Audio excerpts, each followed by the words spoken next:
in battle. Again, another ye the kingdom of heaven, and all things shall be added to you. A lot of people think the Israelites are just sitting on their hands, not doing nothing. The kingdom of heaven is within you.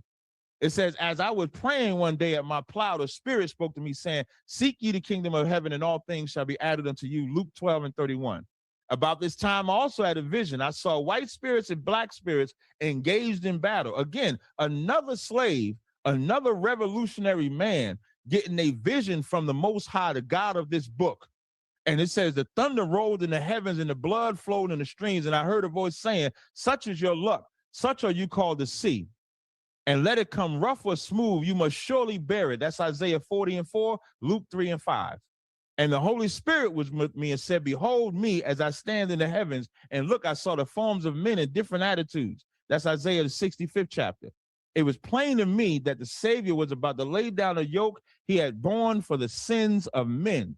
And the great day of judgment was at hand. That's Matthew 11:20. That's Bible verses.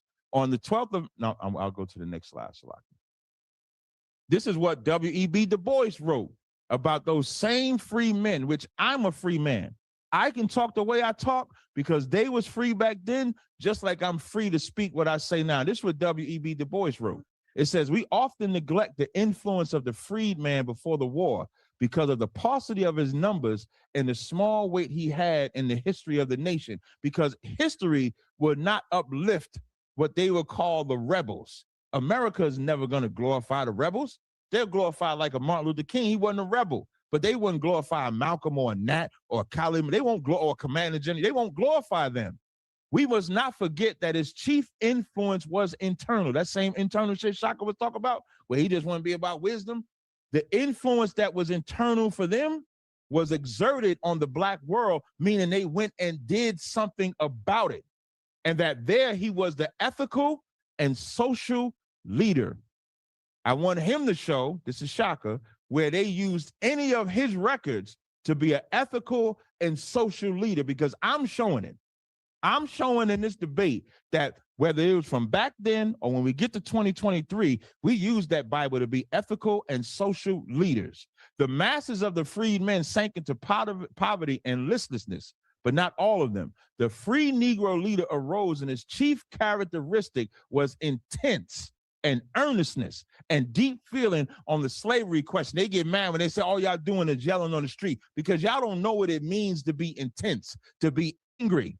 Like we just read about David Walker. He said he can't bear to listen or hear the chains of slavery. That's how we feel today when we see our brothers and sisters destroyed the way that they destroyed. We can't bear to hear it. And we get instilled in us the influence to be an ethical and social leader. That's the pattern I'm showing.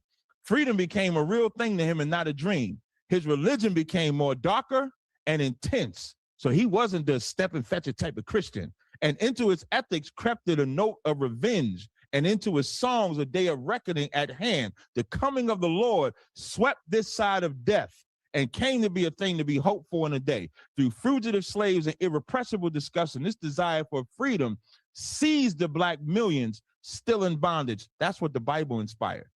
That's what we inspire every day. Now, let me not talk about Marcus Garvey. You're red, black, and green. That was a brother that believed in the Bible. 3 minutes, 3 minutes, so 3 when minutes. You put that red, black, and green up, just remember Marcus Garvey. This is what Marcus Garvey said. Considering the strong political and economical black nationalism of Garvey's movement, it seems odd to include an essay on his website on religion in America. Garvey himself claimed that his Declaration of Rights of the Negro peoples of the world, along with the Bible, served as the holy writ for our Negro race. He stated very clearly that as we pray to the Almighty God, not Ra, as we pray to the Almighty God to save us through his holy words, so shall we with confidence in ourselves follow the sentiment of the Declaration of Rights and carve our way to liberty. For Garvey, it was no less than the will of God for black people to be free to determine their own destination. His organization and its motto, one God, one aim, he took from Psalms 68 and 31. When it say, princes shall come out of Egypt. Why is it saying princes shall come out of Egypt? I have the scriptures right here. Isaiah 27 and 12. And it shall come to pass in that day that the Lord shall beat off the channel of the river of the stream of Egypt, and ye shall be gathered one by one, O ye children of Israel. Marcus Garvey's influence was the Bible. Isaiah 27:13, and this shall come to pass in that day, that the great trumpet shall be blown, and they which were ready to perish in the land of Assyria, and the outcasts in the land of Egypt. It's not that deep. What I have here, how much time I got? It says princes shall... 1.5 minutes, my brother. 1.5 minutes. I'm gonna skip this one. This is just talking more about Marcus Garvey. This is the Black now we're getting into some shit now. The Black Convention movement in Black politics in 19th century America. If I don't finish it on this slide, this is where I'll pick up on the next slide. African-American leaders throughout the 19th century recognized the significance of creating and sustaining national organizations that was built upon local political networks. Central to this was the Black Convention movement. A survey of many local, state, national Black conventions from the 1830s to the 1890s revealed exactly how African Americans sought to defend their rights as American citizens in the public sphere. These conventions were part of a broader political environment of mass meetings, whether formal conventions or community meetings in the local Black churches, that provided necessary space through which the Black popular politics could operate in the 19th century America. First organized by free African Americans in 1830, conventions met periodically throughout the 19th century. The early meetings focused primarily on the abolition of slavery. However, 10 seconds. I'm gonna stop right here. I'll yield those 10 seconds, Garfield. I'll stop here. All right, thank you, my brother. Let me stop the time. Let me get my brother Shakka Amos in the building so he could do what he needs to do. You could share your screen, brother. Make sure everything is good, and I'll start as soon as you start speaking. All right, peace and love, family. Make sure you keep your mics muted. Turn your videos off. Stop video. The only person's video I should be seeing, well, two people, is Captain Tazaryach and brother Shakka Amos. All right. So Shakka, when you're ready, you could share, and I'll make sure that everything is right before I start the time. You have 50 minutes. This is your round 2. Okay. Can you hear me? Yes, I can. Okay. Hey, brother, hold on 1 second. Brother Denzel Brown, I don't know if you just got in, but you got to mute your mic and you got to turn off your camera, beloved. All right. That's your first warning. The second one, I'm going to have to kick you out. Okay. All right. All right. It's off? I'll turn you. Oh, man. Don't worry about it, brother. I'll turn your camera off for you. Don't worry about it. I got you.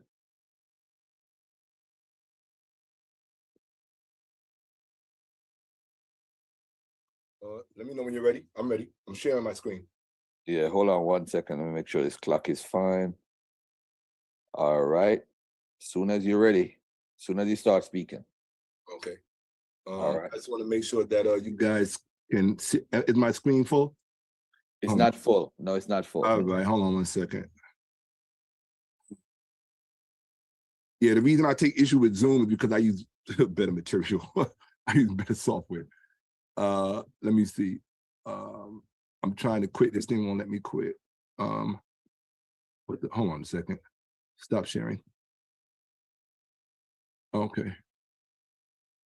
All right, now it's letting me quit. So you can't do both. It's not gonna let me do both. That's really strange. I can do this, but I can hit slide here. Play from current slide. Okay, I can do it from there. All right, cool. That's not a problem. Play from current slide. Okay, can you see my screen? Not yet. Not yet? Mm-hmm. Okay, I think I know what the issue is. Give me 1 second. Okay, that's there. So I'm going to share my screen. Okay. All right, can you see my screen? Yes, I can. All right, so the first thing, I'm going to start talking right now. The first thing I'm not going to let him do is lie and hide behind the Bible, because that's what these Hebrew Israelites have been doing since forever. He says he wants me to show and prove that they used kmetic writing during slavery, and that I can't show that. This is the reason he didn't want me to go into the Bible, okay? I'm documenting for you right here, where it says, right here, the editor of Proverbs 22:17 to 22, 24, 22, received and adopted the wisdom of Amenemot, Okay, so therefore, all of these Bible people that you were talking about during slavery, when they were reading the Bible, they were reading kmetic literature. That's a fact, and it's documented. This editor had access to all or almost all of the book of Amenemope. Okay, it is in Proverbs. You can't change that. Nothing can change that. These are the things you want to hide. That's why you tried to restrict me during this debate. Hold on 1 second. Let me pause the time. Excuse me. What happened to Tazaryach? He just broke the rules. No, I didn't break no rules. I'm answering your question. You wanted me to show kmetic literature being used during slavery. I just did it. You don't want people to know it's in the Bible. I didn't break any rule. I'm talking about kmetic literature. Rules of the debate is I can't talk about kmetic. You can't talk about the Bible. But you did talk about kmetic when you said they didn't use kmetic literature. You did talk about kmetic. I didn't pull up no. You did talk about kmetic literature. When you said they did not use kmetic literature, you spoke about kmetic. All right, let me take over. Let me take over. No, you're not getting away with that, bro. Hold on 1 second. Everybody stop. Now, the rule is the flyer says you got to use the kmetic literature. That's what I'm talking about, kmetic literature. I'm talking about kmetic literature. All right, hold on, real quick. He is not he's talking about kmetic literature. I'm talking about kmetic literature. Captain used the word commit. That's Shakka right. have a right to use the word. Nobody said you can't use the word. No, he's saying that the Bible copied. This is not a plagiarism debate. I'm not talking about plagiarism. I'm talking about kmetic literature. That's what if you're plagiarizing, that's your problem. And Captain, you can't do that when he's. That's what he's trying to do. You should wait till his lecture is over, and then you can talk. I tell you what, he can do whatever he wants. I just wanted to interrupt and let it know he's breaking the rules. No, I'm not breaking any rules. You broke the rules. I'm not breaking any rules. I'm talking about kmetic literature. Do your thing, brother. Do your thing. I'm talking about kmetic literature. I knew this was all you could do. I'm talking about kmetic literature. If all you can do is plagiarize and ask about kmetic, then I got it. Hey, stop. Hey, time out. Captain, you made your point. Mute your mic. I just wanted to expose the fool. I'm done. I'm muted. Yeah, all right, cool. Mute yourself. There you go. All right. Get his time right. Garfield, start his time over, Garfield, because you can't let He good. Give him his full 15 minutes back. He could back the slide up. I just wanted to show the fool. That's all. Yeah. All right, cool. All right. Okay, go ahead. You ready, Shakka? Yeah. All See, right, go ahead. We got a saying in the old school. You got to cheat me to beat me. You can't beat me fair and square. You want to pretend that people are standing on your work when you're actually standing on our work. That's dishonest and deceitful. That's the only thing Hebrew Israelites have to offer anybody. You got the nerve to ask me what kmetic literature did they use, and then when I pull out the documentation to show you that they used our literature that's documented and it's in the same book that these slaves used to be inspired and get free. So they were using kmetic literature. I'm not gonna let you hide behind a lie. I don't give a fuck about nothing. Are you kidding me? You gotta be out of your Hebrew mind. Not just Proverbs, Psalms. Jewish and Christian approaches to Psalms. Conclusions. Psalm 104 is indeed dependent on Akhenaten's hymn to the sun. So they use the kmetic literature. Parallels between Psalm 104 and 2030 and Akhenaten hymns in virtuality identical order in its essence. It will be argued that Psalm 104 is indeed dependent on Akhenaten's hymn to the sun. Rather than showing dependence on later Amun-Re hymns, it very much looks as if the author of Psalm 104 did indeed have access to Akhenaten's hymn to the sun. So stop lying and selling the illusion and the movie, the 10 Commandment movies, that it was some Hebrew literature that was the slaves were reading when they were actually reading and being inspired by kmetic literature. You lost that. Live with it for the rest of your Hebrew life. Live with it. You got to be out your mind till you're going to tie both of my hands behind my back and have a lying debate. That's not a debate. That's a setup. And you're not going to set me up. You're not going to set up the audience. And you're not going to set up the literature. You've been doing it for 2,000 years. And you want to come here and do that tonight? No, it's not happening. You got to be out your mind. You got to be literally insane. It tells me everything I need to know about your character. You got to be mentally ill. That's what you got to be. Mentally ill. Now, I have a question for y'all. Garfield, as the moderator.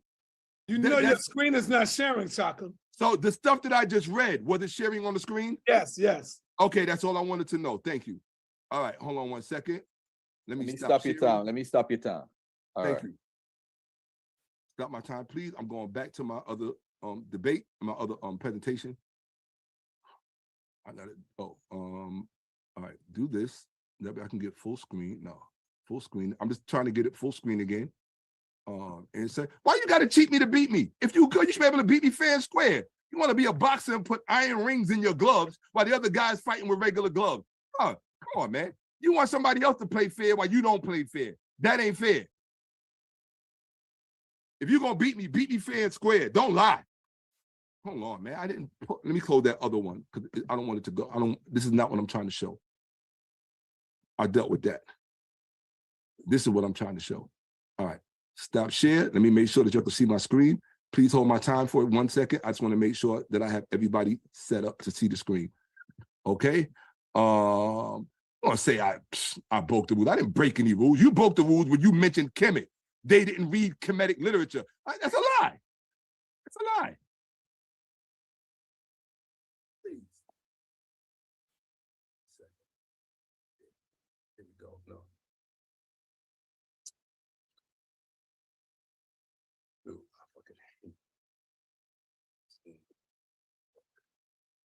Yeah, I'm just trying to get this. So, you know what? I'll just show it without the thing in full, whatever.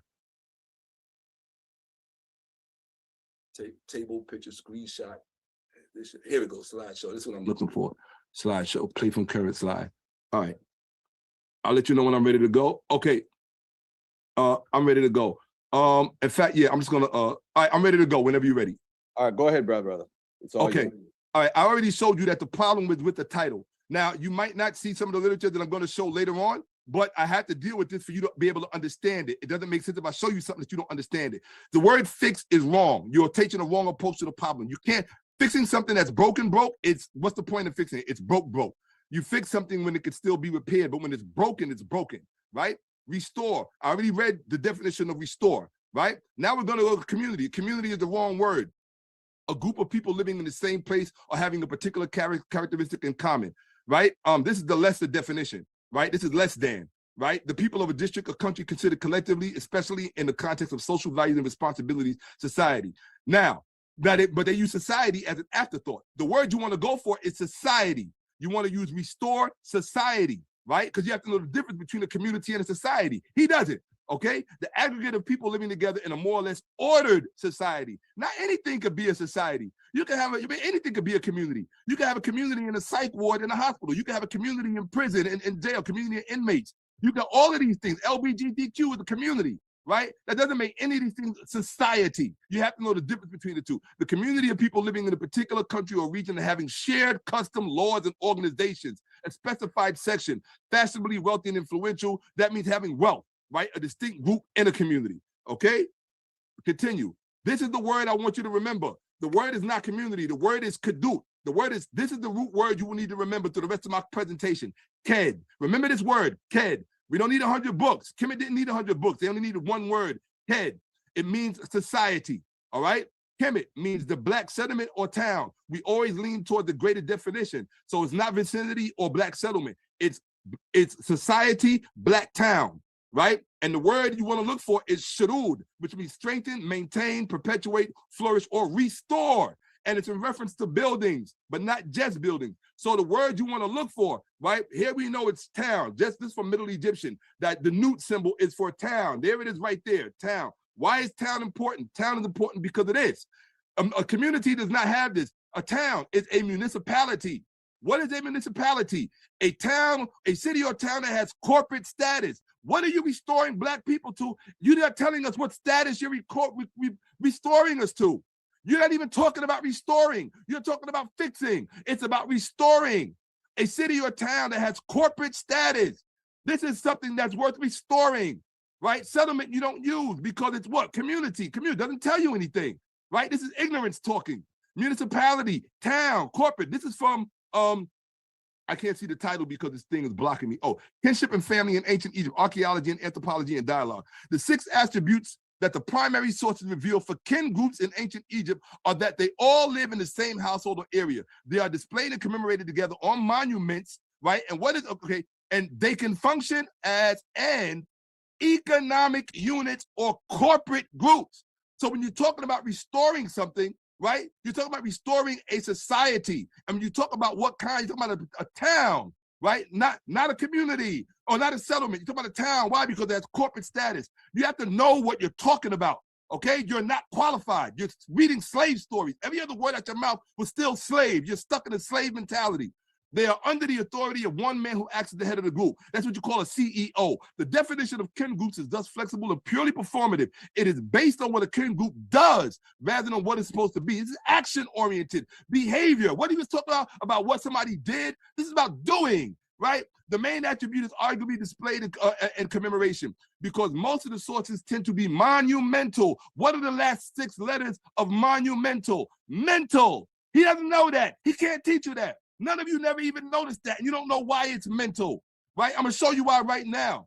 Monumental in nature, representing an idea of the group that the Egyptians themselves were trying to transmit to their contemporary and future audiences. They were trying to tell you how to restore yourself. That's why these monuments exist. They are testamentary in nature, okay? Oh, and as far as them using the Bible during slavery, look, if the Bible was a tool, you use what tool is available. Just because it's available is no indication that it is the best tool for the job. It's what was available. So come out of your fantasy world. Stop talking stupid. It just sounds stupid. It's I can't even describe how it sounds like somebody who's mentally ill. That's what it sounds like. Okay, let's continue, right?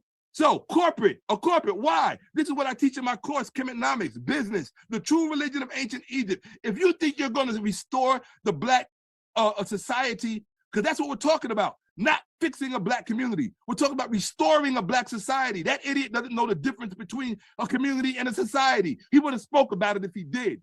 All right, take my course, Kmetic.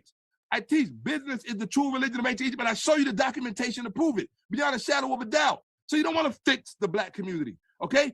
This is a society. This is Black Wall Street. That's why a society is a threat, not a community. That's why they destroyed it. They destroyed it because it was a prosperous Black society. Why did they have to destroy a Black society? Because women go where the money flows. White women eventually would have been flowing over into that region because the Black men would have had all the money. That equals white genetic annihilation. This is what Frances Cress Welsing was trying to tell you. And she named her book The ISIS Papers. That should tell you something. Come on, people. Use your goddamn brains. This is not even a debate. It's like taking candy from a baby. Are you kidding me? You don't know what you're talking about. These are communities. Bellevue Hospital, New York. Psych Ward is a community. Elmira Correctional Facility, New York, the inmates, that's a community. They don't have societies. LGBTQ, that's a community. They don't have society, although they're starting to reach society status. But they hide behind the word community because it makes them a protected class. Why does it make them a protected class? Because community equals powerlessness. He doesn't know this. He can't teach you this. He's trying to fix something that is powerless. Look at your Black communities. Haven't you lived long enough being powerless, being led by people that don't understand and can't teach you because they're stuck in a slave posture and slave mentality? So the Bible was a tool used at that time. The slaves also used muskets to get free in the Civil War. Are you saying we should use muskets today against AK-47s? Against AR-15s, we should use muskets because that's that slave's mentality. That slave Tazaryach, that's what he's telling you. Because slaves used it, it's therefore the best thing for us. He's mentally ill. He has a Bible psychosis. And those of you who are following him are equally mentally ill. Somebody has to show you this. It's about restoring Black society. This is the original Black Wall Street. Right here, don't you see the big wall? Look, you got 4 walls collapsed on each other. Where do you think they got the concept of Wall Street from, you idiots? Huh? They put it on your goddamn money to tell you, and you still don't see it. I mean, you gotta be a special kind of mentally ill person. Goddamn, right? This is Seneferu Ka, right? Seneferu Ka, it means Seneferu appears. Why is it named after this king, this Black man, this African? Seneferu appears, here it is. Why? There's a reason for it, because it's not just a building. Shadud, strengthen, maintain, perpetuate, flourish, restore buildings. The word for society is kedut, okay? The word for society is kedut. The root word is ked. You have to know what ked means to understand how this stuff works. Do you see this right here? This arrow going up the slope of the pyramid? It's called a seked. The root word is ked, slope of a pyramid, ked, right? The next word is Kedut, right? We're in our writing now. We got to use kmetic writings. Ked, it means draftsman. What do the draftsmen do? Paint an outline. What do the draftsmen do? Right here, create blueprints. If you're going to restore society, you need blueprints. He's not talking about a blueprint because he doesn't have one. He's got slave stories from a Bible and being inspired by movies. He said it himself. Didn't he mention movies? I didn't. He mentioned movies. He's stuck. He's stuck in Hollywood. The man has no scholarship. None. Draftsman. Right? It's in our word. We need one word. You're going to see how many different things this one word relates to. Right? Here it is right here. Blueprint, plan, design, blueprint, design, technical drawing, blueprint, plan, design, drawing, sketch. It's kadut mean. The same word for society, kadut. It means drawing, sketch. Why? Because it's the product of a blueprint. That's why they left it for you. So you can look at it. Slope, seked, slope of a pyramid. Kadut, draftsman. Kadut, drawing, sketch. This equals blueprint from the Vitus Dictionary. That's what you're looking at. But you're looking at the pyramid. You're looking at a blueprint to restore society, okay, and to maintain it. He tried to tell you. That's why he made the sign. Look, the pyramid. And it's named after a Hebrew god, Hova. But he's holding up a kmetic symbol. Why didn't he hold up a picture of a menorah? Why? Because Hova is not even a kmetic, not a Hebrew god. It's an Egyptian god. I'm in Hebrew, I'm in kmetic writing. This is Dr. Ben, in kmetic writing. How did the ancient Africans of Egypt, Northeast Africa, write Jehovah, right? The strangest chain of events in Egyptian religious history is topped by the 26th dynasty's divine emblem of the figure of one of the gods named Yahu, Yahweh, Yahweh, okay? Written in hieroglyphs, and he gives you the hieroglyphs. Yo, hold up, man, hold up. Who's doing all that noise? Yo, will you please mute that person? Damn. Okay, so, yo, Garfield, would you please stop my time? Hold on, Shakka. Don't move, Shakka. Hold on. That's been going on for damn near 5 minutes. Everybody always going for 5 minutes with you, Shakka. Yeah, man. Stop that. Stop Hold that. on. All right, everybody mute. Shakka, go ahead. I'll give you an extra 30. You can still hear it. You can still hear it, Garfield. Oh, I can't find the person. Hold on 1 second. Moderator, Garfield. Moderator. Hold on, beloved. Hold on. All the way on the bottom, the Moto G. All right, hold on 1 second, family. Hold on 1 second. Everybody silent. Relax. I got this. Hey, this wouldn't have happened on our pay-per-view setup, so I can. All righty. I think we good. All right, go ahead, Shakka. I'll start once you started. Shakka, you got to unmute your mic. Let him know how much time he got, Garfield, so you know. You got 2.5 minutes left. 2.5. I'm gonna give him 3. I'm gonna give him 3 minutes. Shakka, you up, brother?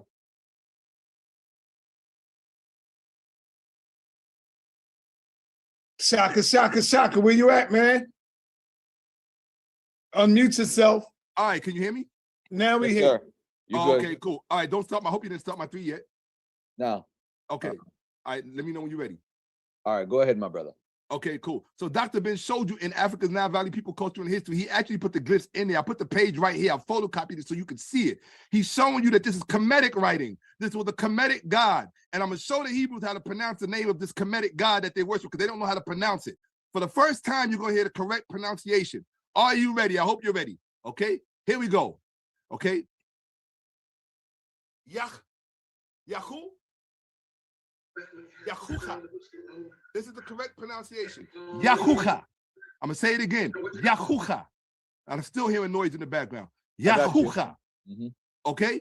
The first 4 letters mean divinity. The last is the picture of this God himself, of the God himself. Note that this Egyptian God, I'm not in no Bible. They were in our stuff. I'm not in their stuff. Stop telling that lie. Note that this Egyptian God was adopted by the Heribu, and they say nothing about no Hebrews, and they say nothing about no Israelites, so I'm not in the Bible. In their own mythology about the creation world, unless y'all want to claim to be the Heribu too, because y'all want to be everybody, okay? So you know what I'm saying? Confused ass people, right? So this is what we're talking about. We're talking about this, one word, head. This is the root word. It's a slope of the pyramid. It's a blueprint. It's in one word, head. They were trying to tell you this. Hold on 1 second. Head, it also means builder, method of building. It also means build, to fashion men. Isn't that what the Hebrew Israelites claim they do? This in the word. That's why kmetic was so stable and lasted longer than any other civilization on planet. If you're going to restore a society, why would you restore it on a society that lasted 5 minutes like Israel, instead of restoring on a society that was stable for 5,000 years or longer? It's not even logical. You don't even apply the basic logic. It's just plain mentally ill. You have a Bible psychosis. Head, build, fashion of men. The same word as the root word for society. The same word as the root word for the slope of the pyramid. It's right, same word for blueprint. It's all in one word. We don't need 100 books. Here it is right here. Erkedi, to build me up. The same word. It's in all of these things. It's never going to change. Boom. Head, form, nature, reputation, character. Remember we talked about mental illness? Character. Let me show you why character matters. Kedu, character of a people. It's the root word in all of it. Ked. That's what you're looking at when you're looking at the pyramid. You're looking at a ked. You're looking at the character of the people. Why character? Remember I told you right down the definition? None of you said this. Character, the mental and moral qualities distinctive to an individual. This is why people say black people have a low IQ. They're talking about our character, but the average black person doesn't know that character also talks about IQ, not just your morality. It is the combination of both. And when you're looking at the slopes, this is what the KED is. It's what you call a convergent apogee. When these two things are integrated at their highest development, the further they are apart, the more disassociated a person is. That's mental illness. That's what's going on. They avoided that by formulating it. You integrate it. What is an apogee? The highest point in the development of something. That's what these slopes represent. That's why his name, that's why it says Seneferu appears. You are supposed to look at him and think about his mental and moral nature. This is the documented facts of ancient Kemet and what you're looking at when you're looking at these buildings. It's about society engineering. You don't know anything about this. You are idiot. You are idiot. Right. You are excellent. All right. Let me finish. Time, my brother. Oh, you're lucky. Time. All right. What do you call it? Captain, you're up. You can mute your mic on, brother Shakka Amos. All right. Thank you, my brother. All right. Now, Captain. Stop sharing, beloved. That nigga brought Jay-Z to the debate. I ain't never seen that shit before, man. He brought Hove. No, you ain't never seen that before. That's gonna get niggas out the street. Oh man. All right, so Cap, let me know. Are you here, brother? Hold on, let me get. Hey T, I know this hurts, man, but you did it to yourself. But I love you though, man. I love you though. Man, you out your rabbit ass smile right now, man. This nigga brought Jay-Z to the debate. Oh, hold on, let me share my screen. Let me share the screen. Boop. Hey yo, if you hanging out with Whack 100, I could bring Jay-Z to the debate. I didn't mention Whack though. I knew not to mention Whack in this debate. This nigga bought a whole. The nigga don't even throw the rock up no more. Good Lord. Okay, let me get to my slideshow. Let me go from current slide. Let me do this share. You can see my screen. Yes, I can. It's not right, my time. Oh, I don't want to show this yet. You know, I'm so used to nuts like Shakka. Then he say, grab nuts. Are you sorry, yeah, I'm starting my time now. Yeah, I'm starting my time right now. All right, go ahead. Shakka said, I want to grab them nuts. You know, I'm used to nuts saying stupid shit using the typical plagiarism. So I'll ask him this question later. But as you can see, I be prepared for the whole Proverbs argument. That's easy. I'm just going to pick up my debate because I know how to stick to the subject. The subject is which one. This nigga spent 10 minutes on showing an angle of a pyramid and then said the Lord's name was Yahuwah. Yahuwah. Let me get to it. Now, I'm going to finish reading. The Black Convention Movement and Black Pasanetta. This your king? This your king? Let me quote a movie since this nigga throwing up the rock. This your king, nigga?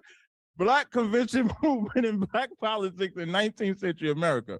It says, first organized by free African Americans, the 1830 conventions met periodically throughout the 19th century. The early meetings focused primarily on the abolition of slavery. However, unlike white abolitionists, Black abolitionists knew the ending of slavery was one thing, But for African Americans, negotiating in a new world without slavery was quite another. As such, these early conventions also argue for equal educational opportunities, land reform, and in the 1850s, the merits of immigration out of the United States. This is all, now what I want everybody to pay attention to, this is all during the time of segregation that they're doing these things. And that's what's important, because even in today's time, when the Zephaniah says, gather yourselves together, O nation not desire, it's about us being segregated from everybody else so that we can come up. I'm gonna go to the next slide. I'm gonna skip Black Wall Street just for us. No, I'm gonna skip. So Black Wall Street, everybody kind of knows about Black Wall Street. O.W. Gurley established a church. Hold on. So, Garfield, if you could pause real fast, I just hit a button by mistake. So I got you, brother. I got you. It just messed it up, so I'm just going to do it real fast. I apologize for that. But Shakka been messing up the whole time. They established a church and businesses. And how did they do that? If I go to Acts 2, it says, and they continued steadfastly in the apostles' doctrine. So what doctrine was they under in Wall Street? Under that doctrine of being segregated and being under God and being under that Bible. Even if he tried to say the whole copy thing, he'll never show anything that they built from Kemet at all. He just gonna talk about them old ass pyramids. Don't nobody give a fuck about them pyramids at all today. It's a tourist attraction. They rob y'all niggas. That's why Jabari and all them charging $3,000, $5,000 to go see some pyramids. Niggas stay saving up their hard-earned money to go see a pyramid, come back home broke. So Acts 2:40, and the fear came upon every soul, and many wonders and signs were done by the apostles. Verse 45, verse 44, and they all that believed were together and had all things in common. That's what Wall Street had. They had all things in common. So Gurley had his businesses, and he would loan money to others for them to get their businesses. That's why we ain't had a city built like that. But as we get later on with the MLKs and when we start segregating, that's going to be integrating. That's when we lost a lot of that. I'm going to go to the next slide. The Black church and the key to Black, well, I'm going to skip this one for now because I want to get to a couple of living examples. On Staten Island, one of New York's oldest African-American enclaves is presented. This is what they built on the strength of that Bible. One of the community's greatest assets was the Roseville AME Zion Church, founded in 1850. Remember, the church or the spirituality of any nation is the cornerstone because that's what they use. It's almost like a constitution. So Black people don't have a constitution. They don't have a morality to follow. They don't have an economic to follow. They don't have none of that to follow. But they established churches, and that became the foundation. That church was under the Bible, under that God. It says, and later housed a plain wooden structure that erected in 1854 on Crabtree Avenue. It was one of several AME Zion churches in the city. Members of its various congregations included Harriet Tubman, Frederick Douglass, Sojourner Truth. Y'all notice I keep naming the same revolutionaries? Because they were all committed to being under God, being under that Bible, establishing the church, and fixing the people. That's what he would have to show. Because what do we do today? In the Israelite School of UPK, we're under God, under that Bible. We go into cities, build them, and establish schools everywhere. I'm in my school right now. When I got here, the school wasn't built. I built this school. That's what you're supposed to do. It says, I'm going to skip to the next one so I can get to it. Archives and artifacts, the rediscovery and research of Seneca Village, the settlement of Seneca Village in 1825, another village. Let's see how that was established. The Whiteheads owned farmland in the West in the 80s and 90s, but decided to divide up their land into individual lots for sale. Epiphany Davis, a store clerk, was the second person to purchase land, 12 lots out of the church. From there, that whole entire community was born. For all that pyramid crap, all he talk about, he cannot show that they used any of that to build nothing, but I have shown it.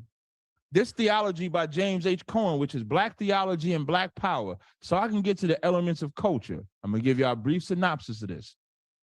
James H. Cohen was an American theologian, and this is what he wrote about Black theology and Black power. He's a Christian too. It says the term Black Power was first used in the civil rights movement in the spring of 1966 by Stokely Carmichael to designate the only appropriate response to white racism. Since that time, many critics have observed there is no common agreement regarding its definition. The complexity of this problem is evident in the development of Marvel analytical philosophy. We are still in the process of defining such terms as democracy, good, evil, and many others. In fact, the ability to probe for deeper meanings of words as they relate to various manifestations of reality is what makes the intellectual pursuit interesting. I'm gonna go to the next slide. It says the same is true with the words of Black Power. To what object does it point to? What does it mean when it is used by advocates? It means complete emancipation of Black people from white oppression by whatever means Black people deem necessary. That's what he's saying about Black Power. The methods may include selective buying, boycotting, marching, or even rebellion. Black Power means freedom. Page 35, on American scene today, as yesterday, one problem stands out, the enslavement of Black Americans. But as we examine what contemporary theologians are saying, we find that they are silent about the enslaved condition of Black people. Evidently, they don't see no relationship between Black slavery and the Christian gospel. Unfortunately, Christianity came to the Black man through white oppressors who demanded that he reject his concern for the world and affirm his Blackness to whiteness. That's how they used to give us Christianity. The last page. Therefore, is it appropriate to ask, is it possible for men to really be Black and still feel any identity with the biblical tradition expressed in the Old and New Testament? Is it possible to strip the gospel as it has been interpreted of its whiteness so that the real message will become a live option for radical advocates of Black consciousness? Is there any relationship at all between the work of God and the activity of the ghetto? Must Black people be forced to deny their identity in order to embrace Christianity? Finally, Black Power as described in chapter 1, compatible with Christian faith, or are we dealing with two utterly different perspectives? One more slide and I'm gonna go show y'all something else.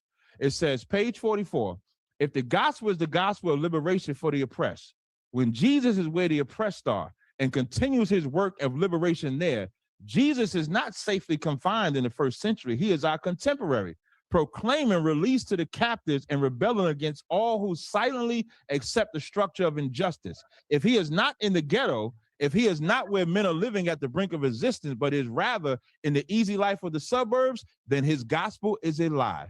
The opposite, however, is the case. Christianity is not alien to Black Power. It is Black Power. Now, let's go to elements of culture. You have 7 elements: social organization and society, customs and tradition, language, arts and literature, moral code, government. How do I go? Salakia, Garvey, can you pause 1 second? I got it. Never mind, Salakia. So elements of culture, social organization, a kinship structure of culture or society, especially as constituted and stabilized network of rules and dissent and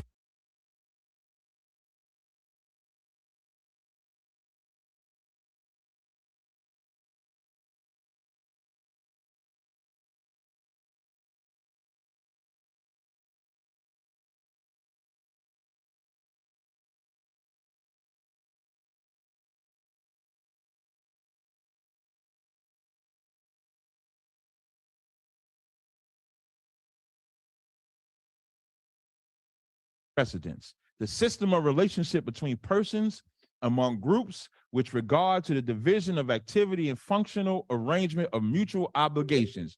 Deuteronomy 4:6 says, keep therefore and do them, for this is your wisdom and understanding in the sight of the nations, which shall hear your statutes. What we lack is the law, statutes, and commandments. That's the wisdom and understanding that God gave us. In 1 Corinthians 3:19, it says, for the wisdom of this world is foolishness. We follow the wisdom of this world. We will not ascertain anything Black, anything Hispanic, anything Native Indian. When you go to Jeremiah 29:4, it says, the Lord said, when you are carried away into captivity, you go build houses, you dwell in them, you plant gardens, you take ye wives. That's why I showed you what them slaves did. I showed you what them slaves did because them slaves lived Jeremiah the 29th chapter. They went out and built houses. You know what we did? We forgot about that Bible that would instruct us on how to live. If I go further, what do you need to have an organizational structure? You need a chief of tribes, wise men. You make them heads over you. You make them captains over thousands, captains over hundreds. You give them charge. When they do judgment, you make sure that they don't have respect of persons in judgment. Even a king, as Deuteronomy the 17th chapter says, even a king can't rebel against the laws of God. When David committed adultery and murdered that man, there was a prophet that came and held him accountable. That's how you have a social organization. In the Black community, you don't have that. If you followed the Bible, we would have that social structure. If I go further, no, I'm gonna skip this for time's sake. Let's skip that for time's sake. Now we go into customs and traditions. Y'all, the one thing I'll give Shakka credit for, Shakka will carry that Egyptian culture. He'll wear that weave in his head. He'll put the eyeliner on when he's like, and I'm gonna show you. He sing that shit. He sung the shit out of that.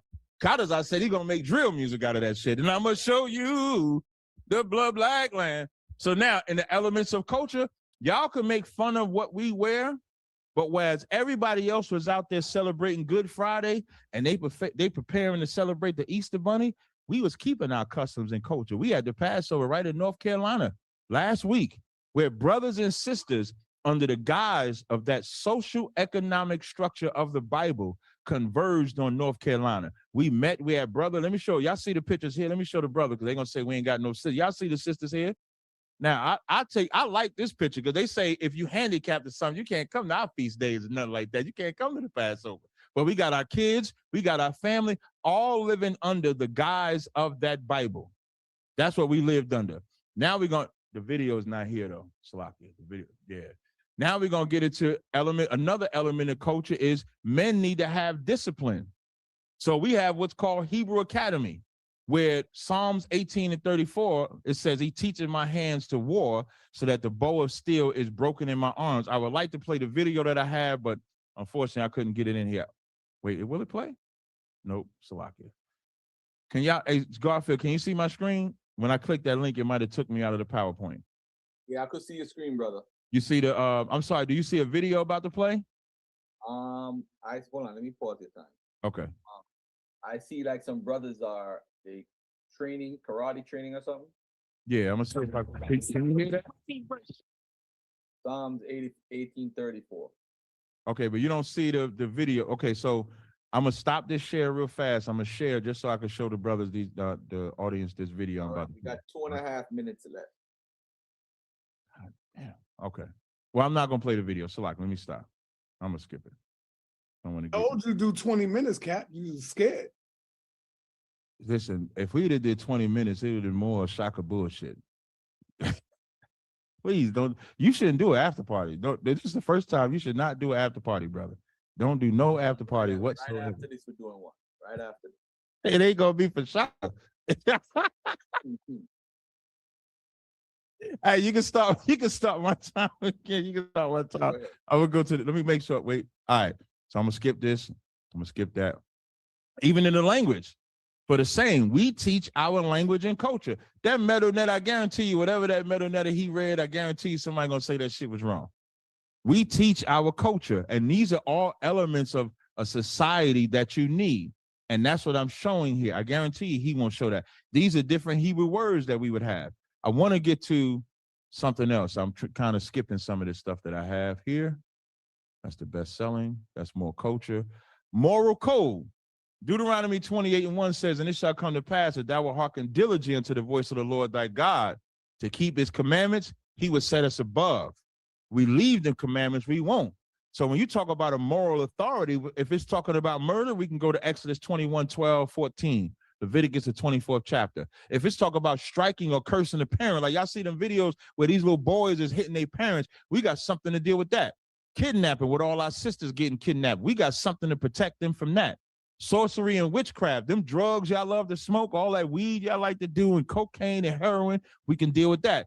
Bestiality, I wouldn't put bestiality on blacks and Hispanics. That's more like white folk shit. Or technically, African shit's a lot. Incest, we ain't into no incest, but I will say King Tut, mother and father was related. They was brother and sister.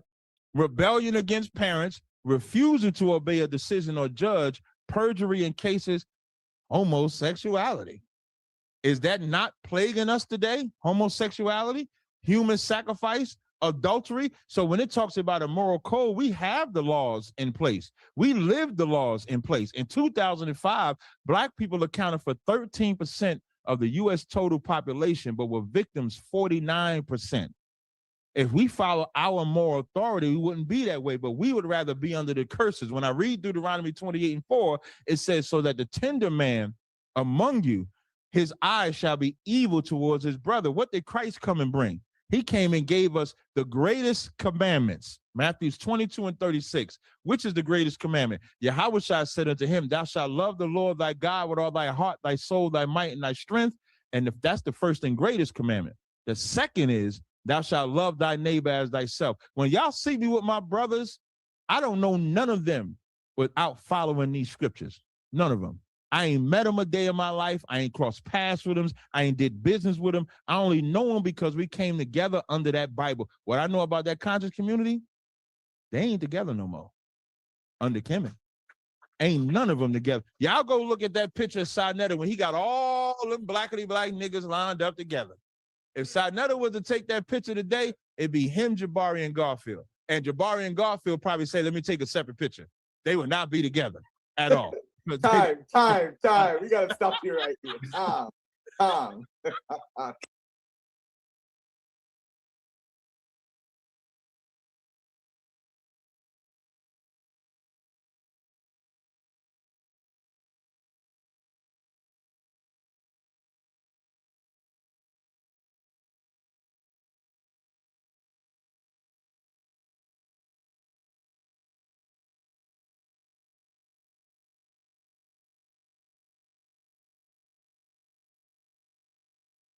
Captain is my man. All right, let me mute my mic. All right. Ladies and gentlemen, this is going to be the third and final round by Shakka Amos. Then I don't know, do you guys want to do question and answers? We talk about it after Shakka is finished. And then if not, we'll just go to the final part. Now we got to give them the question and answers, man. The people got to get money's worth. Let's give it to them. All right, cool. All right. Hey, ladies and gentlemen, thank you for being consistent and not coming off the mic. I appreciate it. I don't want to speak too soon. And for those who came in late, shoot me an email at askbrothergarfield@gmail.com and I will send you the whole debate in the morning. All right. And remember that. askbrothergarfield@gmail.com and I'll send you the entire debate from the beginning. All right. Shakka Amos, when you are ready, beloved, I will start the clock. You can share your screen when you're ready. Get the ball rolling, and we good to go. All right, awesome. Could you just give me a second? Hello? Go ahead, my brother. All right, you can give me a second, right? Yes, sir. All right. Thank you very much. Give me 1 second. All right, I'll be right with you. Sonetta, after the debate, are you doing an after show live on Sonetta Studios? He might have to take Tazaryach out to drink for feeling bad for getting his butt beat. And he's still coming in. Again, if you're late to the debate, you want to see the entire debate, shoot me an email at askbrothergarfield@gmail.com. Don't nobody believe that shit, Shakka. No, everybody know you got beat bad. They know you got beat bad. They know it. They know you got beat really bad. And you playing it off good. I like that. That's some sober shit. Yeah, stay on mute, please, brother. Playing it off like you didn't get your well rocked tonight. Yeah, people are not stupid, but you're depending on everybody's ignorance. Give me 1 second. I'll be right with you. Okay. All right. So you know what? I'll do it like this. I ain't gonna even do it because this thing won't let me.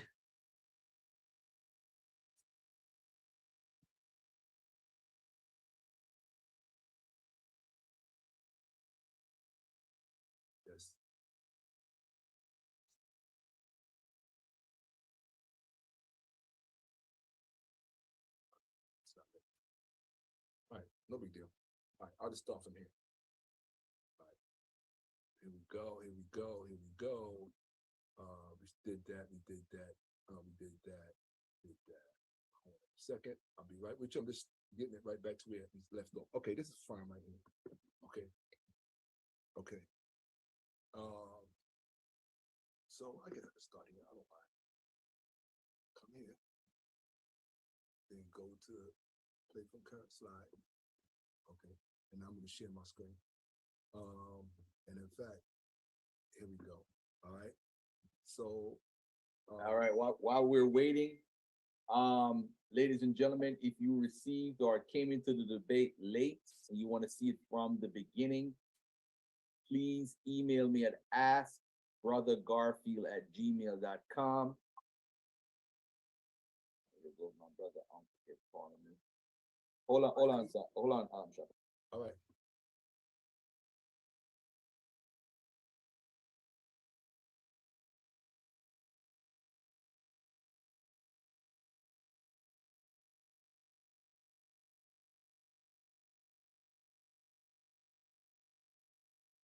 Hey, Shakka.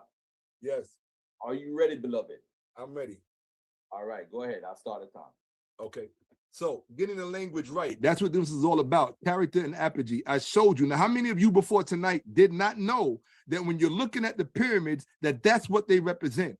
The highest development of a person's mental and moral capacity, their mental and moral nature. You didn't know that. How many of you before tonight did not know that mental also designates your psyche, your intellect, your mind, not just your moral situation or your value system, but your mind, your intelligence. This is why white people write books about black people having low IQs, right? It's really an attack on our character. It's to besmirch our character and our reputation, because character and reputation go together, all right? If you look at the word ked, and I just showed you that, hold on one second. Come on, baby. We ain't got time to be stolen, right? Right here, ked, reputation, character. They had one word because they figured out how all of these things are connected. These idiots don't know how they're all connected. They need 1,000 different words to say one thing. We had one word that said everything. It's showing you the slope. It's the same word for society. It's the same word for building up a person. It's the same word for the character of a people. It also means, here's the root word, kedef.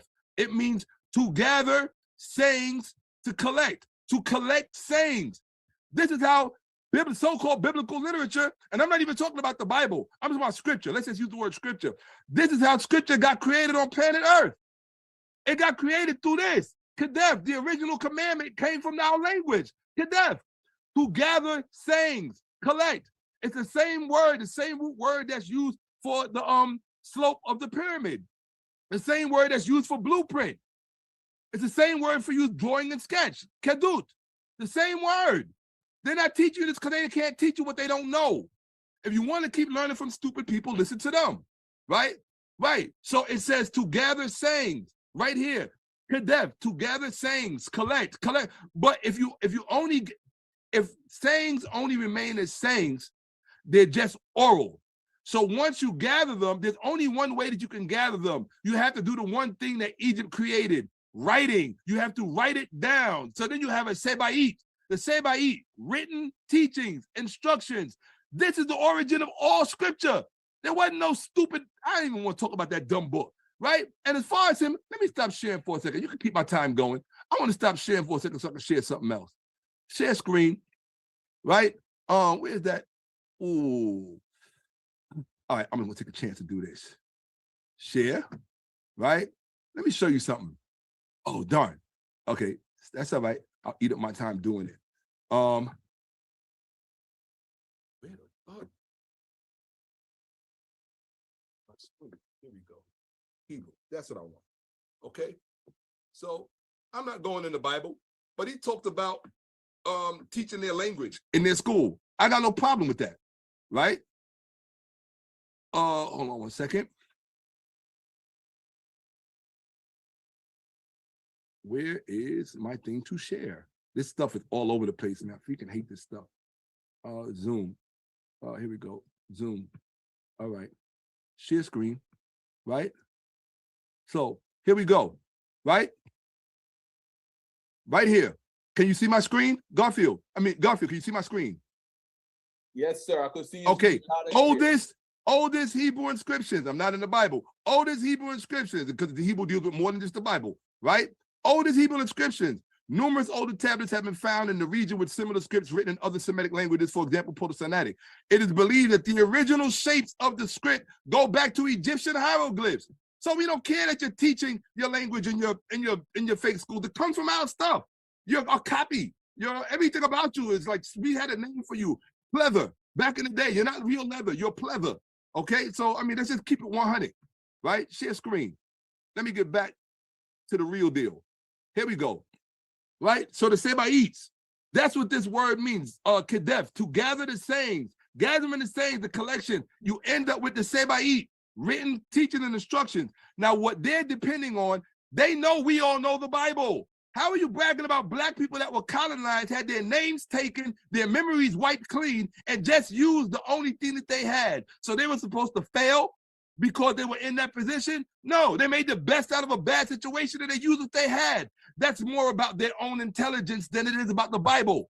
And even if it is the Bible, you can't prove they weren't looking at kmetic literature in the Bible because it's documented as being in there. Either way, you lose this debate by virtue of logic, okay?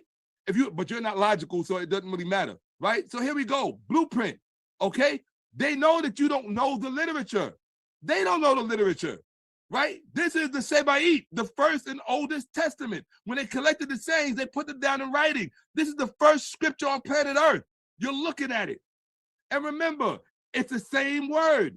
Kedet, kedut, ked, the ked, slope of a pyramid. It's about character. I showed it to you. Go back and look. That's why it says surud, strengthen, maintain, perpetuate, restore buildings. When you talk about restoring buildings, and the same word for this slope means character, and the same word ked or kedu means building up the character of a person. I showed you, it said build me up. I documented it for you. It's all integrated. Theirs is not integrated because it's all a copy. Period. Oh, I'm not talking about it. Guidance. Sebait also means guidance. Guidance is a synonym for guard. Okay? In fact, if you look at the word guidance, it comes from the word guard. Look it up. So that means without guidance, you are vulnerable. That's what Sebait means. You are vulnerable. They know that since we were stripped of our Sebaites, we have been vulnerable as a people. So they take advantage of that by shoving the Bible in front of your face. Okay? Here we go. What is it about? Right thinking and right action, the opposite of mental illness, which is the #1 thing plaguing our community. Okay? Death and salvation in ancient Egypt. It talks about the purpose of the Sebait. Listen and pay attention. I'm going to try to make it through. This is very important because it shows you the role of the Father and the Son and how the ancient Egyptians understood. Kmetic people understood this. Introduction. For the Egyptians, integration into society was the most important and the most effective way of enhancing their life and denying their subjection to death. They had a saying, one lives if another guides him. One thus lived in the full sense of the word when another gave him guidance. As the Egyptians conceded, there was a crucial aspect of human personality that did not develop from the inside to the outside, but in the opposite direction, from the outside to the inside. This is why society matters. Society comes first, not the community. The society can either make a community successful or it can destroy a community. So he's not prioritizing, right? Because the Bible can't teach you that. They made the essential distinction within the totality of a person, not that between the body and the soul, but that between the individual self and the social self. The souls of the individual are bodily self included the body, the shadow, while the social self was comprised of the ka and the name. The intactness and the vividness of the social self was as important to life as the intactness and health of the individual self. At birth, life was just a possibility, one that was actualized only when the social self was developed through a process of socialization, hence the root word for society, social. Life was thus more a matter of culture than of nature. It was in this respect that the Egyptians viewed the possibility of prolonging life beyond its biological limitations through cultural effort. The setting of these instructions in this literature, it was always a father who was the teacher instructing his son in the rules of what? Living with others. This is what the Black community does not have, okay? This instruction because the father's out of the home, right? This instruction had an unmistakably what? Testamentary character. This is where you get your term Old Testament, New Testament from. It comes from the Sebait, idiots. It was a bequest of the father to the son, who was supposed to take his place amongst the living and see the continued existence of the Father. In the previous chapter, we cited the description of old age from instructions of Tahotep as an example of the physical experience of morality. Here we wish to consider it in its context where it serves as the motive for the instruction of the son. Tahotep's reference to his old age leads to his request for the king's permission to instruct his son. May this servant be a command to make himself a staff of old age. Then shall I tell him the words of the hearers, the thoughts of the predecessors who once heeded the gods, or who once served the ancestor kings. Then the majesty of this God spoke. If you instruct him in the words of the past, he will be a model for the sons of high officials. What is heard will enter him, along with all of the reliability of one who speaks to him, for no one is born wise. Reliability, that's what Kemet was about producing and engineering. Reliable men. That's why it was called the father-son constellation. On the threshold of death, an old man passes the summary of his knowledge along to his son. This was the typical situation in which Egyptian wisdom was handed down. It had both an initiatory and a testamentary character. That's where the Hebrews and the Christians got all of that shit from, being initiated and having testaments. For the mortuary cult and the wisdom had the same root, the father-son constellation. The point of the father-son constellation was mutual. See, this repairs the father-son relationship in the black community. And they know that by taking this is what destroyed us. The Bible does not give you this back. The son endowed his deceased father with life by pronouncing his name, intervening on his behalf, restoring and maintaining his place and status in society. So the father is still effective in society even after he's gone. The father endowed his son with life first by introducing him into society, by raising him into a life in society, and thereby socializing him. You cannot be raised into life in the community, and that requires a society. This slave mentality man talking to you does not know any of this. This is the meaning of the maxim, one lives if another guides him. Here we are dealing with the connectivity during life. Just as the deceased person lives again if his name is mentioned, so a living person is alive only in the full sense of the word, only if another is there to give him guidance. True life requires at least two persons. Obviously, the conditions the Egyptians called life in its full sense did not begin with birth, but only with someone else was there to provide guidance. That's why you have people walking around like the living dead on 125th Street and all these other black communities, because they had no guidance. Not a goddamn Bible. They had no guidance. A man was alive by virtue of his entering into a constellative community that included his friends, family, superiors, and subordinates. Egyptian ethics was connective because it arose from an image as death as disconnectedness.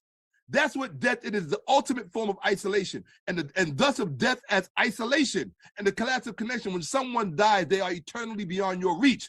Isolation. So they built a society on the opposite, which is life, true connectedness, true life. See, the Bible can't give you this, doesn't know anything about this. Its goal was to make a person live through integration. A pupil who was unable to hear was thus incapable of being guided by others. Like Tazaryach, he was like one of the living dead. That is what you are. You are a zombie. You are a living dead zombie. You want to know what our scriptures teach and what subjects we master? Here you go. The Bible cannot touch this. They know that you don't know about our literature. Nobody has taught you. Nobody has introduced you. It deals with accusation, defamation, gossip, rumor, slander, acknowledgement, credit, reward, action, age, anger, burning, evil, animals, arrogance, boasting, bragging, pride, caution, character, cleanliness, community. Community, all right? Our stuff teaches you about community. Conflict and resolve, consequences, law, punishment, conservation and expenditure, correction, instruction, listening, teaching, courage, coveting, death, decay, deception, despair, discouragement, worry, destiny, fate, fortune, discretion, modesty, reserve, discernment, eating, effectiveness, ineffectiveness, evil, faith, fidelity, falsehood, family, fathership, fear, females, focus. You won't even find that word fathership in the Bible. Females, focus, food, fools, friendship, generosity, giving, gluttony, greed, overeagerness, God, goodwill. Hey, all of our stuff teaches all of this. The Bible comes nowhere close.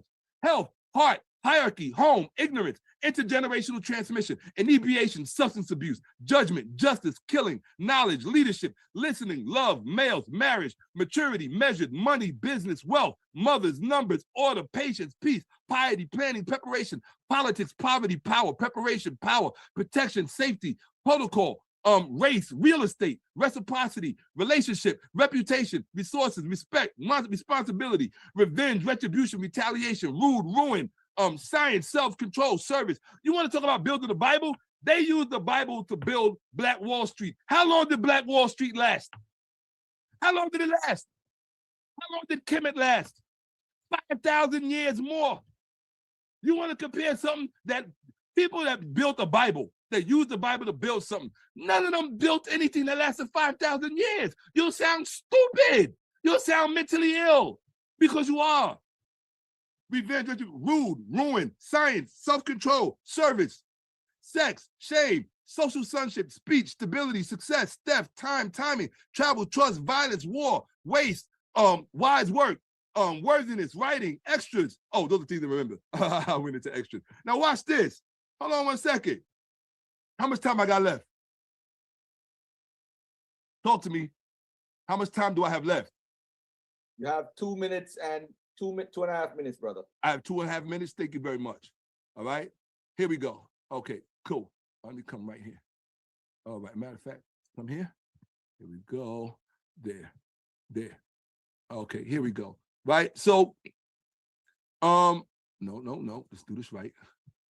Let me see. How do I get this back up? Here we go. You got 2.5 minutes left, brother. I know. I'm doing my best. Here we go. Play from current slide. Here we go. All right, now I got to start the time yet, Garvey. Let me share my screen. I paused it. All right, let me share my screen. Thank you. I appreciate that. Share my screen. Okay, I'm going to start again. Let's go. Right?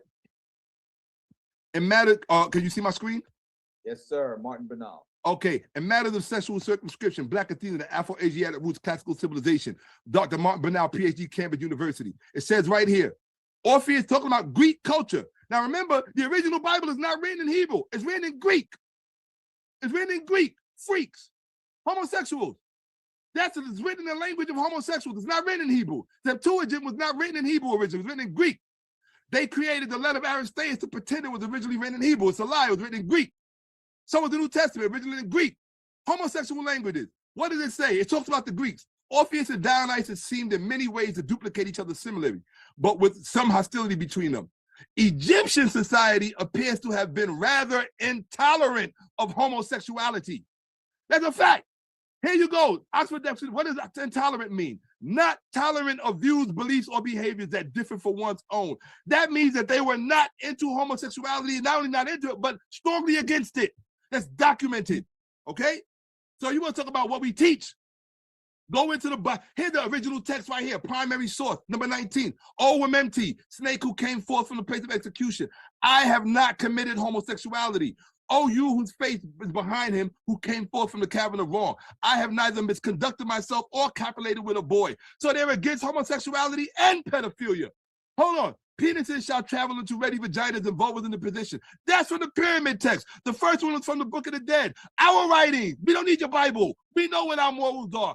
You never heard this. This is from, what you call it, a minimo, right? You really need to read that. If you are a man of worth, or Tahotep, if you are a man of worth and produce a son by the grace of God, if he is straight, do you see the word, you retard? If he is straight and takes after you, takes good care of your possessions, do for him all that is good. He is your son, your Ka begot him. Don't withdraw your heart from him. Straight. They actually use the word straight. What is straight? Look at the dictionary. Right here, adjective, informal, heterosexual. You want to talk about what we teach? The only way you can convince Hebrew Israelites that something is wrong with kmetic is for you to lie, misrepresent, cheat, and steal. And that's how you represent your God? You ain't even representing your God. You're misrepresenting our God. Yahuwah. Okay? Say his name right. Time, my brother. Time. Okay. All right. That's the third and final round from are you guys get off mic, Captain? Do you guys want to do a question and answer period? Yes, sure. They do. All right. Hey, you can't answer for us, man. Yes, I could. It's 7 minutes. And listen. The problem is this now, right? We got to be under real control in this segment. Okay. All right. So what I'm gonna do is I'm gonna give y'all 1 minute, right, just to compose y'all questions. Hey, can Shakka go first? I don't have no questions. Okay, I'll go first. But Tazaryach, I gotta say something to you. I have a lot of respect for you, bro. The fact that you even took this debate, because a lot of cats would have been scared, and you stepped up. I think you did a piss poor job, but you certainly made an effort to prove your point. But it's a dead point. especially when compared to the facts and the document. Shakka, But hold on, Shakka. yeah. Can I say It's like something? a closing argument. Hold on. Okay. All Let's right. not even do that right now. Oh, so what are we doing now? So what are we doing now? Wait, Garfield, can I just say something back? I won't even take that long. Yeah, go ahead, beloved. Appreciate it. Shakka, I have no respect for you. Okay, that's fine. I know you wanted to upstage me. That's fine. I ain't interrupt you. That was good. That was good. I appreciate it. But I have none. That's cool. The way you, I don't expect you to. I could tell because you can't say I don't respect you after you said I got respect for you, unless you a liar. I didn't say I didn't respect you. I didn't say I didn't respect you. Okay. I said I don't expect you to. Okay, I appreciate that. Yeah. So now, with that said, although you're lying because you told Sanetta that you did, so I can't even talk. Because you're lying. Hold on. Let's do this. This is not a good idea right now. Okay. Let's do this. Only from his side because he interrupted me. Yeah, but hold on, Captain. Hold on 1 second. Captain, you gotta let Captain finish. Let him finish. Go ahead, Captain. Finish your point. So the reason why I say that is because before this debate I would say I always give you the position of being like the best kmetic guy, and you came in here and I felt like I was debating the other Shakka that Sanetta brought on here that interviewed him. This is horrible. It's a horrible debate. That's why I ain't got no questions. But that's all I got. That's it. That's all. Supposed to say that. That's called fronting. Shakka, you gotta let him finish. It's one night. I was done. I didn't go on for 20 minutes. The hell, I heard we had to say hold on, guys. We getting out of control right now. Let's do it. Now, Captain, do you have any questions for Shakka? No, that's why I asked if Shakka would go first, and I think Shakka said he would. All right, Shakka, do you have any questions for Captain? Yes, I do. All right, so I'm gonna put the clock on for 7 minutes, and we're gonna do 5 questions. What's up, Cap? I was just gonna say I just wanted Shakka to go first, and then maybe I have some questions after that. So that's fine. I'm gonna give you that opportunity, brother. I wouldn't leave you to drive like that. All right, and listen. Once Shakka asks you the question, you're gonna have to answer. Shakka, you can't interrupt him while he's answering the question because both mics are open. So we got to be under control. All right, but let me say this real quick, because if Shakka is in the point of asking his questions for the 5 minutes, once Shakka say I'm good with that, you gotta let him be good, because it's Shakka's time. The same way with like, Captain Tazaryach. Are you saying like when Tazaryach say I'm good with it, then you got to move on because he's wasting Tazaryach. So he can stop me, right? So he can stop me when he feels he's satisfied. That's what you're saying. And you can stop him when you feel he's satisfied. I'm just making sure I understand. Yes, because you know how people draw it out, and then that's your time going. Right. I got. So once y'all both feel that you're satisfied with the answer, you can move on and stop them. All right. I'm gonna put the clock. It's 7 minutes. I'm gonna start the clock right now. Shakka Amos, are you ready with your first question, brother? Yeah, I'm ready with the first question. I remember. Hold on 1 second. Shakka, can you read the flyer? I don't have. Hold on. Do I have the flyer here? Let me see if I got the flyer on my computer. It says, "Whose ancient writings can fix the Black community? Whose records are stronger?" This is the early flyer I have. I don't have the. All right. The proper title for this joint is "Whose ancient writings can fix the Black community? Whose records are stronger?" Captain can only use the Bible. Shakka can only use the kmetic records. All right. So let's start the questions. Let's start the questions. And Shakka, I'm gonna start the time in 5, 4, 3, 2, 1. Go ahead, my brother. All right. So, Tazaryach, you are continually bringing the Bible front and center, and you make the claim that because the slaves used it, it is therefore the best thing for us to use because it worked for the slaves. So those same slaves who fought to get free during the Civil War, they used muskets to defend themselves. Are you therefore saying that because muskets were the best thing at the time, that we should still use muskets in warfare in modern age and in advanced period? Is that what you're saying? No, I would never say we should use muskets because technology changes. So guns changed. Even the formation of guns, where you had to make the gunpowder, stick the gunpowder, jam it down with the little rod, then you shoot it one at a time. Now they got semi-automatics. They got automatics. So that wouldn't make sense. But from a Bible perspective, love thy brother as thyself, thou shalt not commit adultery, the dietary law, what foods we can eat, what foods we cannot eat, that's eternal. Right. Like, for example, fins and scales. There ain't a fish that has fins. Okay, I'm good. I'm good. You answered my question. All right. So so you're saying because technology has advanced, therefore you don't need we don't need to use muskets. So what I submit to you is that the Sebaites that I showed, all of that deals with technology as well. It deals with human technology, the building up of people. You saw in the word ked, it said build me up. That's what it literally means, build me up, character-wise. And character responds to both intellect and morality. This is the point I'm making. This is the point that this is what the documentation shows, right? So what I'm saying is that being that the kmetic literature was far more advanced than the biblical literature, it only makes sense if we're going to use advanced technology, it only makes sense to go with the kmetic technology because it's far more advanced. Shakka, hold on, Shakka. All right, so I got another question. Yeah, all right, let me ask another question. Let me ask another question. All right, so let me see what other question I have here. I'm gonna have to make something up. Okay, so let me ask you this. Them slaves, because you keep hopping on the slaves using the Bible, right? So those same slaves that use the Bible to do this, that, and the third, which I commend them for. I commend the slaves, right? And I commend the kmetic literature inside the Bible that may have played a role in inspiring them, most likely did play a role in inspiring them. So my question to you is this: those same slaves who fought in the Civil War to get free, they also used the horse and buggy, right? So are you saying that because the horse and buggy worked best for us at that time, that we should use the horse and buggy today in order to get around? Again, no, I'm not. The title of the debate was which records can fix the Black community. No, I know that, but I'm asking. Hold on, you gotta addressing your logic. Shakka, hold on. You gotta let him answer, bro. All right, I'm letting him answer. I'm letting him answer. Go ahead. I appreciate it. So asking me about a horse and buggy, we would be behind times, right? Because everybody else would be driving vehicles. Right. But using that Bible as inspiration, we would never be behind times. Those slaves, the reason why I applaud those type of slaves or those type of Christians, because the scriptures that said, be amongst yourselves, don't be integrated, that's what those slaves did to become great. In today's time, we're so worried about being integrated, we won't segregate like the Bible said. And even though they segregated, they still built amongst themselves and dealt with other nations economically. We could learn a lot from that. So that's how you follow. Hope I answered the question. Okay, so you also made a statement. You said Christianity is Black power, right?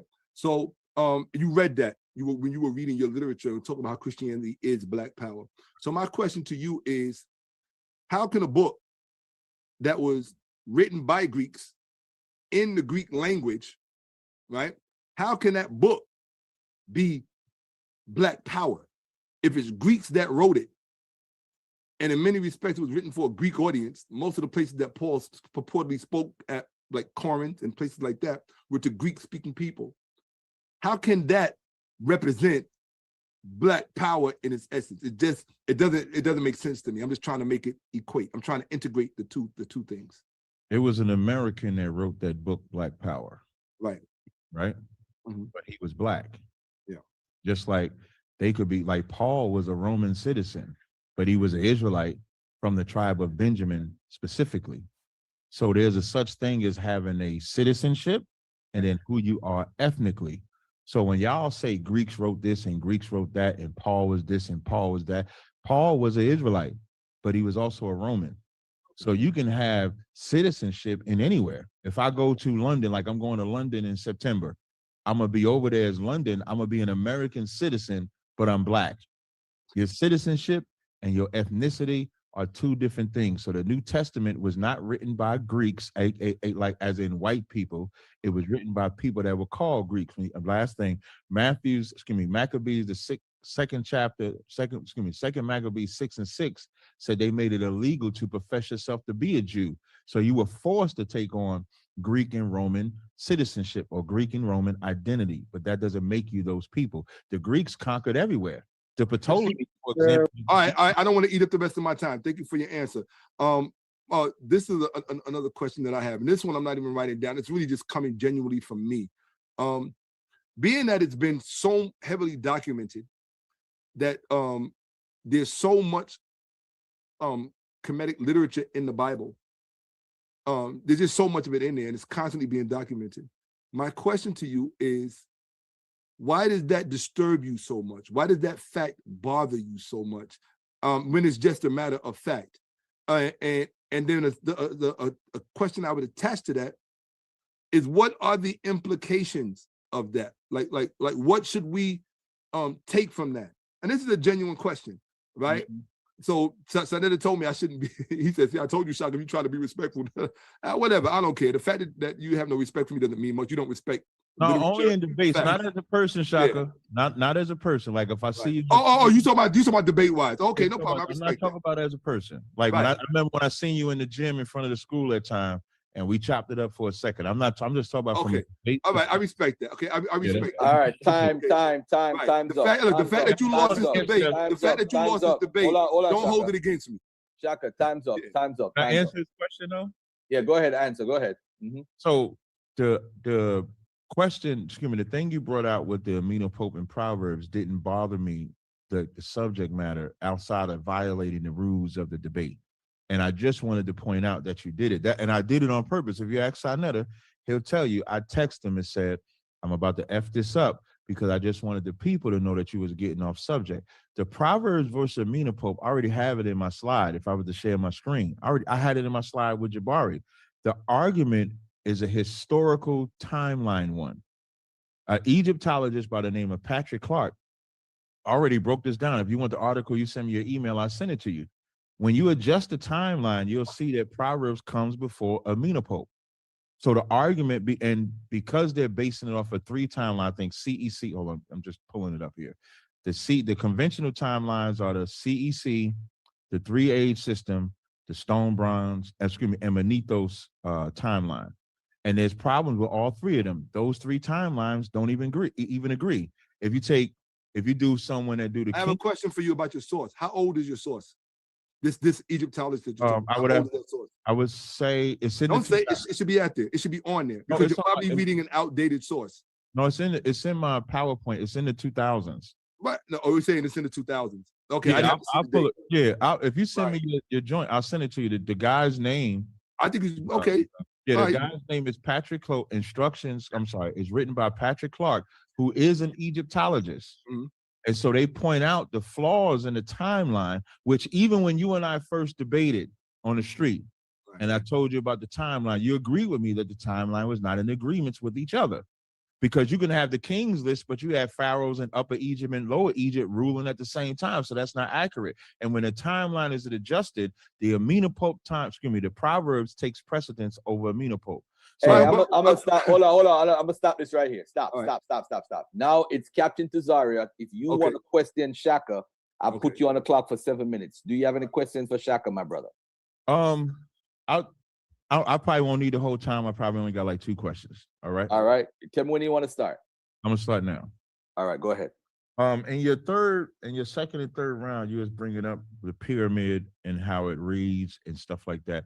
How would you make what you presented today applicable in real time in society? Like, how would you do that? It's pretty easy for the most part. The first thing that you have to do is it's very important to get the language right. When the language is not right, you end up running in circles trying to solve a problem that you're not equipped to solve, because language and psychology go together, right? So the first thing you have to do is get the language right. And the reason I pointed to the pyramid was because I wanted people to see that, I wanted people to understand what it represents and how it relates to mental health. There's a direct connection. You cannot build a stable, and the key word is stable. You cannot build a stable civilization that outlasts and lives longer than all other civilizations in recorded history. You can't do that with mentally ill people. You can only do that with people who have a sound mind and who have stability inside. That is what is missing from the Black community. Stability, psychological stability, moral stability.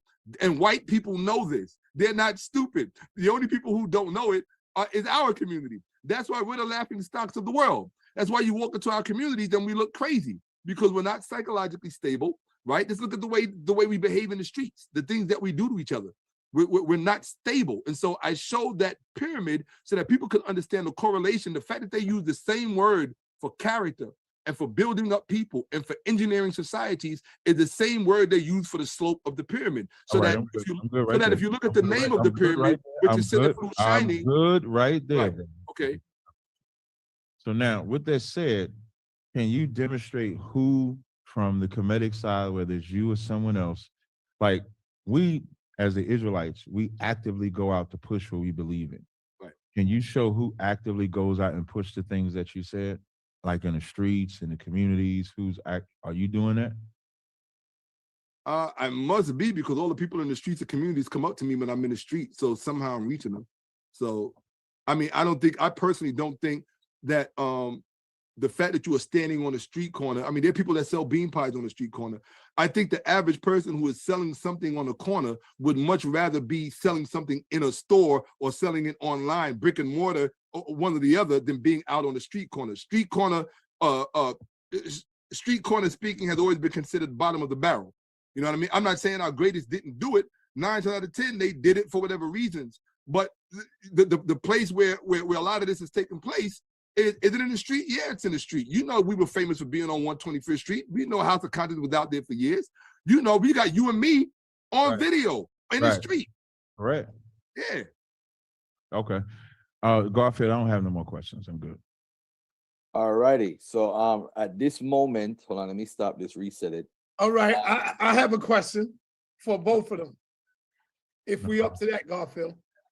Yeah, go ahead. You could ask a question. I would like to ask Shakka.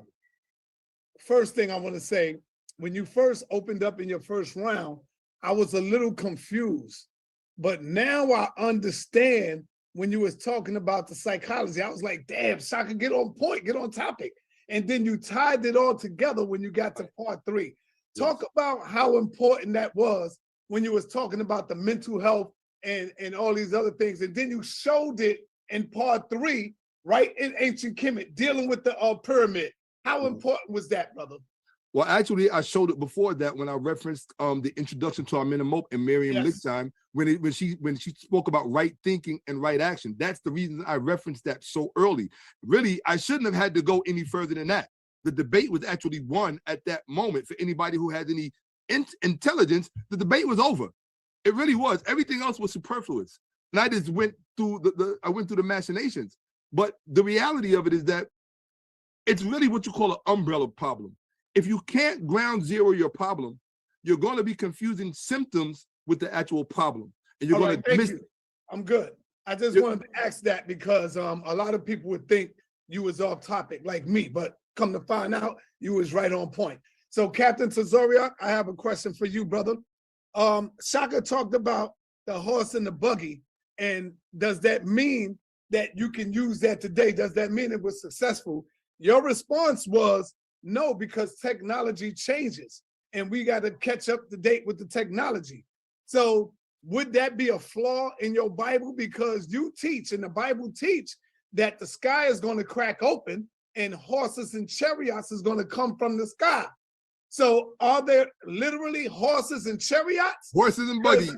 Because you can't say, oh no, because we got cars now, but the Bible says horses and chariots.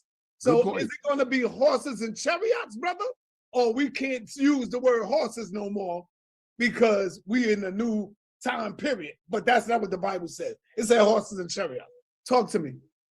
I see Sarnetta drunk the same shit Shakka did today. He had to have drunk the same shit. When you read the Bible also say, if I read Acts 1:9, it says, and when he looked up and spoke these things while they beheld, he was taken up in the cloud, received him out of their sight. So as it says a cloud, am I looking for a cloud to come back? No, I'm not, because I understand the metaphor. Chariot is a metaphor. When they tell you to go get a sword, it's not talk about a literal sword, it's talk about getting something to fight, because it's a metaphor for defending yourself. It's a metaphor for fighting. So the chariots and horses that you see in the scriptures in Revelation, the 6th chapter, it talks about a black horse, a red horse, and a pale horse. All of them are metaphors. It's visions, it's dreams. It's to be interpreted to something that happens. So how do you determine between what's a metaphor? No. Stop right there. I got a question for both of you guys, and then we're going to go to closing arguments. This is a simple question. and it's the same question for both of you guys. Okay. What is one thing within the kmetic writings that you would apply right now to this society, right now to our community, that would benefit us the most? That's to Shakka Amos first. That's the Shakka Amos first. Yes. The very first thing that I would do is I would reintroduce the Black community to the original scripture from which the Bible came, right? So it's kind of like I was talking to someone yesterday, I don't remember who it was, but my thing is that if they went into the kmetic literature to take things out, that means they're editing, right? How do you know they took out the best stuff? Maybe they left the best stuff in the original corpus. So if there are things in the original corpus that can solve all of our problems, it only makes sense to leave the copy alone and go back into the original corpus. And when you go back into the original corpus, it's going to blow your mind, because that's where you're going to see all the answers that will solve your problem. All of the answers that will solve our problems are in the original text. But if you don't notice that, because my last question, I'm going to say the last thing. My last question to Tazaryach, which I wanted to ask and never got to, was no. I just wanted you to answer that question. There's no more questions after this one. So Who's that person, man? Who is that? Hold on there. Hold on 1 second. All right. Question to me, right, Garfield? Yeah, the question to you, Tazaryach, what is the one thing in the Bible that you would use out of scriptures today that would help the entire Black community?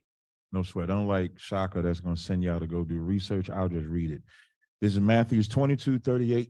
I'm going to read to verse 40, 3 verses. I'm sorry, verse 37 to 40, 4 verses. Yahweh said unto him, thou shalt love the Lord thy God with all thy heart and with all thy soul, with all thy mind. Verse 38. This is the first and great commandment. Verse 39. And the second is like unto it. Thou shalt love thy neighbor as thyself. Verse 40. On these 2 commandments hang all the law and the prophets. Why are those 2 laws important? What is plaguing the Black community is the hatred that we have, the selfishness, the murder, the killing, the robbing. We don't know, the lack of compassion, the lack of empathy, to feel for somebody when they're in pain. And we don't have that, but we do want people to feel for us. So if we learn to love our brother and sister like we loved ourselves, that would be the start, and that requires action.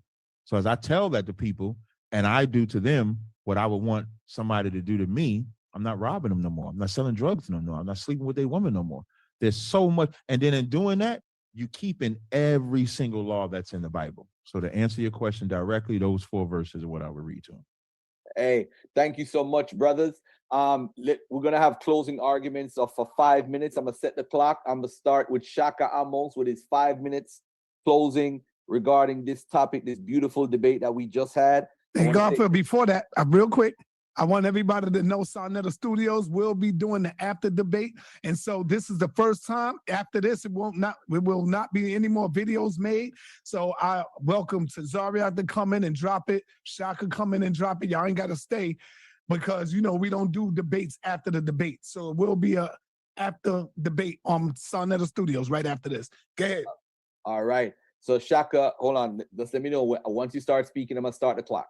All right, you got 5 minutes to closing argument. Let me mute my mic. Go ahead, my brother. Yeah, unmute your mic, Shakka. Hold on, Shakka, before you speak, hold on 1 second. Okay. Shakka is going to speak for 5 minutes, his closing argument, and then Tazaryach, and then the debate is completely over. But before you Tazaryach close out first? He always closed out last. He closed out last on the other one. Hold on, beloved, because he started the debate. He was first. Yeah, I didn't close out last. He's gonna close out tonight. All right. So hold on. Before they close out or anything, I want to say to everybody that participated in this debate, I want to say thank you. Thank you for being a wonderful audience and following the rules. If you came in late, shoot me an email tomorrow at askbrothergarfield@gmail.com, and I will send you a full copy of this debate. All right. I'm gonna say that again. If you came in late and you want to see the entire debate, shoot me an email and I will send you the entire debate. It's askbrothergarfield@gmail.com. And one more thing, we got Garfield. Sanchez going up against Unk coming up. And And- then we got Pastor Bennett versus Chris Harris. So that's coming up as well. All right, cool. All right. I was going to tell you I wanted to debate Chris Harris Memorial Day weekend that Sunday, but since you're going to have him with Pastor Bennett, because I need to put that work in. But anyway, Shakka Amos, you got 5 minutes, beloved. I'll start the clock whenever you're ready, and we going. Let's go. Okay, give me 1 second. Slideshow. Hey, Brandon, Ashley, you're late. So since you just came in, just send me an email at askbrothergarfield@gmail.com, and I will send you a copy of the entire debate. Anyone who just came in late, email me at askbrothergarfield@gmail.com. Okay. Are you ready? All right. Are you ready? Go ahead, beloved. Mhm. Are you ready? Are you ready? Are you ready? Yes, yes, sir. Go ahead. So what I'm going to do, since he wanted to read from inside his text, I'm going to read from the Sebayet so they can hear the literature and see what it says. Okay?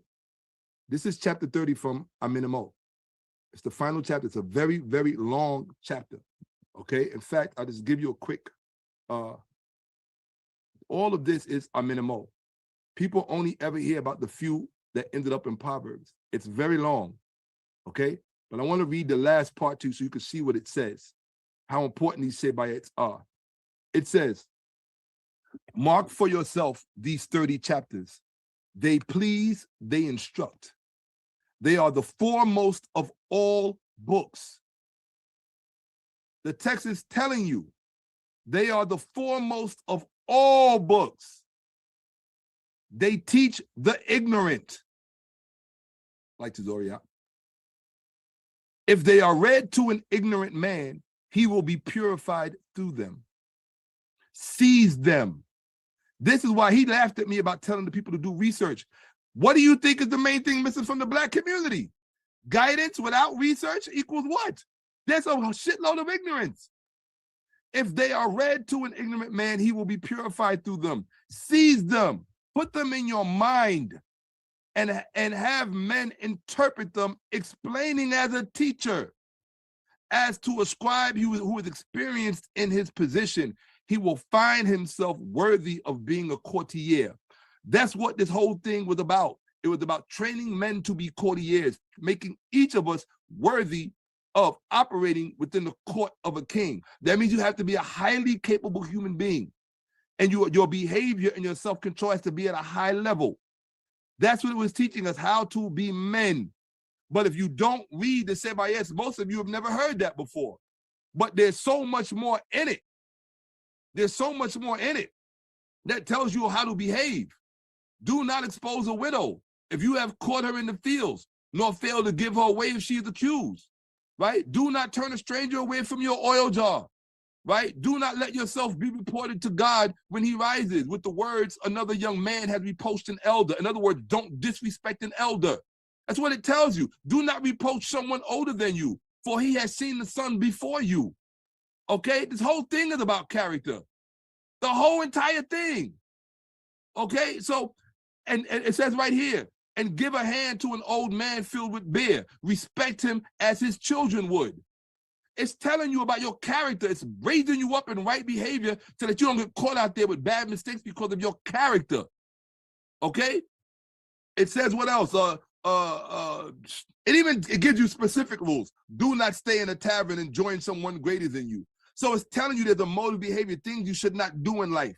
If you go to a party, don't try to commiserate too much with people that are greater than you there, because you might end up doing yourself more harm than good, right? How fortunate is he? A perfect example. Tazaryach went and hooked up with this dude, Whack 100, and look what ended up happening. Whack 100 ended up eating him a new asshole all over the internet, making him look bad. That's what if he would have read that Sebayet, he would have known not to do that. This is what I'm talking. It's little things. It's the little things that undo a person, right? Do not jeer at a blind man or tease a dwarf. Neither interfere with the condition of a cripple. It's telling you how to be as a human being. And there's tons of this stuff. That's why they went in there and took it. They took a few little pieces and left all of the best stuff behind. You idiots want to stay with the copy? Stay with the copy. I don't care. I know where the best stuff is. I'm not going to tell somebody not to eat at a fast food restaurant just because I eat at a 5-star restaurant. If I can eat at a 5-star restaurant, I'm going to eat at a 5-star restaurant.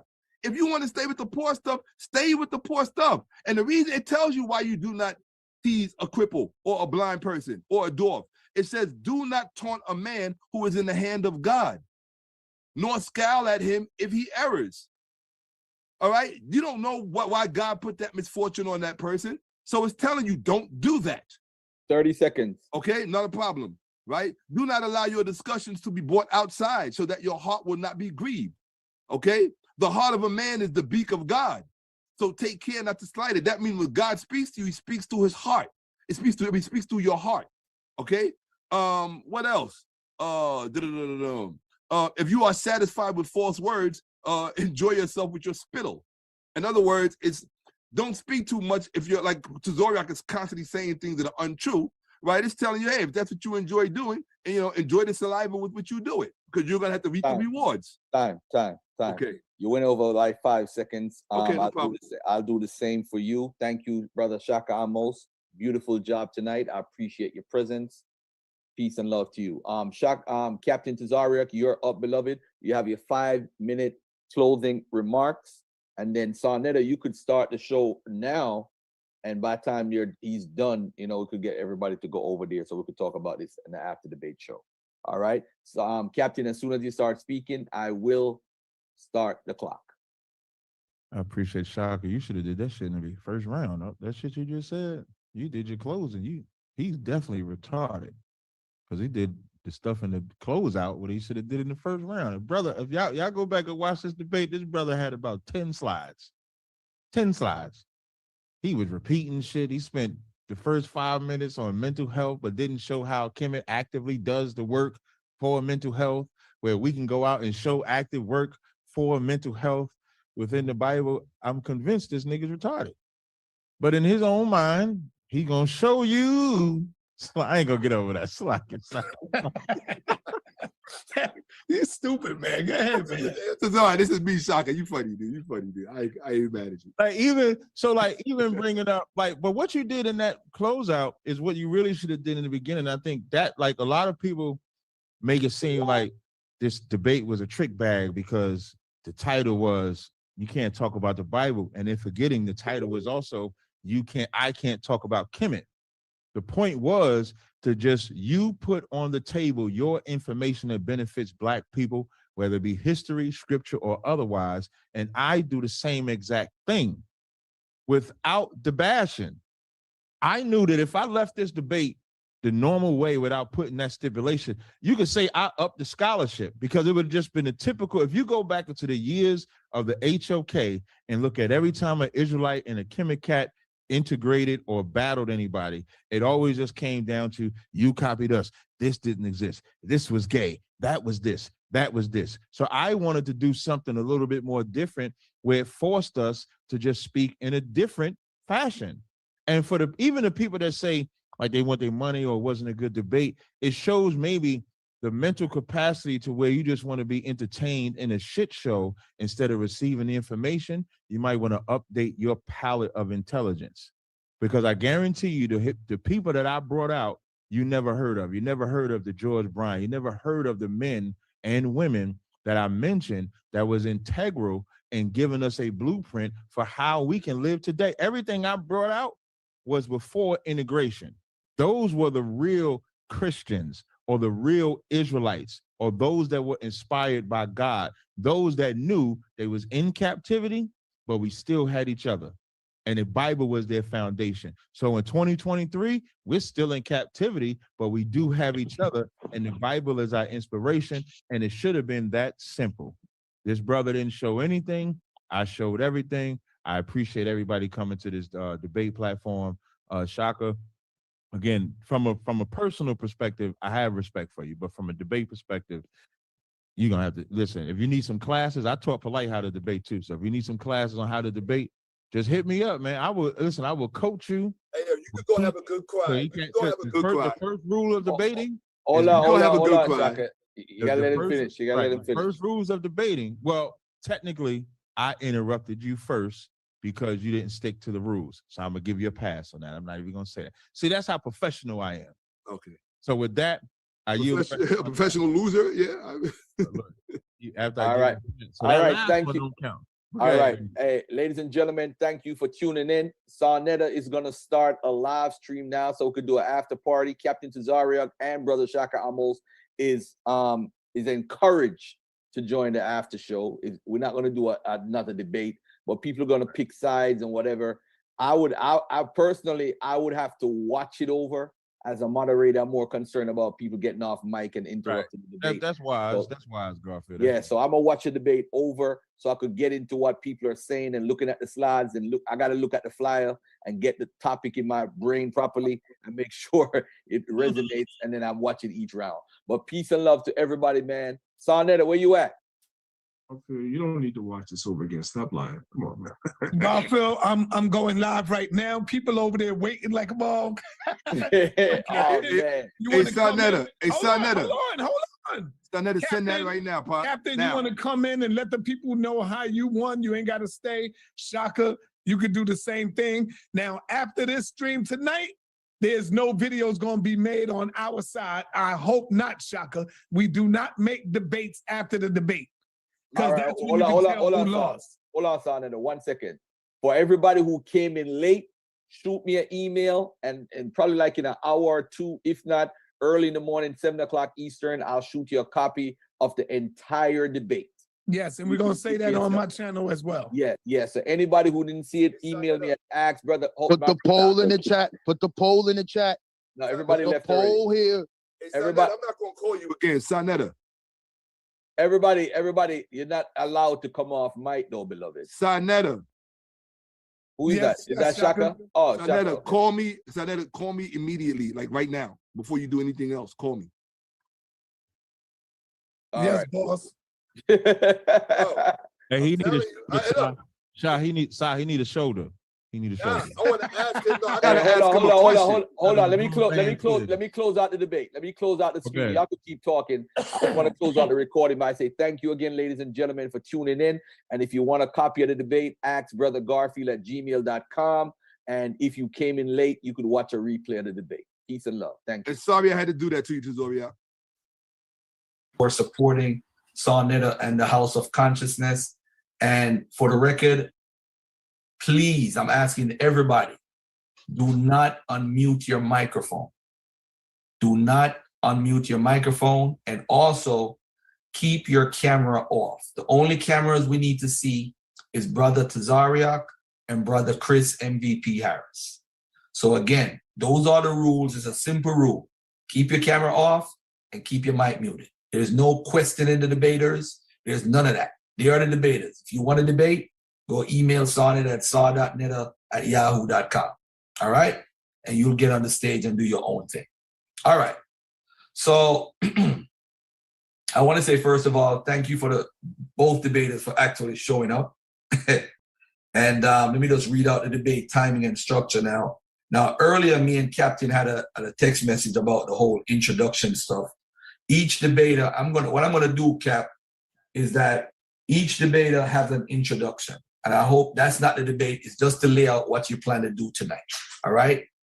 And after that, we're going to have each debater is going to have 10-minute rounds. We're going to have 2-minute rebuttals for 3 rounds. And then after that, the final part is a question and answer round. Each debater gets to ask the other debater 5 questions in a 7-minute period. And then after that is done, we're going to have closing remarks by Chris Harris first, and then Tazarak will close out. Then the debate will be over. If the brothers want to stay on and have a dialogue with the audience after, that's when the audience could come up and they could ask questions. That's if the debaters choose to stay on. We usually do it, or we do an after show on Sarnetta or wherever. All right? Hold on real quick. Excuse me, Garfield. Our opening statement is still 5 minutes, am I correct? Yes, it's 5 minutes on record, but it's not sometimes, I mean, it shouldn't be a long thing because you're basically introducing yourself and whatever you're doing. It's not to actually show your slides. So it's basically just I'm not showing any. It's not me. It's a 5-minute opening. Am I correct? That's the house rule. That's what was sent to me by Senator. Am I correct? All right. Yes. Thank you. I don't think you won't take that long anyway. Personally, I don't think you won't take that, but you can if you want to. That's okay. Yeah. If he wants to concede after, I like to use all my time wisely. That's all. Hey, real quick, and there's no slides. It's just the introduction of talking. Is that what that's the introduction of talking. That's all it is. Okay, no sweat. Just laying out what you're doing. Okay. All right. Now let me situate my timing, my clock, and hold on 1 second, family. Let me get this together. My timer, so that I could keep the time properly. And the reason why I'm wasting time because I'm trying to get some people here in who have not come yet. They're just getting the link. And all right, cool. So, all right, so here we go. All right, let me just get my clock together. Hey, I don't know if this is a house rule or not, but shouldn't the cameras remain on for both combatants, not shutting them off? Is that a house rule or no? It's not really a house rule. It's just Cameras supposed to remain on because you're supposed to see the other person's face. That's right. Yeah. Put that camera back on, man. It's time to roll. All right. Stop turning the damn camera off, man. Let's go. All right, cool. Hold on 1 second. Since y'all wanted, man, you fuck with the Bulls. All right. Talking. Let's rock and roll. Talk. We don't see you yet, Chris. Come on, Chris. And by the way, only Chris and Tazaryach's camera should be You're the only one. Listen, the light-skinned nigga's about to take over for the next couple hours. You know what I'm saying? 2 light-skinned cats. We bringing it back. You know what I mean? Captain is first. Yeah. That what y'all say. All right, give me a second, family. Let me just sort this all right here. Y'all know all phones are on mute, right? Just make sure that all phones are on mute. Hey, real quick, so I can't use my slides to frame my argument in my opening? No, that's just a verbalization. Here we go. I found it. All right, here we go. I'm not understanding that. Start point. Sure. No problem. All right.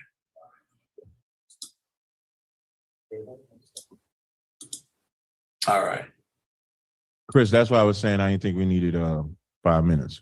But we'll see how it goes. Let's rock and roll. You ready? You ready yet? All right. Everybody turn off your camera. Byron Coleman, turn off your cameras, turn off your microphone. And I want to welcome Pastor Bennett in the building. And we're going to start immediately. The first person that's going to introduce themselves, ladies and gentlemen, this is Captain Tazaryach from ISUPK, represent New York, Harlem in the building. Peace and love to the brother. And you can begin. This is your introduction. There you go. I appreciate it. I'm Captain Tazaryach of ISUPK. I'm the Commander General Hunter, the leader of this nation on the face of planet Earth. The topic of this debate, I believe, is called, does the biblical Jesus copy, plagiarize from Kemet? And I think it's an important debate. I think it's a stupid debate. I'm going to be extremely ignorant in this debate, not against Chris Harris, but against this dumb information that they're trying to make be applied to the Bible.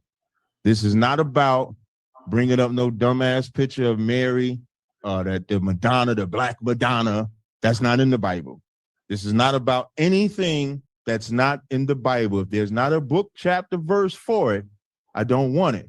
And then the second thing, if it's coming from a pyramid text or coffin text, I hope he has the source of who had access to said pyramid text or coffin text when the New Testament was written. You're not battling a Christian, you're battling an Israelite. So that whole immaculate conception don't work here. Whatever you think you're gonna bring with Osiris ain't gonna work here. If speaking of Osiris, this nigga got a daddy. So if you make it Osiris and Horus and Jesus and try, it's almost like mixing and matching this together is gonna force me to bring up Geb, because that's Osiris' father. I don't know about y'all, but I don't know nobody that want their father that's known as either homosexual or putting a penis at his mouth. Now, y'all forced me to talk about that because y'all want to talk about Osiris and Horus and Kemet. So I have to talk about what's in there. So if we're saying that it's copy, and you're just taking particular words and saying, because he said this word here. Like, if you think about it, there's so many different verses, chapters, and books in the Bible. And to search out, it says water here. It says amen here. It says Mary here. So because it says Mary here, and this person is Marie too, or Mary too, then they copied it. That makes no sense whatsoever when there was other people named Mary around Mary. There's other people named Jesus around Jesus. It's not a unpopular name. It's a popular name. So what we have to make sure we do is keep this focused on the biblical side. So I hope this brother is prepared. That's what I plan to do, to be prepared, and we'll see what goes on from there. So that's really all I got. I'm ready to rock and roll. All right, thank you, brother Tazaryach. All right, let me reset this clock. Chris Harris, MVP Harris, you are up, my brother. Let me know when you're ready, and I will start the clock. That's dope, dope, dope, dope. Wonderful, wonderful, wonderful, wonderful. All right, my name is Chris MVP Harris. I think everybody knows who I am. I'm somebody that teach against the proponents of the Bible. I teach what we call comparative mythology. I teach history, and I teach anthropology. And my argument today is simply this, that the stories found in Kemet predate the Christian narrative by some thousands of years. Okay, gotcha. Are we serious? Hold on, Captain. You got to mute up, Captain. Hey, you can give him his time back. That wasn't at you, Chris. I thought I was muted. I was talking to the camera guy. I apologize for that. All right, I'm gonna start you over, Chris, from the beginning. And mute up, Captain, mute up. So that error don't happen again. So let's mute up. Chris, I'm gonna start you from 0. I'm gonna give you all your time back, beloved. All right? Whenever you're ready, jump on. Let's go. Okay, so as I was sitting up there saying before, when we see the stories inside of ancient Kemet, we know that these stories predate the biblical narrative by some 3,000 years, right? And you have many temples that teach many different things. You have the temple of Karnak, you have the temple of Heliopolis, you also have the priesthood of Ptah, you have the priesthood of Amun-Ra. So you have different cosmologies and different cosmologies that teach different things at different times. And this is what most people that follow the biblical narrative tend to fall for. What I'm going to do is I'm going to put things in their proper perspective today and show you that the characters found in Egypt or the characters found in the Bible are no different than the characters found in Egypt. And the Bible is simply a story. Mainly the New Testament Gospels are simply a story told symbolically. Symbolically, listen to what I'm saying, family, that they are symbolic of a much older story. His entire stance is God gave the New Testament. God ordained the New Testament. Therefore, the New Testament stands as the original. See, the name of the debate is not, I believe, plagiarism. Plagiarism is nowhere in this discussion. Plagiarism is nowhere in the title. It is called, is Jesus a copy of ancient Egypt? That is the name of the debate. That is the fact, not a belief. So that's what I'm here to discuss with Captain Tazaryach today. And I think at the end of this debate, I'll prove my point while he'll just do a lot of filibustering, gish galloping, red herring arguments, slippery slope arguments, and no true Scotsman arguments, and a lot of ad hoc fallacies. As he said, he's going to be acting very ignorant today, showing me that he's not really prepared for this debate. We must master the English language first before we begin to master religions, and I'm going to prove my point in my opening round. Thank you, Garfield HOK. I don't run to it, I run from, I don't run from it, I run to it. So morning coffee is in the house, man. Let's get it done. All right, thank you very much, my brother. You do have more time if you want to, just to let you know. But if you say you're done, you're done. All right.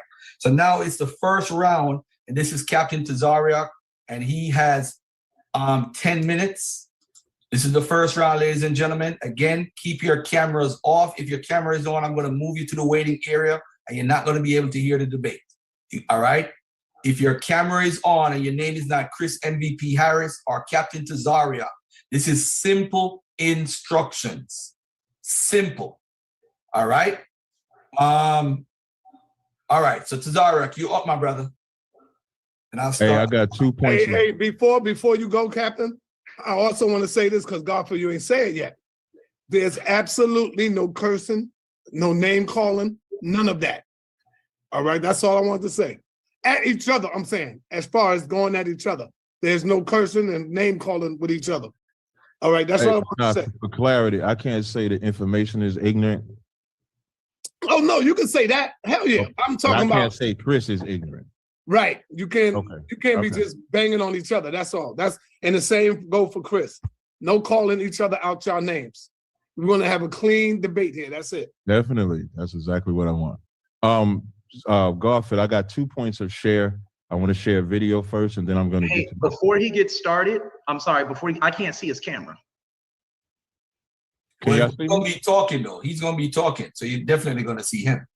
Do you see me now, though? He's saying, I think he said he can't see my camera. I can't see Tazaryach at all. I'm at the top. It looked like, from what I see, I'm right next to Garfield, and you right below me on my screen. Yeah, I don't see him anywhere. Garfield, can you help him out with that?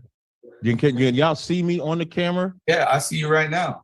Yeah, so the way I see it, on the first row, I see Mika. Okay, there you go. There you go, right there. I see you now. Yeah, I see you too. I see you. We all see you.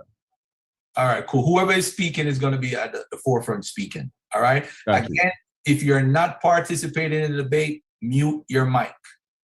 All right. All right. All right. So Garfield, I just got 2 points of share. Before I get to my PowerPoint, I got one video. So I'm going to share that.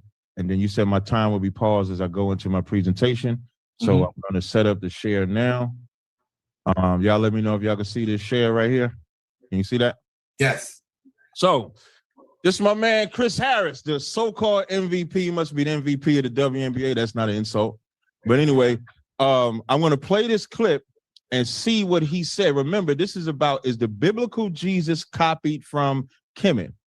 So I just want y'all to hear what Chris says before I begin my presentation. Question. I heard Garfield Reed said, well, how do you prove it? Can you show me transmission? No, I can't show you transmission, but I can show you, ask ourselves a question. I heard Garfield Reed said, well, how do you prove it? Can you show me transmission? No, I can't show you transmission, but I can show you a connection. Now, I want to stop so I can share my PowerPoint now, Garfield. So I'm pause the time. Pause the time. I'm going to stop this. I'm going to reshare. I wish I could have just shared my computer, but I don't see that option here. So I'm going to share my PowerPoint now. Share. I'm going to present from the beginning. Do it from the beginning, and then display settings. How did I do that before when I said, there we go. I think that's it. Can y'all see the screen now? Yes. Thank you. So you can start my time now. With that said, I should really just walk away from this debate, because does the biblical Jesus copy plagiarize from kmetic? Even though plagiarize is not in the title, Chris is correct about that. If you can't show the transmission of the New Testament writers having access to what he said it's copied from, then what are we talking about? So what we have to first establish is how or when or what is the timeline for the New Testament being written, recorded, XYZ, right? I'm going to skip this for now. So now, first we got Matthew 22:32. It says, I am the God of Abraham, Isaac, and Jacob. God is not the God of the dead, but of the living. Everything about kmetic is about what you do in the afterlife. Everything about the Bible is what you do in this life. What you would do in this life is what will happen when you come back in this life, not what you do in the other life. Copy is an imitation, transcript, or reproduction of an original work, such as a letter, painting, table, or dress. Plagiarize, to steal or pass off ideas or words of another one's own as your own. So he would have to show where the writers or people of the New Testament had this. This is called an ancient, I'm sorry, I got to move this, ancient manuscript comparison chart. When you look at this chart, it'll tell you of all the things that you see. So you have Lucretius died at 55, you have Pliny, you have Plato, date written 427, 347, earliest copy AD 900, approximate time in between 1200. When you look at all of these, when you get to the New Testament, date written 1st century AD 50 to 100, earliest copy 2nd century AD. So that's less than any other record that you can find. When you look at further, it says there are thousands more New Testament Greek manuscripts than any other ancient writing. The internal consistency of the New Testament document is about 99.5% textually pure. So he would have to show, if now I'm gonna have more, but so he would have to show how those writers had access to all of these different coffin and pyramid texts, because Egypt's history, which is long, is not something where it's just one coffin text. We look at the Book of the Dead as something that we think that it's something that everybody had access to at this time. No, you would have to go into the coffin, break down or understand what the coffin is saying, and then try to apply it to what the New Testament writers were writing into it, which they didn't have access to. This is going to be a body bag. In the 1830s, German scholars of the Two-Man School tried to date the books as late as the 3rd century, but the discovery of some New Testament manuscripts and fragments from the 2nd and 3rd centuries, one of which dates as early as 125 AD, Papyrus 52, disproves a 3rd century date composition for the New Testament. Additionally, a letter to the church at Corinth in the name of Clement Rome in 95 AD quotes from 10 of the 27 books of the New Testament, which lets you know it's already in circulation by the time he's quoting these books. So if he doesn't have information of that timeline, he cannot say that they copy from it.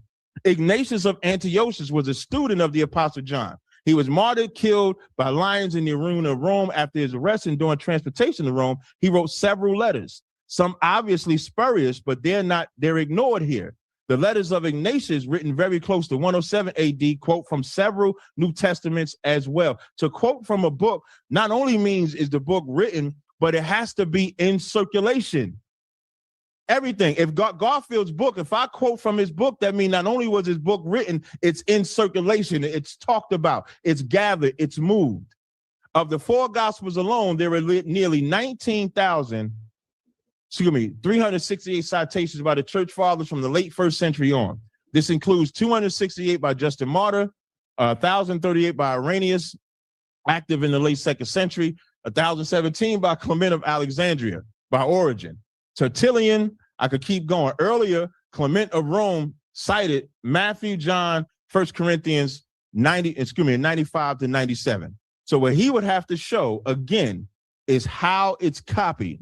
In conclusion, listen to what the experts say about New Testament dating. F.F. Bruce, well-known professor at the University of Manchester in England, says the amount of evidence available to establish a 1st century date for the completion of the New Testament is so great it cannot be reasonably denied. William F. Albright, who formerly a liberal critic of the New Testament, said in his new book, Discoveries in the Bible Lands, we can generally say emphatically there's no longer any solid basis for dating any book of the New Testament after about AD 80. 2 full generations before the date of between 130 and 150. Now, let's say if it's 130 or if it's 80, he still has to show how the New Testament writers wrote this, put it in circulation, and had access to every single coffin text, pyramid text that he's talking about. John A.T. Robinson wrote in The Launching of the Death of God that the book should be redated. So he has to break this down. If you take a look at, this is the map of Paul. This is Paul's journey. Show me where Paul went to Egypt. Paul, with all the letters that Paul wrote, he would just have to show Paul's access to Egypt. That's what he would have to show. I'm going to keep going. It says sometimes after 70 AD, a Syrian philosopher named Mara bar Serapion, writing to encourage his son, compared the life and persecution of Jesus with that of other philosophers. Why is this important? Chris gonna make you think this is about some damn vegetation or whatever Osiris and them doing for plant life and suns and moons. What this establishes, if they're talking about Christ outside of the Bible, they're talking about an actual person that you could substantiate. What benefit did they I'm sorry, I'm gonna keep going for my time. It says he existed as a man, the historian Josephus, which he's probably gonna try to come up against, grew up in a priestly family in 1st century Palestine and wrote after Jesus' death and his known associates. His personal name was Jesus, as Josephus informs us. He was called Christos in the Greek, which just means anointed. That ain't special. That ain't something that's New Testament, which is a translation of the Hebrew word Messiah, both of which means anointed. His brother name was James. He won both Jews and Greeks. This is simple as hell. He was executed. I'm sorry, let me go to the next slide. Reporting on Emperor Nero's decision to blame the Christians for the fire that had destroyed Rome in AD 64.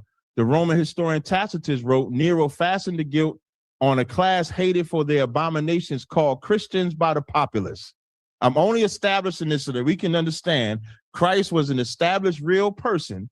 Whether Chris believes in the miracles or not are irrelevant to this subject. Once I establish that Christ is a real person, his birth and life also is real.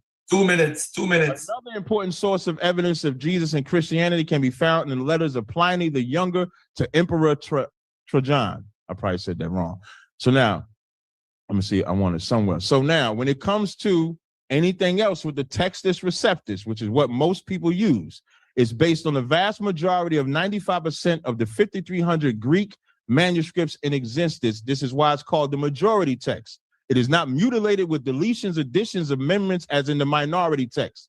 The Textus Receptus agrees with the earliest versions of the Bible, the Peshitta, the Old Vulgate, the Italic. The Textus Receptus also agrees with the vast majority of 86,000 citations from Scripture by early church fathers. The Textus Receptus is untainted with Egyptian philosophy and unbelief. So what he would have to show, let me see if there's any, what he would, I'm sorry. Hey, can you pause my time for 1 second, Garfield? I know I got less than a minute. I clicked something on the PowerPoint that I shouldn't have, and I got to get back to my PowerPoint. I apologize for that. Let me shrink you down. There we go. I think it's right there. I'm sorry. So he would have to show, I'm going to stop my screen, but I'm going to just keep talking. So he would have to show again how the New Testament writers had access to the things that he says they copied from. Every single text that he shows, he has to show what New Testament writer had it, the name of the New Testament writer, and show how it was transmission, which he already said there is no transmission. He can't prove a transmission. With that, I yield the rest of my time. All right, ladies and gentlemen, you actually had 20 seconds left, but you yielded. All right, so let me reset. And that was Captain Tazaryach first round. Now we're going to get to Chris first round. Then after that, we're going to have a 2-minute rebuttal from Tazaryach and then a 2-minute rebuttal from Chris. All right. So Chris, whenever you're ready, I'll start the clock as soon as you start speaking. Chris, are you there, my brother? Waiting for Chris. I hope you didn't get kicked off or anything.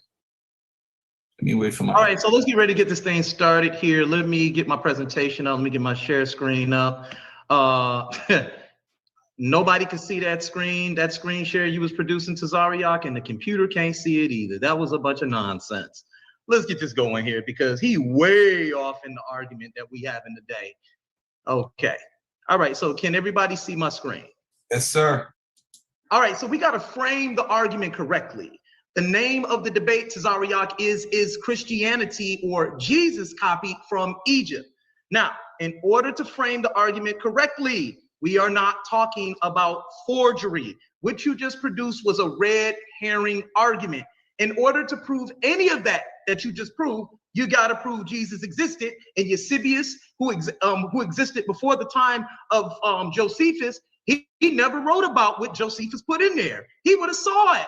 But let's just get to my opening statement because I'm gonna chew it up in my rebuttal. Now, it goes without saying that the story of Jesus found in the Gospels are not unique, nor are they original.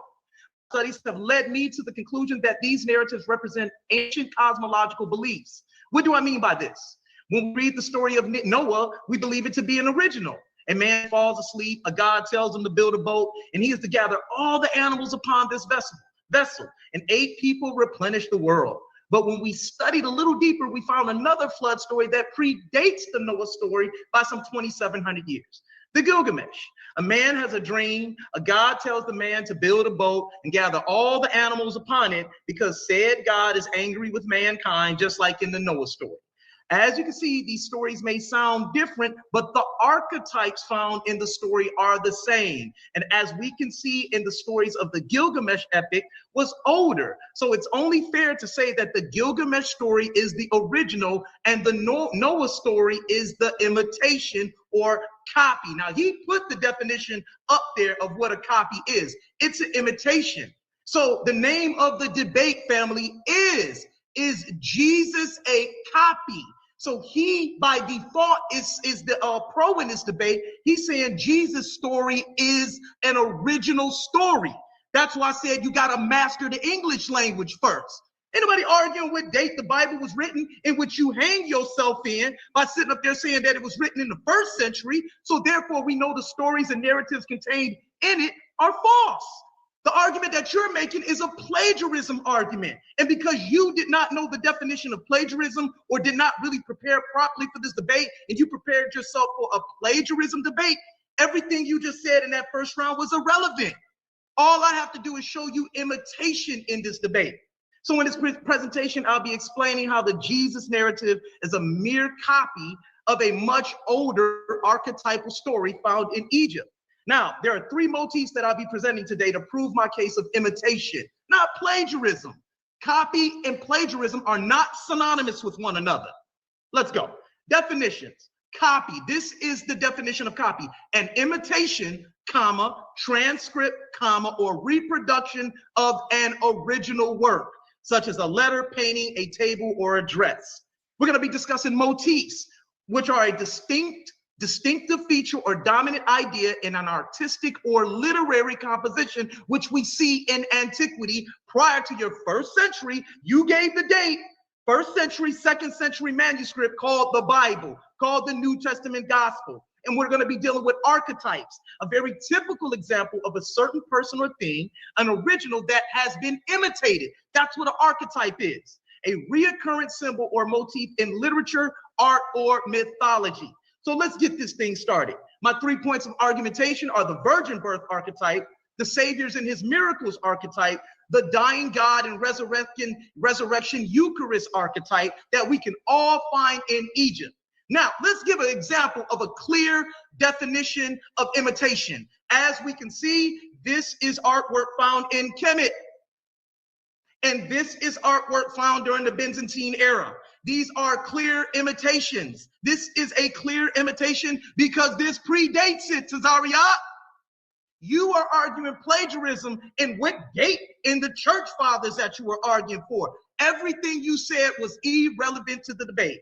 Now, the Egyptian Madonna and child imagery prefiguring its Christian counterpart by centuries to millennia, the Egyptian and Christian divine mothers even share the same name, with Jesus' mother named Mary.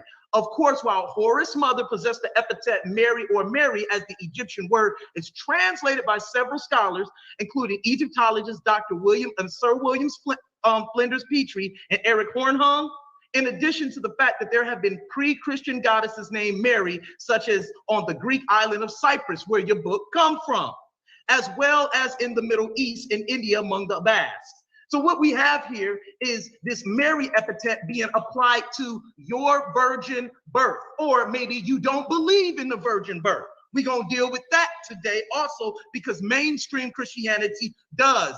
That video was old and outdated, and that was about plagiarism. See, let me put it in its proper context. Tazaryach. Let's go to the next slide. Now, I want to go to the virgin birth. Now, the appellation Mary is not unique or original. That's what unique means to the Jewish mother of God. The important sacred epithet Mary, Mary, or Mary was attached to numerous figures in ancient Egypt, such as deities, kings, or priests, or government officials, and others. In other words, Moses was learned in all the ways of the Egyptian, Tazaryach. There it is right there. Even Egypt itself is called Ta-Mari, which means the beloved land, or beloved land, excuse me. Now, Horus' mother is called Meri Auset, which means beloved Auset. And the New Testament narrative tells us in Matthew chapter 1 that Mary was highly favored, and she would bring forth the Holy Child through the Spirit of God. This story was already told 3,000 years prior to the birth of Horus. We're going to get into some new information here. All right, but before we get started, we got to go into the stars of the east, because Matthew chapter 2 spoke of these priests who looked up in the sky and saw the stars in the east, signifying the birth of Jesus, with the wise men who brought 3 gifts. But let's take a closer look and see if the story is original or unique. Remember, guys, Copied ain't got nothing to do with plagiarism. The definition of copied is not synonymous with plagiarism. That's a court case. I'm not here doing that. I'm here to show you all but that this gospel story is an imitation. Now, Osiris coming was announced by 3 wise men, which were called the three stars, as Barbara Walker states, Mintaka, Alam, and Alantak in the belt of Orion, which point directly to Osiris' star in the east, or the Sophist star, the significator of his birth. So these 3 stars are the star of Sapadet, as we'll learn later on in this. The 3 stars point to what? The son being born. This is very, very, very, very, how do I want to sit up there and say? It's very, very important that we understand that the virgin birth motif is not literal. It's not literal in your book, nor can you culturally tie and show a cultural context with Christianity and Judaism, Tazaryach, but you arguing what date the book was written. So let's continue on. Now, the star in the east, it was called the star in the east because the Egyptians recognized that the rising of Cyrus with the sun, or heliacally, occurred around the summer solstice, the time of the Nile flooding. Now, the time of the Nile flooding is represented by who? Osiris is the sun who becomes the river. The river raises, and the river does what? The river gives bread and growth to that land. This is why Osiris will be seen later on in this presentation as the giving water. This is very important in this argument that I'm presenting here today. All right, so not only is we're going to find out that Osiris is the bread of life, we're also going to find out that Osiris is the living water. If those who drink him shall never thirst. Now, let me say this real quick. He's saying you got to prove transmission. No, I don't. I'm showing you an imitation of a story. This is very significant in this argument because if your book is ordained by God as you think or you believe it to be, then you just gotta prove the God.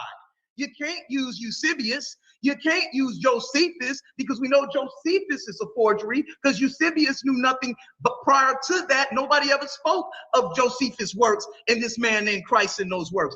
That's irrelevant. That's Christian literature that you're reading. You're supposed to be a Hebrew. So let's go to the next one.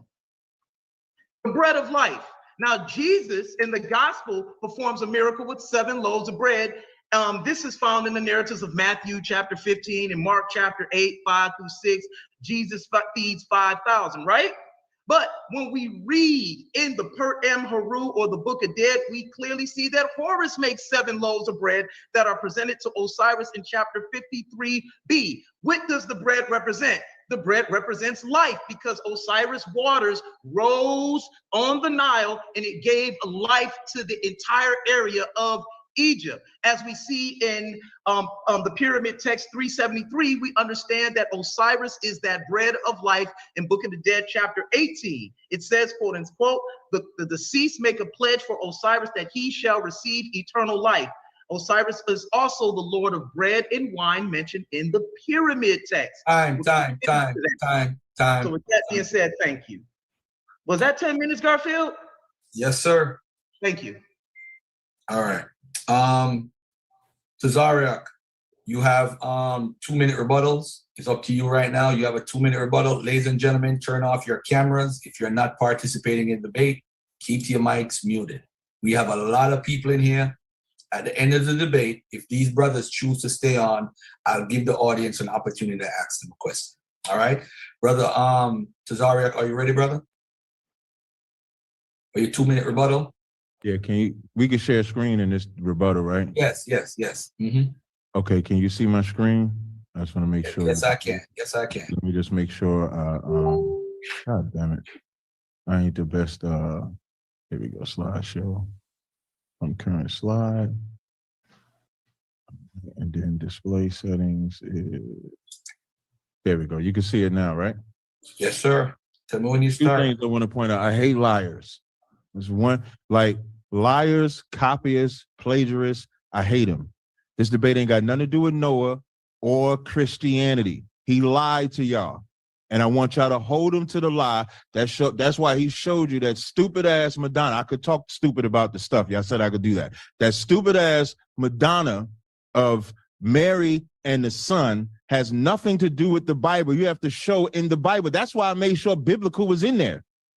biblical story, meaning book, chapter, verse, to show that mother and son sitting like that in the Bible. Just show it.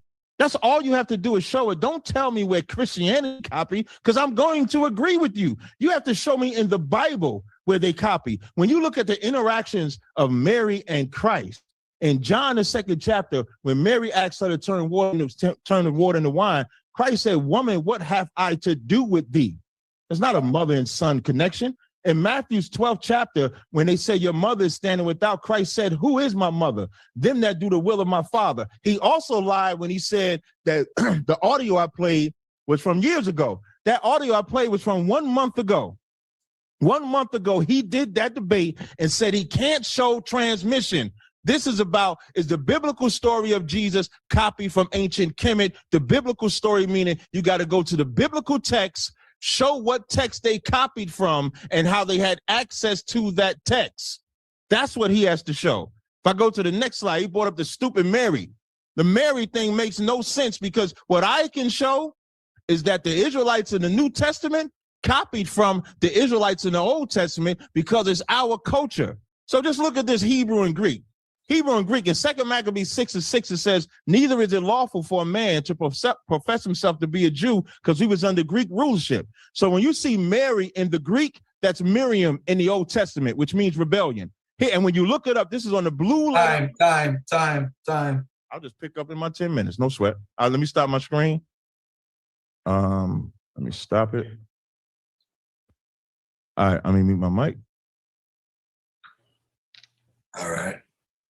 Hold on, Chris. It's your time for your 2-minute rebuttal. Let me know when you're ready to start, brother. All right. Can I bring up my screen real quick?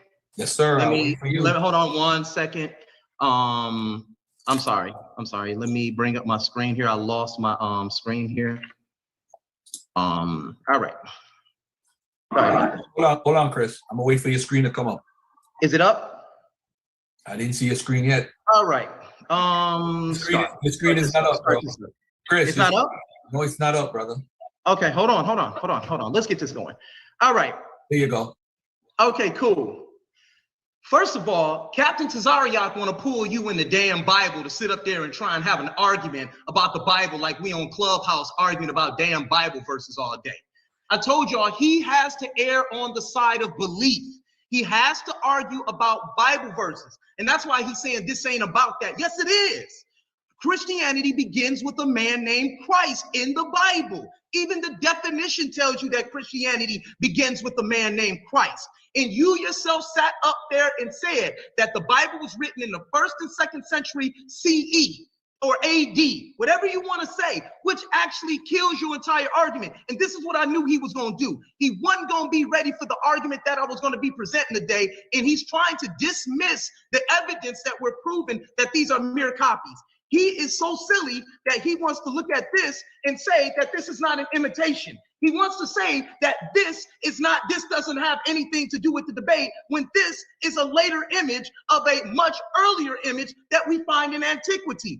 This is what they produced out of this.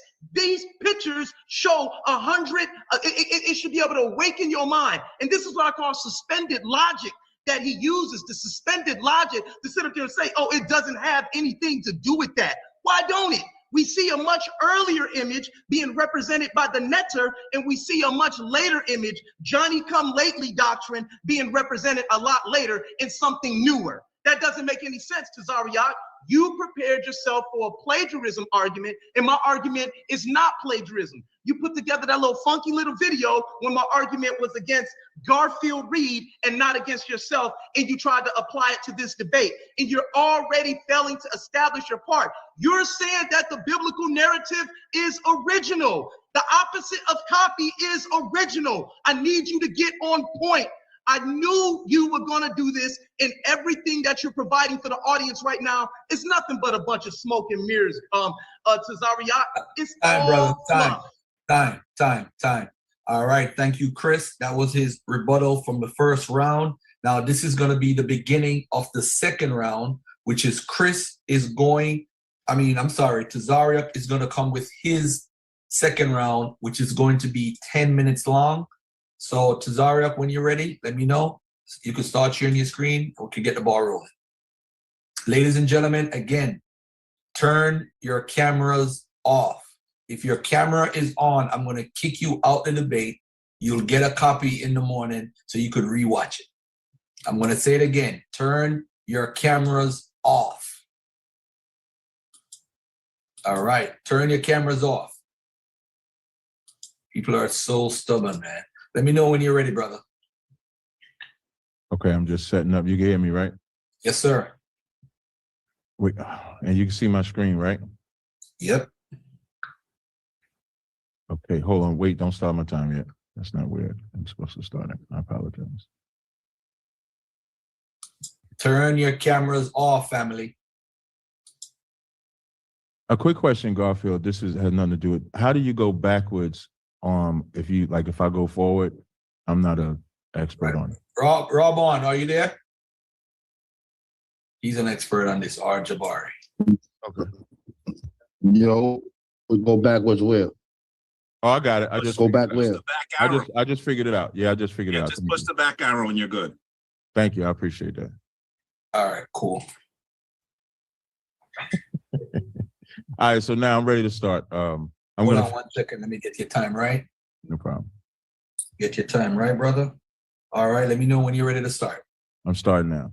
Okay. The problem with what Chris is doing, he's comparing this to Christianity. This ain't about Christianity. Even the images that he says, that artwork comes much years later.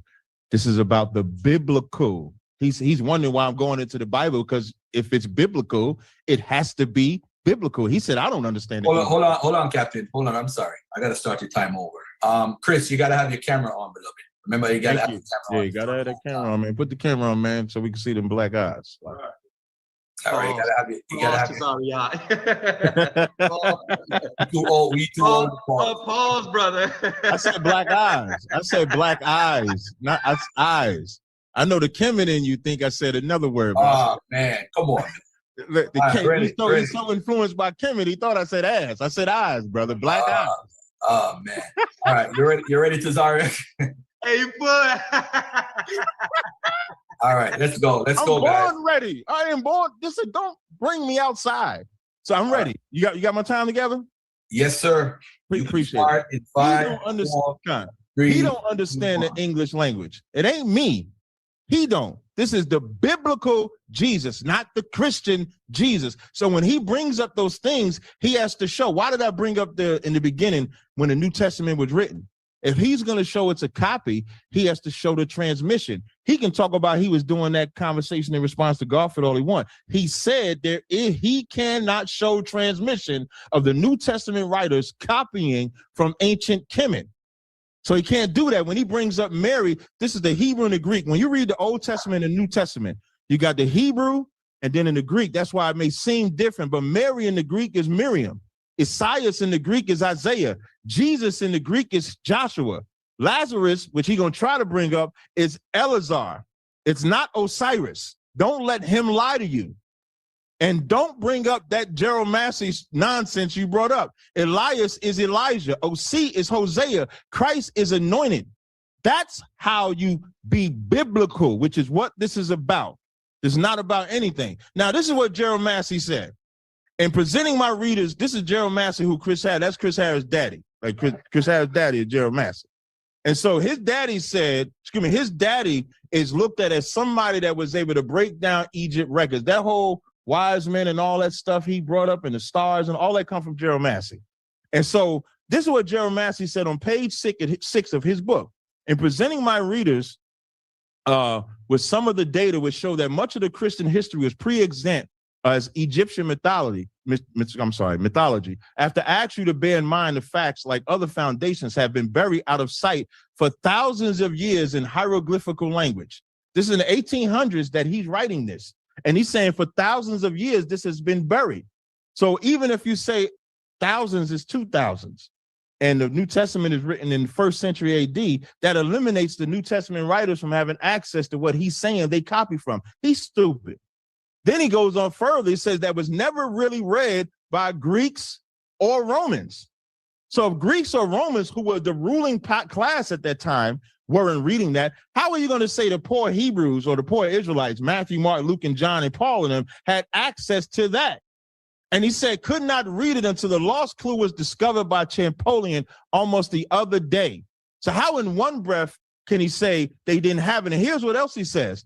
He says, the mythology and Christology remain hidden as those of the now until the century in which we live.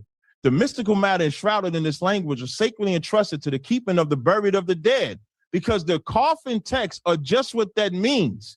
It means that it's on the coffin of the funerals. Imagine going to a graveyard, and on that graveyard, all the coffin texts or all the spells on that graveyard. You would have to have went to every graveyard to find the spell that you're saying the New Testament writers got from. That's what he has to prove.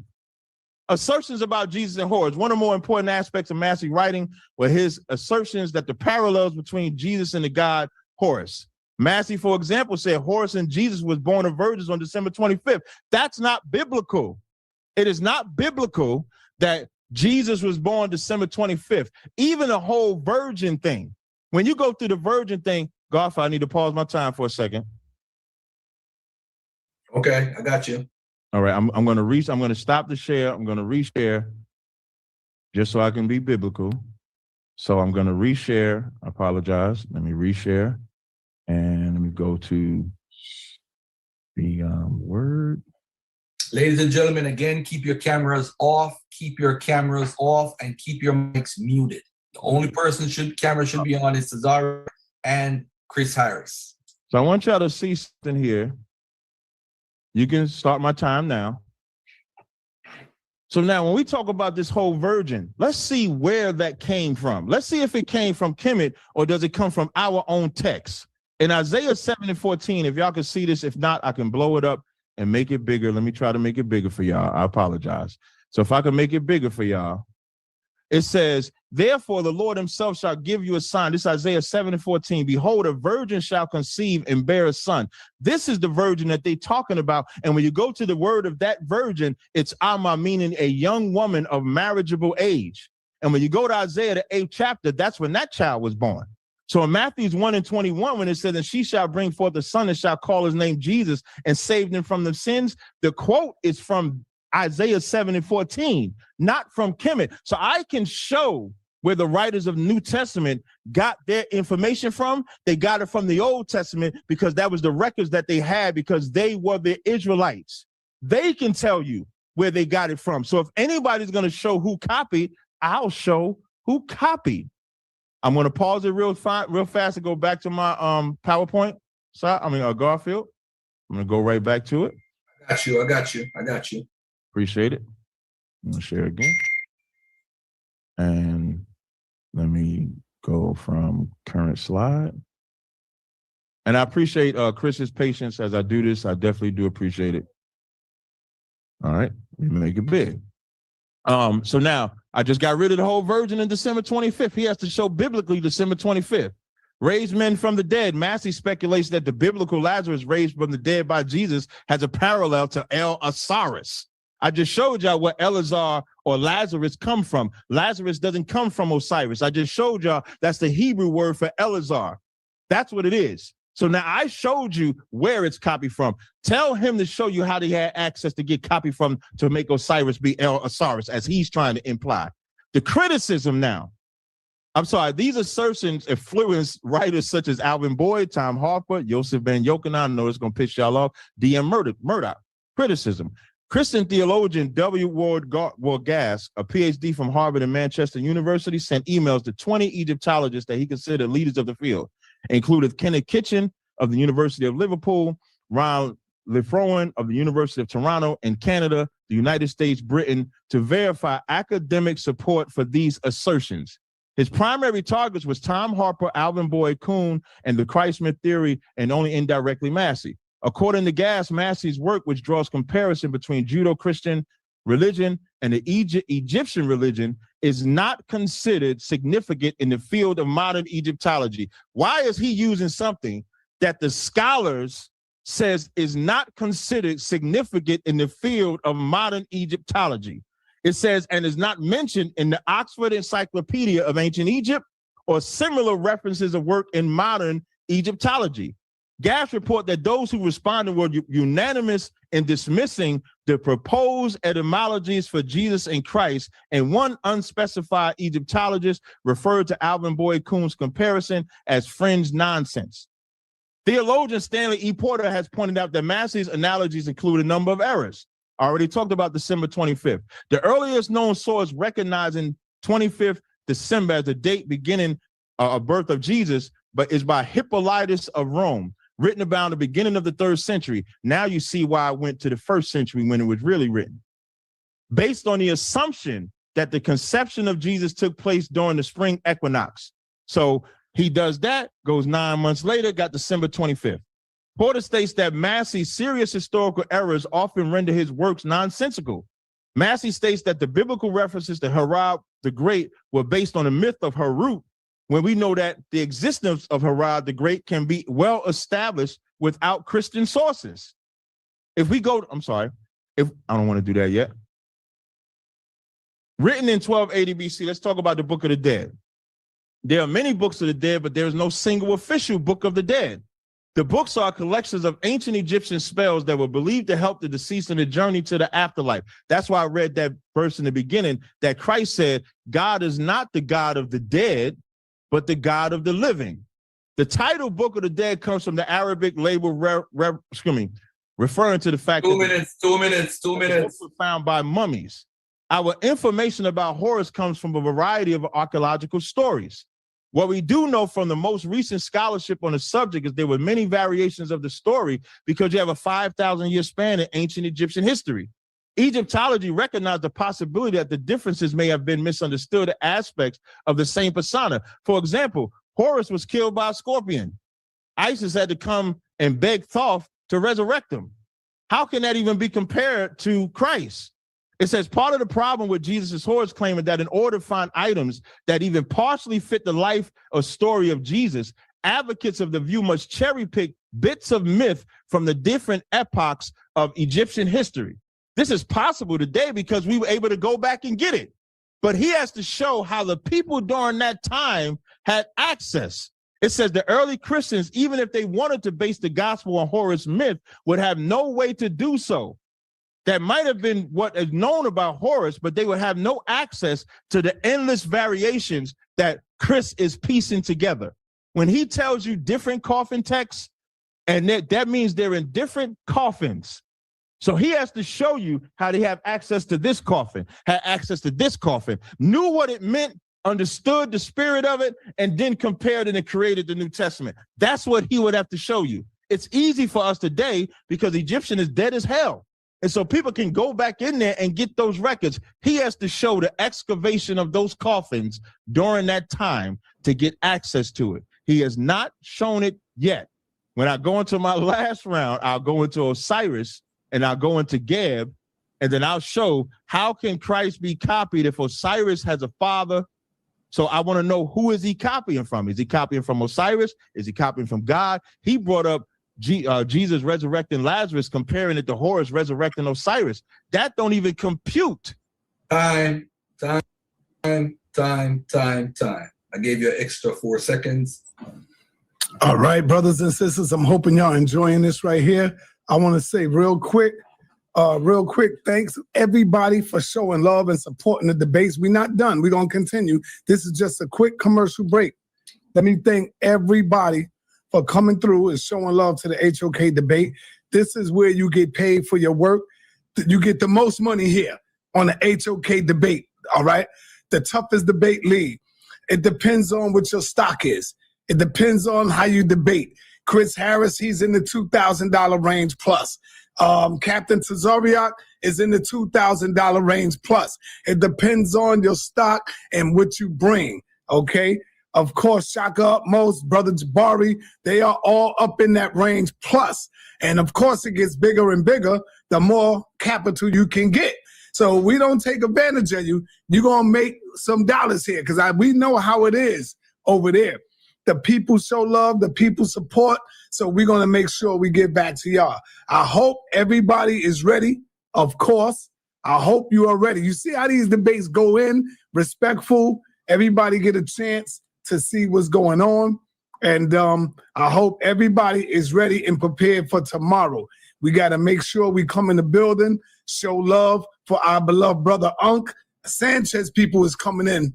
I mean, all I'm going to tell you is, as I look at the emails, in the text that go with it, is more of Sanchez people coming in the building. So Sanchez people, they going to flood the floodgates to make sure they support their brother Sanchez. Unc, you got to get your people up in here. Y'all say y'all rock with us. We need Unc people to get in the building. And Unc got home court advantage. So this should be easy for our people to come in and show love for our beloved brother Unc. A word from our sponsors, and we'll get right back to the debate. Do you want to make money online? That means you're going to need a website. Go to kingtutoring.org business services. There, you'll be able to collect payments from your clients all over the world. Let us help you.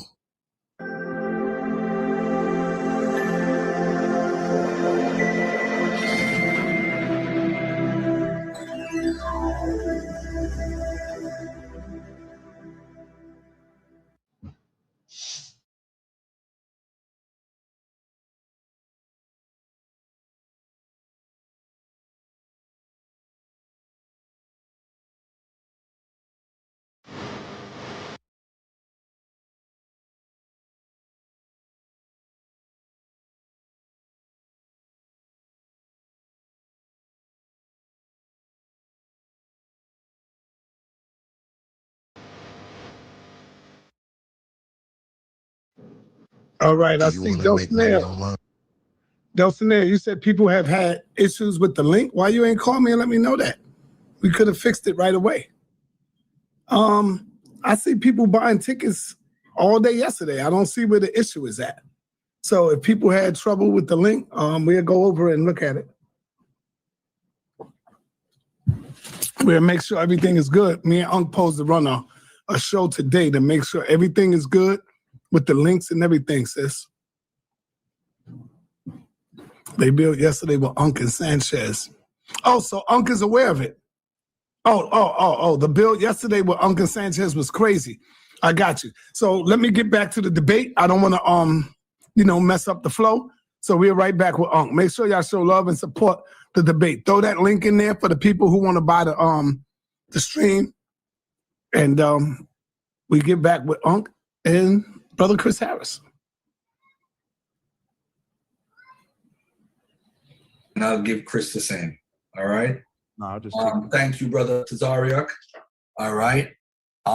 Ladies and gentlemen, again, keep your mics muted and keep your cameras off. Chris MVP, you're up. Let me reset this time. When you're ready to start, let me know, and I'll start the clock, beloved. All right. Wow. Let's get this started. This is simple.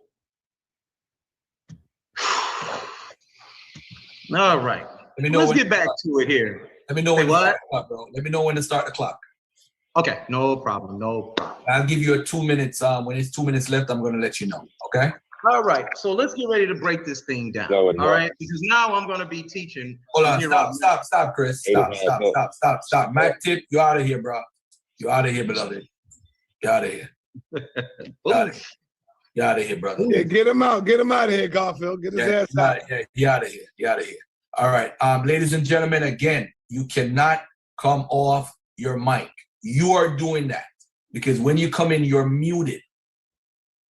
Don't come off your mic. Captain, make sure your mic is muted too, beloved. All right? All right. Go ahead, Chris. I apologize. I will start your clock from scratch. All right. Give me a second. Let me get this back up. Yo, Cap, I want that shirt that you wearing just cuz. That's a dope shirt. I want that shirt just cuz. All right, family. So at this, I'm sorry, excuse me. I hate Zoom. All right, let me get this. I hit the wrong button. Don't worry about it. Your time gonna start from. Am I back up? Am I back up? Yeah, there you go. All right. So as we can see that I'm not really comprehending what Cap is doing here. He's a little bit all over the place. You arguing Haru, Geb, Nuke, all this stuff you arguing. It's irrelevant to what I'm presenting here. I'm showing you imitation. I'm showing you the same story in your gospels, which you just said started in the 1st and 2nd century CE. And I am reading to you the accounts in the Book of the Dead, which is around, like you just told on yourself, the 2nd millennium BCE, which was 1200 BCE. So you're saying that the Book of the Dead is older. Then how are the miracles in your text? It's not a coincidence. So let's go into the bread miracles. Now, in the gospel, Jesus performs a miracle with 7 loaves of bread. This is found in the narratives of Matthew chapter 15, Mark chapter 8, right? The 7 loaves in another account feeds 5,000 people with the 7 loaves of bread. But in the Perham Haru, we clearly read that Horus makes 7 loaves of bread that are presented to Osiris in chapter 53, written millennia earlier than the gospel text. How'd it get in there? Also in the Book of the Dead, we see that Horus makes these 7 loaves of bread. Thou hast made me these 7 loaves to live by. Now, John chapter 6 clearly says that Jesus says that he is the bread of life. But in the pyramid text, we understand that Osiris is the bread of life. And in the Book of the Dead, chapter 18, the deceased make a pledge for bread of Osiris that he shall receive eternal life. How did it end up there? Osiris is also the Lord of bread and wine mentioned in the pyramid text. Now, more bread miracles. Isis' son Horus was a miracle maker, healer and raiser of the dead, much like his later Jewish counterpart. For example, one of the favorite miracles in the gospel is when Jesus multiplies loaves of bread. However, Horus too miraculously brings forth bread, making this Johnny-come-lately Christian miracle mundane and direct and weak. Bread, in fact, plays a major part in the Book of the Dead, if you ever read it, in which Osiris says, among other things, I eat bread from the house of the Lord of offerings. Indeed, bread was sacred to the Egyptians. The deceased, essentially as Horus, propitiated the gods with it. More bread miracles, because the bread represents the resurrection, as we are learning. Also in pyramid text 338, it says reference is made to the bread of Horus, or quote unquote, wheat bread of Horus, by means of which the Osiris will not go hungry. Another pyramid text clearly says Osiris receives beer and bread from Horus, like Jesus presenting the disciples with bread and wine. Why is it in your text? If it was there from the first, and if your text is newer, our text is older. The same mythological concepts found with this man named Jesus are being found with this deity named Osiris. Stop straw manning my argument. Let's deal with this. I don't want to deal with that one. Now let's go to Book of the Dead 52. It says that it is Horus who makes these 7 loaves. 7 loaves represent what? Your daily bread. 7 days of the week, you must eat bread. 7 days of the week in the Christian narrative, your daily bread. Now, Horus clearly says, I live on the 7 loaves brought to me, 4 loaves by Horus, 3 loaves by Thoth or Tahuti. Let's continue on because we're going to wrap this up. Now, Justin Martyr, this is what he says, because you're talking about you got to show it. Justin Martyr understood that these things were copies, and look at the weak argument that he makes. He says, for the apostles and the memoirs composed by them, which are called gospels, have thus delivered unto us what was enjoined upon them, that Jesus took bread and when he had given thanks said, do this in remembrance of me. This is my body. And this is the same manner, having taken up the cup and gave thanks, he said, this is my blood. He gave it to them alone, which the wicked devils have imitated, game over, in the mysteries of Mithras, commanding the same thing be done. For that bread and a cup of water are placed with certain incantations in the mystic rites of one who is being initiated. You either know or can learn. So he's admitting here that these things existed before Christ. But wait, this is an imitation because the Osiris myth had a Eucharist ritual. Now, the origin of the Catholic practice of transubstantiation is an inherited version of the ancient Egyptian ritual of making Osiris cakes, i.e. bread for being the symbolic of the reborn or regrown god Osiris. Remember, family, Osiris is seen as the living water, as I've already mentioned, when the star of Sapadet signifies his birth, which is the sun. He becomes the Nile River, which raises in the Nile, and it does what? It irrigates all the soil along the Nile River. This is why he says, I am the living water. right? Now, this happens during the Koyak festival, which is 30 days. Each day of the Koyak festival involved one of the steps of the process of making corn mummies, a kind of old-fashioned chia pet, we may say. But let's keep going.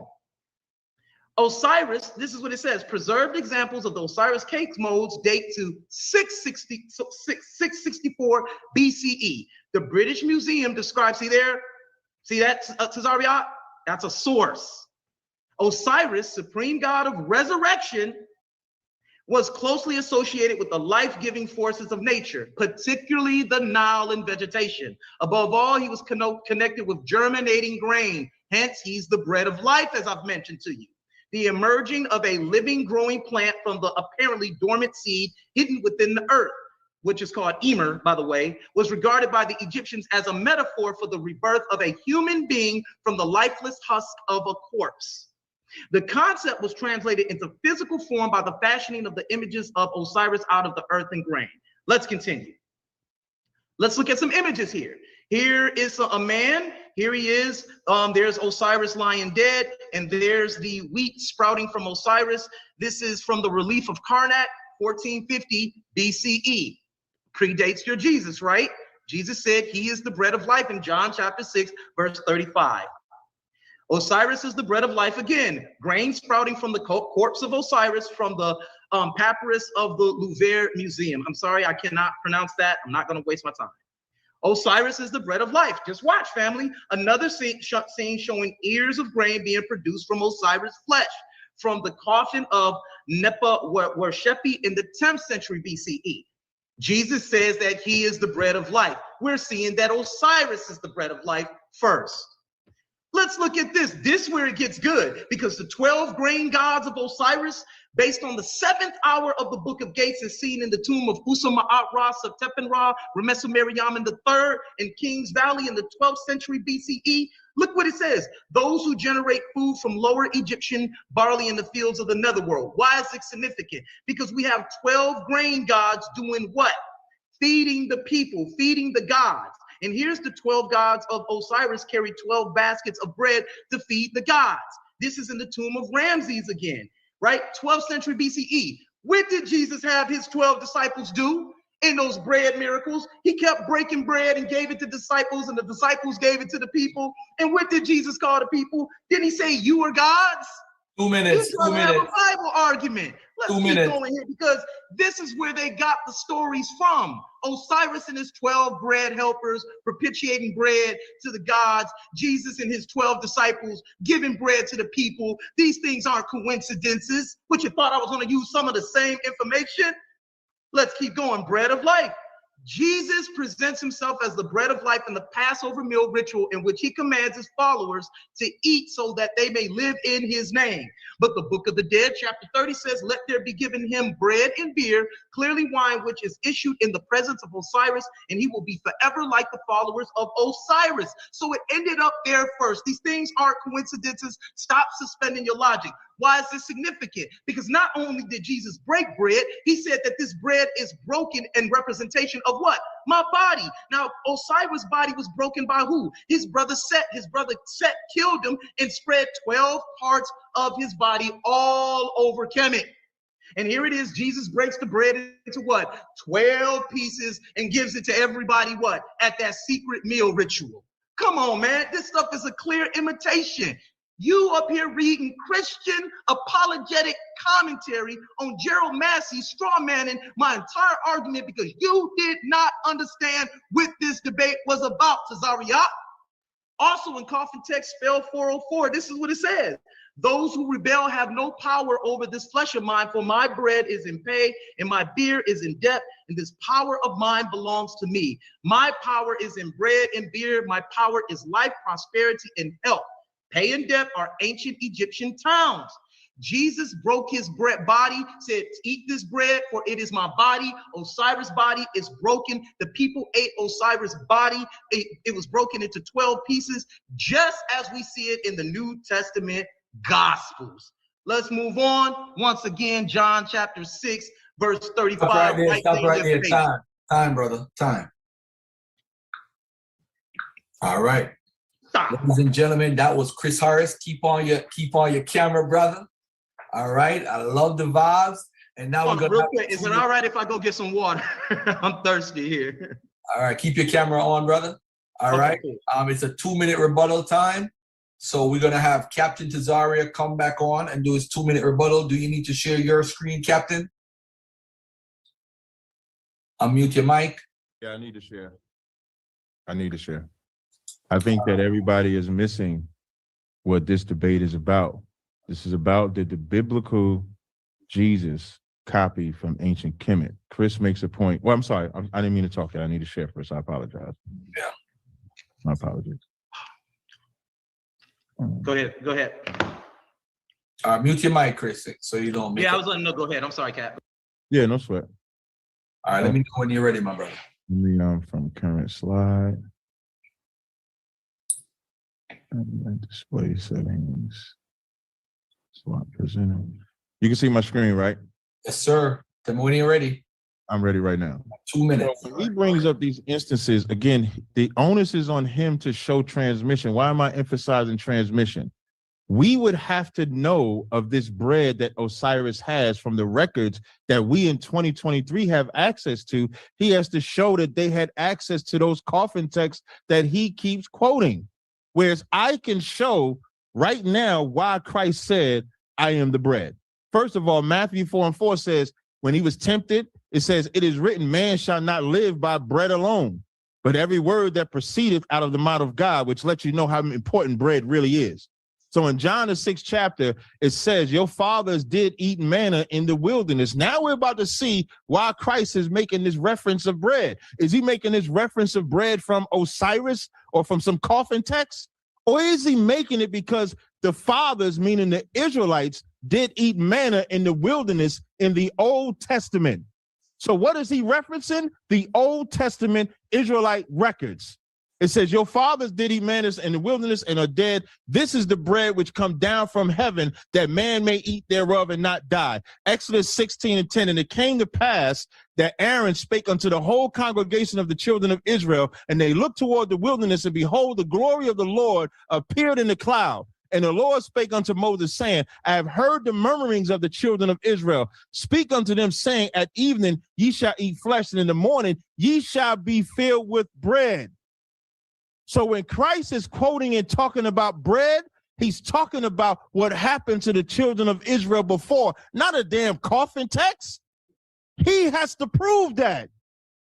That's what's not happening here. Y'all get caught up in the whole Egypt stuff. I just want to get caught in the biblical stuff. So show me in the Bible where this is Osiris. This is not Osiris. This is talking about the Exodus. When they came out of Egypt, they didn't have no food, and the Lord rained down bread from heaven. And Christ is referencing that and saying the same way the Most High rained down bread from heaven, I'm that bread from heaven for the salvation of the children of Israel. That simple. This ain't that hard to do. When you go into Matthew and time. I didn't realize my mic was muted. Time, my brother. All right, so I'm gonna give Chris the same amount of time, 2 minutes and 15 seconds. So Chris, you're up, and it's your rebuttal time. Thank you, Tazaryach, sir. Mr. Chris MVP, Lamar, you keep, hold on a second, family. Lamar, you keep unmuting your mic. You keep unmuting your mic. So what I'm gonna do is I'm gonna put you in the waiting room until you figure whatever you're trying to do. All right, you're not allowed to have your mic unmuted. Tazaryach, I'm gonna mute your mic. I got you. I muted it already. All right. Hold on. Let me get Chris. Chris, are you going to share, Chris? You know what? Yeah, I'm gonna do some sharing. I'm giving you 2 minutes and 15 seconds, okay? Because he went over his time. Okay, cool. All right, thank you. Tell me when you want me to start, brother. Let's get this up, and one more time, I hope the audience is enjoying this debate between. Hold on 1 second, Chris. For those who can't hear, you have to go back out and set your audio setting, and that's why you can't hear when Chris or Tazaryach is talking. But in the morning, you're also gonna get a copy of the debate. So if you can't hear something, you're gonna get a copy in the morning. All right. So those for your own personal use. All right. So you're going to have a copy of the debate tomorrow. All right, go ahead. Hold on, Chris. Hold on 1 second. Let me get this clock right. All right, go ahead, and I'll start when you're ready. Okay, give me a second. Cap got me thirsty here, boy. He know that Bible. I'll give him that. I'll give him that. All right, so give me 1 second. Dope, Captain. Dope rebuttal. Beautiful. Let's get this up. And all right. So one more time, family, I want you guys to understand what Captain is trying to do here. The name of this debate is Jesus a copy out of ancient Kemet? And I'm proving it. I'm proving it through archetype and motif here. I'm proving it with the 12 disciples. I'm proving it with Jesus. I'm talking about Jesus and these bread miracles, which represent resurrection. Okay, so in this resurrection or these Eucharist miracles that he's producing, he's reading to you bread miracles. He keeps reading about the children of Israel in bread from a religious text. The Bible is a religious text. It's not a historical text. Jesus is not a historical character. You keep reading about the dates in which the Bible was written, but I'm reading to you pyramid texts which predate the biblical narrative. How did they get access to the records? Well, first of all, it says that Moses was learned in all the ways of the Egyptian, and he's the high priest. So therefore, the high priest learned from him, and they continue to learn and learn. Now, Plutarch himself talks about who? They talk about the Alexandrian Jews who lived there in Alexandria, Egypt, and they made up 50% of what? They made up 50% of the population. So there's another way that they could have got a hold of these narratives. See, what you tend to forget is the human element of something called, as Garfield has said thousands of times, cultural diffusion. That these people will take these stories that they're hearing from Egypt, that they're hearing from Sumeria, mainly Egypt, because Egypt was the powerhouse at this time, or the power vacuum at this time, and they had temples all over the place. And that they would adopt them to give their people a greater destiny. That's why these things aren't coincidences that you read. You're literally reading a religious text that talks about bread and talks about how bread sustained the children of Israel in the wilderness that God gave them. And I'm reading to you the Part Haru, or the Book of the Dead, or the pyramid text, or the coffin text, in which the gods are giving the kings this bread in order so that they may live. Osiris becomes the Nile, and he does what? He irrigates the soil so what? Emer may grow. Look right here. Jesus, John chapter 6, verse 34. He said, he that cometh to me shall never hunger, and he that believe on me shall never thirst. Time. Thank you, Chris Harris. We're going to get into the third round now with brother Captain Tazaryach. I'm going to start as soon as you start sharing your screen.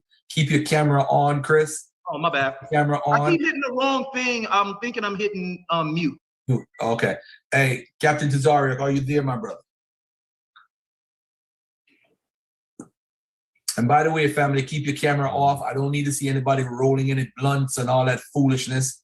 Ladies and gentlemen, keep your cameras off. This is just ridiculous at this point. Keep your cameras off. I'm just getting to my PowerPoint so I can get to the right slide. I'm going to pick up where I left off. Okay, yep, I did that. All right, so let me do from current slide. Before I get in, before I say anything, slide. Okay, you can see the screen, right? Yes, sir. Hold on a second. Hold on, don't start yet. Make sure your time is right. I'm at 00. Let me know when you want me to start, bro. I'm starting right now. Again, the title is not copy. The title has to say biblical.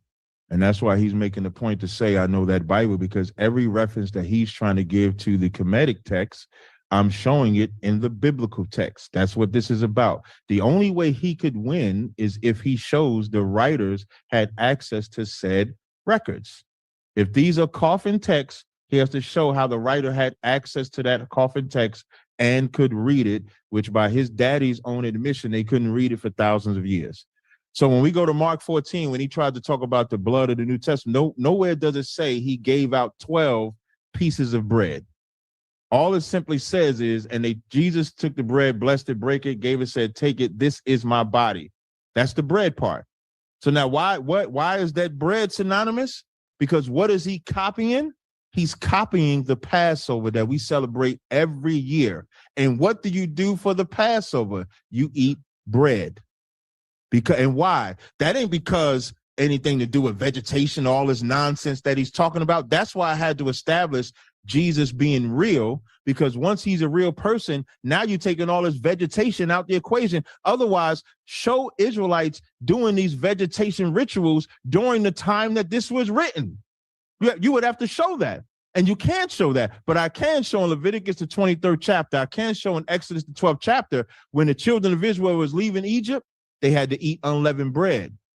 When the children of Israel was leaving Egypt, they had to eat lamb.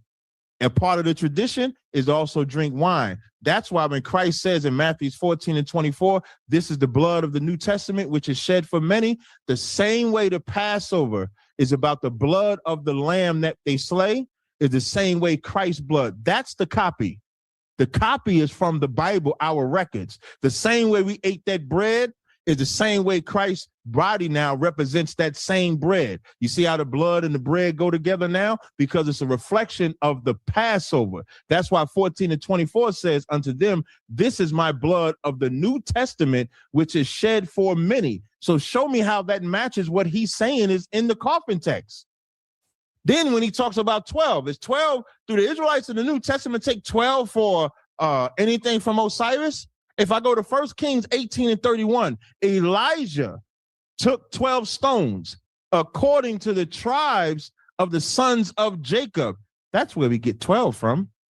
You don't get 12 from none of that nonsense that he's talking about. The only person that's biblical today is myself. If we look at when he talk about feeding these people, if you look at what he said about Osiris, all of that is about rituals of some so-called miracles. It would have to match up. When we read Matthew 15, he had compassion because they had nothing to eat. Don't look at Matthew, Mark as different instances. It's the same instance. So it says, and his disciples said unto him, we have so much bread in the wilderness as to fill a great multitude. And Jesus said unto them, how many loaves have ye? They said 7 and few little fishes. And so he fed them because they was hungry. He wasn't saying he's the bread here. He's just feeding them. Let me keep going. One of the things that I noticed that they try to bring up is about the morning star.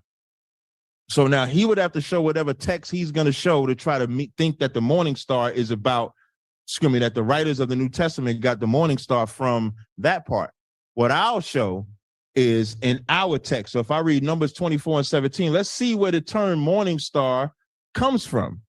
It says, I shall see him, but not now. I shall behold him, but not nigh. There shall come a star out of Jacob. Why is it even saying the star out of Jacob? Star is a parallel. Like even today, we say we call you sun because you shine like one, meaning somebody that could stand out from everybody else. And so the star out of Jacob is talking about somebody coming out of Jacob that's going to stand out from everybody else and shall rise out of Israel and shall smite the corners of Moab. And they conquered Moab. When we read Revelations 2:26, it says, and he that overcometh and keep my works unto the end, to him will I give power over the nations. And he shall rule them with a rod of iron, as the vessels of a potter shall they be broken to shivers, even as I received of my Father. Verse 28, and I will give him the morning star. So how can Christ be the morning star when it's something that you get? Meaning you'll be the one that stands out just like he stands out. That's what the term morning star means. Revelations 22:16, a lot of people omit something important in Revelations 22:16. It says, I, Jesus, or Yahushua, have sent mine angel to testify unto you these things in the churches. I am the root and offspring of David. Now, that's something that most people won't bring out. The virgin birth, Joseph is the physical father of Christ, which eliminates any connection to the virgin birth that they say comes from Kemet. John 1:45 says Jesus is the son of David. Joseph, verbatim, what I just said. So he would have to show, does Horus have a physical father and a spiritual father? Because if he doesn't, then it's not the same. And then you can't even call that virgin when Osiris get cut up to pieces. It's interesting how they only highlight what they want to. But if you look at what they say the copy is, Osiris gets cut up into all these pieces. Isis go and resurrect his penis and then hop on that rod and then bring forth Horus according to their story. That's not in the text. The only thing that's in common is the word virgin, which if you go by America's time today, the word virgin, a boy could be a virgin. In the Bible, a boy can't be a virgin because a virgin is something that you become. A woman becomes a virgin when she gets on her flower. That's Luke 2:36. So when it says, I am the root and offspring of David, the bright and morning star, you first have to say, okay, he's the offspring of David, which is a man. And then he's the bright and morning star, meaning he's the star of David. Why is he the star of David? Because that's the throne that he sits on. In Luke, the 1st chapter, the Lord told Mary that he would sit on the throne of his father David. It didn't even say the most highest throne. It said he's going to sit on the throne of his father David. So if he's going to say that that the Bible or New Testament is copied, he has to do a better job of what he's saying. Healing the sick. They claim that in the Moderator Stela, a monument from the 4th century BC, tells a story which Horus is poisoned by Seth. I thought Horus was the healer. So if Horus is the healer, because Christ for sure healed. So if Horus is the healer, how is he getting poisoned by Seth and then brought back to life by the god Thoth? Where's this story in the Bible? This story is not in the Bible. If you're going to make a comparison between Jesus and Horus, you have to actually make a comparison. You're not making a comparison. You're trying to make similarities, but the context doesn't even match. Everything he read about the bread doesn't match what Horus did. Everything he read about Osiris being the bread from heaven and all that ain't even why Christ said it. Christ said it in reference to the manna coming from heaven during the Exodus. It says the ancient Egyptians used, at the request of his mother Isis, the ancient Egyptians used that spell described on the monument to cure people. Not what he's saying Horus was doing. He has to show where that's at. So they used the spell. 2 minutes, 2 minutes. They used the spell that Thoth used to cure Horus because he was poisoned. Show where they're using Horus's spell. Horus's spell. Let me see what else I want. You said I got 2 minutes left. No, I didn't want that. I think I might be done. I think I just might be done. So what he has to show in his last round, which I hope he shows, is that when the writers of the New Testament has access, which you say I got 2 minutes left. I just want to show what he said one more time. I'm going to stop my share real fast. I just want to remind the people of what he actually said. So I'm going to share my screen again, and I'm going to show exactly what he shared, which he tried to lie and act like it was a while ago. It was not a while ago. This is what he said. Where the Bible was put together at. So when we open up the biblical text and we see certain texts in there, we got to ask ourselves a question. I heard Garfield Reed said, well, how do you prove it? Can you show me transmission? No, I can't show you transmission. We got to ask ourselves a question. I heard Garfield Reed said, well, how do you prove it? Can you show me transmission? No, I can't show you transmission. Well, my last 30 seconds or 20 seconds, all he did was make some sort of parallel in saying that they connected because the word bread is used, the word virgin is used.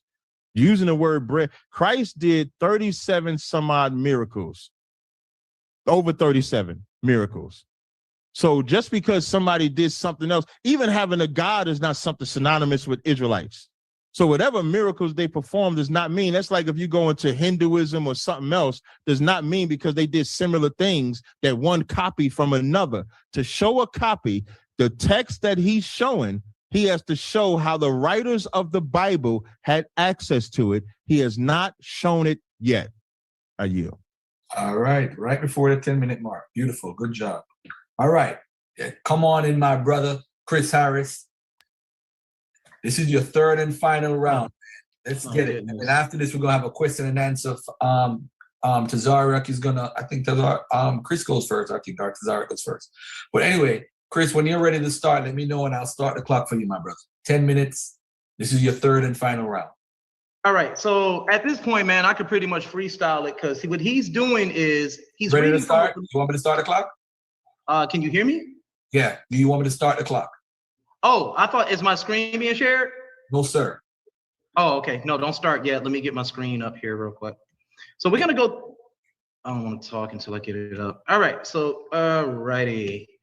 All right, so what he's doing is reading Hold on. Okay, no problem.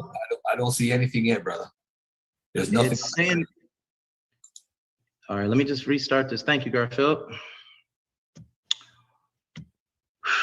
Let's do this again. All right, here we go. Can we see it? No, sir. We can't see it.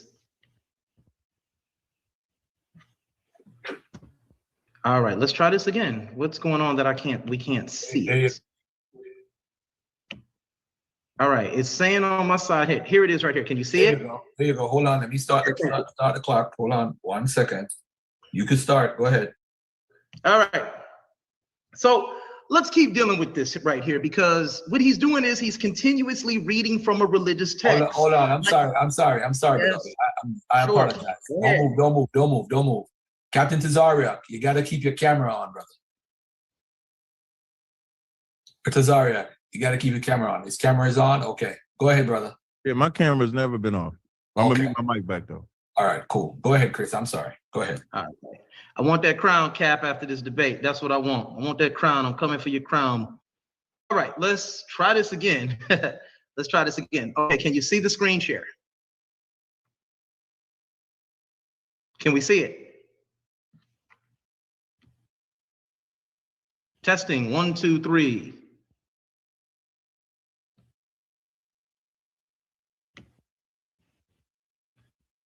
I'm sorry, can we, hello, no, Garfield, we can't see it. Garfield, where you at? I'm right here, my brother. I'm gonna start over the time. I'm gonna reset it and start over the time. Yeah, we can't see it. We can't see it. Let's try it again. Okay, are we here? There you go. All right.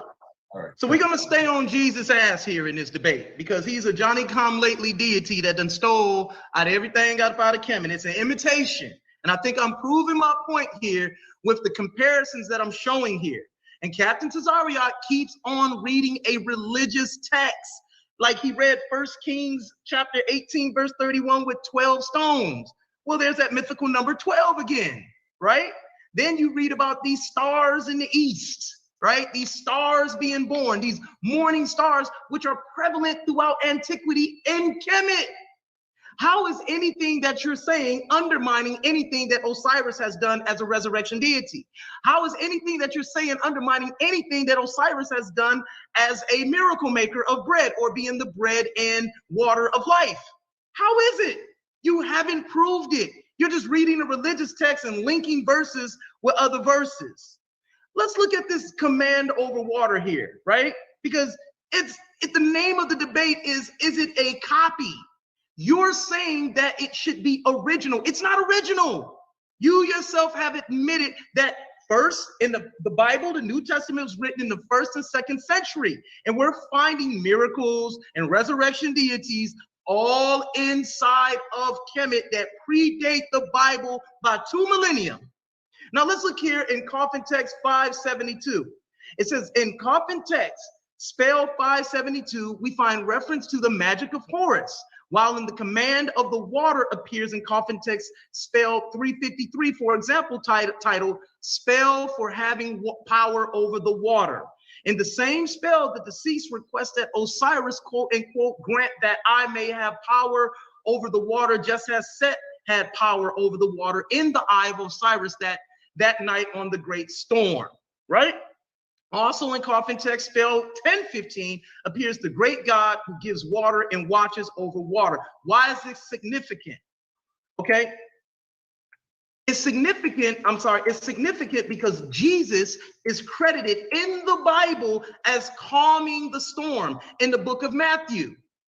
He's credited as calming the storm. What is this symbolic of? It's symbolic of the sun, that morning star, coming through the storm with its calming effect. Everybody know when it's storming and raining outside and you see the sun, that storm clears up. That's what it's symbolic over. And you guys don't want to accept that. So what you do is you suspend all reason and logic to make your ideology or religious philosophy fit, and you don't want to accept what's in Kemet. That's what Jesus represents. Set would represent the waters, because Osiris, being the sun, has power over what? Chaos.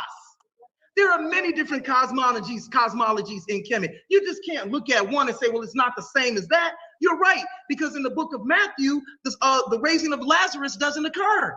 It doesn't occur, right? Well, if it doesn't occur, that would mean that, guess what? That still doesn't take away from the fact that Jesus, according to the biblical narrative, is a resurrection deity. He's the Son of God, and he performs miracles. But in the book of John, it do. So that still doesn't take away, just because you see differences in the stories. How does anything you said take away from what Osiris has done or what he's doing in a religious text? Next, healing with spit. Mark 8:23, Jesus heals a blind man. Coffin's text, spell 113, Horus heals somebody with his spit. It's the same thing. Jesus is a Johnny come lately. You said you got to show me somebody going in there, and you keep playing that silly video of me when I was arguing with Brother Garfield Reed when he was supposed to debate Jabari. That's a totally separate argument, and that's called a straw man. Let's keep going. Let's go back to Justin Martyr, and I want to read this. This is very important. And he says, and when we say also the Word, who is the first birth of God, was produced without sexual union, and that he, Jesus Christ, our teacher, was crucified and died and rose again and ascended into heaven, we propound nothing different from what you believe, those who you esteem sons of Jupiter. For you know many sons who esteem writers ascribe to Jupiter, Mercury, interpreting the word and teacher of all, Asclepius, who though was a great physician, was struck by a thunderbolt and so ascended to heaven. And Bacchus too, after he had been torn limb from limb, which is probably taken from Osiris or Usir narrative also, and Hercules when he committed himself to the flames to escape his toils, and the sons of Lydia and Dioscuri. So when we see here, he's ascribing, hey, look, we believe in the same thing that you believe in. It's one of the worst apologetics that I've ever seen. Now, let's look if Jesus is the only one to ascend into heaven, who in a church father that you mentioned at the beginning of this debate that you probably never read, he's telling you, oh, yeah, y'all got him too, but ours is real because we believe. Now, the Christian tell Jesus' miraculous ascension into heaven is appended as an afterthought in the Gospel of Luke and as a footnote in Mark. So they're different, not appearing at all in Matthew or John. So they're different stories. But that doesn't take away from what he did according to the religious text. But remember, they were nevertheless supposed to have been eyewitnesses from this astounding event. Where they get it from? Remember, I'm not producing things that are in fact coincidences. These things aren't coincidences. Look at what it says. After studying the precedents for the accession and myths of other cultures, it becomes obvious, as Justin Martyr agrees, that the motif was added to the Christ myth in order to compete with others. As one of these mythical precedents, the God's ascension to heaven is repeatedly referred to in the very ancient Egyptian text as well.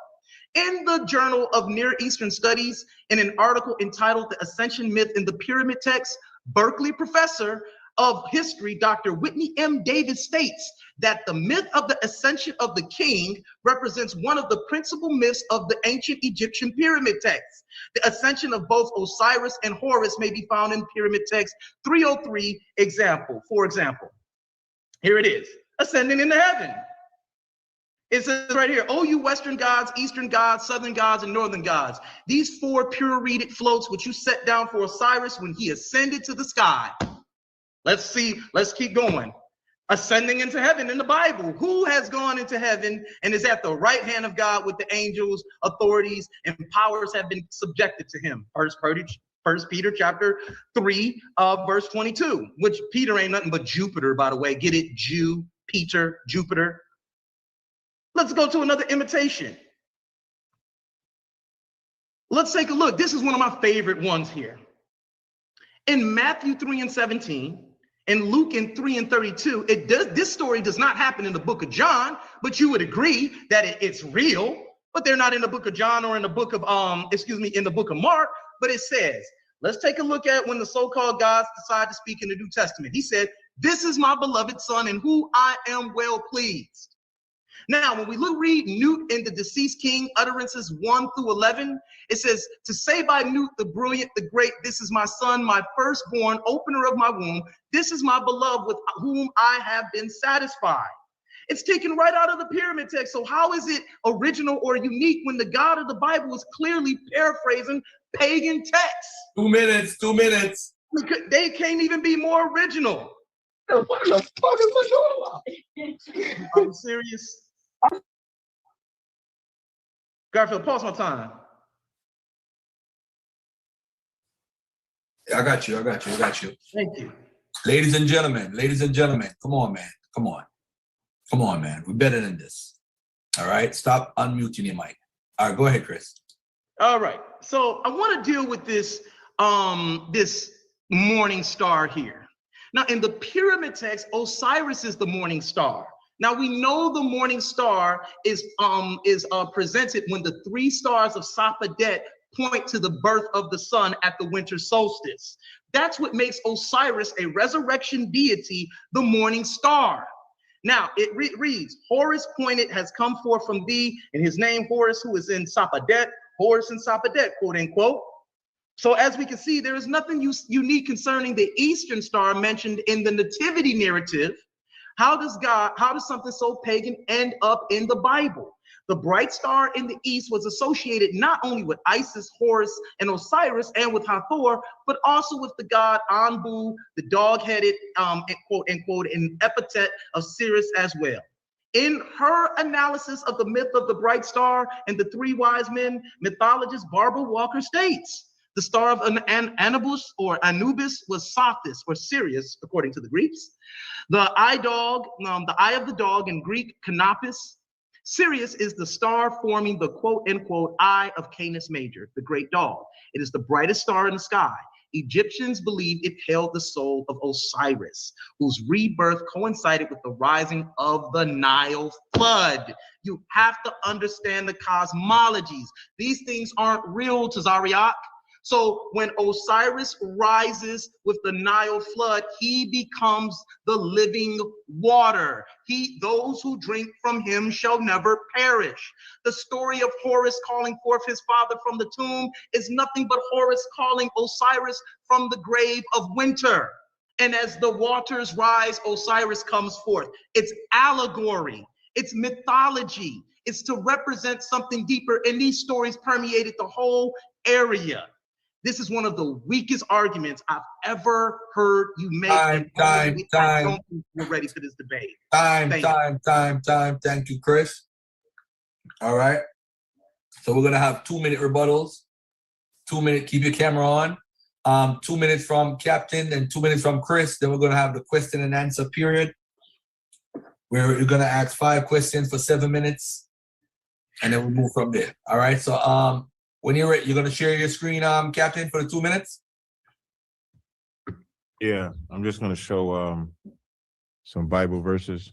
Again, it's, so not going to share. Wait, hold on 1 second.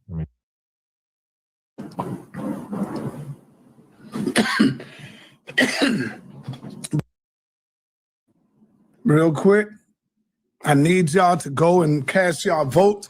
The vote is up on my community page. Go and vote and see who won this debate, because I will give my opinion on who won when this whole thing is over. I don't want nobody following me. Y'all can go ahead and voice your own opinion. I don't want to steer the crowd no way. Use your own common sense. I want you to use your own common sense so they don't think we bias. All right? So use your own common sense, and the poll is already up. Let's get back to it.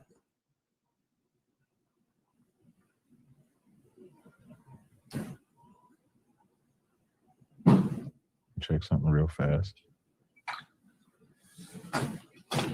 Yo, Cap, you want to do another round? I was thinking about it, actually. It's actually a little better than I thought. But no. I know, I'm pretty good, right? No, you're not that good. You're terrible. I want that shirt. I want that shirt. I know you want the shirt, because you know you can't your ass whip. You shouldn't say that. You shouldn't say that out loud like that. Yeah. And I want them gauntlets. I want that gauntlet. The black one. I want them gauntlets in that shirt. I want them gauntlets in that shirt. Go ahead, brother. Let me hold on 1 second. Let me just reset the room real quickly. Okay. I'm gonna mute everybody out. And then Tazaryach, you're the only person I want to unmute. Go ahead, unmute. And we get right back to the debate. Everybody keep your mics on mute and turn your cameras off except Chris and Tazaryach. All right. Shout out to Brother Sanchez in the building, by the way. Peace and love to you, brother. All right. Captain 10K in the building out of Missouri. Peace and love to you, brother. All right. Captain Shear. Yeah, I'm gonna share. I'm only gonna share. Tell me how good you can see this. I'm just gonna share my eSword app. Just let me know if you can see this. I'm gonna share. Yes. eSword. Can y'all see that? Or is it hard to see?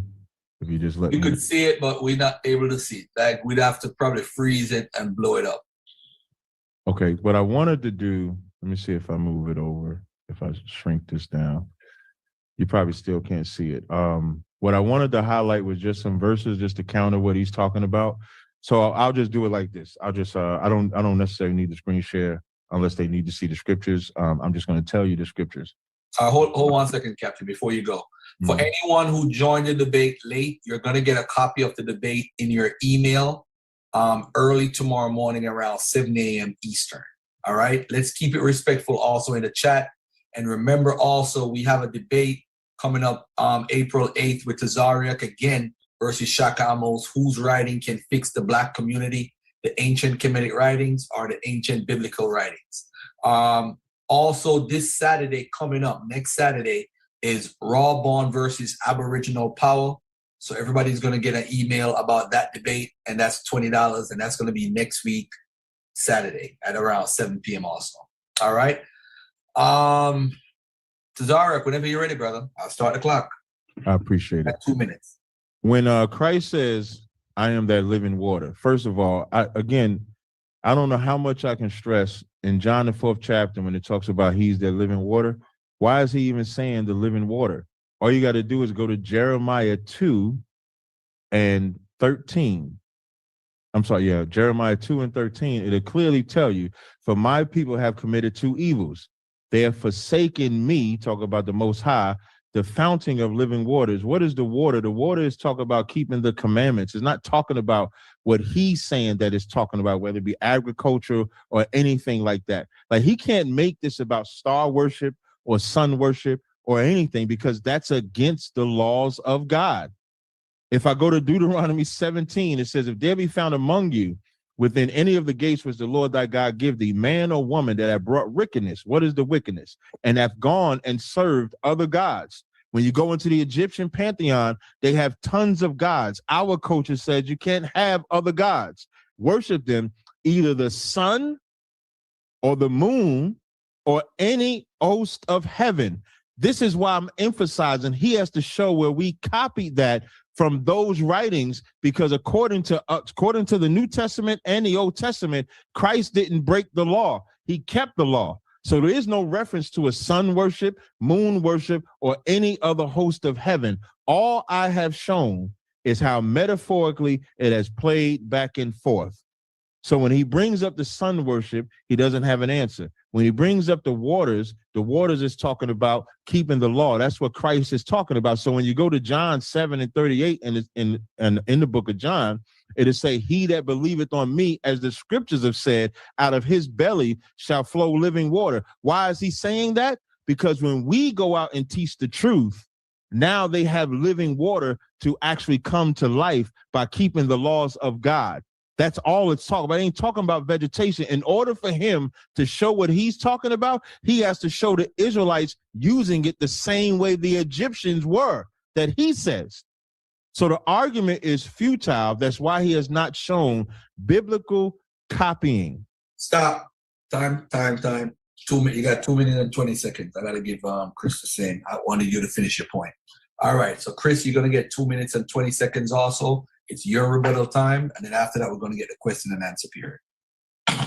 Let me get a screen share. Oh, goodness gracious, Cap. This is not good. Let's tell me when you want to start, brother. When you want me to start. All right. So Let's start this up real quick. So what Captain just made was a very ethnocentric argument here. He's judging everybody else's You're not culture. sharing. You're not sharing. You're not sharing. Why is this not sharing here? Let's try this again here. Okay, let's go to Clock here. won't start. I'll restart the clock. I'm gonna mute Tazaryach's mic. And everybody keep your mics muted, please, and your cameras off, except Chris MVP and Tazaryach. Okay, can we see this? It's not up yet. It's coming. I guess it's loading up. Okay.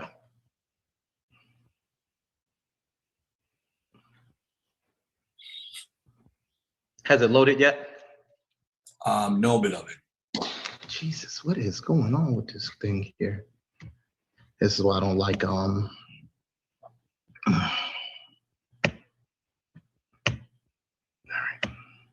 right. Let me go here. Go here. All right, let's try this again. All right. Is it up? Hold on.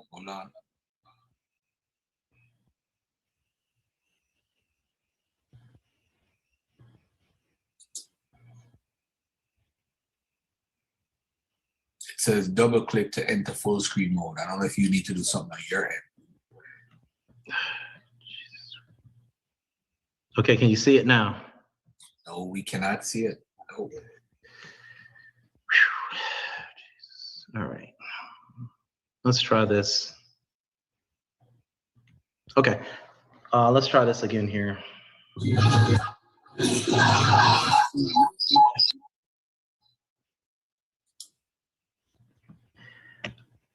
All right. Stay patient with this thing here. I'm trying to get this going. I don't know what's happening here with my rebuttal every time I get ready to go do this. Let's try this. Let's try this again. All right, we have it. All right, there you go. It's up. Hold on 1 second, Chris. Those are not. Everybody keep your mics on mute. Your mic got to be on mute, family.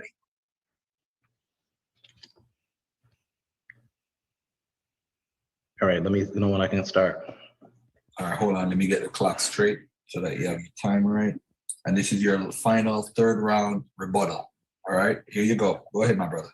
All right, so what Captain just made is a very ethnocentric argument here. Now, ethnocentricity is when you evaluate other people's cultures according to the standards of your own culture. And this has always been the problem with the Israelite narrative. What happens is they say, well, we don't study other people's cultures. Well, according to the biblical narrative, you guys were never monotheistic because you guys were always being cursed for always adopting everybody else's gods. Just because you read something in a religious text to try to define it does not take away from the evidence that I've produced today to show you that your religion, your character is in fact a imitation of a much older character. Here, I want to show you something real quick. Okay, now let's go here. Here it is. Here is a Dejed pillar with Ra rising, and here's Marie Aset and Marie Neptis. Why is this significant?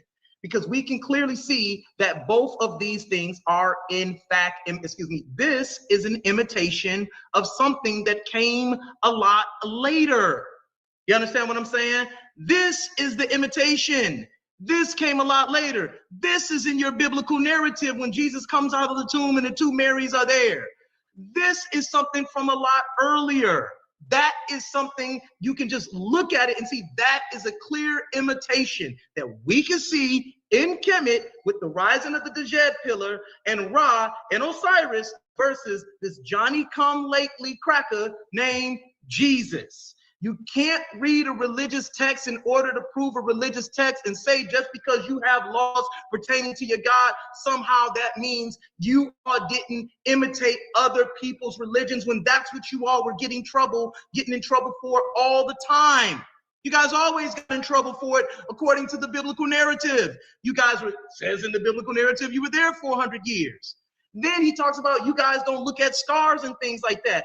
How so? When in the Matthew narrative, the wise men were following the stars, trying to find what? The birth of the boy named Jesus. Then in the book of Genesis, Time. Man, we gotta get real here. 2 minutes ain't enough. But anyway, it's good. Let's rock out. All right. So now we're gonna have the question and answers. We're gonna have, I think, first is Captain Tazaryach questions Chris Harris, and we're gonna have each debater gets to ask the other debater 5 questions in a 7-minute period. All right. So let me stop the clock. Let me get both mics got to be open, and we're gonna try our best. I gotta definitely moderate this whole thing properly. Make sure that we don't talk over each other. My brother, whose face is on the screen, my brother, you need to mute. You need to turn your camera off.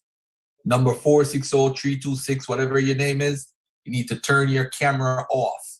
The only 2 cameras supposed to be on during the debate is Tazaryach and Chris Harris. Thank you very much, my brother. All right. Let's see if there's anybody else's camera on. Craig, come on, Craig. You Dagger Squad. Come on, man. Follow the rules, brother. All right. Yo, can we take a water break, man? All right. All right. So hold on. So who's asking? Wait, Tazaryach. Tazaryach, are you ready, brother? Yeah, I'm right here.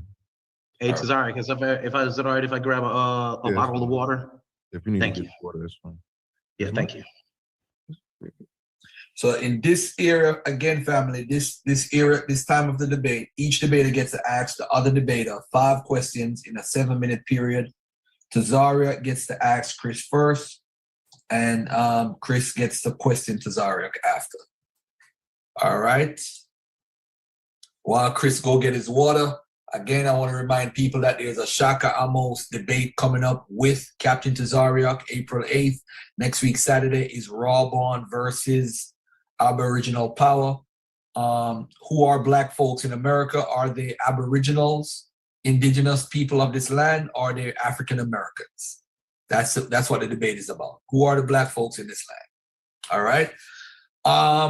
Let me see what else. All right, Chris getting his water. All right. Tazaryach, you up. I'm gonna get the clock. We actually good on time, by the way, too. So it's almost 9 o'clock Eastern time. So we good on time. And for those who came in late, like I said, my brother Morpheus coming in late right now. You're gonna get a copy of the debate if you paid for it. You're gonna get a copy in the morning around 7 a.m. Eastern, a copy of this actual debate. All right. Chris, are you ready, brother? Woo! Woo, I needed that. All right, cool. Yes, sir. Woo. All right. So, Captain. Yeah, let's go. Let's go. Hold on. Don't start yet. Hold on. Ready? Go. Did you show any transmission of the writers of the New Testament copying from the kmetic records? Can you give me a definition of copy? Garfield, stop his time.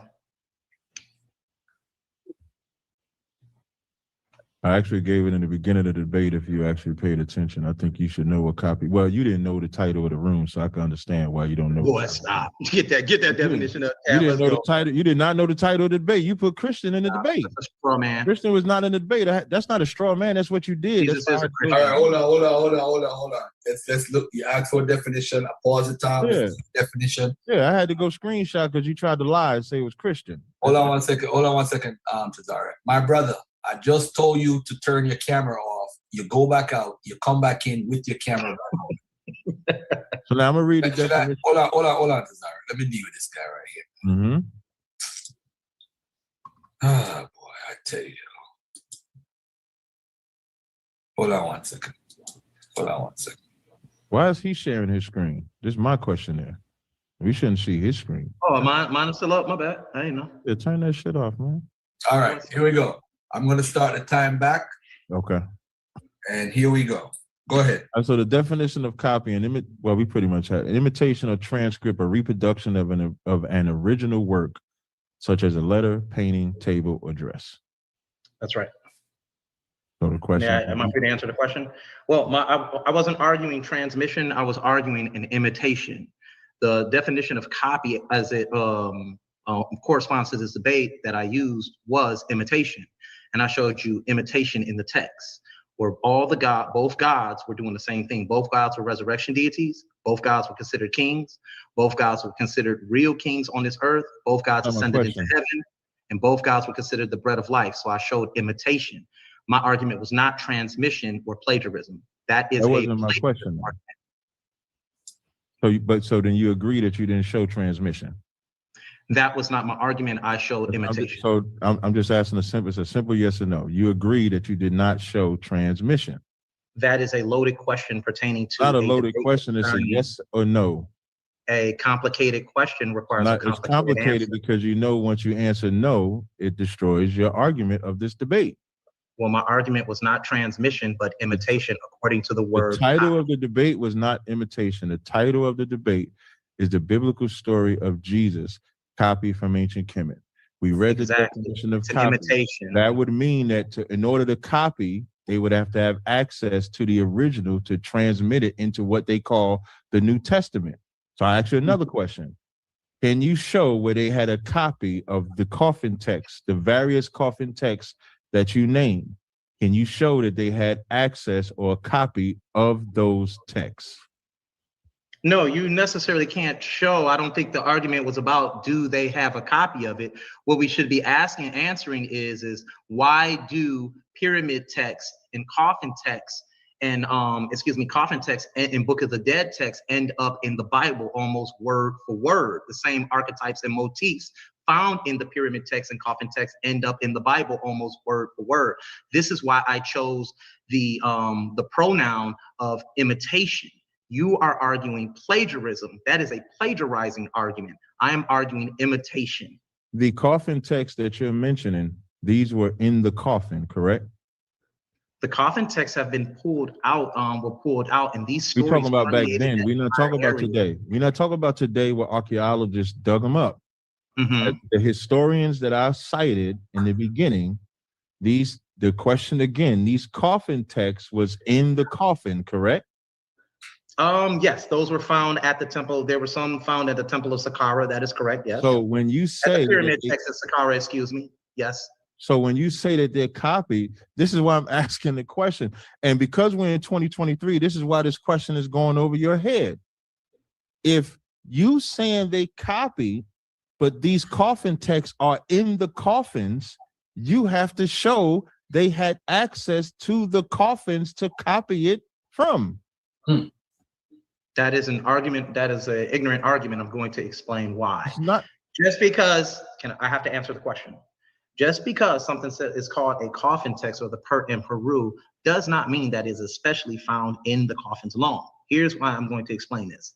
These stories were based on the lore of the kmetic gods, and they were also taught in the temples. The Jews lived in Alexandria, and they comprised of what? 50% according to Plutarch, 50% of the population there. They could have learned these stories there when the New Testament was commissioned under Ptolemy, or the Bible was commissioned under Ptolemy to be written along in the 1st and 2nd century. You sit up there saying that they are found in the coffin is a red herring, a slippery slope argument, saying just because they're in the coffin, there's no way that the Bible can get them, when we know through cultural diffusion that people can share stories found in other cultures and mix and match them, especially when the Jews themselves were never monotheistic. They always adopted other gods. So it would make sense that they would adopt a dying and resurrecting God. That question does not take away from the fact of imitation. If you were arguing transmission or you were arguing plagiarism, I would understand your argument. But I chose an argument, a semantical argument, to show you that you must master the English language first. So that is what I'm arguing, and that's what I'm standing on. This story is an imitation based on a story that is a lot older than it. The only way this story can be an imitation is if you could show that they had access to what they were imitating.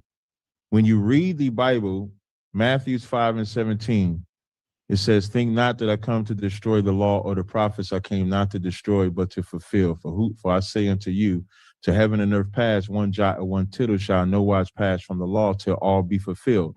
So based on the New Testament writings, keeping the law was essential. So sun worship, moon worship, any other worship outside of worshiping the Most High would be forbidden. So the reason why you have to show that they actually copy from that is because what you're saying that they copy from goes against the law that they're telling you you must follow. So again, I'm going to ask you the same thing. Can you, well, I guess this would be the same question. Can you show where they had access? Last thing. The records were in rotation as early as 60 AD, which I already showed. So you would have to show how they had access to every single coffin text that you say they copied or imitated from to put in the records. And you keep using these images, but the images don't match. They might match from a Christian, like them pictures you show of Mary and all of that stuff might match from a Christian perspective, but you have to show that in the Bible, and you have not shown in the Bible. Every example you have shown just has similar words. Similar words does not make it the same. So I'm going to ask you again. I'm sorry. Go ahead. I'm sorry, Captain Tazaryach. Oh, wait, one more thing. You made a point to say that they was in Egypt. You have to prove that, because as I showed, Paul and wasn't in Egypt. The only Israelites were those that came to keep the feast, which further proves they was not keeping the laws of Kemet, but the laws of God. When you go to Acts, the 2nd chapter, it says devout Jews out of every nation under heaven came to keep the feast of God, which further proves they were not following the gods of the nations that they were in. They was in Pathros, they was in Cush, they was in other nations outside of Egypt, and still came back, outside of Egypt, and still came back to serve God. That's in the book of Acts. So you keep saying that they put this stuff from Kemet in there, but they didn't. Time. Now, Chris, you're gonna get 7 minutes to question Tazaryach, and then after that, you're gonna give your final 5 minutes closing remarks, and then Tazaryach is gonna close out. All right. I'm gonna start the clock. Chris, are you ready to ask your questions, my brother? Give me 1 second here, because I want to do something real quick if it's okay. You're asking him, so you don't really need to share that. Are you going to share something? All right, there we go. All right, I got it. All right. All right, cool. Okay, cool, sweet. Hold on. Tazaryach, are you there, brother? Yeah, I'm here. You gave me right. So I'm gonna start the clock right now. Go ahead, Chris. Okay, cool. What was the name of the debate, Captain Tazaryach? Is the biblical story of Jesus Christ copied from Kemet? Okay. Do you believe Jesus existed? Yes. Do you believe that Jesus arose to be at the right hand of the Father? I believe he rose to redeem the children of Israel. Very good. So did he ascend into heaven is what I'm asking you. Yes. Okay. In the Book of the Dead, can you explain to me excuse me, I'm sorry, I'm moving a little bit too far here. Do you believe that he is a resurrection deity, that he resurrected from the dead? He's not the only person that ever resurrected from the dead in the Bible. You can go from Elijah, raised a man. But I'm just, yeah, you're right about that. Yeah, so that it certainly doesn't make Chris, you gotta let him respond. Chris, you gotta let him respond. I didn't ask him a question. You did ask a question. Do I believe? That's a question. Come on, man. Okay, go ahead. Yeah, don't get mad because I'm about to beat the hell out of you. So anyway, Christ is not the only man that's been resurrected in the Bible. Elijah raised the boy from the dead. So even when Christ raised Lazarus from the dead, that's not nothing special. It's the river that flows through the Bible. So Elijah did it, Christ did it, and then Christ was resurrected as well. Okay, so you're saying that Jesus is not an original story based on the biblical narrative? Original story from what? We're not talking about the story. We talk about what I'm saying. You didn't ask about a story. You asked about resurrection. You just said that. Stop. I'm gonna pause the time. All right. When Chris, when you ask a question, you gotta let Tazaryach answer, bro. And it's not about if you like the answer or not. You gotta give him time to answer. Oh, I thought I was. Okay. All right. Go ahead. So relax. Just ask a question and whatever. Sonny, you want to say something, brother? Yeah. I wanted to say, once Chris asks him a question, if Chris is fine with the answer, he can continue to move on.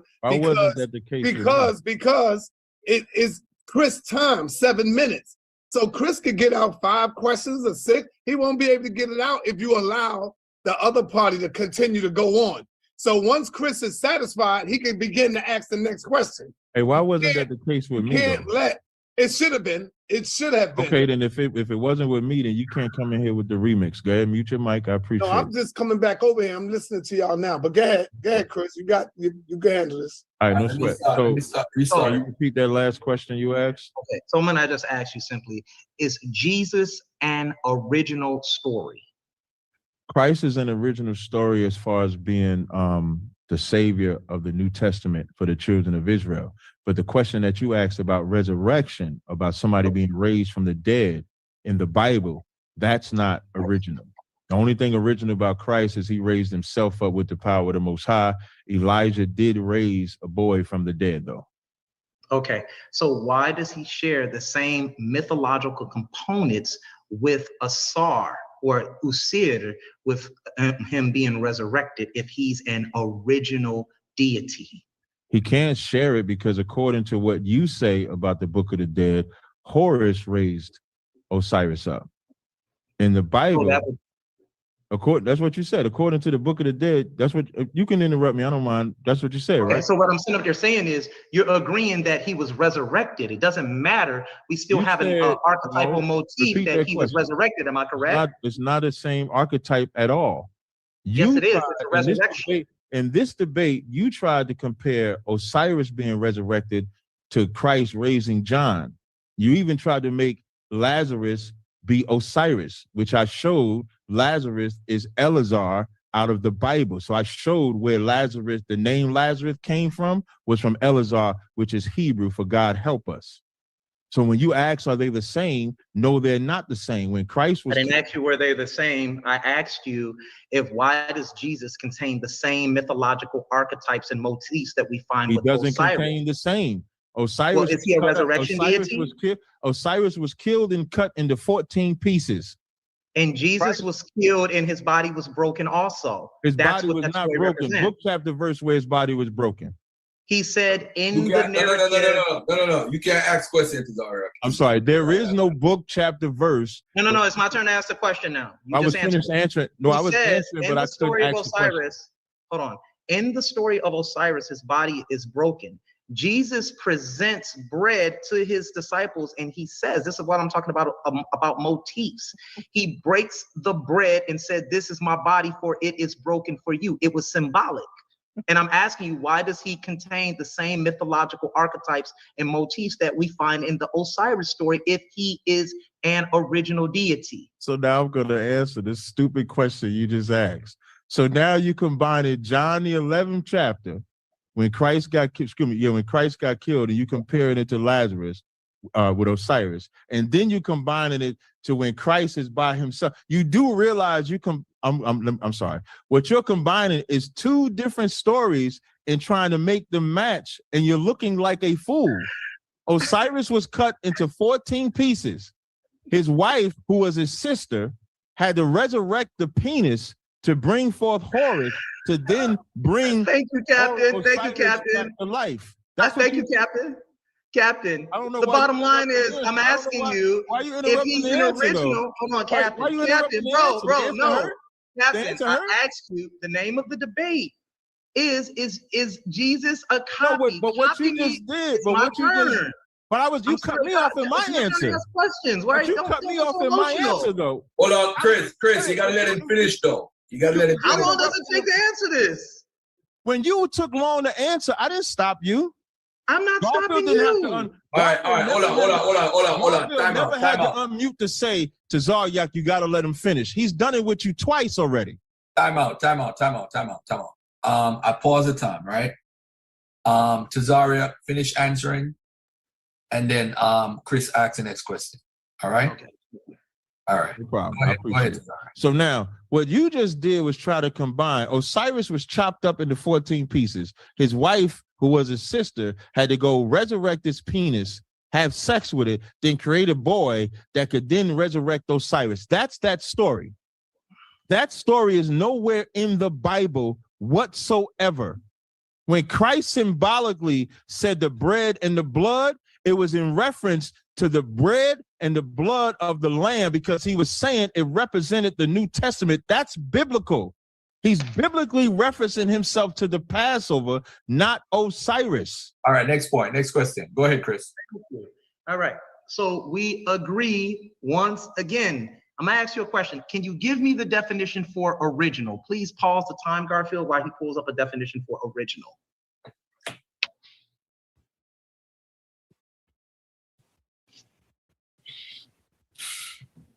For everybody that's listening, we're gonna they're gonna have closing arguments after this, and if they choose to stay on, I'll stay on, and the crowd, the audience could ask questions. You guys could raise your hands, and I'll just pick whoever want to ask questions to whoever wants to stay. All right, if Tazaryach and Chris want to stay. So I got it. It says original. I'm gonna read to two definitions that they have: present or existing from the beginning, first or earliest. Number two, created directly and personally by a particular artist, not a copy or imitation. Those are two definitions.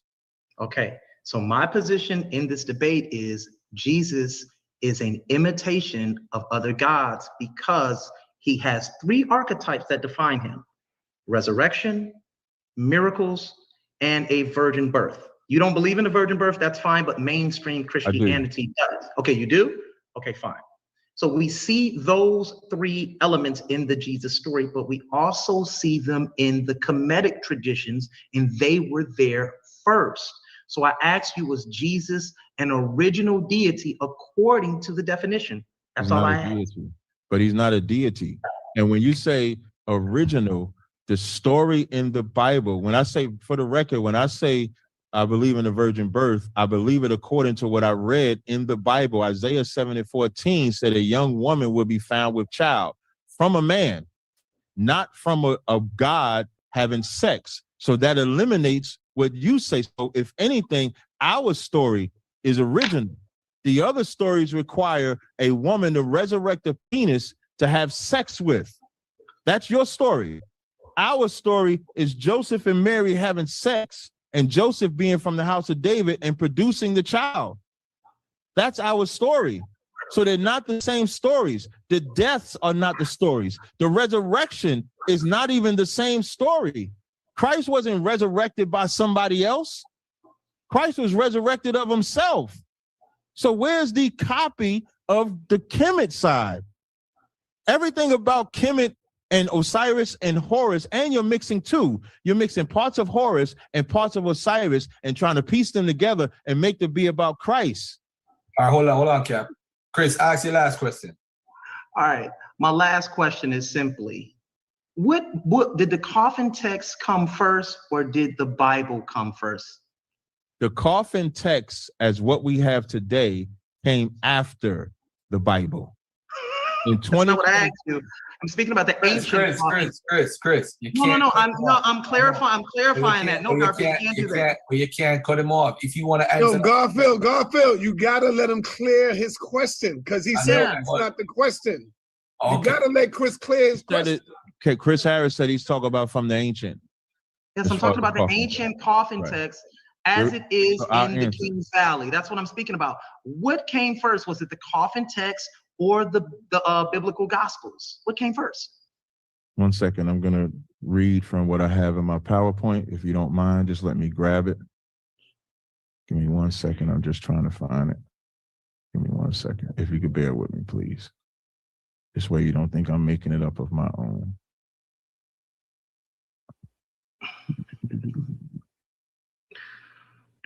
So if I read Book of the Dead, and like I said, when I first read it, the Book of the Dead is called the Book of the Dead because they was found by the coffin, so it's the same thing. Yes. It says an ancient collection of mortuary texts made up of spells or magic formulas placed in tombs and believed to protect and aid the deceased in the hereafter. Probably compiled and re-edited. The collection included the coffin text dated from 2000 BC, pyramid text 2400 BC, and other writers. These records. Thank you. I have nothing else to say. I'm not finished though. Okay. But during the time of the New Testament, they had no access. During the time of the New Testament, they had no access. So to call it the coffin text as you call it today would be inaccurate, because they're written on the coffins themselves. All right, that's it. All right, so closing arguments with Chris first. Get your stuff together, and then and close out. You got 5 minutes, my brother. All right, first of all, I want to sit up there and say this was a very fun debate, and I hope we put on a great show for the HOK family. There are no hard feelings with Captain Tazaryach. He does great work in the community, and I have to respect that. But I have to talk about the suspended logic that we see with people who believe in the biblical text versus when they see something that is a lot older. Are you closing? Is this your closing? Yes. You've been going for about 40 seconds. I didn't know he was closing. All right, go ahead. I thought he was going to. I thought he was going to share your screen. My bad. But go ahead. Thank you, Garfield. Thank you very much. Thank you. You're doing good, Chris. You're doing good, man. Just control. I know. Let me close this thing on out. You know. So let me just. Yeah, we got to talk about this. Thank you, Garfield Reed. So what we have here is a young man, a gentleman, who continues to suspend his own logic in order to make the biblical narrative fit. He sits up there and says that he needed to read something in order to know that the coffin texts were older. That didn't make any sense. Then what he tries to do is go into different cosmologies and mix them all up to try and make it look like that they have nothing to do with one another, or it has nothing to do with the biblical text. I asked him a simple question, and the question was, is the biblical narrative a copy? That's what I was asking him. Imitation. That's what I proved today, that it's an imitation, that these same mythical elements and archetypal elements that are found in Kemet pre-existed there first before the biblical narrative even came about. That's what I was here to prove today, and I showed them. It doesn't matter who transmissioned them. It doesn't matter who had accesses or who didn't. We just see that these coffin texts are ending up in your Bible. You know what? I asked Garfield Reed an important question. How does Philo's logos concept end up in the book of John? You know, the word of God, which predates the New Testament by some 100, I think 75 to 100 years. It predates it. So how does his concept end up in there? Are we going to sit back and say, hey, who transmitted it? Who did it? No, we have to use common sense and see that this is a narrative put together by a group of people who are trying to pursue something or push something for a political gain or political interest. That's all it is. And what they did is they gathered texts in Alexandria, they gathered texts from Sumeria, they gathered texts from all over the world, and they put together this Bible. We cannot continue to suspend our logic in order to make something fit. Jesus is a sun deity. Osiris is a sun deity. Jesus is a resurrection deity. Osiris is a resurrection deity. Horus is the son of Asar. Jesus is the son of Yahweh or El. This gentleman even sat up there and told us tonight that, guess what? He said that they never had sex. I mean, that they had sex. But he can never point to you in the Bible where he says that. Now, regardless of the fact, guess what? Mainstream Christianity does agree that there was a virgin birth there. But that does not take away from the fact that Jesus is a resurrection deity. Jesus performed miracles. Jesus ascended into heaven.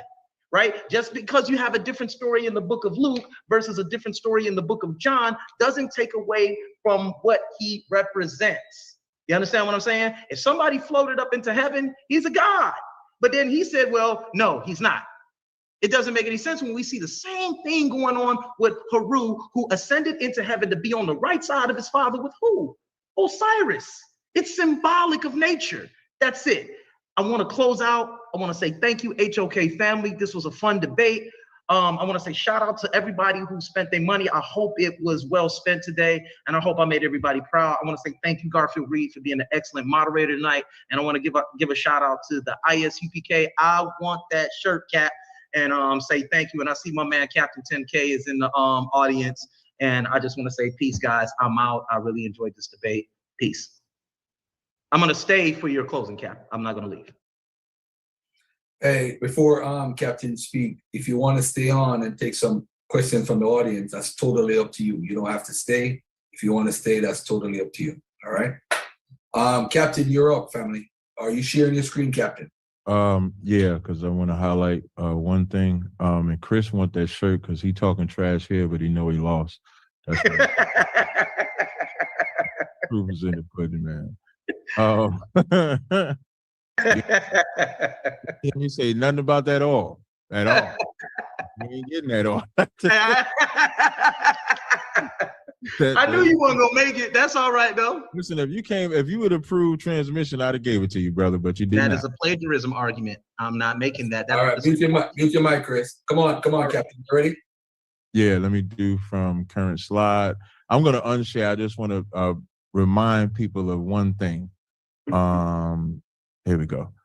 When he talks about I said Mary and Joseph had sex. If I read John 1:45, it says, Philip findeth Nathanael and saith unto him, we've found him of whom Moses and the law and the prophets did write, Jesus of Nazareth, the son of Joseph. That's what the Bible says, because the Bible tells you the angel told Mary that Christ will sit on the throne of his father David. That's where Joseph comes from. In this entire debate, a lot of the information he used is from Gerald Massey, which is why I have this screen here. Gerald Massey, even in his own presentation, said that they did not have, no Greek or Roman had access to the hieroglyphical language that was buried out of sight for thousands of years. So if he's going to use Gerald Massey, which he has tonight, Gerald Massey, page 6 of the book that he's quoted from, says that they did not have access to this information that he's saying they copied from, that he's saying that they got it from. The scholars do not respect Gerald Massey. So when y'all want to assume he won, the scholars reject the very information that he's using to verify it. This has been a horrible debate to me personally. Entertaining, yes. Horrible, no, because what I expected was a better argument from him other than these so-called similarities. He combined John the 11th chapter, Matthew the 27th chapter, and pieced the bread here, and Christ raising a whole another man from the dead to make that be about Osiris and Horus.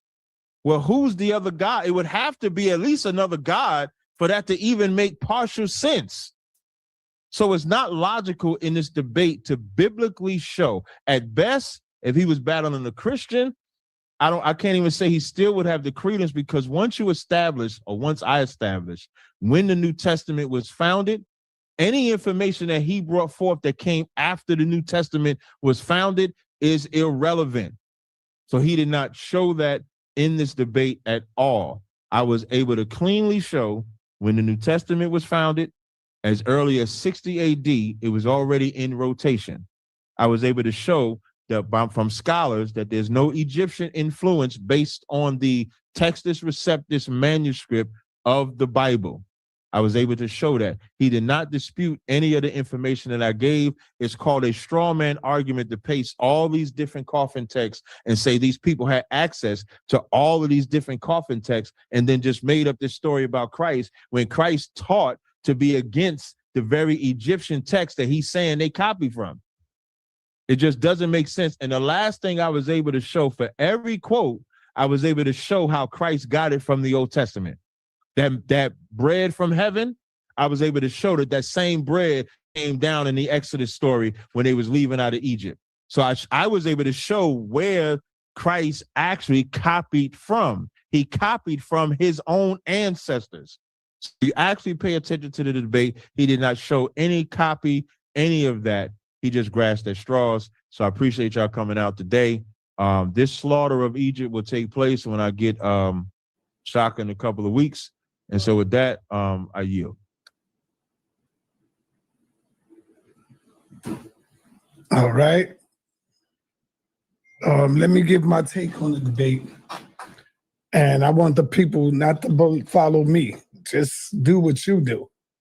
But what I will say on this debate, it is very clear that that Chris won this debate to me, hands down. Chris won this. It's like a landslide.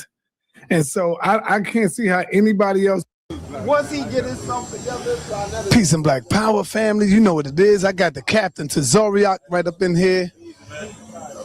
I got Captain Tazaryach. Yo, what it is? What's up, my man? You know it. You know it. I got Captain Tazaryach up in here. We waiting on a powerful brother to come through. David Banner, of course. We're going to get a powerful interview going on. All right, yeah, my brother Captain Tazaryach. We getting ready to go sit down with our brother David Banner. Do you know anything about him? Do you know his background? Because I don't. I don't know what he follow. I don't know what he believe. But I damn sure know that he hate that damn white man. Yeah, I like that, man. Like, I can always have common ground with anybody that hates the white man. We can, like, that's damn near the basis of having common ground where you can get that level, because then I know when I speak about all the shit that the white man has done to us, I ain't got to have this peckerwood in black color coming across, making it seem as if I can't say that. You know what I mean? So, of course, we know Banner comes from the hip hop background. But what I do notice lately, the past couple years or whatever, he's been more on, I don't like to use the word conscious, but he's been more on a black empowerment type of vibe, so to speak. And I like dealing with individuals like that. Like the lines the barriers that we got to cross as far as our spiritual guidance, you know, we can always discuss that. But black people being towed up from the flow up, that could never go out of style, you know, with any individual that's like that. So I was, you know, just from the bit of stuff you was telling me about his career, I only know vague, you know what I mean? I only know a couple of songs that he had or whatever. Now, I do know he pioneered the South a little bit. Like, he was one of them with Lil Flip, with T.I., all them young brothers and everything that came in. He was a part of that there. That's what's up. So, like, I know, like, he, you know, he did pioneer that South when it came in. He was one of the front lines of that.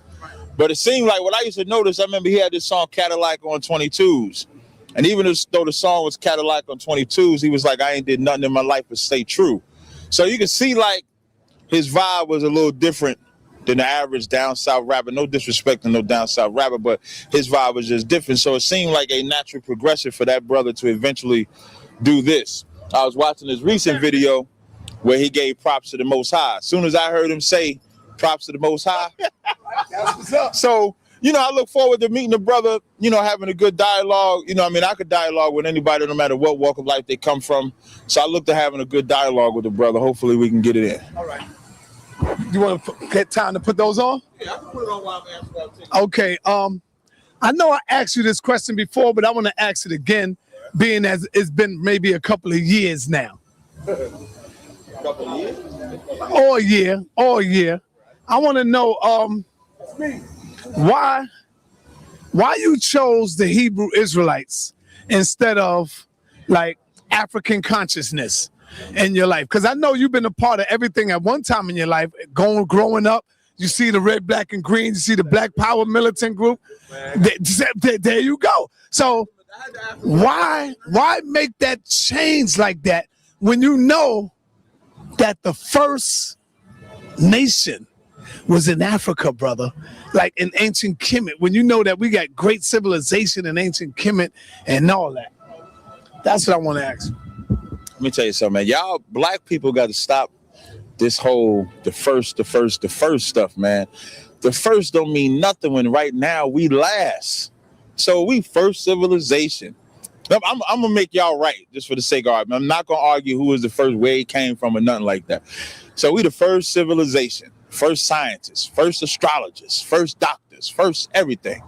But don't mean nothing now because we last now. So we got to go back to what will bring us to the top. Now, it's good. Now, again, I'm going with the premise that y'all right. So it's good to bring that information in there.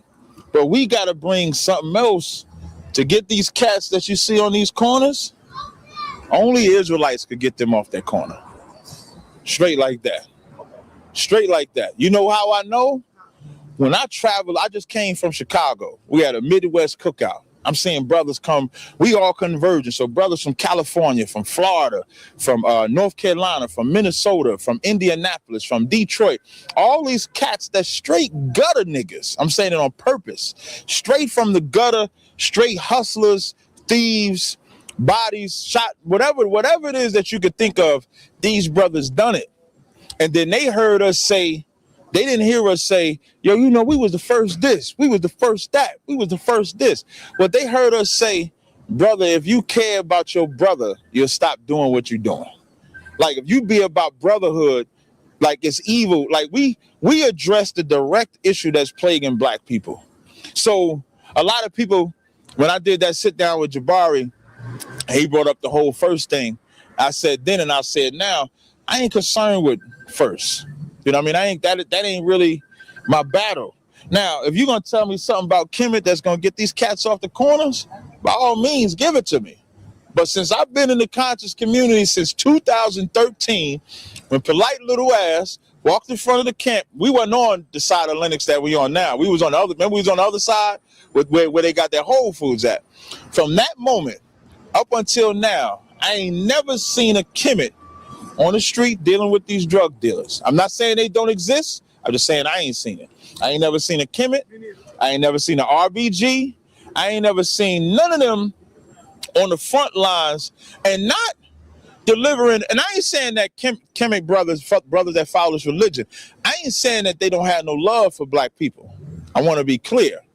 But I ain't seen them use kmetic religion, kmetic science to free them from the oppression that they suffering on that corner. But I have seen Israelites. So your question was, what made me join the Israelites? Because I seen the Israelites on the street directly addressing what is plaguing black people. And I love black people. I will die. I will give my life for black. If I had to die, if me dying meant black people could get free, I'd rather die so that my people could get free. I would rather that. And I needed to be in the organization that number one was about truth, number one was about the Most High, and number one could fix black people. Yeah, I see him. Yeah, I just got to make sure he ain't a Hamite. Y'all know y'all. Now, I only say that because Polite had the whole summer jam joint the last time. Man, you got to be civilized, brother. You telling me that you will not feed an African child? She will not. If she's hungry, you too. She's hungry, and she come to you, excuse me, sir, can I have a hamburger? You telling me you'll tell that little child to get the hell out of here? That you don't. Now be careful, because this right here could really blow you up. A young 5-year-old baby, hungry. You see the ribs, man, African. You telling me that you will turn that baby down from feeding that baby? Okay, now before I answer your question, I'm just going to ask you one thing. Do you love black people? Yes, I do. You love the history of black people? Yes, I do. You remember the history of black people, right? Somewhat. Here's what I remember about the history of black people. What I remember about the history of black people is that nobody cared about our babies when they was throwing them on them ships for slavery.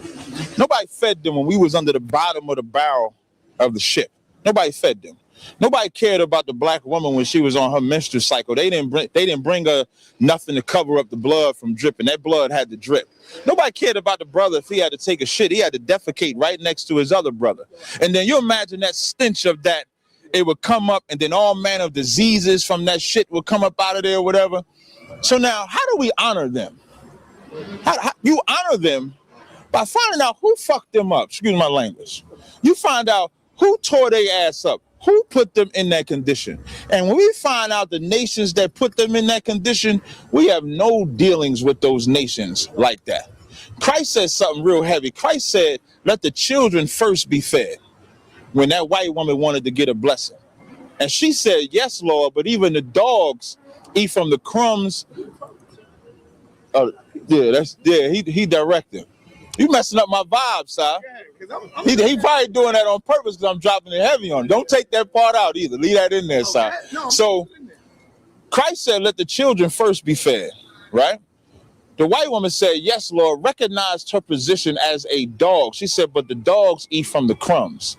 These Africans and white folk, Japanese, they look at themselves as the children, and they look at us as the dogs, even though they've trampled us underfoot. So if I give my love to anybody else other than my people, I'm selling my ancestors short. So I cannot feed an African. I don't care how old he is. He could be 2, he could be 80. He won't get shit from me because nobody gave my ancestors shit when they was bringing us on them slave ships. And then when they brought us over here and they said we couldn't read or write, where was the African nation that first sold us that said we're going to redeem y'all and bring y'all back? Nobody. For 400 years, nobody gave a shit about us. To 2017, nobody gives a shit about us. Philando Castile, cop got off. The brother in Milwaukee, cop got off. And I got to feed some African from another nation when his ancestors sold my ancestors. Nobody asked a Jewish man to feed the German. Nobody. Because everybody understands the Holocaust was fucked up. So if a Jewish don't want to feed a German, they understand that. But if I don't want to feed this African, or if I don't want to feed an Arab, or if I don't want to feed a white man, I got to feed him. That's how much Stockholm syndrome black people got. And that, one second, and that's the oppression black people suffer every day, where we're forced to love our enemies, even though they still fuck us up every day. What Africans show us love? You do that for me, and you got me. And I don't mean black people that think they African. Like Polite, you know, he think he African, Shakka, them niggas ain't African. They niggas grew up in Harlem and Brooklyn. Show me the Africans that fight for us, and then you could tell me about an African that can't eat with me. Make sure you leave all that. First of all, let me say this, brother. It was not the Africans who told you they can't feed you, brother. You're really talking about the white man. It was the white man who put you on them slave ships. It was the white man who told you, no, you can't go to the bathroom. You got to use your number 1 and your number 2 right here. Not all Africans, brother. It was not all Africans was enslaving Africans. Simple question. I'm answering you. How did we get in that position? Because we have traitors amongst us. No, let me ask you. You said, ask me the question. No, I said, how did we get in that ship? We got in the ship because just like today, you have black people who are traitors, you see, who went against the grain, who sold us out, just like you got Negroes who killed Malcolm. It was niggas who killed Malcolm, not black men. So we always had traitors amongst us. Where was we at in Africa for us not to be African? So think about this, Captain. History. If we in South Africa or if we in West Africa and Africans come and get us, we had to be Africans for Africans. We just was another nation. That's all. It was nations fighting nations all the time. And that goes on all the time. So you cannot condemn the whole continent of Africa, brother. That's the point that I'm trying to make. We have traitors amongst our nation. Look at Pharaoh and Seti. Yo, look at Pharaoh and Seti, bro. You ain't got to touch that, but I'm just saying. Look at Pharaoh and Seti. Look at the niggas who killed Malcolm. Bruh, look at the niggas who said, we're going to try our best, the ones that shot Marcus Garvey. Look at the niggas who shot Marcus Garvey. Marcus Garvey had to leave Jamaica to come over here to us. So look at that, bro. I could go on and on showing you these traitors of our people. Go ahead. When they shot Malcolm, right, you had black people that came to the defense to try to save and help Malcolm, right? Right. So it wasn't all black people that wanted to shoot. It was just some, right? So now you're trying to give me that same premise for Africa. What African nation said this was wrong and stopped us from being sold into slavery? No African nation. That's my point. Like, it's 40 countries, maybe 50 countries in Africa. You telling me not to blame any of them. Give me the one country that sent the boat to free us. We need to learn honor. Like that white man, that nigga had Memorial Day every year. And he honors them fallen people from World War II, World War III. I spoke about the Holocaust, and they have a permanent disdain for the nations that destroyed their people. We don't. Even if you want to call us African, we Israelites. But let's go with your notion that we African. You said the Africans always went to war with each other, right? Yeah, the war ain't over then. The war wouldn't be over then because they never. No. I ain't talking about them fighting each other. I'm talking about us over here. When Africans come over here, they look at us like we ain't shit. Straight like that. So now you want me to love somebody that when they come over here, they still hating. They still looking to look at that lazy nigga, kata. That's what they call him. Look at that kata. Look at that kata. That's what they say to us all day. And now I got to be concerned about him, where there ain't nobody caring about these brothers on the corner. Who gonna talk to them to get them off the corner? Africans don't. Israelites do. Who gonna talk to that woman that been molested? Africans don't. Israelites do. Who gonna talk to these brothers that's all destroyed, ain't got no daddies in the house, and who gonna put a father in the house? Africans don't. Israelites do. How do I know? Because we do it every day, all day. So I can't give my love. I can't give my love to anybody but my people. That's it. Okay. So where were you in Africa for the Africans that come in? No, I'm just asking you a question. Where was you? Hold on, because you know I'm about to bust your ass on this one. Where were you? And you too, my brother.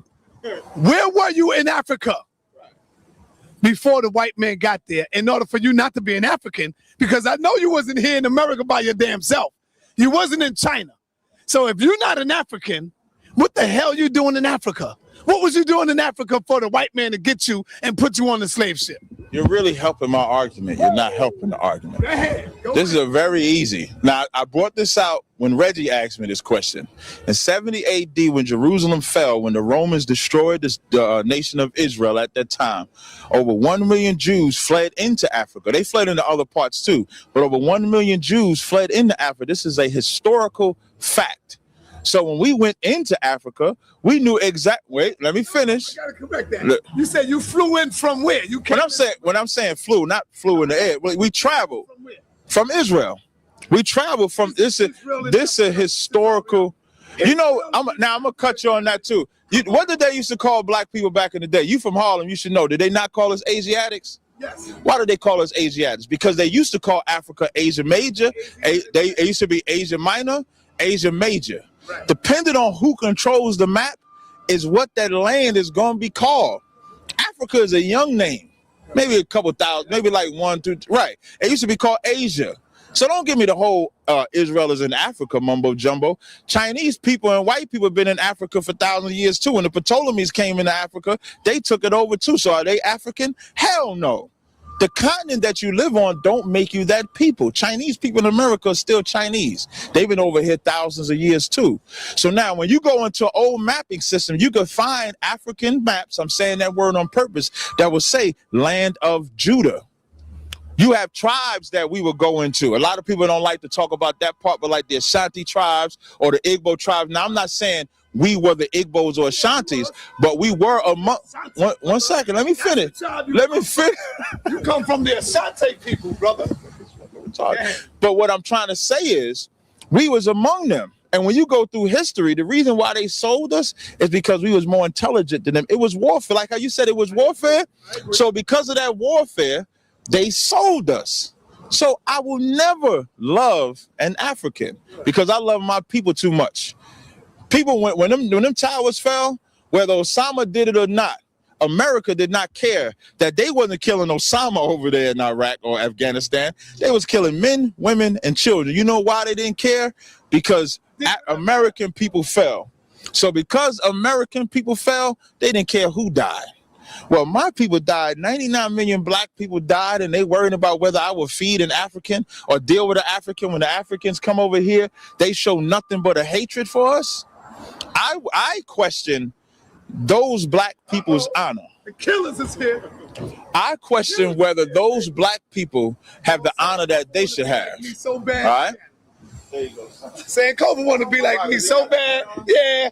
You know, he ain't been wearing the hats. Yo, I'm over here busting Captain ass by myself. Hey, don't leave none of that. I'm busting Captain ass by myself. None of that out. Leave it all raw. Yeah. You watch it. Leave the cap alone. He done paid his dues, man. Ain't on the So he's going in on crackers. So listen. No, we talking about Africa right now. So listen, brother.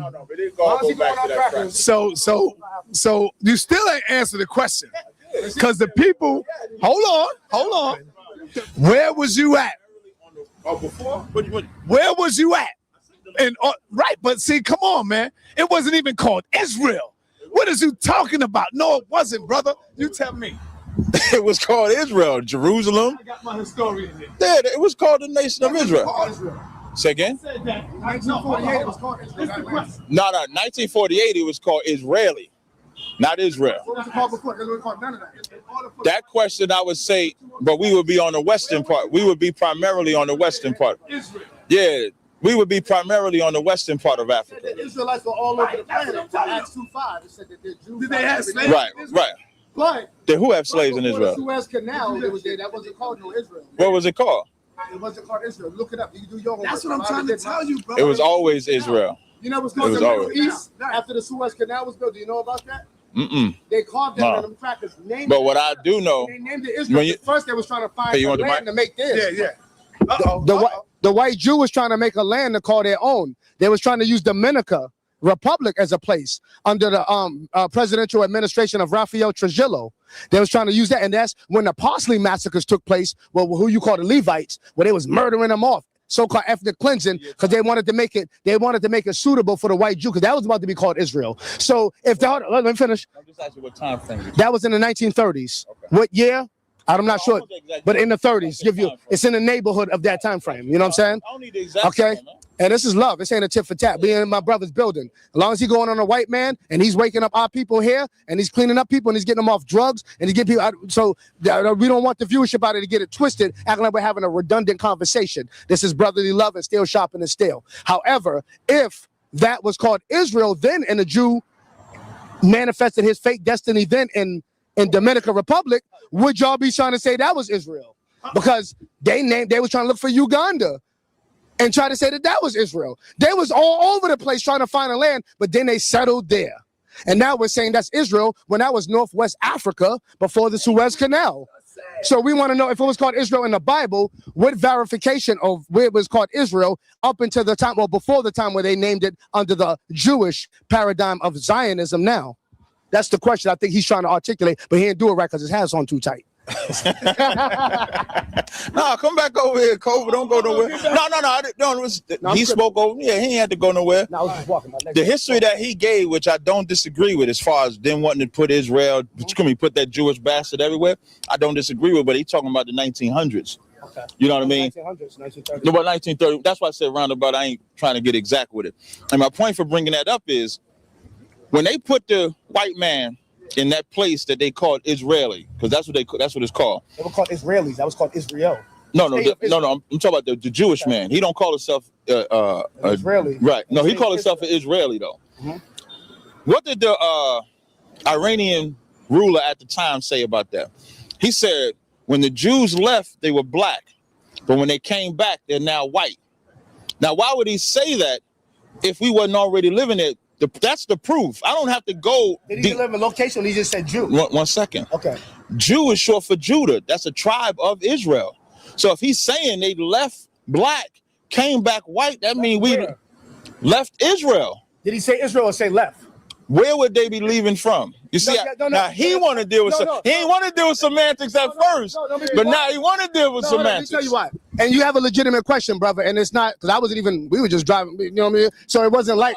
So okay, so you're right. It's not a debate.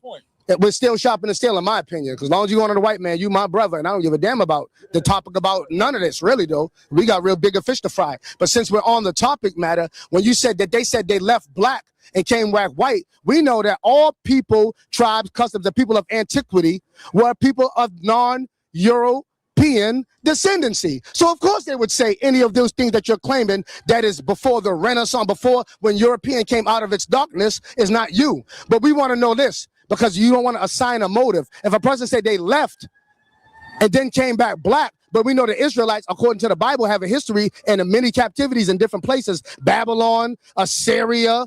They went into captivity and exile in other places. So when he said they left where? Because they didn't, you know what I'm saying? They didn't say that. You assigned that. Okay. When he's saying they left the region that they was talking about, which was the Middle Eastern region. Okay. It's very simple. Specific, though. The reason why they was looking for other places, Haiti and stuff. I'm not even going to debate. I'm going to make you right. I'm not going to. No, right.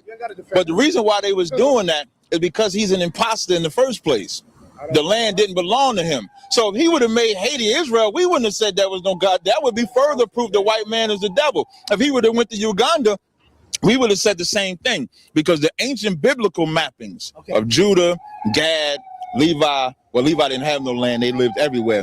Simeon, etc., was all in that Middle Eastern region. That Palestine, Afghanistan, all of that would be parts of Israel. So when the Iranian ruler said they left black and came back white, meaning they left this Middle Eastern, wherever they left, not wherever they left. He was talking about that specific location of the Middle East, right?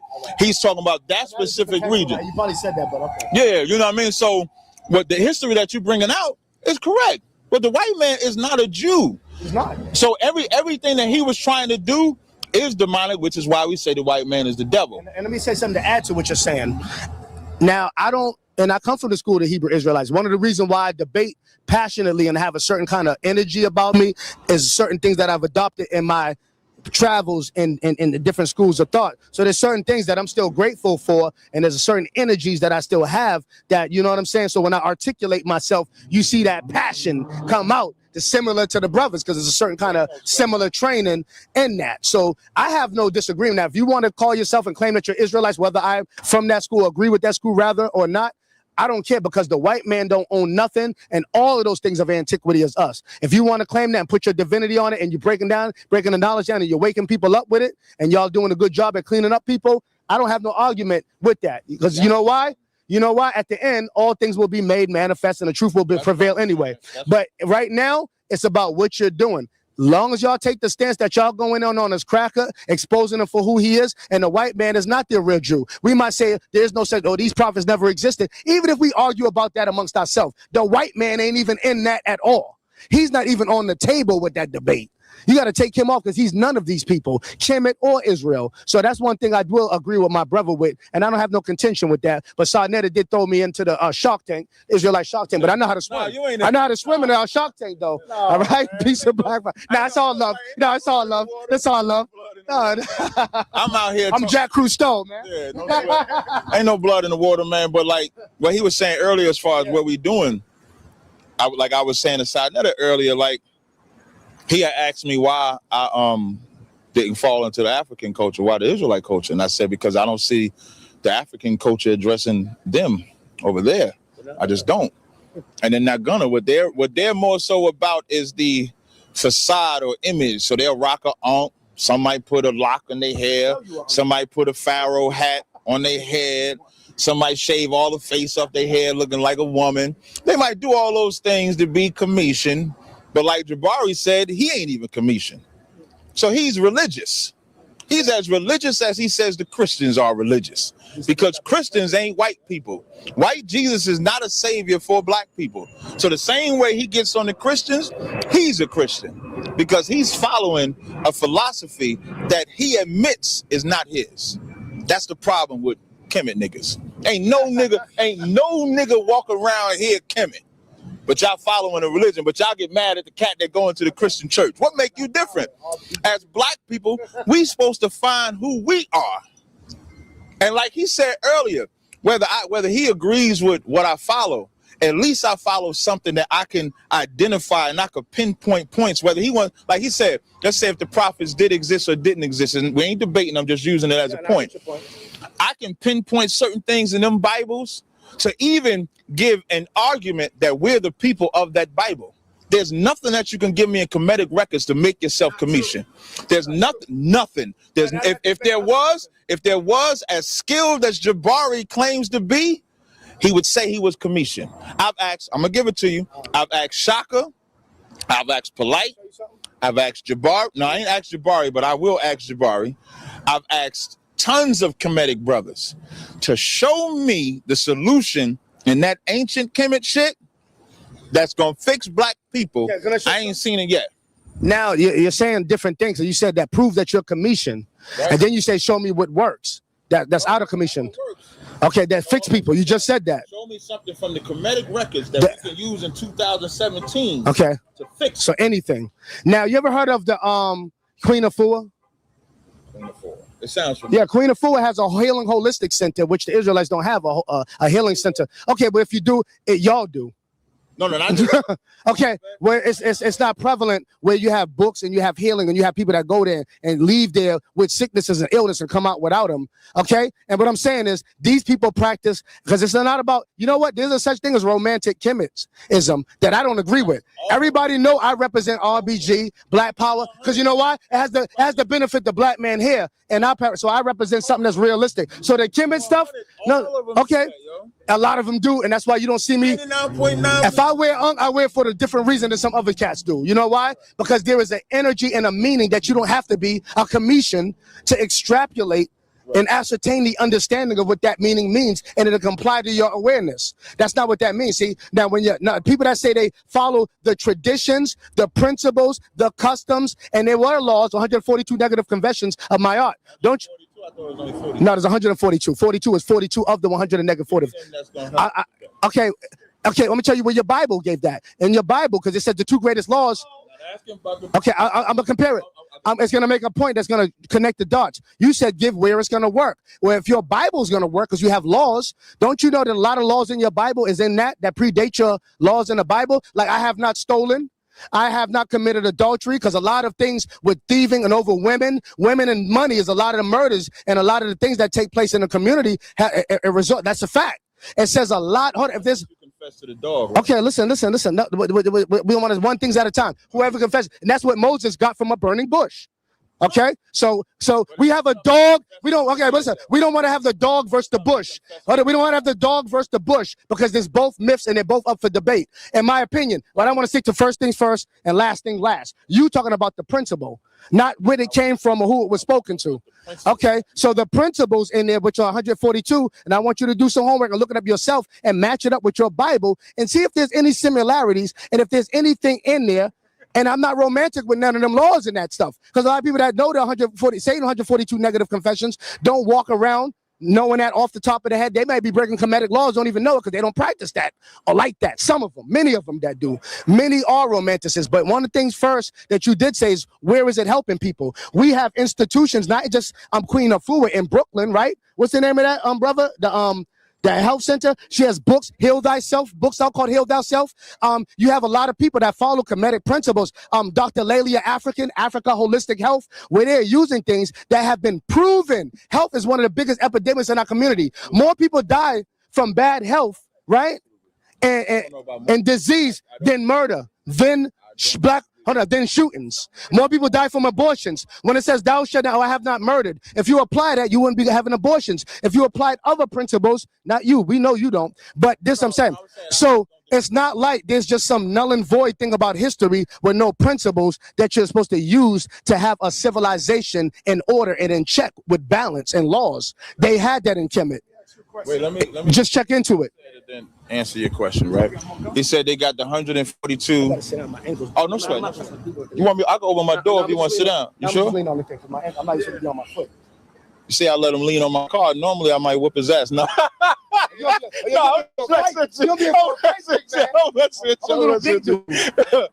But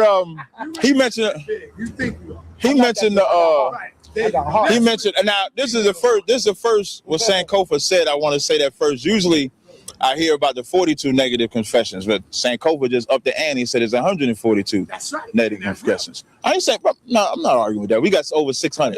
That's all I'm gonna say. No, but we got over 600. So now he also brought up Queen Afua with holistic and stuff like that. Now you do need that, right? Just like we have some of those same things.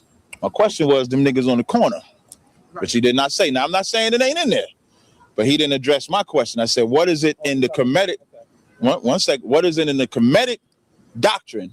And then show me who teaches it. I know. Listen, when I want to get some healthy shit, I fuck with the kmetic niggas. You ever heard of excuse my language. Let me finish. Listen, I rock with them with their little what's that shit you sell? What's that shit you and Blue sell in the bottom? Sea moss. What's your brother sell though? Your brother sold something. It was like green or something like that. When I was at the moringa and the sea moss mixed together. I bought that. That's a kmetic person taught you that. Look, I'm giving them the I'm saying that's what they're doing in the community. Imagine how many other tyrants they taught. Tazaryach. Not Tazarak. I don't know what the fuck that is. You just said. Salaki. Leave that in there. I'm just messing with you. But at the same time that we doing that, now you notice I said we got the same thing. Prospect got it, Danyala got it, we got it. But we also need the other stuff too. We can't just have the holistic stuff and then disregard the violence, disregard the lack of brotherhood. I have not committed this. No, I ain't getting what you. I ain't saying that. I'm not saying that don't exist. Like I made the funny that's what you confess to Anubis when you die, which is what they call negative confessions. That's a different subject, so I don't want to go into that. I'm not. But that dog shit is you dead. The burning bushes, you got to do that while you living. But that's a different subject. So now, I'm not saying that y'all ain't got no confessions that y'all supposed to have. Okay, I'm sorry. I ain't saying what you brought up is not written in there. What I'm saying is, ain't nobody pushing that. Like even if you think of take the Bible, right? When people want to battle me about the Bible, you know what I gotta hear about? The goddamn flood. Yeah. When did we have rulership or kingdom? When was we slave? That's what I hear. I don't hear the battle over the law. Black people need law. We are, like the stories, like if you think about it real, if we start busting it down, if you want to start going story for story, the stories in Kemet, and you ain't Kemet, so you shouldn't get offended.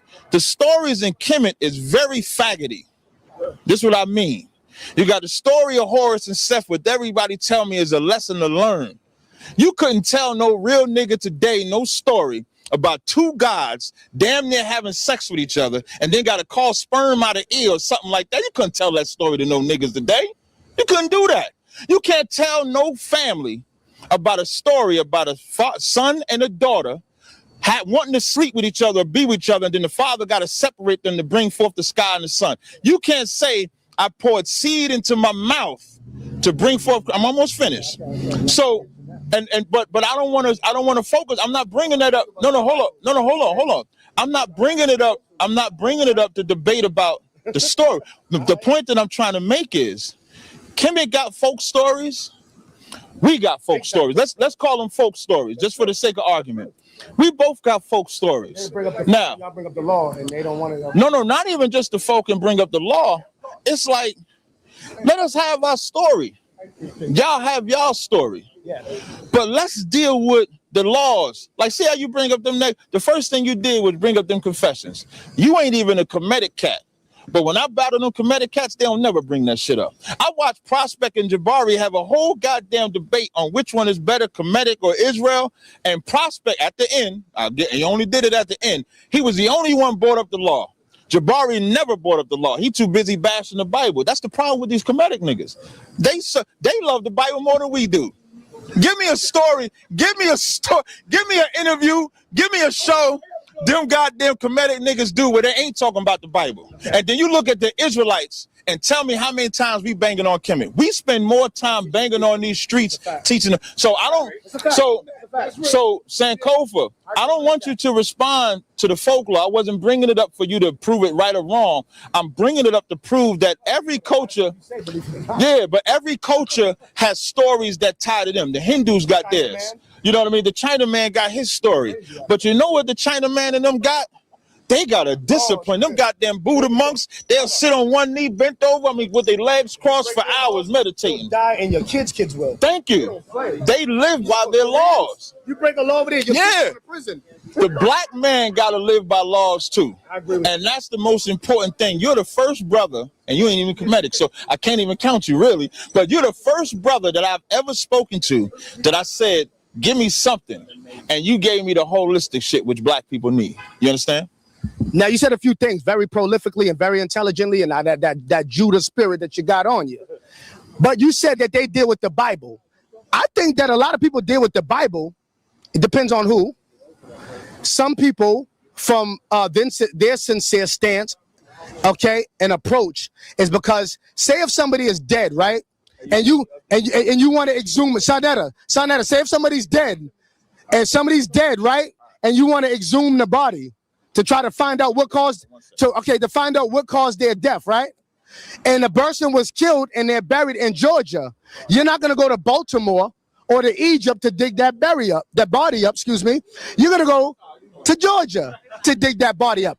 Our people are spiritually dead, economically, politically dead, and one of the main things that we believe in, that we were introduced to in slavery, is the Bible. So we gotta dig them up out the Bible. We can't go into the Egypt and dig them up out of there. This is new to us here, but the Bible is something that's been imbued and embedded in our mind for a long time. So that's one. There's a reason why they love the Bible, or they go into the Bible. Why? Because if you're trying to wake up a people that are lost, you have to deal with that which they're lost in, that which they're dead in. You got to dig them up, that which they're buried in. That would be the Bible. Okay, that's one thing. And as far as just laws, you have people like the brother Supernova Sloan. Shout out to Supernova Sloan, who works with the Bloods and Crips countrywide, who comes from a kmetic or Commission standpoint. All right, and let's be real. The Commission standpoint for blacks in America ain't like no damn ancient kmetic people over there. We're different people over here, and we added hip hop to that. Let's be real. We done hip hopped it up a little bit. Let's be real. Jawanza Kunjufi got a book called Hip Hop in My Art. No, you gotta wait for me to finish. You gotta wait for me. Okay, but can I just get 2 minutes to close out? Okay, don't let me close. You said some things. 2 minutes for me is 20. Add a 0.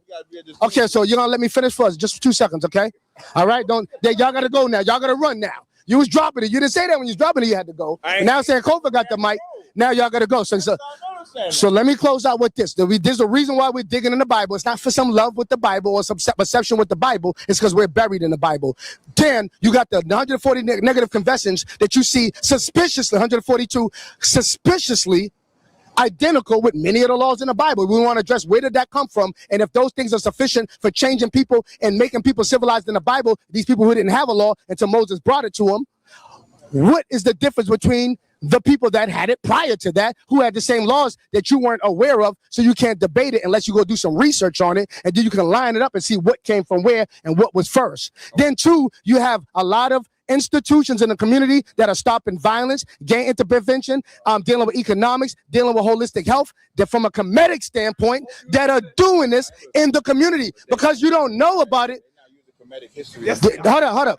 They are. Hold up. Have you ever heard, listen, you ever heard of Ra'an Nefer? Have you ever heard of Dr. Muwada Ashby? Have you ever heard of these teachers? Supernova Sloan, holistic health clinics. They're healing us physically. They're healing us mentally. They're healing us physically, spiritually. Hold up. And you see them on the ground doing that. So you got to get, so what? Just because you're unaware of it doesn't mean it doesn't exist. Brother Tazaryach, just get familiar and then come back and talk about it. I gotta ask you a question. Real quick, because we got to roll.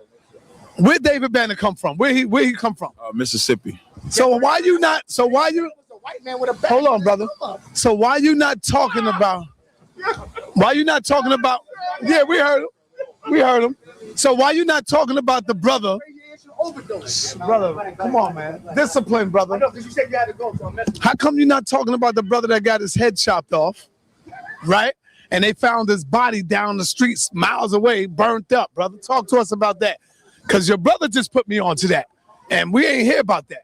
Yeah, I mean, well, if you go on our YouTube channels and stuff like that, we're addressing that. Jenny Hanna addressed that on the radio show. That's the reason why he brought it up, because that's all we do. I'm not familiar with the story all the way together. Zakar, you want to address it? You scared? Nah, he ain't got to address it. But what I want to say, oh, no sweat. Oh, no sweat. All right, man. I love you. Hey, man, same here. I love what this brother's doing. He's a warrior. Hold on, he's a front liner. So yeah, we're intellectually building and sparring and sharpening our intellectual swords. But at the end of the day, in the beginning of the next, I'm ready to die for this brother and roll with him. This is a brother, and he's real, and he's on the front line, and he's putting in work, and he's changing souls. He's changing minds. So if you're talking about Kemet and you're not doing that, you validate his point. Thank you. Now, and then before we go, what Sankofa said when he said about the last thing before we close out, what Sankofa said about the laws and where do we get the laws from. Nobody ever said a nation does not have a moral compass. It's just black people don't have a moral compass. So when he bring up them 142 negative confessions and say that's where we learn from, like y'all always say, you think they didn't have laws against murder before Israel went into Egypt? Laws against rape? We went to war. Simeon and Levi killed the whole Hamitic tribe of men because they raped their daughter. I mean, their sister rather. So we always had laws. Here's what everybody should do their homework on. Go read Leviticus, the 18th chapter. You're going to find out what Moses learned about Egypt. You go to Leviticus, the 18th chapter, and it tells you, do not do after the goddamn Egyptians and the Canaanites and them other Africans. And it said in Leviticus, the 18th chapter, and you're going to hear them talk about the incest, sleeping with your mother, sleeping with your brother, sleeping with your sister. This is the law. The reason this Moses talking, and he laying these laws down because that's what them stinking ass Africans were doing. That's why when you look up, what's that pharaoh with the club foot? He had the club foot, King Tut. Tutankhamun, whatever the hell his name is. When they did the DNA, Unc love their goddamn DNA. When they did the DNA, his mama and daddy, did you get the Unc part? Unc love them goddamn DNA shit. Uncle loved that DNA. When they did the DNA on that King Tut, they found out his mother and father was brother and sister. And when Moses saw the incest going on, he told the children of Israel, don't be nasty like them goddamn Africans. Don't uncover the nakedness of your mama. That's your mama. Why are you trying to sleep with your mama? But that is the culture of pharaohs, of the Egyptians. And why would they do that? Because they thought that the bloodline would be stronger if the father slept with the daughter, or if the mother slept with the son. And they thought they was gods. And so they thought they would do that. And the last thing he mentioned that Anubis, and it was just folklore, Google, they found 1 million dogs mummified in a goddamn pyramid because they believe that dumb shit. We don't believe no damn, you die, go see a dog, you weigh your heart. You listen to a dog? A dog, Sinetta. When you die, you gonna talk to a dog? He gonna smell your heart and shit? Don't give me the, don't give me, he gonna smell your heart? Go ahead. See that? This is a perfect example of a man that does not understand kemet. Did they have? It was not about us going back to dogs. He don't understand it. Why did they have? You see what I'm saying? Dogs? He don't understand it. He's talking about poo. He's talking about poo. Who it is? So why do you have a million mummified dogs? I think the biggest mistake you made, right now tonight, brother, was bringing up Brother Jabari. Because Brother Jabari is going to see this video, ain't Kemet either. And when you finally sit with him this weekend, that's going to be the biggest mistake you made, because you are going to learn that you are African and that you're not a Hebrew Israelite. The mistake Jabari made was saying he wasn't Kemet. He's a Christian. Ain't no different than a Christian. You know how we always say, you ask 10 black people what they are, you get 10 different answers because they don't know who they are. Jabari fit right in that category because he said he not Kemet, he not a Cometian, but he following after Kemet. Why wouldn't he follow after the tribe he come from? If he come from a tribe on the east part of Africa, why he disrespecting his goddamn ancestors? Unless he gonna say, we all connected, but ask the Nubians if they was connected to the Kemets. Hell no. Ask the Africans today if they connected. Hell no, we ain't African, we ain't black. I ain't feed no African because I love black people. Shalom. Come on, man. That right there is gonna kill you, man. How you doing, sir? What's going on? I'm good. All right, brother.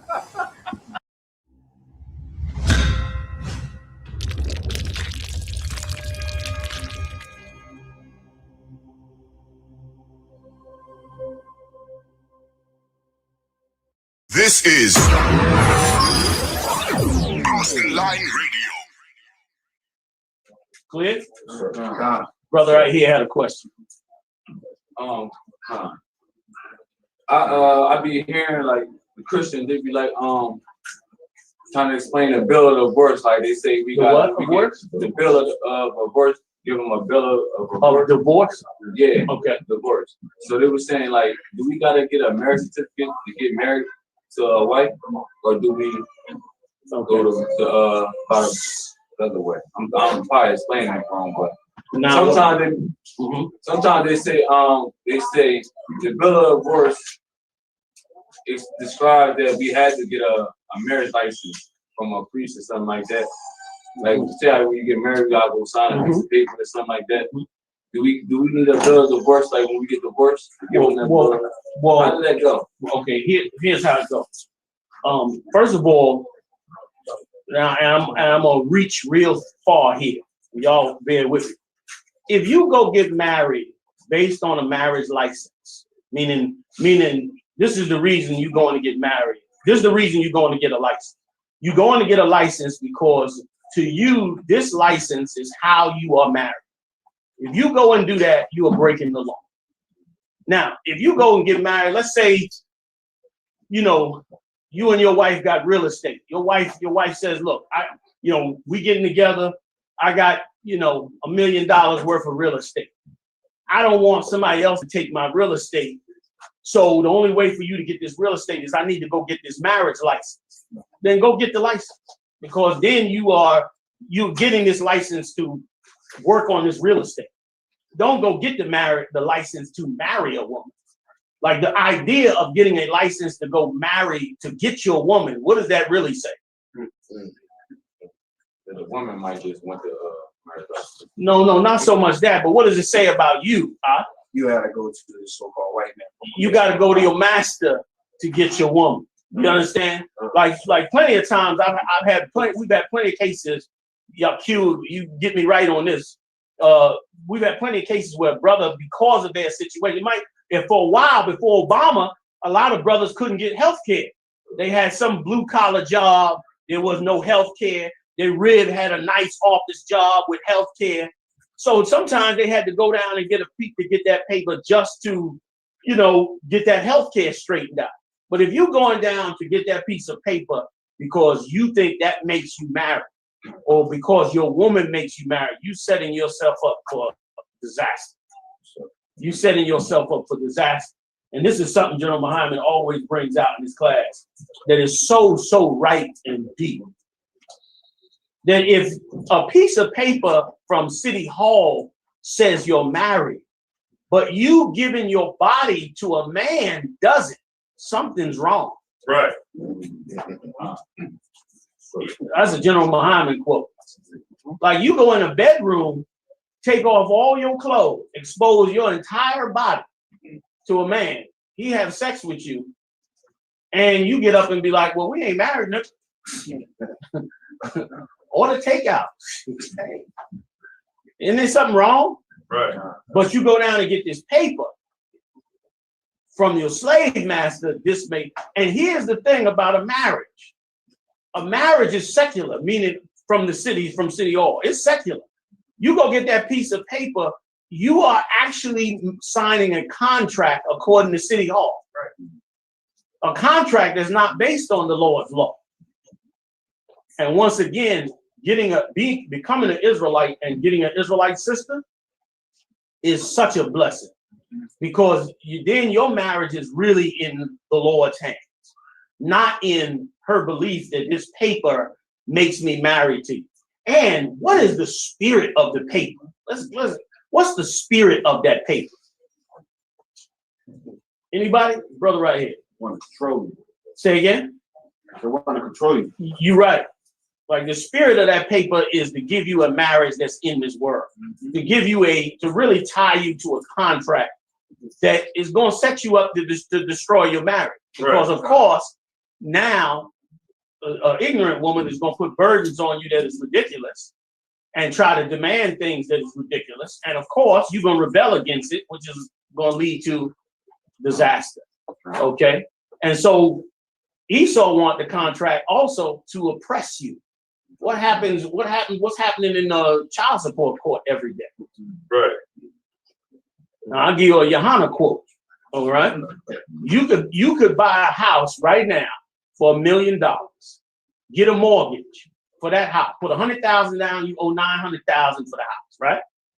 Stay in the house for a few months, and you call the bank up and say, I can't pay for this house. Screw y'all, I'm out. You can walk away from that $900,000 that you owe them, and they will not lock you up. Right. But if you miss two $25 payments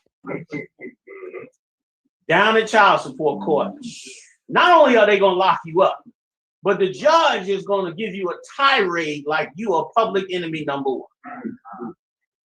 And please, and if I could, sir, they keep a cop in there down at child support just in case you try to act up. Yeah, because they know you're gonna be infuriated by it. Now, in a lot of sisters' minds, I mean, if you ain't taking care of your child, then you should have to be forced to take care of your child. And listen, in the Israelite school of UPK, if you have the means to take care of your child, the council will force you to do what you're supposed to do. All right. Here's the problem, though. If because of whatever symptom of oppression you may be going through, you cannot take care of that child, not only do you not deserve to be locked up, but we will make sure to our best ability that you don't. That's right. Because it is wrong. It is wrong to take a brother who doesn't have an education because he grew up in hell underneath this oppressive society and can't hold a job, and to tell him, now because you had sex with this woman and had a child, you must pay her or we're going to put you in a cage where she ain't going to get the money anyway, but we get to make you pay for not anteing up to that money. And brother, that's where brotherhood and sisterhood comes in. That's right. Because that's the only way to combat that. The only way to combat an oppressor who says, you know, we're going to oppress you regardless of what ability or handicap you might have, because we want to oppress you. Bigger scheme, it's just another avenue to destroy black men. Now, here's the law. There is no law to getting married except one. When you get married by laying down with a sister. Right. Sex is marriage. You have sex with her, you marry her. She's yours. And now, a righteous man must follow the laws, statutes, and commandments of the Bible. That's your marriage certificate. Your marriage certificate is you can't leave her. Your marriage certificate is you can't defraud her from sex. Your marriage certificate is all these things that the Lord said that you're to do in a marriage with a wife. That's your marriage license. Here go your marriage license right here. This whole book right here. And you seal the deal by having sex with her. And let me tell you something. As you mature in the truth, mark my word, you're going to be real skeptical after a while. Let me tell you something. Marriage without a license teaches brothers, marriage according to the Bible, teaches brothers discretion just from the rules. Right. Just from the rule. Just tell a brother he can't leave his woman and you're going to instantly start growing with discretion. You know what's going to happen to you? You're going to walk down the street and you're going to start looking at women. And you're going to start saying, oh, she fine. Man, why she dressed like that? I ain't marrying her. You're going to start thinking about a marriage instead of just the lust. You're going to start thinking, you're going to have a conversation with a sister, and she's going to say, yeah, because if a nigga get with me, he got to do my hair, my nails. No. You'll be like, oh, you a beautiful sister, but listen, I got to test the plus. And she going to be like, fine as I am, nigga, you walking. But you're going to start automatically getting discretion. There is no license. There is no paper. And let me tell you something. And the Most High has more respect for you than this beast. The Most High have enough respect for you to say, this man can look at a woman, learn and examine whether or not he should be with her. He can do that on his own. He don't need a paper to say, I'm going to get with this woman if he got these laws, which is what you should need. Now, Moses did give us a bill of divorce. Y'all give me the scripture where Christ said that it's done. It was never supposed to be that way. Matthew the 19th chapter. Because, brother, I mean, that was a rough deal. We was going through in that wilderness, and Moses gave us that divorce, but Christ said that's not the deal. And there is no divorce, so there is no bill of divorce. Right. Because there is no divorce. If you divorce someone other than adultery, then you are breaking the Lord's law. Then you breaking the marriage contract because you're going against these laws. I'm sorry, go ahead. If I may, sir, what you bring out is heavy because when you take breaking up off the table, it forces you to communicate. It forces you to deal with your problems and work them out. Because in the world, under Esau, under the so-called white man, he gives you a way out. All you got to do is just go get a divorce. That's just right. go sign the papers and you done. So it's like understanding the truth, but it makes our marriages stronger. And it puts strong black men back in the households again. And so we're able to not run away from our problems that we might have with our ribs, but we're able to hit those problems like head on and be able to talk about them and then figure out how we're going to get to the next point. Good point. And if I could add to what you're saying, the scripture said this, unto thy husband shall be thy desire, and he shall rule over thee. I'm going to take the first half of that. The Lord had built into a woman, whether she know it or not, it's been built into a woman to look at a man based on her survival. Right. It's subconscious. She don't even have to think about it. It's in the back of her mind, completely programmed into her, according to the Bible. Whether she know it or not, survival, why do women go after rich men? Don't matter what he looked like. He could be Biggie Smalls wasn't the handsomest brother. But my God, you could, when I was up in New York, I go up to a club. If he in that club out, it's a million sisters trying to get into that club to get him. Brother, you have your hand up. I was going to say, because money is a defense. Exactly. It's security. It's safety. It's wealth. It's power. She going after it. Why does a woman go after a strong men, brothers with big muscles? Like General Muhammad. Women always chase that brother down. Everywhere we go, and sisters chasing him. Why do women go after strong men? Huh? Protection. It's built in them, it's subconscious. You understand? So now you have a human being who's built to look at a man for her survival. And then you make laws that allow you to sleep with her and throw her away. Now, what are you doing to her? You're telling her you better find a better way to keep that man and to survive subconsciously. And what does she do? She go out there and trap you off with child support. She find ways to get herself pregnant by you to keep you. She go to war with your other women because they are a threat to her relationship with you. So now you done created all this chaos simply by leaving this contract, the Lord's law, and adding another one. Big mistake. Big mistake. When the easiest thing to do is to follow what the Lord said and make marriage forever. You take 30% of the stress out of a marriage by just telling the sister, I ain't gonna never leave. Brothers never say that because it sounds a little soft when you first come in the truth. Right? It sounds a little, what? I ain't gonna never leave her. I'm coming to you in a second. You know what I mean? It sounds a little soft, but you don't know how much security you giving a sister by telling her that and being serious about it. You breaking 1,000 demons that's coming at her. Listen, the day the sister meets in the back of her mind, she thinking, when this gonna end? And she testing you every month. Every month. Nigga, get out my house. Nigga, you ain't shit. Get the fuck out my house. You acting like, bitch, I've been paying this bill. What the fuck is wrong with you? You don't know she's making sure your ass ain't me. And you like a knucklehead, well, fuck it then. I'm packing my shit up and I'm leaving. And that's exactly what she don't want you to do. He's expecting you to stand on your ground and say, whoa. No, I ain't going no goddamn way. Marriage is for life. I ain't never leaving this house. You see this wood? I'm part of the wood. When you shellac the wood next week, shellac my feet with the wood. I'm part of this shit too. She want to hear that. You thinking she wants you out. So you mad, fuck that bitch. Excuse my French. And you out the door, you destroying your marriage because you don't know. You don't understand when she's built that way. So when they teach us in this empire to just trample on our women, they do us a real disservice. That's right. Because you send a woman out there, and guess what? Every time she gets with a brother, we're creatures that learn. So if she sleep with a brother and he throw her away, what's the lesson she learned? She's less of value. She could lose a man that she care about. You start doing all kind of damage to her. So then what happens? She get another brother. What's the first thing in her mind? Am I gonna go through that pain I went through with the first brother? I ain't gonna take it no more. You hear them women say it all the time. I ain't taking that no more because of what happened. And then it go on and on and on and on. By the time you done met her, she done been destroyed.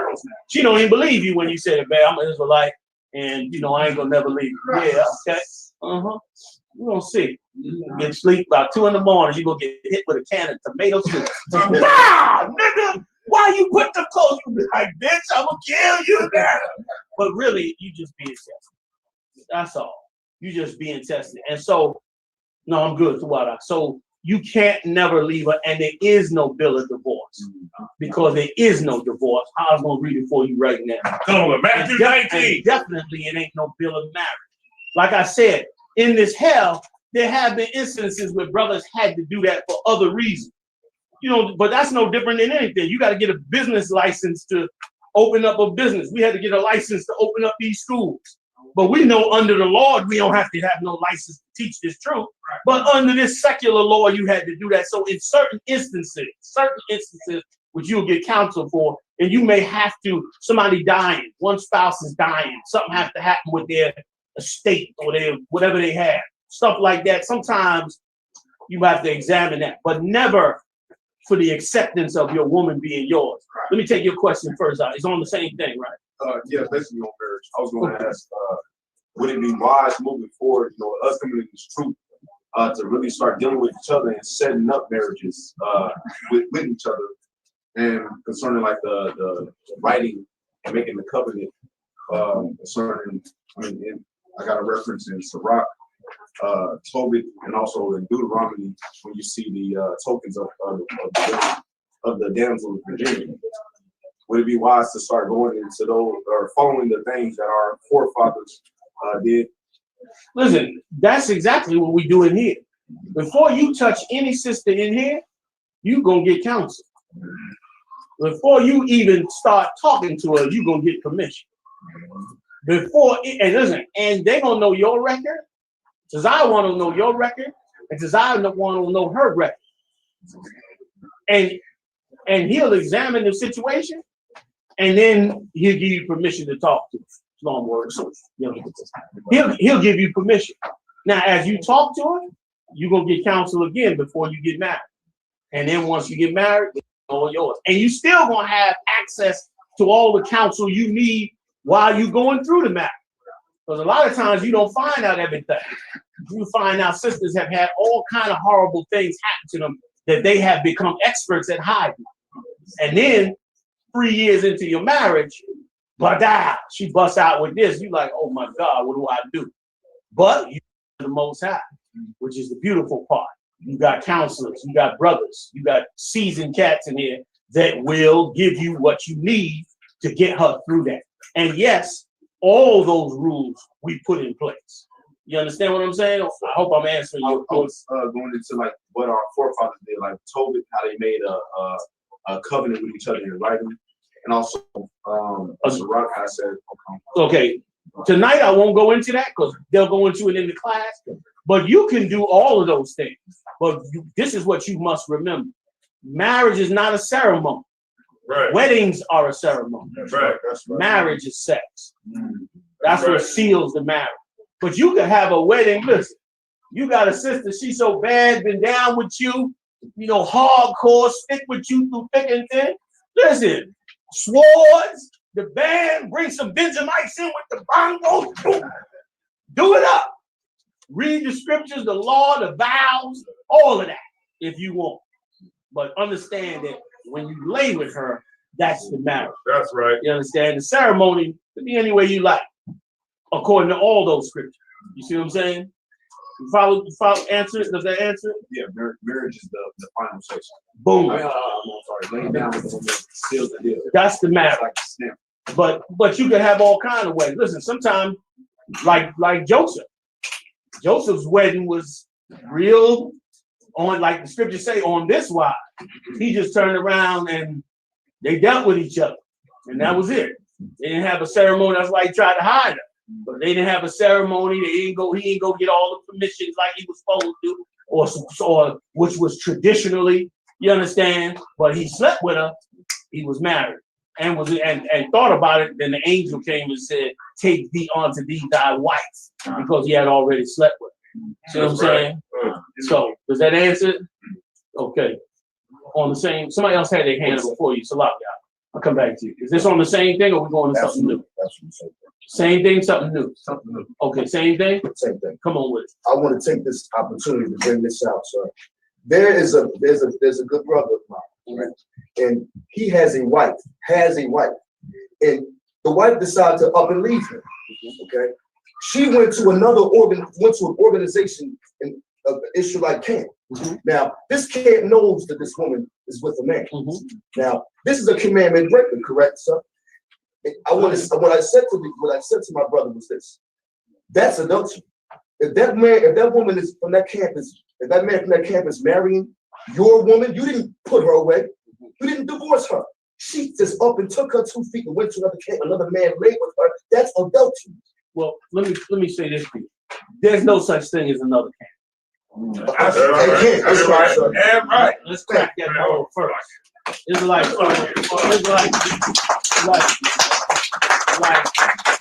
know what I'm saying? I wouldn't trust my woman to know it. I wouldn't even let my woman walk past the front door of a so-called Israelite. They raping and doing all kind of madness. They not in the truth. They not even the camp. That's right. So the exact same things that would happen to her in a church, in a mosque, will also happen in a fake Israelite group. That's right. Now, here's the issue. They did commit adultery, but more importantly, she divorced him. You understand? And that's all he should be concerned with. She went out, she left him. If your woman leave you and sleep with another man, right or wrong, she committed adultery already. That's right. Now, when she go and sleep with another man and do all of that, she done already left you and doesn't believe in the truth and went into the world already. Right. You understand? Right. So, okay, now some brothers can do this. You know what I mean? Some brothers can just say shalom and keep it pushing. I wish everybody could, because if a woman go out and sleep on you, I don't even know why you even want to have that. That's right. And it's like, you know, you made your choice, you know what I mean? And listen, and you really begin to understand when you realize that you are everything to a woman, even if she don't understand. You are everything. You are her answers. You are her protection. You are her that mind that she needs. Just look at the character of women out here. All right, women turn around and they have confessionals with their girlfriends all the time. Why are they having those confessionals? Because they need to talk to somebody about these issues they have. Who are they supposed to be talking to? You. That's right. You the confessional. Who's supposed to be answering them problems? You. But when you're not there, she's giving them to her girlfriend. We supposed to be a conscience in a sense? Not her conscience. She needs her conscience because she needs to be able to make the right decision. Like her having a conscience is important for her to make the right decision. But you are her head. You are her parent, just like Christ is to you. Like as you come into the truth, like just like the scripture said, the head of every woman is the man. The head of the man is Christ. You, as you learn this truth and you learn how to navigate through life, you start to realize that going by these scriptures is how you navigate through all the dangers, right or wrong. It's how you get with the right person, make the right decision, deal with your finance the right way, deal with the knucklehead messing with you in your hood. You doing all this based on what you learned about from Christ. Now, she needs somebody to do that with too. Right. Now, a lot of women, of course, according to the church, think, I'll do it with, Christ my husband. Christ my man. I serve Christ myself. That's a fool's idea. When what should be happening is she should be looking to you, and you should be raising her up in that way. Bear with me a second. And you should be raising her up in that way. And by doing that, she's gonna have somebody to really fix her issue. Now, when she don't have that and she leave you, she's willing to sleep with somebody else, she's the one giving up everything, not you. Right. She's the one foolish enough to turn around and throw her life away by doing something like that. So why would you care? So I wouldn't stress the brother. If she done left him, I wouldn't even put the battery in him, because again, jealousy, every brother can't just walk away, right or wrong. Some brothers, they can't handle that. You know what I mean? And it's best, for them, if possible, to just walk away from it. And the Lord will give you, these women out here, they all over the place. Every woman in the supermarket is by herself. You can look in the shopping cart and see that. You know what I mean? Cheese and crackers in the damn shopping cart. You know what I mean? Forget about it. There's women everywhere, all over this place. So, and if it wasn't, brothers wouldn't be out here abusing so many women. How these brothers in the world able to abuse so many women if it ain't a bunch of women out here looking for a man? You understand? And you the one, and here's the thing. You the one brother that is not going to abuse her. You the one brother that's going to have a conscience about how you deal with her. How valuable are you? That's why the Lord said, I'm going to make a man like fine gold. You like fine gold. You the one brother that's going to be like, I'm not going to do every evil thing to her that 20 other brothers that she had before me did to her. So if you are that brother, my God, why would you even lower your standard to even be upset if she's willing to not take that? She's willing to not say, this is valuable to me. This brother here is extremely valuable to me. If she's not willing to do that, then I wouldn't even be sweating. You know what I'm saying? It's Tazaryach. I'm a little, a little ice runs in my veins. Tazaryach. You know what I'm saying? Where we going? Give me a second, y'all. Let Haas get into scripture, because I talk all night. You know what I'm saying? It's Tazaryach. We got one more hour and we out of here. Can we open the door? Y'all feel a little warm? No, y'all good? Y'all know some of the sisters like they are a little warm. Right? Am I right? Warm? Yeah, let's crack that door if we could. Go ahead. Matthew 19, verse 7. They said to him, why did Moses then command to give a writing of divorcement and to put her away? He said unto them, Moses, because of the hardness of your hearts. And this is what's deep.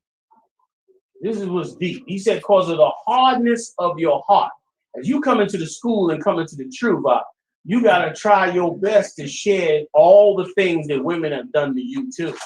Because you need to be brand new to help this sister. Otherwise, your heart going to be hard. She going to do the same things your ex did. She going to try to anyway. When those things happen, you're going to have to be strong enough to not harden your heart against her. Who knows what harden your heart against somebody means? Anybody raise your hand? Go ahead, Al. Hold on. Whatever they do, if it ain't in what you want or what you feeling, you push them off quick. Yeah, like you become hard. You too stiff on her. You holding her to the fire all the time because you got anger and hatred for her. You gotta punish her if necessary, but you gotta also forgive her too. You understand what I'm saying? So they got hardened because them sisters, once again, captivity does that to you. Like when they came out of Egypt, after Egypt had screwed us over for 400 years, them sisters was a mess in that wilderness, man. And as a result, them brothers were so angry. Now that the Egyptian law was gone, they was furious with these sisters. They were sleeping around, this, that, all the other stuff that they had learned in Egypt. These brothers had like zero tolerance for. So Moses, being wise, said, rather than have these brothers chop all these women's heads off, let me give them a bill of divorce and let the woman go out. Otherwise, because that's what would happen. If we left out of America the 12 tribes, you may not realize if the Esau took his law away, all this evil that you see, TV, they burn it down. BET, they burn it down. They be killing black, there be cats going in there killing everybody in the damn club. Every woman with a skirt above her knees, he be killing them. They'd be furious. You hear all them stories of them fathers whose daughter, she 12 years old, got a cell phone, sending naked pictures to somebody and all that. He smashed the cell phone, cops come in and lock him up. He go upside her head because he's so mad, cops lock him up. Meanwhile, his daughter sending naked pictures on the damn internet all across the world. And so now, imagine if that law gets removed. That father gonna be killing that daughter because she don't know better. So Moses put that law in, get that bill of divorce, so you don't go, you don't wipe out all the damn women. So Christ is explaining that he had to do that back then. Go ahead.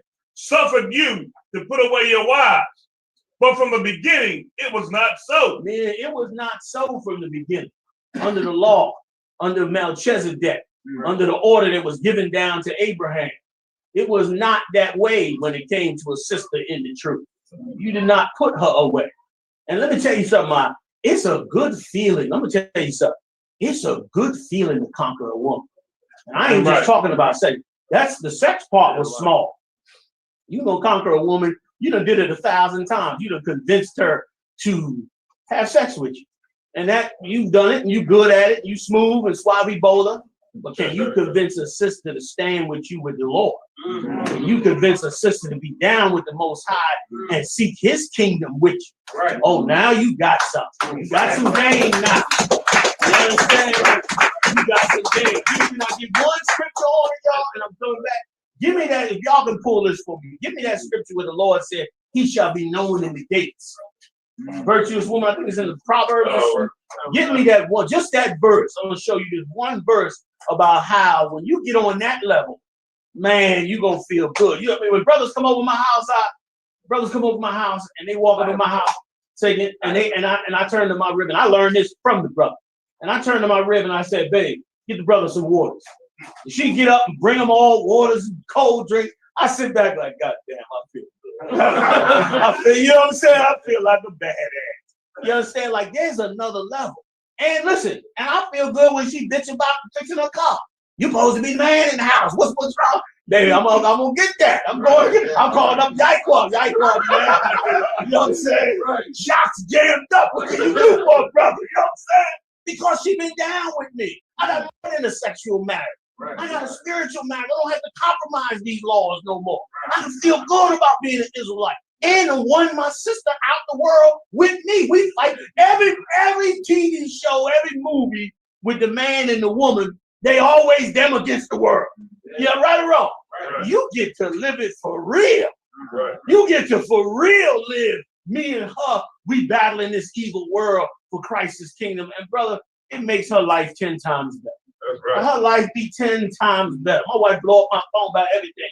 Should we get the organic eggs or should we get the grass fed? I'd be like, no, listen, look for the flat plane so and so to such and such. Yeah, and get some goat cheese with that too. It makes for a wonderful marriage. You understand? You was gonna say something on Tazaryach? I'm trying to set up over here. No, do it, Desire One. I know this goes wrong, baby. You're so right, sir. You know what I mean? And I remember General Muhammad said it, and it stuck with me. It's like it's no other better feeling than a woman that can make you feel like a king in captivity. It's an amazing feat. And here's the amazing part. You haven't seen a woman until you've seen an Israelite sister go whole heart. You done seen something. You understand? Like that scripture that says she put on her womanly charm. She had the king of Syria eating out her hand. And the minute she put that womanly charm on, nobody do it better. Listen, you know if homosexuals mimic not Chinese women, not white women, homosexuals mimic black women, you know she got a vibe coming off of her. And Latino women as well. And Native Indian women as well. So there's something in her that's amazing that has not been brought out. It has not been brought out to the forefront because of all the madness that we've gone through in this kingdom.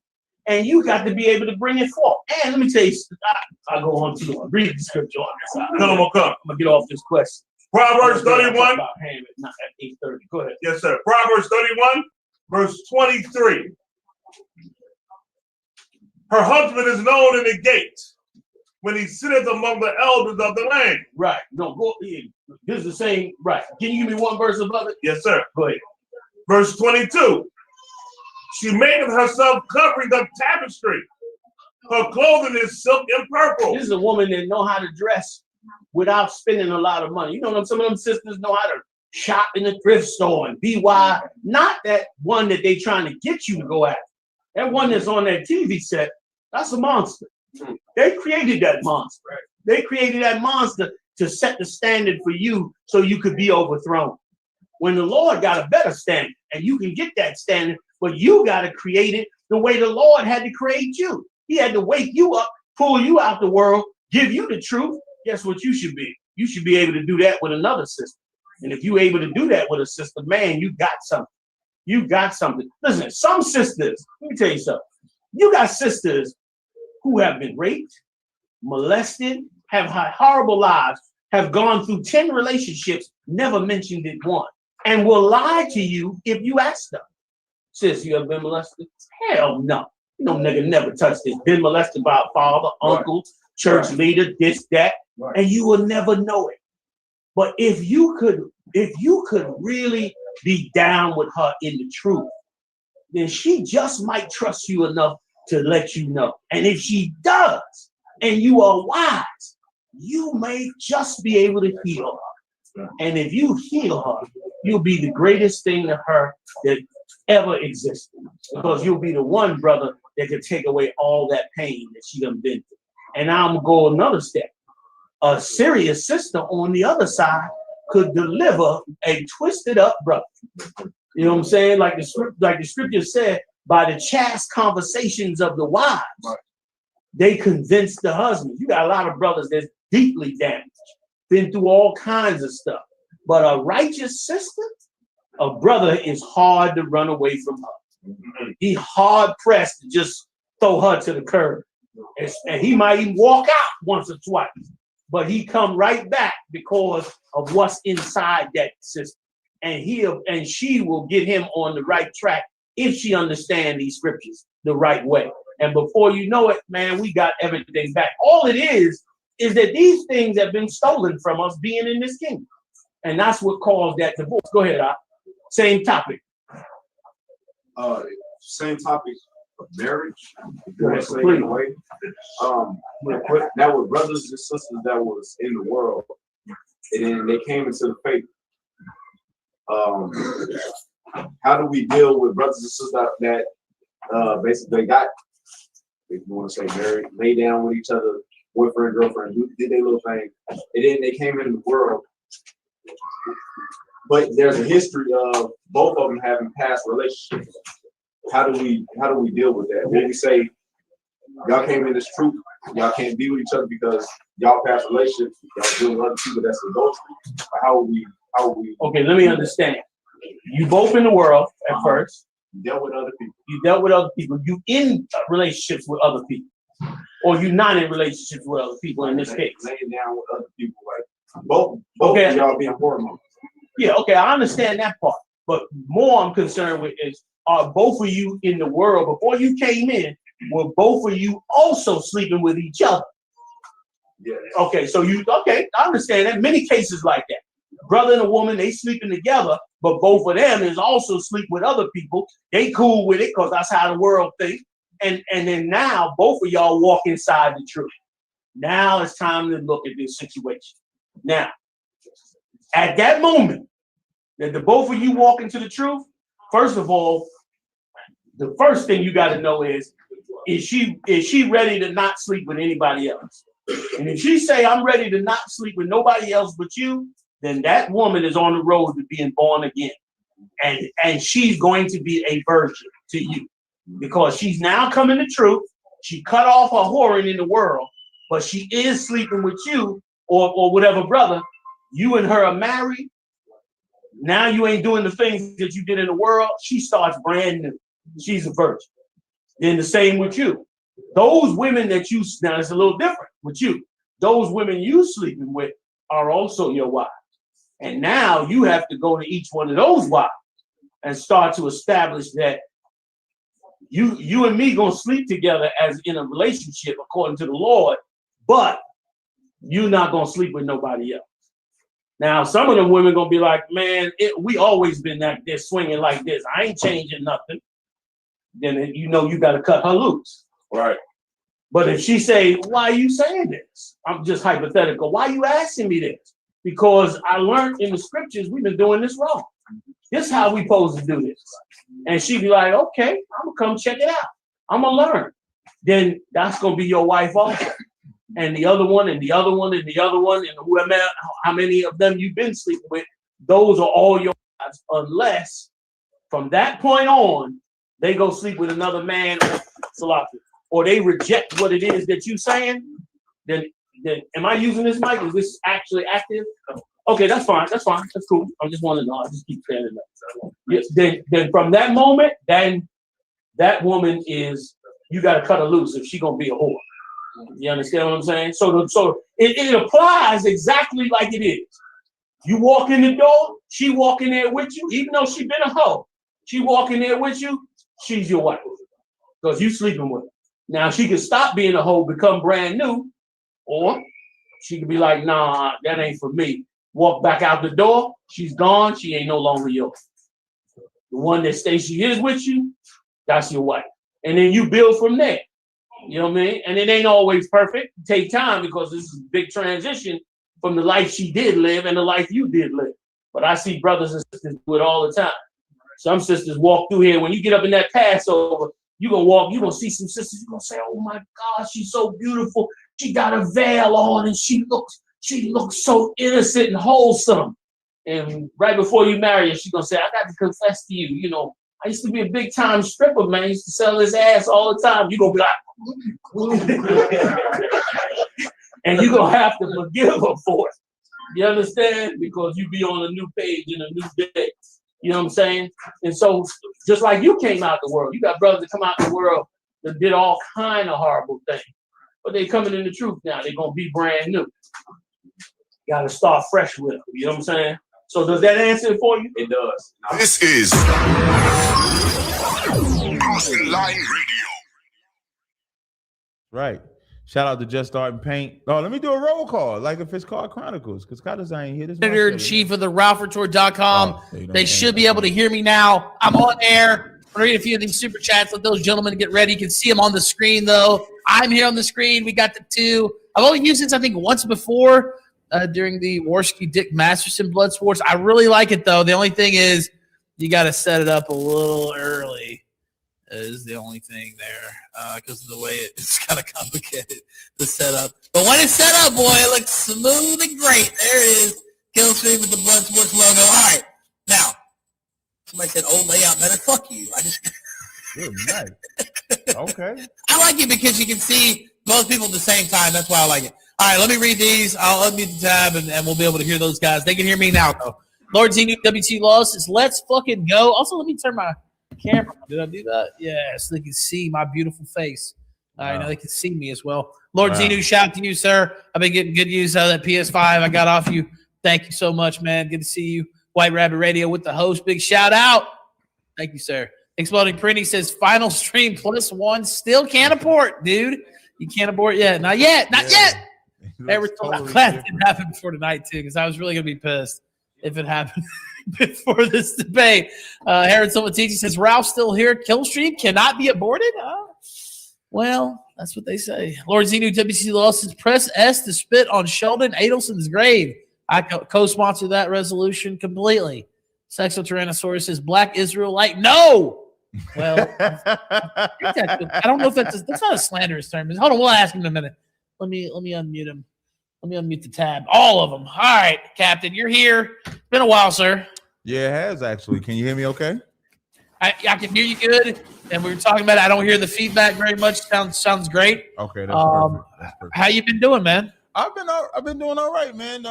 Just out here, working, and I had my popcorn last week when I saw y'all overthrowing the government. But yeah, other than that, I've been pretty cool. Well, we're going to talk.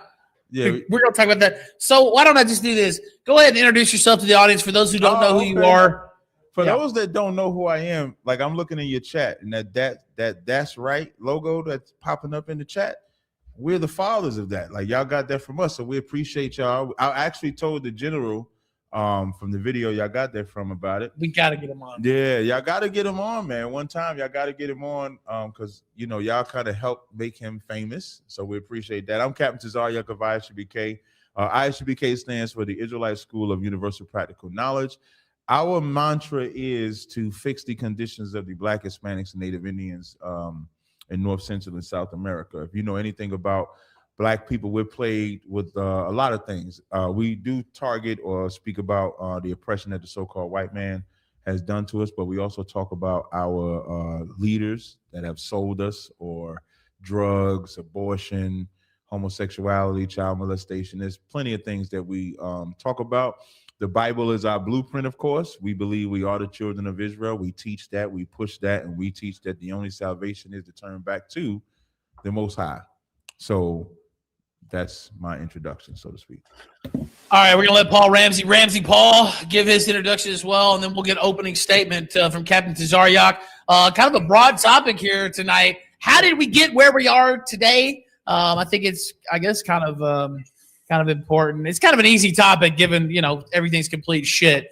So each man's got their own view on how we got here. That's going to kind of be the discussion. Go ahead, Ramsey Paul.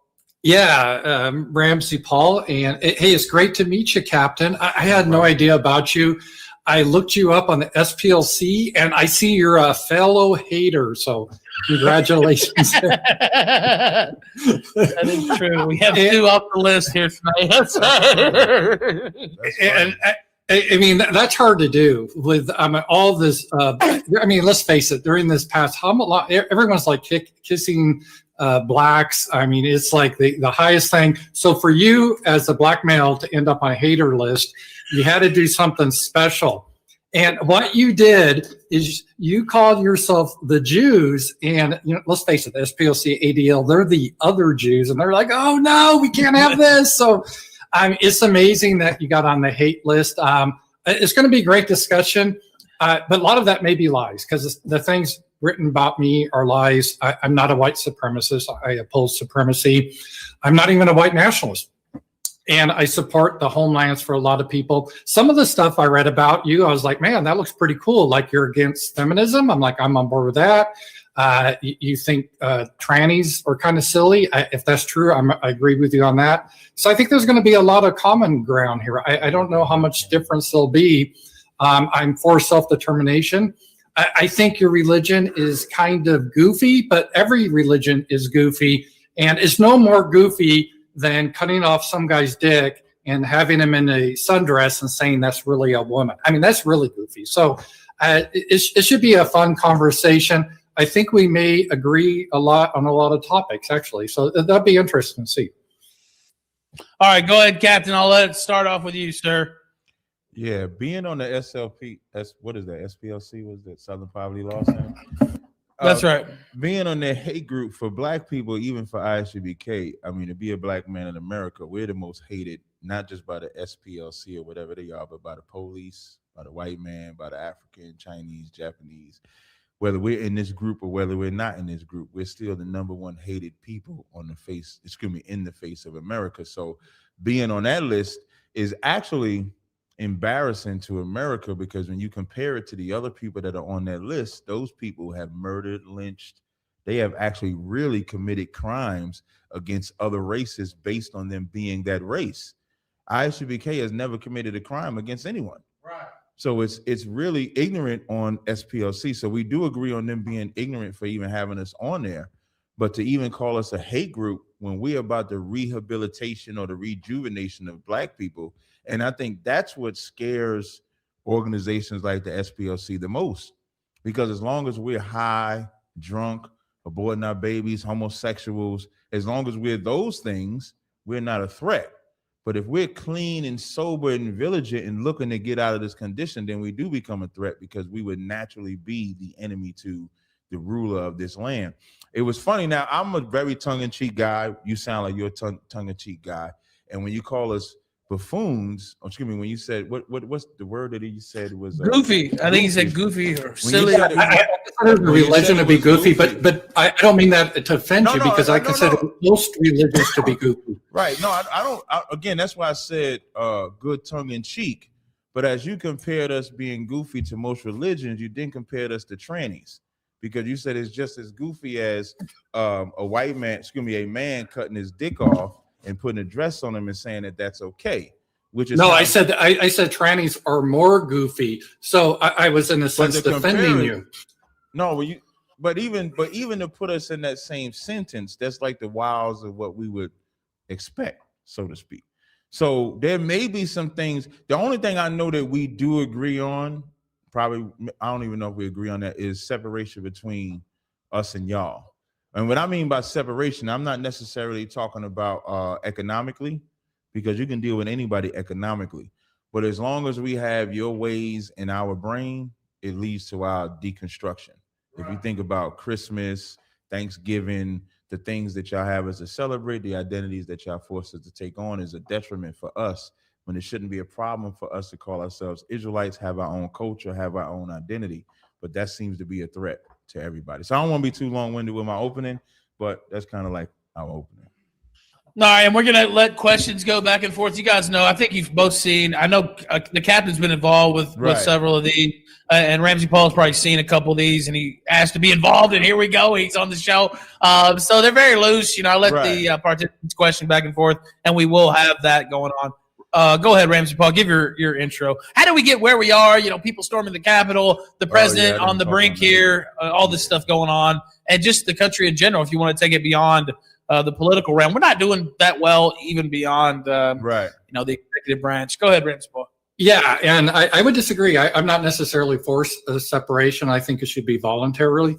I think there's a lot of good Black people. There's a lot of good Asians. Every race, there's a lot of good people. But I am a nationalist. And what that means is you need a country that has a common bond. And it's really interesting how we can see things so differently, because you're seeing this like everyone's against the Black man. And I'm like, what the hell? Where have you been the last 20 years? It's just like, if you look on the news, everything is about Blacks. Just yesterday, Biden and Kamala Harris said, we're going to come out with COVID relief. And if you're Black, if you're Hispanic, if you're Asian, they the whole list. And Asians, they make a lot of money. They make more money per capita than white people in America. So they get this whole list, but they leave off one group. What group is that? The white man.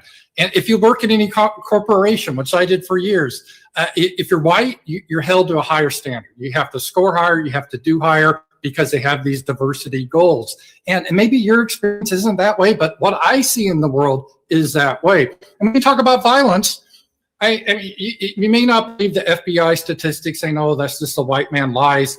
But if people that live around, if you're going in a white neighborhood, even black, you're not going to be threatened. And if I was going to South Chicago, I'd be killed. I mean, that's how it is. It's like 80% of the interracial crimes, it's not a bunch of white people attacking blacks. I mean, it isn't, at least in the last 40 years for the most part. Yeah, there's exceptions, but the crime is one way. How about rapes? Is there a bunch of white guys raping black women? It's almost non-existent. It's 100% the other way. So this whole myth that of victimhood, that blacks are somehow being oppressed by whites, is an inversion of reality.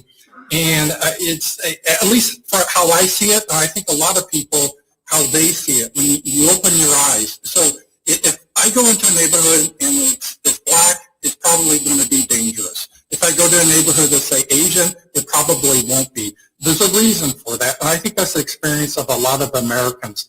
Now, does it mean that all black people are violent? Of course not. There's a lot of great black people, just like of any other race. But this idea, there's like this conspiracy against the black man, I don't think it's really helpful. I don't think it's helpful for our country. And it's really sad. It's really sad about in the 90s, I think there was a big attempt to get away from race, just look at the individual. I don't know if that was even possible, but that would have been a better way to go forward. But everything now is very tribal, and there's nothing we can do about it because human beings are tribal. And I think your suggestion of separation, I think in general, that's a good one. Now, I wouldn't make it racial on how you would define it, because when you get into racial, it gets really complicated anyway. Like, would you consider Obama to be black? He's only half black. How about if someone's a quarter black? Where do you draw the line? Those are some of the issues you have when you get into, I guess, racial nationalism, which it sounds like that you support. I don't know. Well, what I'll first say, how we got here, I would never put myself in the we, because black people had no role in how we got here. What you're seeing, what I mean when I say the role or how we got here, like, this is America's problem. This is the problem that America, and when you establish a city with blood, like Habakkuk, the 2nd chapter, it says, behold, or woe to them that establish a city with blood. And that's what America was established on. So the only thing America knows is, if I want something, I kill for it. If I want to do this, I kill for it. Thank the Lord for COVID-19, because now you have no more mass shootings at school. Right. You ain't had a mass shooting at school since COVID-19 happened. Thank the Lord. I had thought about that, Captain, actually. How many mass shootings? Who's that in the background? I keep hearing, yeah. It sounds like it sounds like Diamond and Silk. No, we one's talking, the other one's no problem. We have people in my school, in my building, that are listening. Okay, I love it. I love it. It's a great. I gotta remember that. So. In Vegas, they had a country concert. You couldn't even go to the concert. I mean, that's y'all music. And they shooting up the country concert with an AR-15. So how we got here is because y'all have done nothing but kill and murder and take everything by force. And even as you mentioned the things like what Kamala and Biden is saying and what they're going to do for black people, that's what every president has said before they got in office. Every single president, Obama included, who's an African, you may not be aware of this, but just because you have brown skin don't make you the same people. So being an African doesn't make you black. Right. So Obama is has an African father, he has a white mother. We would look at him as African. He would not be our people. But they called that nigga, excuse me, they call, I almost did it, Ralph. I almost did it, Ralph. I caught myself. But they called that African Jesus Christ for black people. And when he got in office, all he did was approve Planned Parenthood so we could further kill our babies and open up homosexuality where we could be full out homosexuals. That's all he did. So nobody has ever done anything for black people truly. Hillary Clinton, who black people for whatever reason love, called us super predators. So how we got here was Donald Trump said he was going to make America great again, which was the greatest thing that white America could hear, the greatest thing. because in their mind is we gonna put them Negroes in their place. We gonna put them wetbacks in their place. We gonna put them spics in their place. They gonna know who the real leader is, and it ain't worked out. That's why they decided to use the term, which is what they call crossing the Rubicon, which is what you saw last week. What you saw last week, which it was not a unorganized event. That was something that was mentioned back in December, probably earlier than December.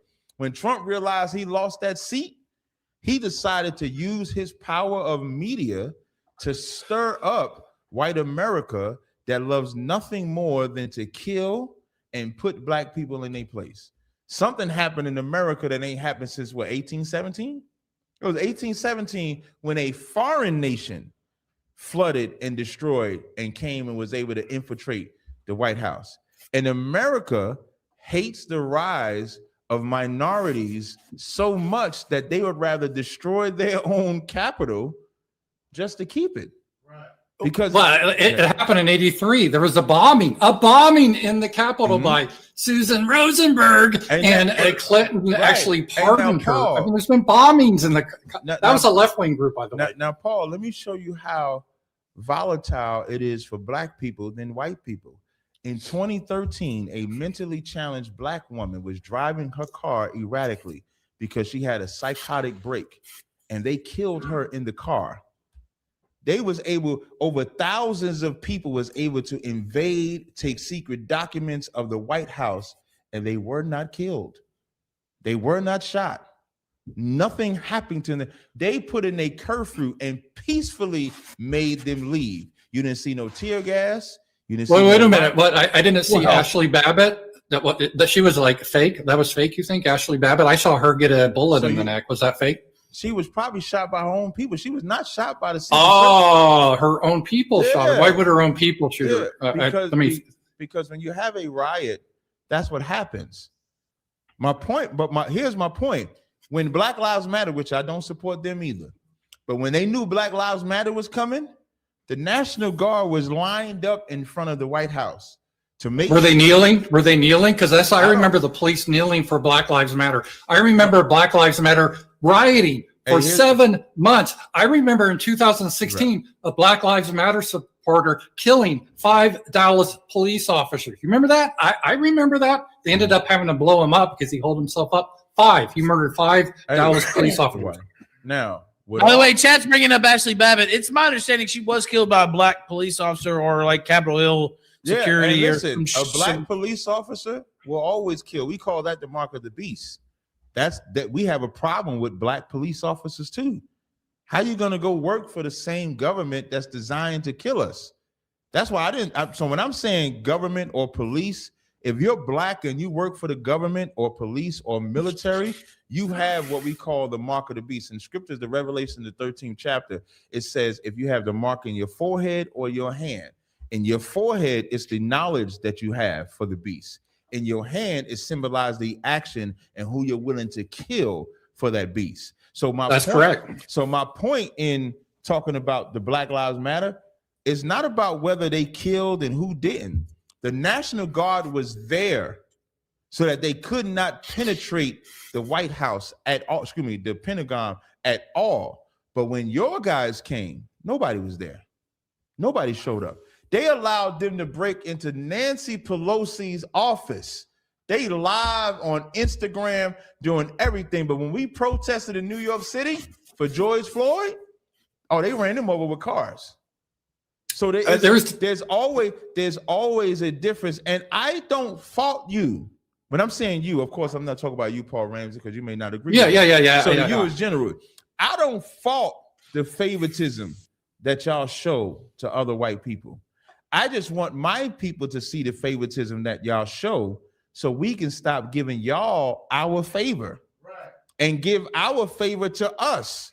Like we're supposed to, there's nothing wrong with racism in the sense that you should feel that your race is above every other race. So if you see your race failing, you should fix them first. The problem in America is that when black people decide to fix their race first, we're called a hate group, which is why we're on the Southern Poverty Law Center. A hate group should be somebody that's actively preaching kill or death or destruction to another race. We've never said to kill any white man, any African, any Chinese. We actually say leave them alone is what we say. And because we say that, we're looked at as the hate group. So what we saw last week was the real killer. The real killer in America is white folk. And they'll kill their own if it means keeping it from us. Like to those people that invaded it, Joe Biden and Kamala, they might as well both be black people. Joe Biden might as well be black and Kamala might as well be black to those people, because to them, they'll be taking the country away from them. And so if that, by the way, are you saying Kamala's not black? No, not really. Kamala is East Indian. She's not. I'm just wondering if you were saying that. Yeah, No, I think but she's Indian. I think she's Indian. Like, she's like East Indian. She's not black at all. The reason why I'm saying black is because for some reason, black people fell in love with Democrats. At one point, blacks originally were Republican. And then for some reason, they fell in love with Democrats, but Democrats treat black people like a stray alley cat. Like they got to neuter them. So that's why they have abortion. A little bit of milk out every once in a while. Yeah, they do. Now, let me ask Ramsey Paul. He said white people, basically the biggest killer in the country, the biggest menace. Not just the biggest, the best.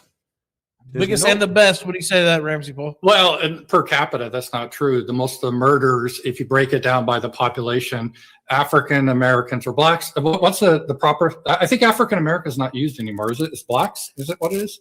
Capital B. You created all these. Hey, you created all these bywords. So whatever you choose. No, I think Jesse Jackson created African American. You know what? I stand corrected. You're right. That uppity Negro decided to call us. He decided to call us two continents. How you gonna be two continents? How you gonna be African and American? We're the only people that got to do it. If an Italian comes over here, he's just Italian. Or just Irish, or just Scotland, or something like that. But you can continue. I didn't mean to cut you off. Okay. Yeah. Per capita, blacks commit more violent crimes by far. It's not even close. And it doesn't mean, of course, whites do too. All races do too. But in a sense, I agree with you. I think we can't cram cultures together because there's, no matter showing you the statistic, it's not going to change your mind.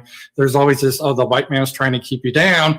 And I kind of agree with that you need your own space. I think everyone would be happier. So in that sense, I am a nationalist. I don't think it's a good idea to try to force people together that have different values. We have a lot of different values. We don't share a common blood. We don't share a common religion. We don't share common customs. We sort of share a common language, which, you got from us, but even that isn't your native language. So we have all these different types of people that would be happier with their own kind. I agree that. Now, concerning like the whole violence historically, every group was very violent. Historically, I don't know any exceptions. There were mass killings by African tribes against other African tribes. In fact, how slavery happened, it wasn't like white people were running through the jungle catching Africans. They were sold. Africans would capture other Africans and sell them, typically to Arab or Jewish merchants, and they would come early on to the United States, which was a horrible thing. Right. And I condemn that, but that's how it happened. I mean, you just need to look at us as like another tribe in the world. You have Indian tribes, you have African tribes, Asian tribes. We're a tribe from Europe that came over on boats, just like Genghis Khan. He invaded Europe with his tribes. That's history. History is full of violence. And I think to keep things peaceful and happy, it's easier when we have separate homelands. That's what I support. Where I differ, I wouldn't make it strictly racial, and because again, you get into a lot of issues there. And I don't want a homeland with all white people because white people are different. Russians don't really care for Hungarians, and I used to live in Hungary because of that history there. So there's a lot of small is good. I think you have a country like Finland for the Finnish people, that tends to be the way to go.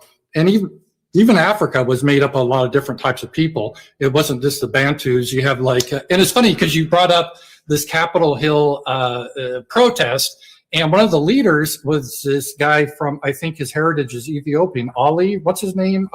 Ralph Eaton? Ali Alexander. He's like a MAGA type, base black or whatever, and he was one of the leaders for that. So it wasn't And the guy that was dressed up as a buffalo guy, the buffalo man, he was Jewish. Not you Jewish. I mean, it's the traditional. No, you said the right word, Jewish. You said the right word. Oh, okay, because you don't consider like Ashkenazis to be Jews, or do you? No, that's why I said you could say Jewish. The ISH means to be like. Oh, okay, okay, yeah, he's Jewish, yeah, we may say so-called Jew, but the Ashkenazis, they're imposters. Right. And I'm fine with the religion. I really am. Everyone has their, because the religion is important. That's one of the things that binds you as a community. And no one can get away from religion. Even if you're an atheist, you tend to get like social justice type bullshit or whatever. So everyone's going to have a religion. And a religion historically is something that's sort of mandated for a people. And like we're a Christian nation. That's how the United States was founded. And that enables us to have a common view of the world, how we interact with the world. And I guess you're Judaism, and there's Muslims and so forth. So I think that's how we have to look at it. So I agree with you on the need for separation, not just white and black, but other groups too. And I think that would provide some more happiness. And I would disagree with you that whites are especially wicked or violent. I think all groups have been wicked and violent in their history. Oh, there's no. Now, what do you say to that? Go ahead, Kevin. No. Go ahead. I didn't want to cut you off, Rob. Go ahead. No. I was going to ask you, what do you say to that? By the way, I'm throwing out the link for people who want to call in. Okay. Our Discord got deleted yesterday. It's not fair, but you have to join the new Discord to call in. Go ahead, Kevin. No sweat. When I talk about the murder, and when I say the white man is the best murderer, the reason I'm saying the best is because there's other, like you said, you got tribal beefings amongst everybody. You have black on black crime, you have African on African crime, you have all different type of crimes. Just to clear up a few things, we wouldn't call ourselves into Judaism, because Judaism, those imposters only follow they only tell you that they follow the Torah. We follow the Old and New Testament. So we believe in Christ and stuff like that. We wouldn't call ourselves Christians though, because Christianity, they're murderers just like the Arabs would be murderers. When they came over here into America, one of the reasons why we call y'all the #1 killers, when y'all came over here with that sword. When Columbus and them came over here, which y'all celebrate every Thanksgiving, y'all slaughtered the Native Indians who was kind to y'all. You know what I mean? So we conquered them. Like every land in the world is based on someone conquering another tribe. That's how it is. Right. And actually, we were actually pretty nice to them, because we could have genocide them, but we didn't. We could have. We had the better technology. You see how merciless the white man is? We could have genocide. We could have. We could have, but we didn't. In fact, we gave them their territory, and now. You see, they get special benefits. Like I'm not Indian, so I don't get special benefits. Well, who other does that? You think Genghis Khan did that? You think Genghis Khan had mercy to the Europeans when he rode across? Hell no. Do you think African tribes have mercy for other African tribes? Hell no. You think, how about other Indians? Do you think other Indians treated each other well? No, they took each other in slavery. By the way, you weren't the first slaves in North America. Indians took other Indians as slaves. And just a little tidbit, down in Oklahoma where I used to live, the Cherokee Indians, you know which side they fought on in the Civil War? They were part of the Confederacy. And a lot of the Cherokee Indians, they had African or black, whatever you want to call them, or Negro as it would be called back then, slaves. So it's, that's Indians, dancing with the wolves. And here's our Negro slave. That was the Indians. Now, this is how diabolical and subtle the white man is. He talks about how they could have genocided us. The Native Indians didn't treat y'all like that. This is why I call y'all the #1 murderers. When y'all came over here, the Native Indians didn't go to war with y'all. They entreated y'all kindly, and their kindness was met with the sword. So you could mention Genghis Khan, or you could mention the other African tribes, and you're right. If you went into their lands, you would have had to fight to take their lands. You didn't have to fight with the Native Indians to have any part of their land. You just chose to kill them because you wasn't just after the land, you wanted their resources. You're also correct when you talk about the slaves. The Native Indians were slaves first. Columbus is the father of the transatlantic slave trade. Slavery didn't start from Africa to America. It started from America to Spain first, when they took the Taino Indians over here. And then after they brought the Taino Indians to Spain, then they started taking blacks to America. And so now you say, well, the Indians had slaves, they fought on the side of the Confederates against the blacks. That's also the subtlety of the white man. The same reason you have a North and South Korea is the same reason Indians had black slaves. And guess what? Black slaves had Indian slaves. You know why? Because when the blacks first came over here, we joined with the Native Indians to fight against this common enemy, which was the so-called white man. And the white man in his subtlety said, I know how to divide them. Let me create animosity between them. Let me let the blacks own slaves. Let me let the Indians own black slaves. And then that created a violent act against us. When you say that the Native Indians got a benefit, they did not. So you telling me you go from running the whole country, the whole continent, North and South America, and now you on a reservation. So you got a whole continent. Now you got about 20 acres of land after having the whole continent. That is why are you considering the Indians to be one group of people? There were multiple tribes. Do you understand the history? How some Indians fought on the side for the English and some fought for the French? Do you know that, right? There were different tribes. They didn't run over the whole land. They hated each other. They fought each other. And how are we different from the Indians? Just pretend the English were an Indian tribe across the Great Pond, and we knew how to build boats, and we came over. How are we different than Indians? How? Have y'all ever let y'all prisoners free? Prisoners free? Of course. Yeah. We just Trump let a bunch of prisoners free. What are you talking about? You don't understand the prisoners I'm talking about. The prisoners I'm talking about is the ones that you keep on the reservations. The prisoners I'm talking about is the ones that you enslaved and then so-called freed in the 1800s, and we're still fighting for so-called freedom to this day.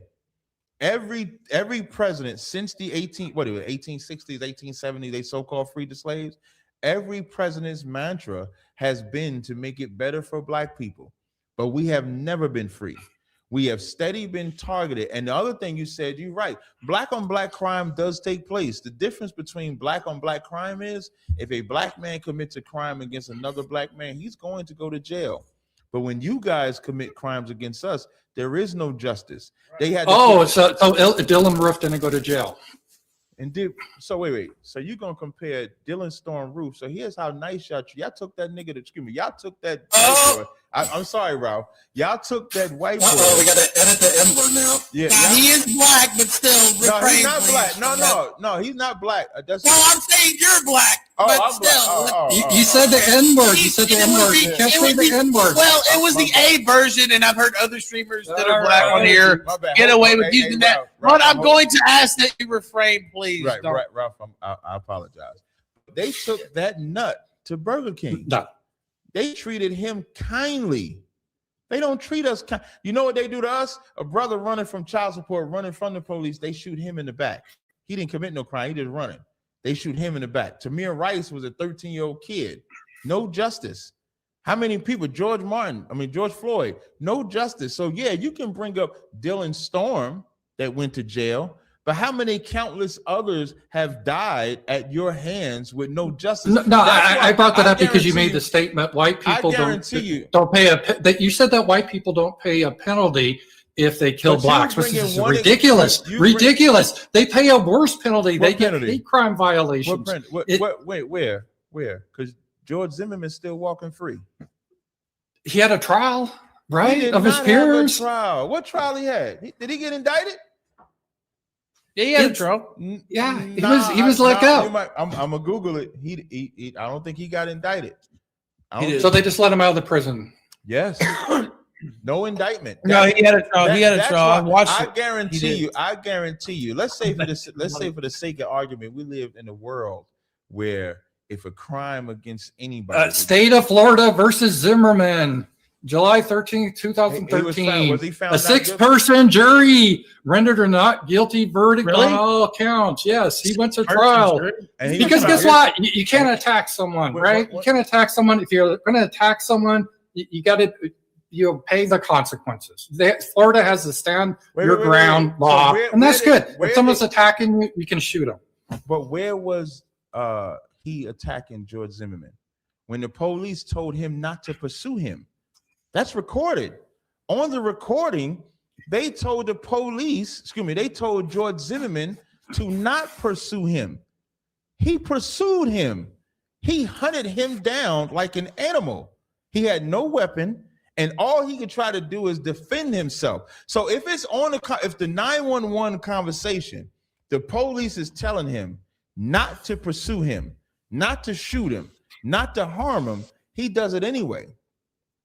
So well, we could go over the whole trial here if you want, and that would be, I think, kind of boring. But I'm just saying the statistics is more whites are killed by the police per capita than blacks. Whites police are scared to death to shoot a white person. And you want to bring an incident where a black person was shot unfairly by the police? It happens. But I saw a guy, if we're going to tell stories, I saw a horrendous video. A white guy was laying on the ground in some like a hotel lobby, and he was trying to obey instructions, and they just murdered him. The police can be assholes. I have no doubt about it. I'm not or as you say, police. But you know, George, how do you say it? Police? I say, wait, hold on. He mentioned, I want to get this talking point out because he mentioned, and I see some people in chat mentioning it as well, and you alluded to the crime stats earlier, Ramsey Paul. He said, he was talking about white crime against black people. Right. I was going to get you to expound on black crime against whites, Ramsey Paul, if you wanted to. You kind of alluded to it earlier.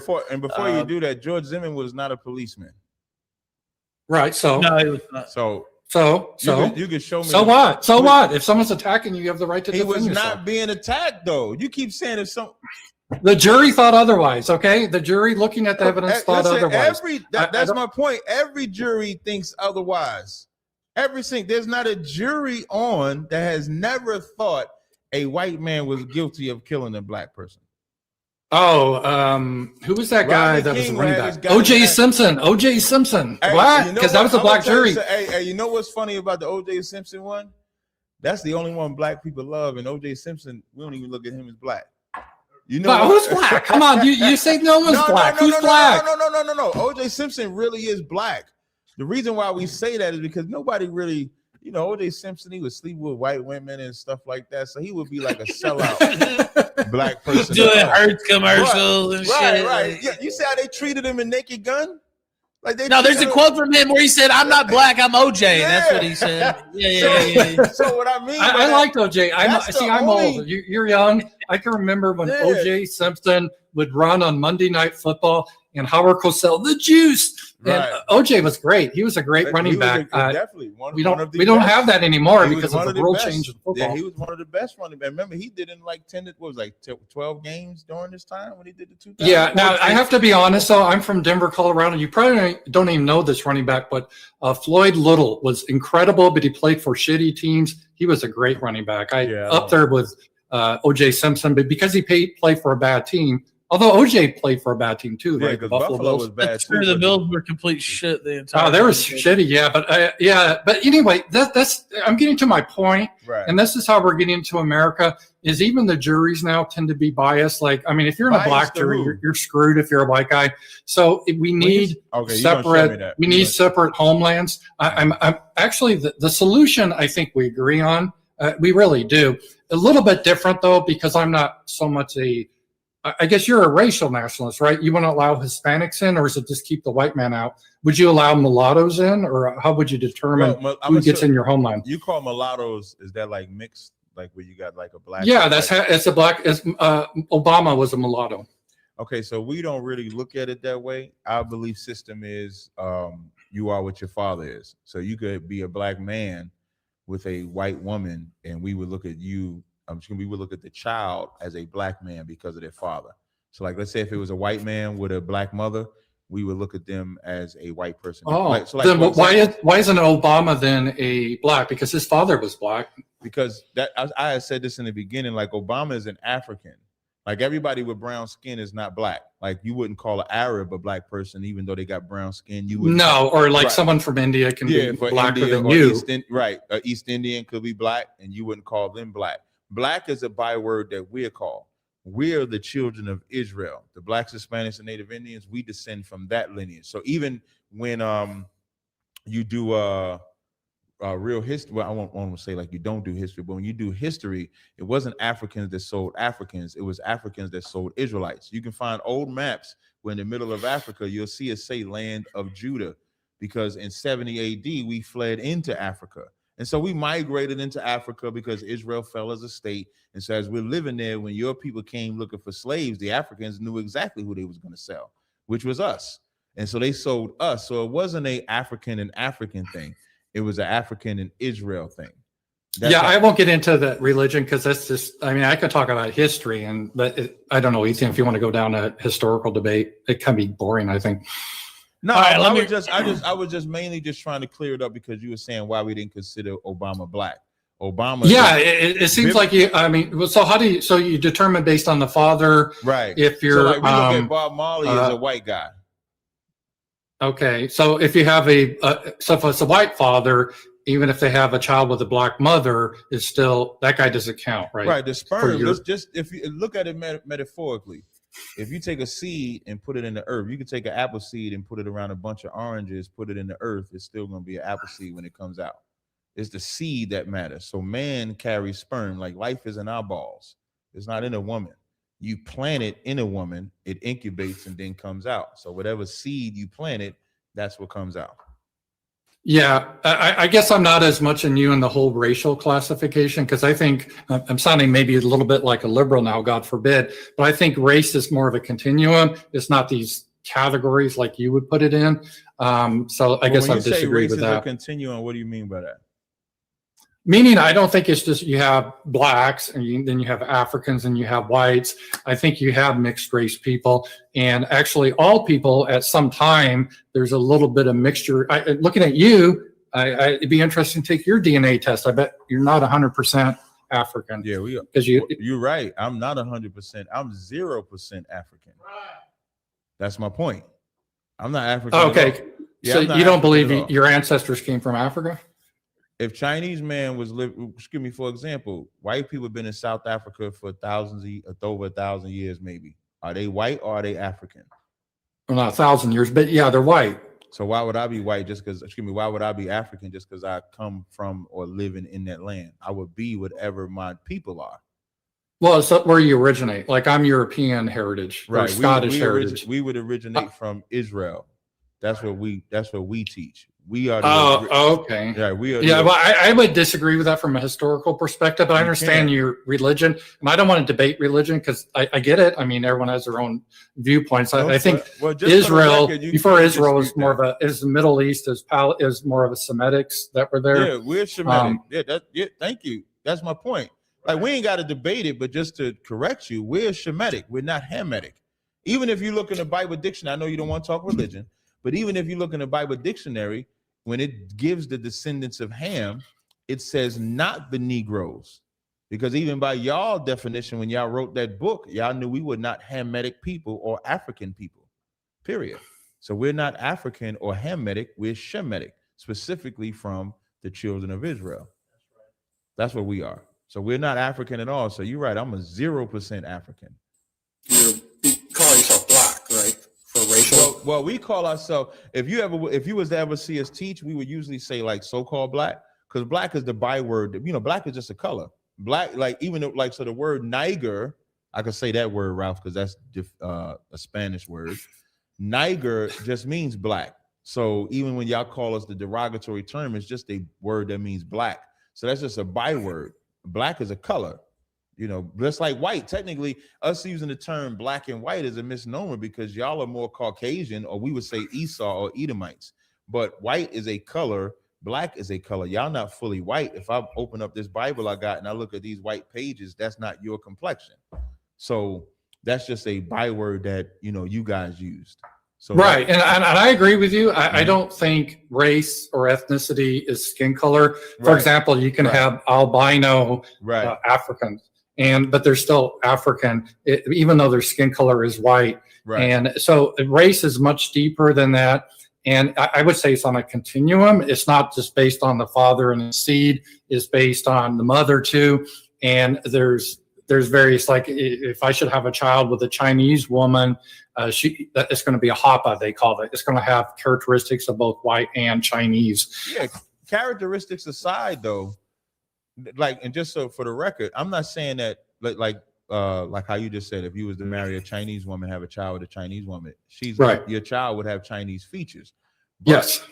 Seed wise, or the chromosomes, like North Carolina University did a study on this, and they said, although you get the same amount of chromosomes, 23 from the man and the woman, the part of the DNA that you get that make up your identity comes from the father. That's what we're saying. So when it comes to your race, it would always come from the father. That avoids confusion because, like you said, a lot of people mix, like how you use the term mulatto. A lot of races mix with each other. So to avoid the confusion, you're the seed of your father. So you can mix with whoever you want to mix with. You're still the seed of your father. But we don't, and just for the record, we don't condone mixing. Like no black person should be sleeping with a white person, Asian, African, Arab. You should only sleep with your own people. That's what God said. All right, let me read some of these super chats. Sweatpants Boner says, chosen plus a certain word. What rough beast slouches towards Bethlehem? Shannon Christian and Christopher Newsom died horribly, unavenged. And then he says some other things I won't read. Thank you, Sweatpants Boner. Let's see. Lead Farmer says, Captain T is yoked. Look at those guns. That's right. That's trying to say, that's right. I got a better one. That's kind of funny, man. Lord Zeno, WT Laws says, welcome back, Captain. Hillstream. Hey, to the audience, man, y'all got to tell Ralph to put me in the Hall of Fame. I'm supposed to be in the Hall of Fame. Yeah. We are going to have some inductions in 2021, so we'll see. Now, you know how the Hall of Fame show works, though. We have a bunch of people on, and they make fun of you for the whole entire show, and then at the end, you get to make fun of them, right? That's how the Hall of Fame that's how show it works? Yeah. I'm not sure. Thick skin. I got thick skin. I think you could handle it. That might be our final show. We might have to get the bleep button ready for your final act there. But all right, we'll figure it out. Though. I'm definitely not opposed to it necessarily. And I'm a newbie, so maybe I could get Rookie of the Year. Maybe I'll go for Rookie of the Year. Yeah, I didn't even get that. Like, cause I'm a newbie too. Like, I just started coming on last year. I ain't get rookie. I ain't get nothing. We'll invent the Rookie of the Year and retroactively place you as the inaugural winner. There you go. Fly Guy Player One says, Captain T, are the Hoteps legit? We need to unite. That's a question? Yeah, they're asking you that. Okay, I would never disrespect black people on the white man show. But what I will say is Hoteps are not good. I love that. Right. But it's just like, what does he think about Diamond and Silk? I just love that routine. Do you like Diamond and Silk? I don't know who Diamond. Oh, you talk about them black women that kissed Donald Trump. That's right. That's right. One talks, and then in the background you hear, Yeah. I love that. I can't stand them. I can't. You don't like now? I'll talk about them though. Now there's certain. No, wait. No. What about the Hoteps? What about the Hoteps? Okay. The Hoteps, they're just misguided black people. Like black people suffer from identity crisis. That's why you find us in all these different religions. So some might be Muslims, some might be Hoteps, because they're just trying to find an identity.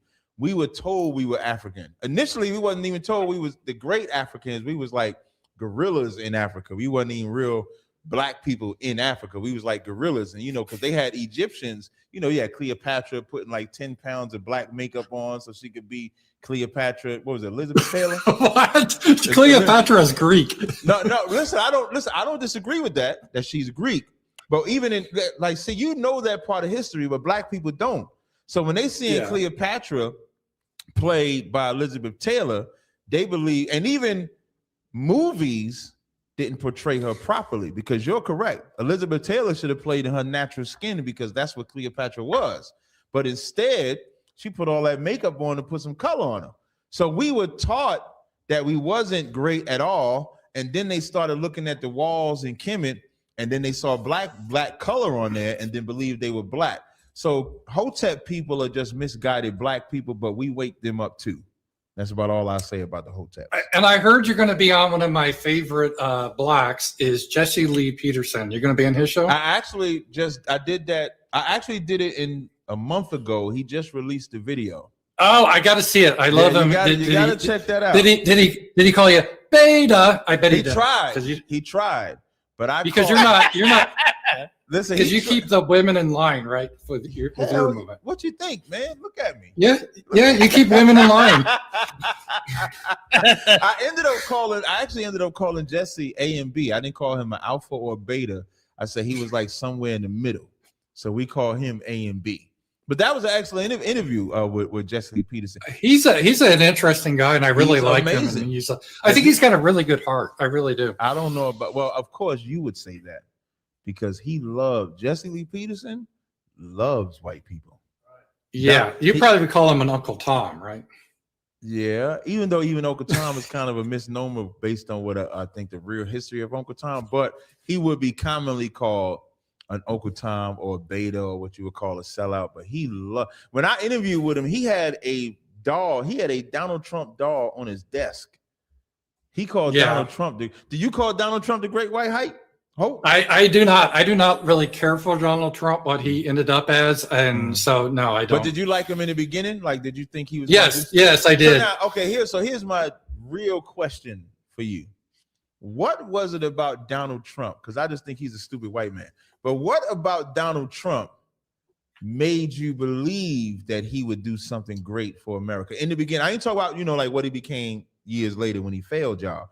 But what did you think he was going to become?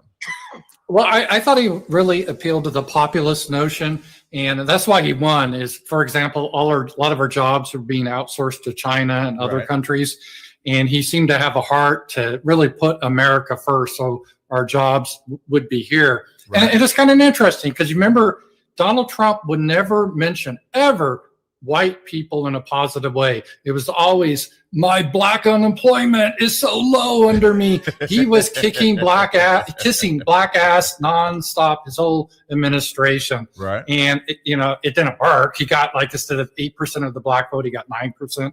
So that was a silly strategy. But see, there's a thing, I think a lot of black people, they can make a lot of money, and you could too. You won't because you have integrity.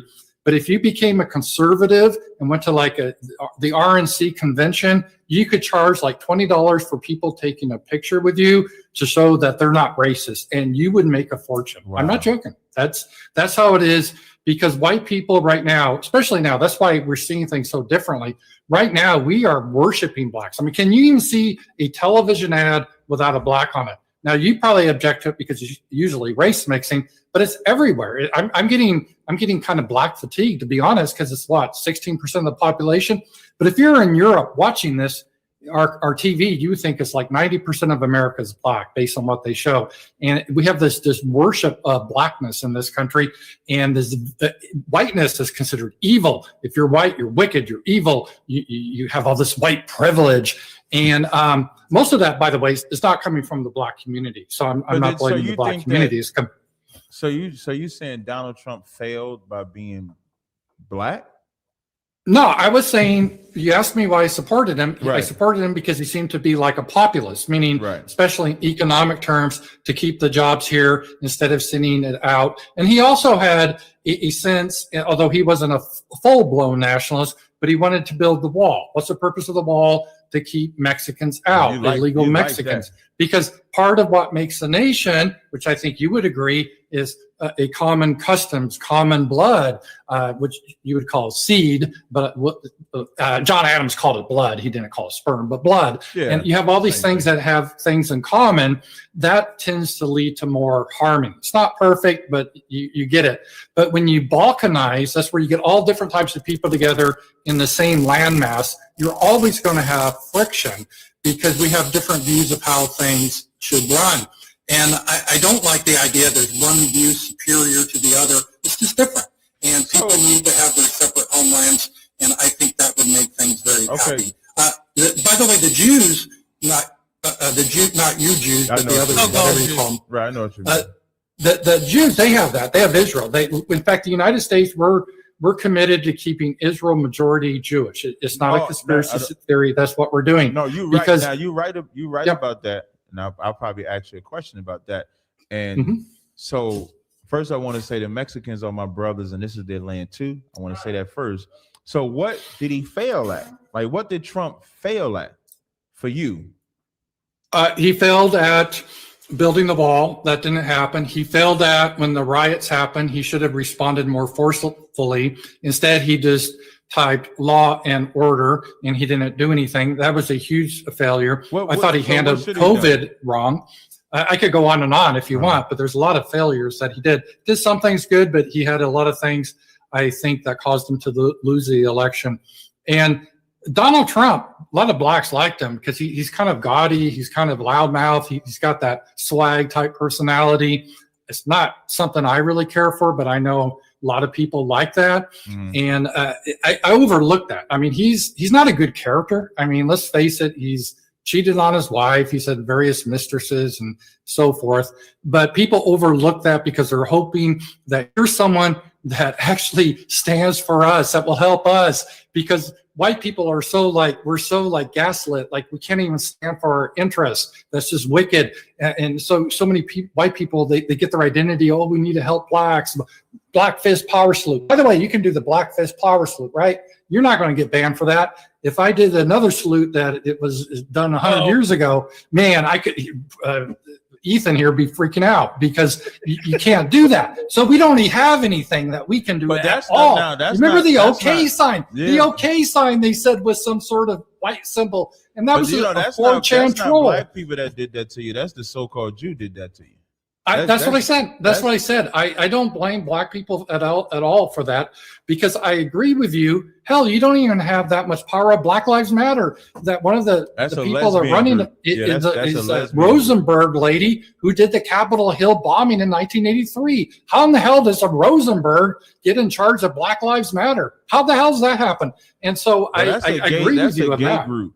The Black Lives Matter is a lesbian group. And Jesse Lee Peterson would say, lesbians. That's amazing. That's a lesbian group. We don't support Black Lives Matter. Just for the record, I just want that to be told. And you're correct when you say America funds Israel. Israel is only funded because America pumps billions, trillions, millions of dollars into. We do. It's the number one country. Yeah. Right. And so Trump. So now where do we go from here with you guys? Because you guys feel like y'all losing the country. Right. And I think now I'm gonna tell you what I did. Let me tell you what I did, right? I was watching, I was in the house with one of my wives, right? And so as I'm in the house with one of them, and we watching TV. As we watch a TV, my cell phone, my CNN pops off and say they storming the White House or something like that. I said, man, white folk going crazy like that. And so when I turned on CNN and I seen it, I stopped watching my TV and I got my bottle. I had a $150 bottle of Remy Martin, and I poured me a cup and I just sat and watched the show. That was like one of the greatest days. I think if black people really wanted to see the fall of America, that was the start right there. Like, do you think America is going to recover? Like, y'all became the ridicule. And the greatest part about that ridicule, you can't blame it on you can't blame it on black people. You can only blame it on white folk. So when you mention China, Russia, and all of them, how do you think they look at America, your America now, at what you guys have done last week? I'm not a supporter of the United States government, so you're kind of preaching to the choir. I'm not. I don't really care. I mean, I'm beyond that. I'm kind of like you. I think we need to form our own communities and start to eventually lead to a homeland. Now, unlike you, it's not strictly racial, but we need to have our own homeland because we have different points of view. And actually, nations can be peaceful because you do your thing in your homeland, we do our thing in our homeland. Everyone's happy.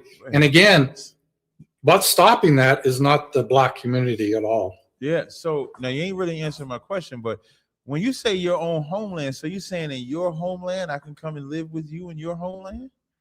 Yeah, Jesse Lee Peterson wanted to live with us. Sure, why not? No, he don't count. You can't use Jesse as the example. So let's say if I come in your homeland, can I rule your homeland? No, you can't come in our homeland because you don't share our values. See, that's part of a nation. So I got to just like you would you want me in your homeland and rule your homeland? No, I wouldn't. Hell no. So no, Jesse, well, see, same way. Wait, but Jesse can come into your homeland though. I'm not a strict racial nationalist because I think race is a little bit. My point is, the Jesse type can come into your homeland. Can he rule in your homeland? If he wants to. I mean, I don't know. I mean, we just have to have the good people, and I'm not I've had like Michelle Malkin. I'm friends with her. She's Filipino. I consider her a friend. So I don't look at this as a racial homeland, but there's certain characteristics that bind people together that, for example, you don't have. You don't even want, you reject that all. And trying to put you in our homeland would be a disaster, just like trying to put me in your homeland would be a disaster. So the answer is separation. And part of the reason you're going to get when you have your homeland, you're going to have some trickiness about how you do racial testing and all that. But I think these things tend to be a little, excuse me? It won't be as hard as you think. No, I know. But you know, an example like Israel, they are majority Jewish, and you could always get into this question, what is a Jew, right? But they manage. You disagree with them on what they consider to be a Jew. They manage more so by their military might, not by right. Like no, but I mean, they managed to determine who is a Jew, who has a birthright. So, like, I can't go to Israel and say, "Hey, I want to be a citizen here." They'll say, you know, "F off." Can I say the F word, Ralph? Yes, definitely. You say. They'll say "fuck off," and then you know, "fuck off, Goyim." They do it ass backwards. They do it ass backwards because they base it off of your mother, and then they don't accept everybody because when the blacks try to go over there and live into Israel, they wouldn't let them in. They sterilized some of them, actually. Yeah, or the only way they will let you in is if you sacrifice your children and let them fight in the Jewish military. Yeah, I mean, Israel doesn't want blacks in there. I mean, nobody wants blacks anywhere, which is why we always have to fight. Like even in this country, nobody. It's like America was not formed for one day for blacks to be equal with whites. That was not the intent. We was brought over here. We was brought over here as cargo. We was brought over here as cattle, and that was supposed to be our permanent place. And then, lo and behold, the southern states was smart. They said, "Why do we got to join the North when we got more people? We have the slaves." And so that's so their desire to fight in the Civil War was to break free from the North, and the North knew that the South would win because they had the slaves, and so they would win. So Abraham. Good. I'm sorry. The North won because they had a superior manufacturing than the South. So, but you're right. I mean, part of it was the self-determination. Right, but they did make a compromise by turning blacks into 3/5 of man to kind of balance out the numbers. Because the South, right, they did that to get the representatives because the Southerners were thinking they were being represented in the Congress, and a lot of that came back to tariffs. Because the United States had high tariffs at the time to protect Northern industry, but it fucked over the Southerners who wanted to sell their cotton to Europe because Europe was like, hey, we're getting fucked here by these tariffs, so we're going to put tariffs on you. That was really a lot of the tension there. And the South said, well, we don't have enough people to get our representation, so can't we count our Negroes as people? And the North says, well, we'll do a compromise. You can do 3/5. We'll count the Negroes so that you get your representatives. Which is called a great compromise. So we have always been mistreated, misrepresented, can't get ahead. Even when we try to establish our own cities by not fighting y'all, our cities was burned down and destroyed. So can you really get angry when you see a set of black people that don't want to be joined to y'all?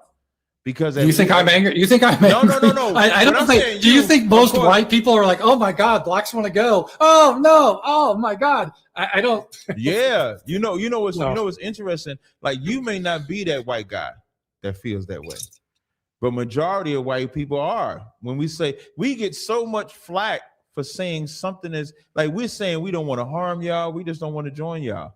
We don't want I hear that. I support it. Like we don't want your white Jesus. We don't want your religion. We don't want your culture. We don't want your system of government. We want to be left to ourselves. We don't even want you in our neighborhood. And when now the heavy part about the neighborhood, because this I know it's just thought. Then I got to read these super chats because there's a lot piled up, and I want to get some calls in. I figure we got 20, 30 more minutes here. Go ahead. Yeah, I got about 20. Yeah, I got about 21 minutes. So I'll just say this real fast. When we say we don't want y'all in our neighborhood, we not just talk about the police force or your body force, but as the CIA planted them drugs, we want that gone too. Like that shit should go too, because we didn't bring them in here. So if you think about life before, and part of this is, well, I'm gonna blame all this on y'all. And the reason why I was gonna try to take some away from y'all because I like to blame uppity rich Negroes, but uppity rich Negroes are also weak. So when we was segregated, y'all would fight us. And in our weakness, we decided to join y'all. But if you think about before integration, we didn't have the black on black crime that we have. We didn't have the drugs that we have. We didn't have the separation of families that we have. And then you had integration, feminist movement, the drugs, and every vice that you could think of that y'all would put in our community. So when I'm saying get rid of y'all, that's what I mean. When I say that's what we fight against. We don't fight against the individual as much as the principality. All right, let me read these. Because the people, I've let y'all go because it was such a good conversation. No problem. The Z blog over on Entry says, I'm deeply offended by the racisms on display here. K-Max McDonald says, for both, I've heard Marcus Garvey was actually better for both races, but the elites wanted MLK instead. Do you both agree the rich want us fighting each other over scraps instead of aligning against them? And I'll start with you, Ramsey, Paul, and then the captain. And I'll answer these briefly because I know you have a lot of questions, but quickly, yes. And I agree with the captain. In fact, the captain, I would say a lot of the dysfunction that we've seen in the black community since the end of segregation, we're now seeing in the white community. For example, illegitimacy, drug use, we're seeing that in the white community now. You guys led the way, but we're following close. No, y'all started it. Y'all just didn't think it was going to trickle down into y'all community. And then opiate, y'all call it the opioid problem. But when it was the heroin problem, it was fine. And then now once it comes onto y'all, now we got to treat this pandemic.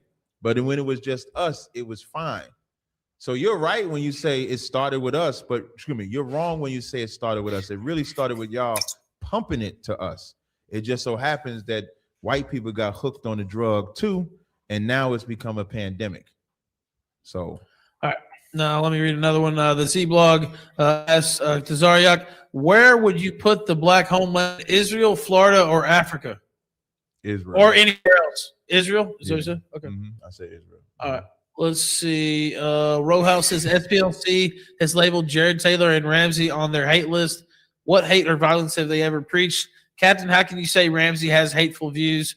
Jesse Lee Peterson says far worse than Rams, and he's not on the list. The difference is Ramsey Paul is white and Jesse is black. What would you say to that, Tazaryach? I don't think Jesse has ever said anything. Just to repeat the question, is they saying Ramsey? I guess he's saying that the Ramsey fact that is on there and Jesse's not. Yeah, I guess they're saying that that's an example of a double black privilege or whatever. Yeah. Well, when is Jesse? What has Jesse ever said that was controversial against white I people? don't think either should be on the list. Is my personal. I don't say anything against blacks. I actually support your position. Yeah, but I don't know. Yeah, but I don't know. I don't know why Ramsey is on there, but Jesse for sure wouldn't say nothing to be on there. Jesse loved white people, man. Right. He loved white women, white people. I mean, I told y'all. Y'all know he had a doll of Donald Trump on his desk. He's a friend to America. A friend. So I don't know. That was a dumb question. K-Max McDonald says, can Captain agree with Ramsey Paul? Groups are happiest with their own nations. You have your territory, language, history, customs, and people. We have our own. We can trade or converge, but you don't force us all together in one space. Absolutely. That would be the perfect existence. Like you see how you said we could trade, do business and stuff like that. Come on the kill stream and have a discussion. And I agree 100%. Yeah, I agree with that. That's how it's supposed to be. Like in the Bible, Deuteronomy 7:6, to say we are a holy people. We were not supposed to give our daughters to their sons, nor take their daughters to us. Or in the Tower of Babel. That's another example, trying to bring the globalism. Yeah, we ain't supposed to have that, man. If it was meant for us to all be together, the Lord would have us together. There's a reason why we're separate. Very good. K-Max McDonald says for both. I already read that. Okay, let's see. Z-Blog, I read that.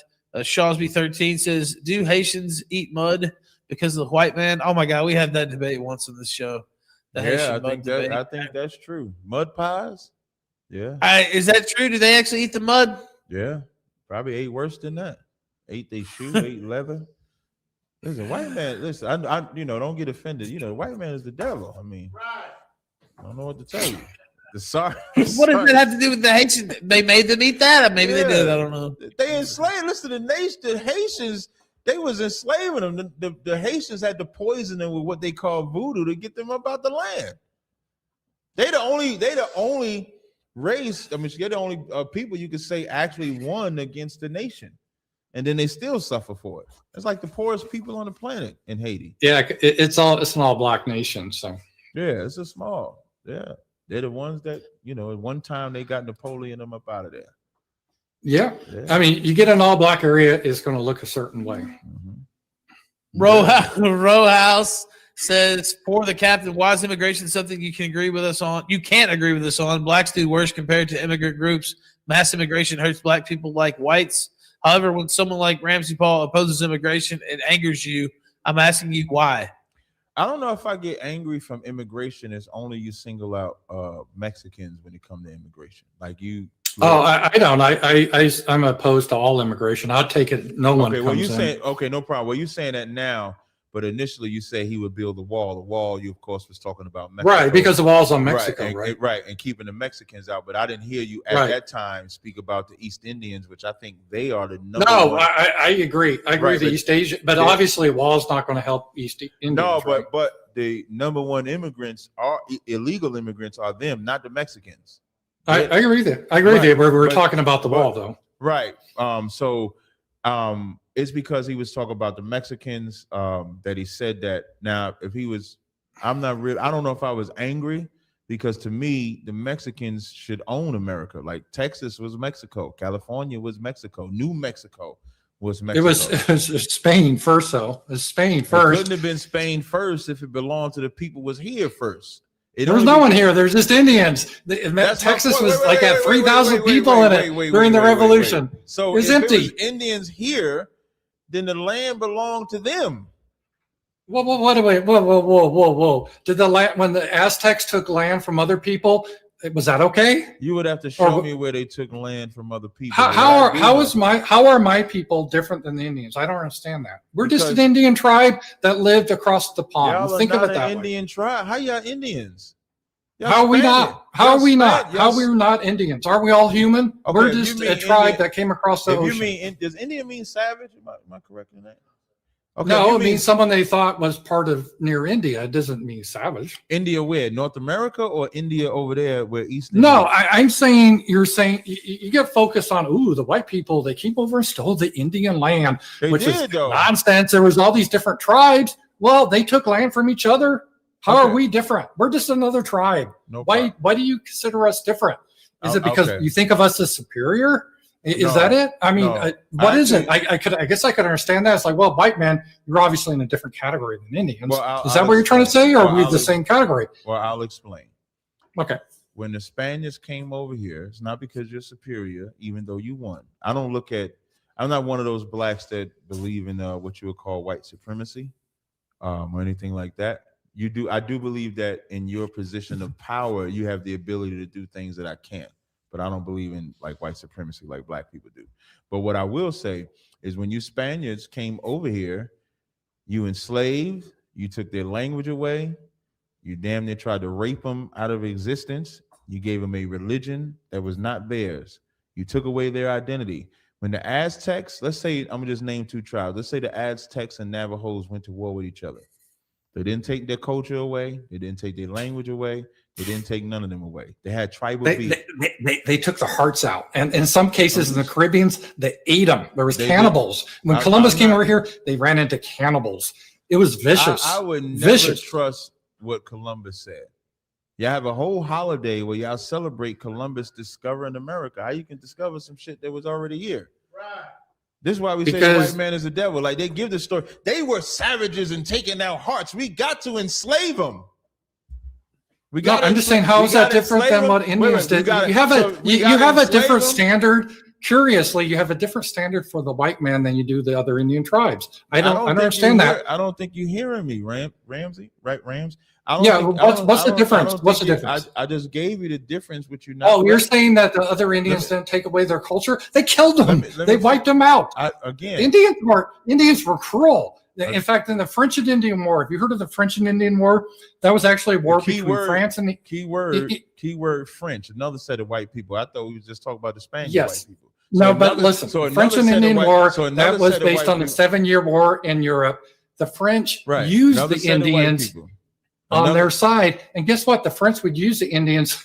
This is how weird people are. Even white people, they're like, we can't torture another Christian, but we can use our Indian allies to torture the English because it's not us doing it technically. That's how they use Indians. Indians were very, very cruel. They would rape children. They would cut them up in front of their families. They were vicious. So none of this dancing with wolves. I don't disagree with you, but you have never heard me say that other tribes didn't go to war with other tribes. That's not what I said. I said the difference was y'all have taken away identity, land, nationality, belief system. You call them Spanish, you call them Mexicans, you call them Puerto Ricans. They had names before that. You're not a rich port. You're not a dog. I don't care. Who cares? Everything changes. Indians would wipe out other Indians, take over their culture. So what? It happened for 10,000 years. You don't care because you're the victor. But the victim. Well, good. Listen, you're agreeing. Give them a hand. But the victim. Damn right. Damn right. But the victim, I'm happy the Europeans took America. I know. We introduced the standard of living and freedom that I'm not going to apologize for. The Indians are better off. I'm not asking the Indians are not better off, and I'm not asking you to apologize. I'm just showing you your crime. And the victims of that crime want to speak out. So how about the crimes of one Indian tribe against the other? Or how about the crimes of one African tribe against the other? This is ridiculous. Once you go down that road of whose ancestors did what, I can play that game. I can play that game. Listen, you could play the game throughout history, and there'll never be a murderer or taker away of identity like you guys.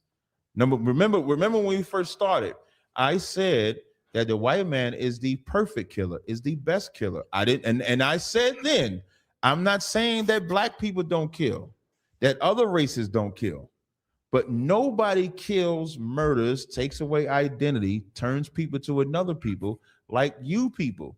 That's the difference. And it just so happens that your race of people is still on top of my people. Let's say if there came a time that we went to war, as you say. So let's say like when they so-called freed the slaves and y'all actually freed us and we was able to get liberated. I'll give you an example. When the Germans was doing that crap to the so-called Jew, which I don't care about that. They wanted to be black, put them in the oven, cook them to death. No. Oh, I can't say that either? I can't say that. Well, we don't support that. We don't support that. Okay, that's my opinion. The opinions of Captain Tazaryach, they're not the opinions of Killstream or right. Okay, I'll retract. You're just saying you don't care about the Holocaust. Of course, you don't want to see genocide or anything like that occur. No problem. You're just saying it doesn't resonate with you. You're not rooting for the Holocaust. I'm not correct. Right, that's correct. You don't want to see that happen. You're just saying you don't care that it doesn't. That's correct. Resonate with it doesn't resonate with me, right? Right. But when the Holocaust happened, it sparked, you can say, World War II. And when World War II was over, they said we can't leave these people in Germany and in Poland. We got to put them somewhere else so that they can be liberated. So they divided Palestine in half and put these people in there and called them Israelis. We supported them so that they can be liberated and be free. But you didn't do that with the people that you actually enslaved. So you told us that we was free, and at every chance that we try to build ourselves up with Wall Street, Rosewood, cities in Detroit, cities in New York City, and Central Park, in Florida, all these different places that we try to build ourselves up, instead of allowing us to be liberated, you tore us down. So the reason why we keep speaking about you in the fashion that we do is because you have never allowed us the same freedoms that you allowed other people. That's the problem. Yeah, a couple of things. First of all, the Holocaust started World War II. I don't even know where we're going with that, so I'll just skip that. The second thing is, how do you explain why Asians do so well? And they just recently came here. Shouldn't the evil white men keep the Asian man down? Why do Asians make more money than whites? Okay, that's y'all fault for letting them. I can't talk. I can't talk derogatory about them either, right? But that's no. But why don't we? I mean, we keep the black man down, or whatever your theory is. Because why haven't we kept the Asians down? Why? It seems logical we should, but why don't we? Okay, Asians don't have Jim Crow. Asians don't. But why? I'm about to explain it to you. Asians don't have Jim Crow. Asians don't have crack corners, and Asians were never enslaved. When you enslave a people, I remember they did a study that says slavery passes down in your DNA. So really? Well, then it's probably in my DNA because a lot of Europeans were enslaved throughout history, I'm not going to be right? sorry. I'm not going to be sorry. We're not talking about your people right now. We talk about mine. So okay. When the Asians who have never been enslaved, they don't know what captivity is coming over here. So they're allowed the freedoms, and they're not like blacks and whites. I remember there's a good book. I don't know if you ever read it or heard of it. Hey, can y'all see if that book is in the back? It's called The Black Image in the Minds of Whites. It was written from like 1817 to 1914 or something like that. And in that book, when you read that book, it'll tell you that America was a business that black people were never made to fit in. Because as I said in the beginning, this is the book. I don't know if y'all can see it on the screen, if y'all can see it on the camera. This book was written by The Debate of Afro-American Character and Destiny by George M. Frederickson, right? And it's a good book to read. And in this book, it say blacks were never made to be a part of America because it was never our role to be a part of the growth of America. That was never meant for Asians. Asians are free. Africans that come over here have more freedom than we do. Right. East Indians that come over here have more freedom than we do because they were never a part of an agenda to keep that people oppressed.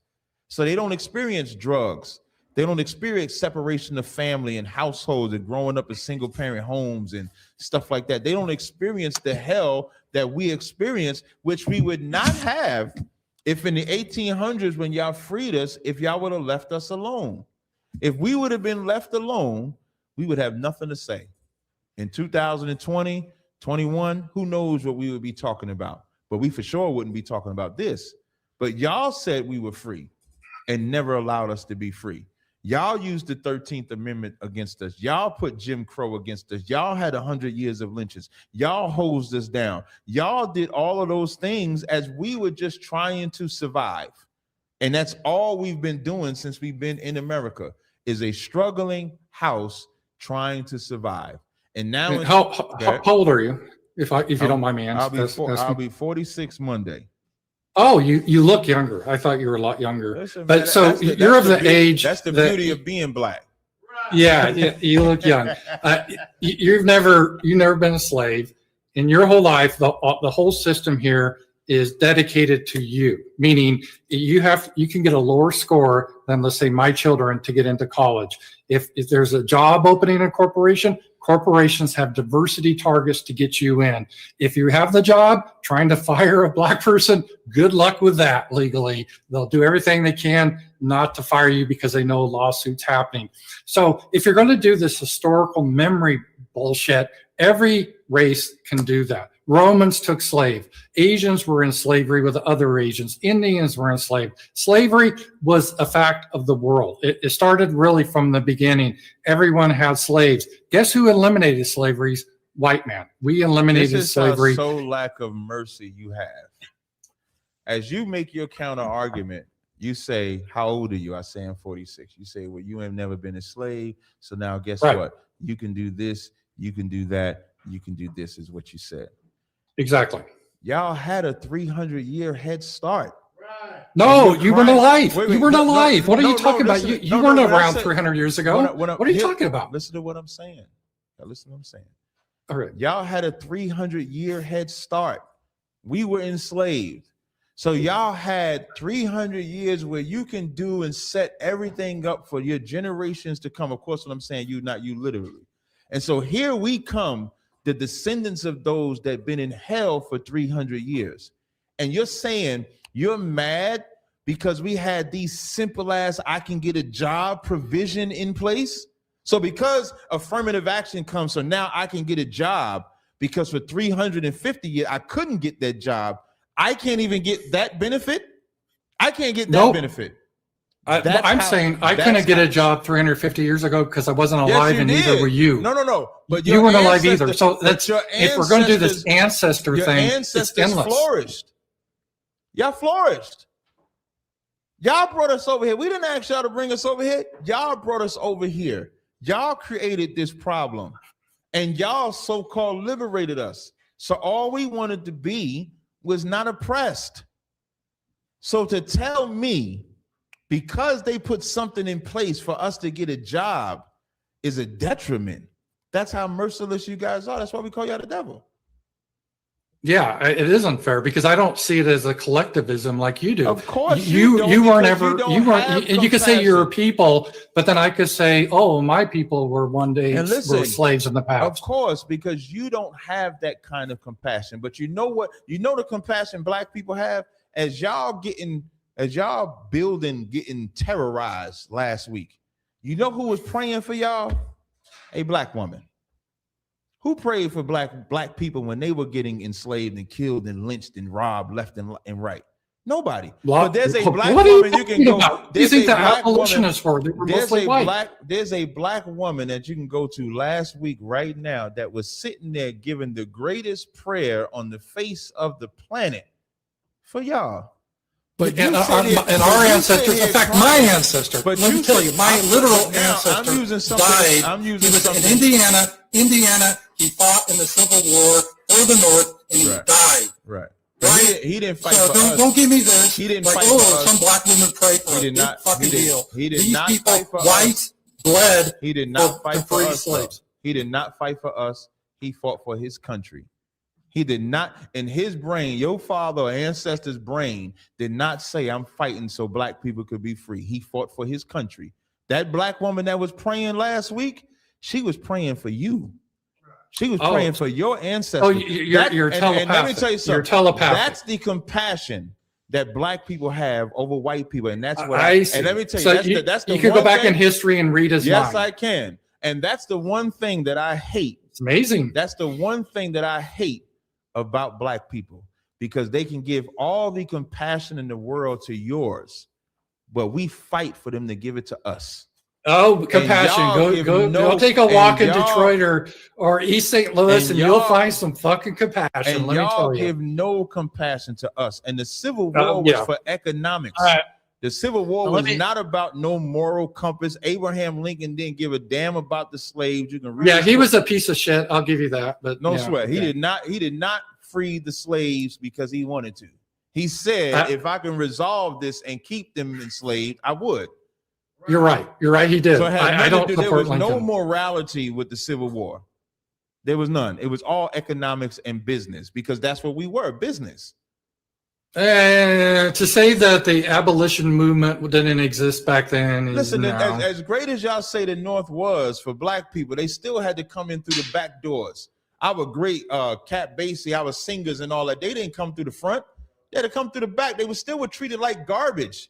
It was not about no moral ethnic cleansing that the North was doing for black people. It was all for what economic advantage the North could have over the South. If you want to call it today, you could say Democratic and Republican. They don't care about black people either. It's about what economic advantage they can have from the black people. So we don't gain by joining you guys at all. We have not gained one single thing. Even by your statement, even the job thing don't really benefit us like you think. But even the job thing you think is a detriment. Y'all don't want to give us nothing. That's why. No, I don't want to give anyone. You got to earn it. Right. I don't want to give anyone. I would rather treat everyone on an equal playing field. You earn the position. You don't get a handout. We fought in that Civil War. We fought in World War I, World War II, Vietnam. Every war, we join your police force. We fight and join your military to this day. We built this stinking country for y'all. There's nothing more that black people have to earn. We have earned it. This country is built on the blood, sweat, and tears of blacks, Hispanics, and Native Indians at y'all butchery. Right. There's nothing that we got to earn. You got to at least be an honest white guy. No, America was built by white man families, pioneers, miners, the manufacturing. Enslaving. Picking cotton is not building the country. Cotton ain't the only thing that black people did. And that's how cruel you are. Who designed your watch? Who designed your Washington? Oh, man. Oh, let me read these. I want to get at least a couple calls in, and I know you guys. Honestly, I don't have to say much tonight. Honestly, I just let it go, which is the best kind of blood sports in my opinion. Epstein's ghost says that's right. Sweatpants Owner says, let me wrap it down to you. We get all the Gibbs, y'all racist if you complain. HR lady got my back. Sweatpants Owner says, getting the second largest pass, separate and equal. Godzilla 37 says, Ramsey has a strong heart.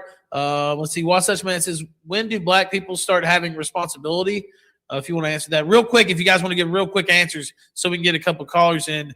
Do you want to respond to that, Captain? I probably got it. I can go to about 11:30, 11:40. So if okay, yeah, 11:40. If you can get 11:40 in, I'll read through these and we'll still be able to get in a couple yeah, callers. that's what I was going to. I didn't know if you wanted, if it's okay with Ramsey. I didn't know if you wanted to go to the calls directly or answer these questions. Well, I'm gonna run through these, and if y'all want to jump in and say something, just stop me. How about that? And if it's like a big question, I'll stop it myself. Okay, no problem. But yeah, we will try to answer them real quick so we can get some calls in. No problem. Free Men Don't Ask 33. Some of them are just comments or whatever. Free Men Don't Ask 33 says, yeah, black people don't take things by force. Herbert Silvatici says, do Ramsey and Captain agree they have a common enemy? That's kind of a big question. We might get some question towards the end. Do we have any commonalities here or like common enemies? Free Men Don't Ask 33 says, white people are killed by police way more. They kind of went over that talking point earlier. He's Dead. Jim says, do you think BLM is controlled opposition? He did denounce BLM earlier as lesbians, basically, in the show. Lead Farmer says, Ashley Babbitt shot by David Bailey, BLM supporter. Sweatpants Boner says, Rosenberg leads BLM. The mark is being a mushmouth. And then he says, you don't deserve whites. Lord Senior WC Law says, Captain is playing 40 underwater Hebrew checkers. Sexual Tyrannosaurus says, black selling property setting property on fire is not protesting. Gorzilla 37 says, the best government designed to do it. The best government designed to do it, quote. Then he says, black still here. Sweatpants Boner says, pick any STD. But what is that? I don't know where that's coming from. It's an STD conversation. I'm not going to get into that. Cooper says, Jesus Christ. Cooper with the Ninja says, the mark on your head is for knowledge of the beast, and the mark on the hand is how much you crank your meat, he says. That's rude. Sexual Tyrannosaurus says, Indians were far. Some crazy shit, man. That's what he said. Sexual Tyrannosaurus says, Indians were far from kind. Learned your history. Malcolm X is curious about Captain's take on COVID vaccines. Yeah, real quick. That could be a long discussion, but take on the COVID vaccine. Are you going to take it? I'm not against anybody taking it. I mean, you got to do your own research. I know that a lot of conspiracy theorists make it seem like it's some type of detriment or anything like that. From what I've seen on the research, I don't know if I agree with that. So if you want to take it, by all means, you should take it. If you feel you're sick and, it's your decision. I'm not a conspiracy nut to think, the government is trying to put something in your body or kill you or nothing like that. I think they did the same thing with swine flu, with the H1N1. When that came out, they tried to make it seem like I know there was black people that had people leaving America because they thought martial law was coming, and martial law never came. So I think when the vaccine comes and everybody takes it 6-7 months from now, we won't even be talking about this no more. So if you choose to take it, you do. If you don't, you don't. But don't be a conspiracy nut about it. Yeah, that's my position. And I don't think it should be forced on by your employer or the government. It should be your choice. Right. The only thing I would say with the jobs, maybe like if you're in medical field, they might make it mandatory only because of the profession.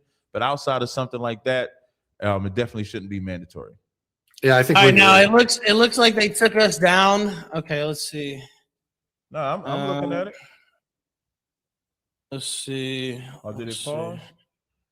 No, they took us down for a chat room violation. Let's see. Oh yeah, I see it. It's froze. Let's see. Y'all can come on Cross the Line Radio. We live on my channel. Yeah, I don't know if it's maybe it says the chat room is disabled due to violation to the kid. Hey man, you got to control your people, Ralph. I think that's probably something that you said possibly on the show. I don't know. I tried to clean it up, but me? It said the chat room. Yeah. So you saying I don't know. I don't know that. I don't know what it is yet. Yet. They haven't told me. It could still be the chat. We were trying to mod the chat, but I don't know. They did take it down. We're still up on YouTube on the restream, I think.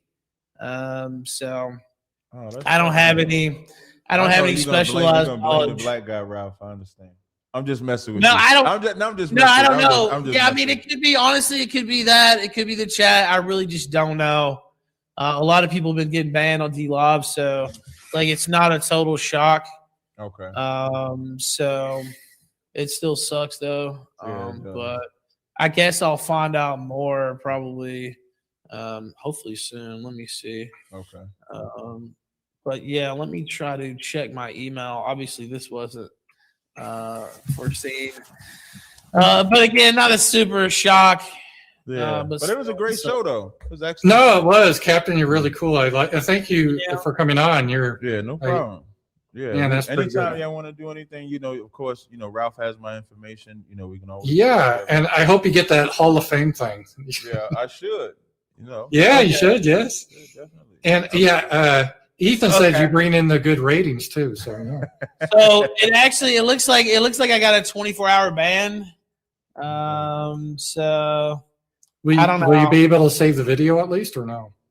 Well, I mean, I have it recorded here, so I mean. Oh, so you can load it on BitChute or whatever. Okay, yeah, perfect. Okay. Yeah. I have it recorded here. But yeah, it does look like it's down there. Man, that really sucks because it was a good debate. I think everyone was respectful, and I thought it was really good. I thought it was pretty respectful, and I know there were a couple areas where maybe it got a little spicy, but it wasn't really that bad, honestly. No, but when you have a debate, and you spirit in what you believe in. Right. I don't have but a it was problem not with it. hateful or anything. No, Even the commentary that might have been spicy was not hateful. So that's all. That's why I hate to see it. There's a lot of people who, and again, we're still recording, so people will be able to see this eventually. There's a lot of people who watch my show and do that. Actually, it looks like it's a month-long ban, not a day-long ban. So yeah, so I thought that might be what it was after I saw Owen Benjamin catch a month-long ban. I think they might be doing that. I don't know why. Maybe to just get out of this area.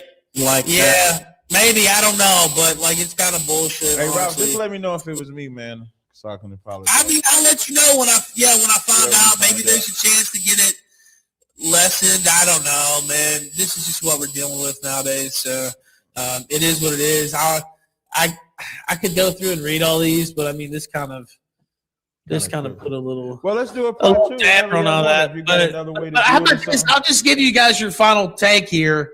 As if we're still live. We are still live on YouTube, so and it'll be reposted on BitChute, and now we're posting it on Telegram as well. Excellent. Yeah, and I'll definitely retweet it once it's on BitChute or whatever. Me too. Yeah, I'll do the same thing. Yeah.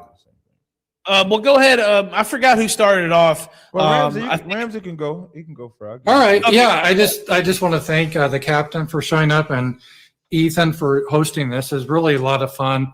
And I think really we have a lot of commonality between us. I'm for everyone having their own homelands. I think it makes it better, and that reduces a lot of the conflict. And so, I mean, that's really my summary there. I think everyone, all groups of people are good. I kind of disagree. I don't think white men are the devil or black men or anyone. I don't think humans are the devil. All groups of people can be good. So I think that's my message. Just I think nationalism is a positive thing. Oh, okay. All right. Go ahead, Tazaryach. I appreciate it, man. I appreciate it. Well, for me, it definitely was a good debate. Just for the record, when we say devil, we just mean deceiver. We don't mean it's some guy in the middle of the earth with a pitchfork or something like that. we just mean deceiver. So, and we agree, anybody can be a devil, but we consider the white man the quintessential devil on the face of the planet. But it was definitely a good dialogue, guys. It was a lot of fun. I think it's a shame. Yeah, it got really good, especially when we started talking towards the end. And anytime y'all want to, have a round two about it, you guys let me know. I appreciate Ralph having me on, Killstream, the guy Gator, Moderator, Ramsey, y'all enjoy the rest of your evening, and I think that's all I got. Make sure y'all tune in. Anybody want to tune into my channel on YouTube? It's called Cross the Line Radio. Anybody can subscribe. We do a radio show every Thursday night, 2 p.m. Ramsey, you could even call. We have a number that we have. That'd be fun. Every night. Nice support, guys. Yeah, every night, every Thursday night from 10 p.m. to midnight, we do like a call-in show. So we just take calls all day. We do like an intro, and then the rest of the show we take calls. Anybody call in. If you're on the line and you want to get bumped up, you just text me, and then you can bump to the top. And that's Cross the Line Radio. Also, my leader, Commander Jenny Yohana, he does a show every Monday. It's on Black Watch. That's Commander Jenny Hunter every Monday from 9 p.m. to 11 p.m. So y'all can tune into that. And that's it. Oh, guess who else just got banned from YouTube? Who? The Great White Hope. Oh, Donald Trump. Oh, Trump. Oh, yeah. No, they took down his whole channel. Like I said, it's happened to everybody. I wasn't even that surprised. I honestly thought we kept it, enough in the box there. There were a couple lines that were, a little spicy. I'm disappointed that it happened. Not shocked. This is the stock and trade I'm in. I thank both you gentlemen for coming on because I really do think it was a good show. Yeah, so definitely. I appreciate it. And whatever happens with D Live, I'll just deal with it. Thank both you guys for your time. Thanks, guys. Bye-bye. Hey, no problem. Thank Take you. it easy. Later. All right. Don't clip the YouTube yet. Well, there you have it. There's a first. Captain Tazaryach shut down the white man's radio stream. Give me a round of applause. No, I'm joking. Can you put it on me now? Can they look at me? You know how to work that? Main man. Oh, okay, there I go right there. Okay, I appreciate it, man. So welcome to another edition of Crossing Line Radio. We hope y'all enjoyed this show. It was impromptu. I couldn't let y'all know because I got banned from Facebook over that video with when the black guy smacked that Hamite. They banned me for 3 days. So I got like 15 more hours on that. Look forward to a sale on Tazaryach and Lily's Creations, 20% off coming up. Excellent show tonight, as always. And we'll see y'all this Thursday. All right.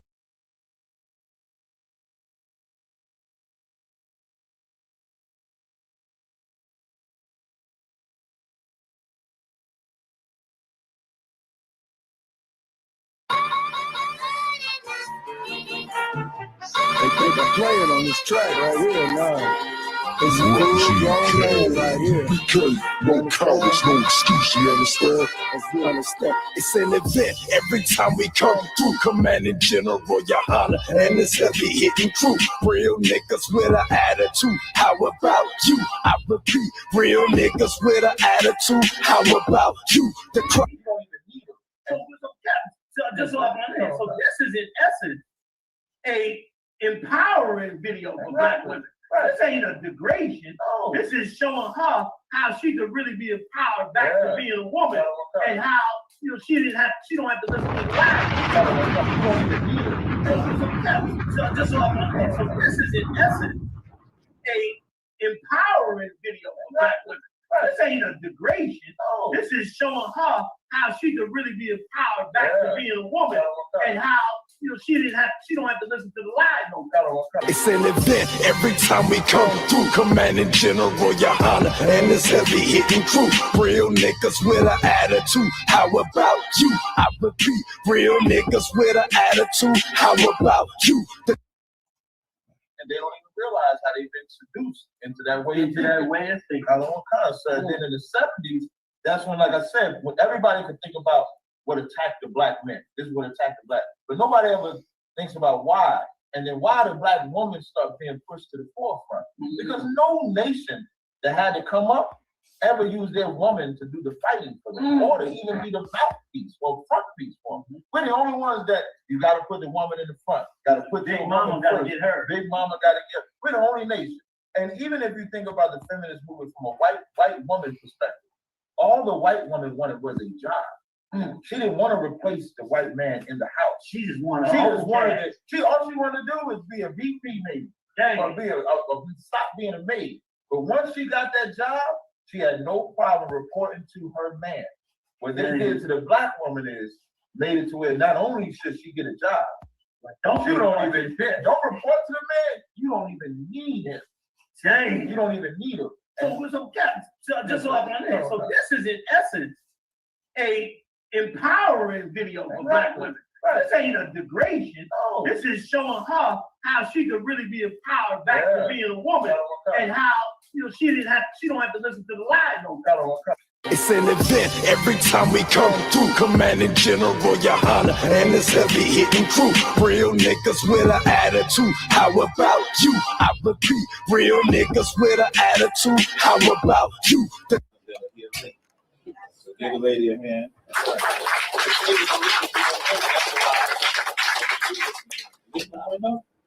y'all here?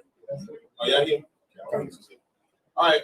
I'd like to thank y'all for coming out for this lecture called The Miseducation of the Black Woman. I came up with this lecture, or concept of this lecture, maybe about 3 or 4 months ago, when I started seeing all of the problems really that happens between Black men and Black women. Because the education that I'm talking about is not saying that everything that a Black woman does is wrong, but more so what she's being taught on how to treat a man, her children, her way of life. That's what's miseducating her.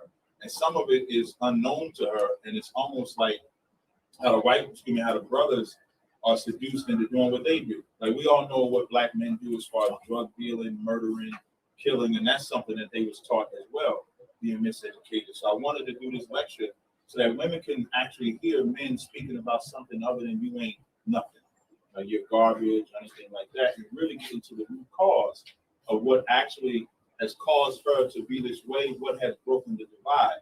Now, for us in Israelite School of PK, we're always going to point to the Bible. We're always going to point to God.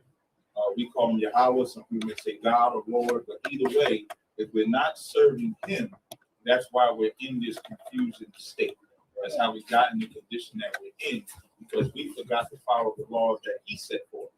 Like the education that I'm going to show today is thousands of years old. It's just been lost because we follow this new wave education. This new wave, I don't need a man. This new wave, I don't need a woman. I ain't got to be a father. I ain't got to be a mother. We chose to follow this new wave, and we're the only ones suffering. We're the only community, when you think about it, that even have to have this type of lecture. We're the only community. The white community doesn't have to, the Asian community, the Arab community. We're the only community, and we're also the only people that were given that instruction from God. That's why they don't suffer the way they were suffering. So we're going to go through a couple. Can you show me the slide? I'm going to stand up too, but I thought that y'all would feel more comfortable. I'm having a conversation with my family, so I figured I'd have a relaxing environment. My mama came out here, she ain't going to say nothing, but my mama came out here. But she's an inspiration to why I did this lecture as well, because she taught me how to forgive my father. She taught me a lot. You know what I mean? And she didn't have to. She could have been like everybody else that has been miseducated. So I'm dedicated to her as well. So now here, this is Genesis, and remember, I said I was going to give like a timeline of history. So some of this stuff I have to teach. Now everybody's not on the level that some are biblically. So this is Genesis, the 3rd chapter. And the reason why I'm showing y'all this is because this tactic, one subject matter of the lecture is the Black woman God, right? That's one of the things that I wanted to tackle. And I wanted to educate people to show that that concept of making a woman God is not a new concept.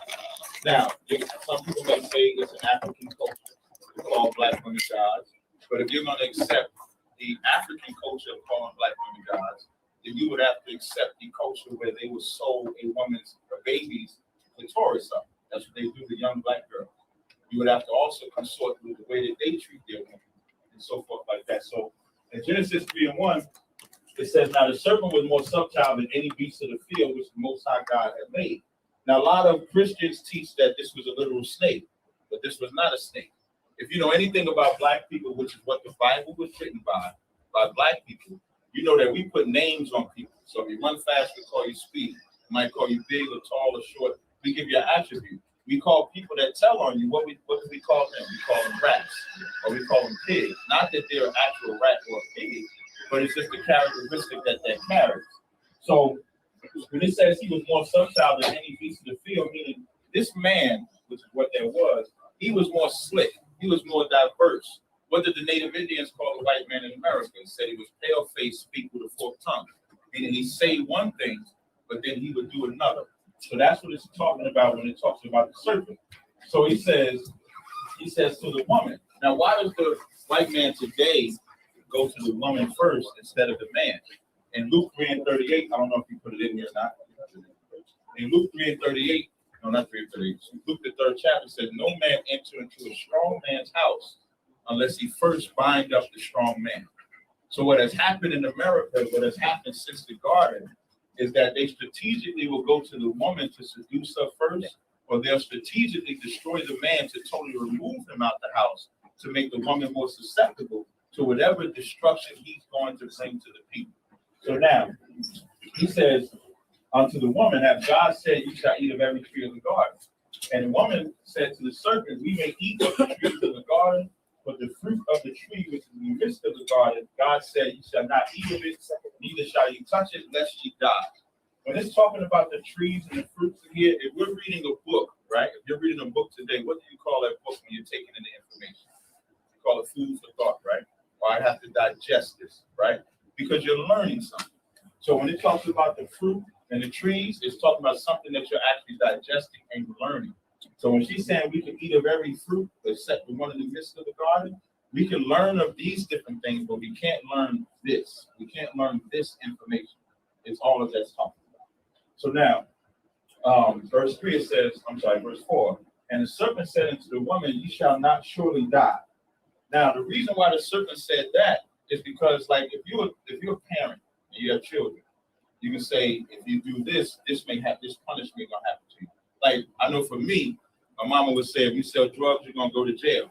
Now, if I sold that drug and I didn't go to jail, what does that make my mother? To make her lie. Now, if I get locked up 5 years or 2 years or 6 months later, now she's telling the truth, which is the point of what she's saying. So when the Most High is saying, you shall surely die, he wasn't saying in that instance that you die, but he's saying that death is coming around the corner because you're disobeying what I said. Right. It's the same exact thing, all right? So now, when the serpent said to her, you shall not surely die, so that woman, it became attractive, the knowledge that she wanted to learn. Because what happens outside the laws of God? The scriptures say, wide is the gate to destruction, narrow is the right way. So when you go outside the laws of the God, there ain't no rules of what you can eat. There ain't no rules of who you can sleep with, who you can be with. There ain't no rules of what you can celebrate. You can do whatever it is that you want to do. And it becomes enticing when you see everybody having fun. Like that fun, we got to be careful when we accept what is called fun, because we die at the expense of fun.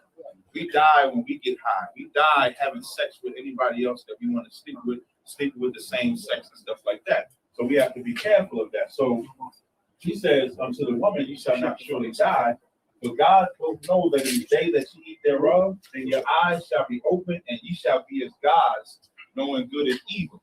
So what did the serpent tell that woman? That she would be a god. And that became enticing to her. So now why is that relevant today? Because all they push to black women is what? That you are a god. And what I find interesting about today's concept of the black woman as God, the minute they say a black woman is God, she's naked. Y'all notice that? Does anybody, maybe I don't see the conscious community like y'all, but every time I hear them say the black woman is a god, her clothes got to immediately come off. And that's a learned behavior, which we're going to show. Can you give me the next slide, Now, them trees and gardens, in Isaiah 30:1, it says, woe to the rebellious children that saith to the Lord, take counsel, but not of me. The reason why we're in this condition is because the Lord gave us counsel since before the garden, since Adam. And we've been breaking those laws since Adam. And that's why it says they take counsel, but not of me. And they take a covering, but not of my spirit, that they may add sin to sin. Why do you think we're number one in abortion? Why do you think we're number one in the divorce rates, single parent homes, drug use, alcohol use, AIDS counseling? Because we took a counseling, but not of the Lord's spirit. If you take abortion, which I'll speak about later, in 1973, before the white man legalized it, you couldn't get black women to abort their babies, not in an alarming rate. You can find stories from back in the 1900s and stuff when the white doctors would have to tell black women or try to convince black women to not have the baby. Even if a young black child got pregnant, they would send it down south somewhere, but they would not kill the baby. They would keep the baby alive. But today, you abort your baby. And that's why that's the number one killer of black people. Right. Because we took counsel, but not of the Most High. The Most High said the fruit of the womb is a gift from the Lord. You get that baby in your womb, the Lord wanted you to have that child. That's one thing. What is another thing? One of the major components is the black household, which is also why I did this lecture. The black household united is the strongest thing on the face of the planet. And as we dig into this lecture, I'm going to give you the statistics to show you just how strong the black household was before civil rights, before the 60s, before the 70s. And then we're going to see what was the cause of that problem. 1 Corinthians 11:3 is very important. It is a set structure for that household. It says, but I would have you know that the head of every man is Christ. Christ is the king of all Israel, over all of them. The Most High is above all. And it says, and the head of the woman is the man. In America, that's a problem. Only for us, though. Only for us is that a problem, because when the black man is in his right state, there is nothing that he won't do for that black house. That's right. There ain't no life he won't give. There ain't no sacrifice he won't make. And for that woman that's with that man, there ain't nothing she won't do for that same household, because she sees that man performing his service and his duty, and so she does the same thing. There ain't nothing more powerful than a family united. Nobody can tell me that. That's why when you go back in the days, you see them parents that had 8 or 9 children. Them 8 or 9 children were together, grew up together.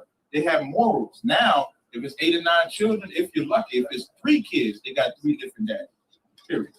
Because we don't have that same structure that we had before. And then the head of Christ is the Most High. That's an order. Now imagine if we just followed that order. We wouldn't be miseducated like we was since the garden.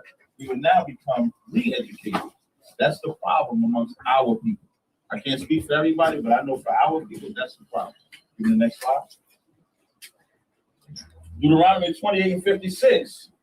In Deuteronomy, the 28th chapter, when you read the first verse, verses 1 through 15, it'll talk about the blessings that will come to the children of Israel. It says if we would keep the commandments, we would be above all nations. We would be on top. That's why we're strategically dominated. Even if you take, we were so-called free from slavery in the late 1800s. By the early 1900s, the white man was in what he called the Great Depression.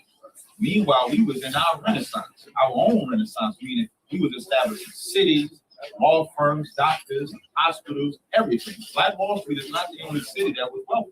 We have cities in Chicago, Atlanta, Washington, D.C., and the white man would see that, and he would say, they 40 years removed from slavery, 40 years. 40 years removed from slavery, and they're able to do this. Imagine what 50 years would be, 60 years, 100 years. The white man would be back in the cave somewhere dying, and we would be ruling. So he strategically made sure he did things, whether it was the Rockefeller, the CIA, which we'll get into. But here it says, the tender and delicate woman among you, which would not adventure to set the sole of her foot upon the ground, but delicateness and tenderness. Now that shows you, number one, because they like to say that the Bible is a misogynistic book, and it's not. The Bible says that they had this king asked a question to 3 wise men. I mean, he wanted to know what was the strongest thing on the face of the planet. The strongest thing on the face of the planet is the truth. The second strongest thing is the woman. That's biblical. So if the Bible is a misogynistic book, why would it give a woman that much reverence? It's a misnomer. It's easy. The reason why they say it's misogynistic because the Bible says if you're going to learn from a man. It says Ezekiel 34 and 31, it says the flock of my pasture are men. Now, does that mean that a woman can't teach a man anything? No. Does that mean that a woman can't bring a man to God? No. We're talking about in this type of environment. In this type of environment where we know who we are, who's the teacher, the man is the teacher. Now, that don't mean that there ain't a role. We'll show the role of the woman. But when we're talking about that job that the Lord gave, that's for men. Now, it says the tender and delicate woman. In order for it to say the tender and delicate woman, that means men would have to be treating that woman tender and delicate, that she wouldn't touch the sole of her feet. But because we chose to break the commandments, it says her eyes shall be evil toward the husband of her bosom, and toward her son, and toward her daughter. Does that not fit black women today? Right. Now, this ain't about, sometimes I know a lot of people when they hear us talking, they can't understand if we're talking badly. Hold on a second. You take that. They don't know if we're speaking about, because they usually hear us speaking and we're loud, because they say, oh, you're always loud, and you're talking and you're boisterous and stuff like that. But if you actually took the time in what we're saying, this is a warning from the Lord. Deuteronomy, the 28th chapter, is a warning, just like any parent would give their child the pitfalls of what will befall you. If you get good grades, if you keep your house clean, I get this. But if you break them, this is what's going to happen. But this has happened to black women. Black women have become evil to their husbands, evil to their sons, and evil to their daughters. When you kick your man out the house, you're being evil to the whole entire household. Right. When you abort your babies, that's murder. You cannot justify killing your child, and you can't say that there ain't no life in there, because in order for the sperm to travel, the sperm has to be allowed to even travel to the womb. And then when it cracks the egg, it's growing. And how do you know that it's murder? Kill a pregnant woman. I'm not telling anybody to go do it, of course. But if you actually want to kill or murder a pregnant woman, they charge you with 2 murders. Right. When Ray Caruth killed that woman, they charged her with murder of her. And I don't think the child passed, but if he would have died, they would have charged him with that body too, because they know that the life is in the womb. You understand? So this is a warning for what was going to happen to Black women. Give me the next slide. Now, this is something I want you to pay attention to, because we're going to be talking about slaves and stuff like this. This is an article that I found. You can play it. It's going to be self-explanatory. Can you play it?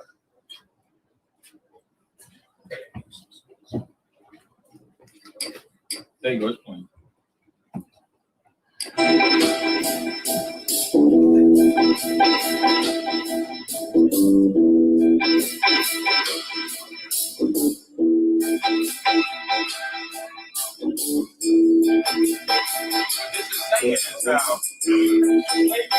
We already know that this is a gene that contributes to risk for depression and post-traumatic stress disorder.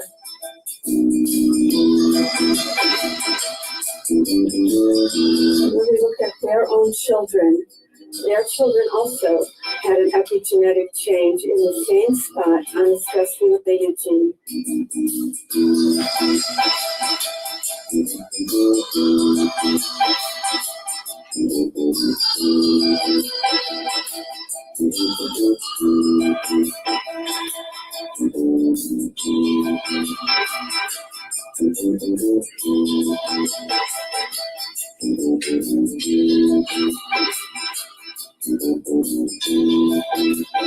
We're talking about multiple traumas for hundreds of years. Not only are you traumatized directly, you're seeing your friends, your cousins, and everyone in your environment being beaten, sold away from family, raped, mutilated.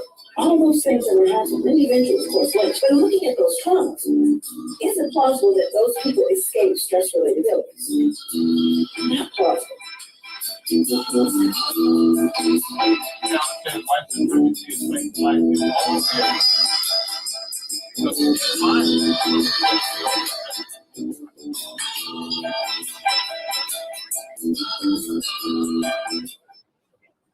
Next slide.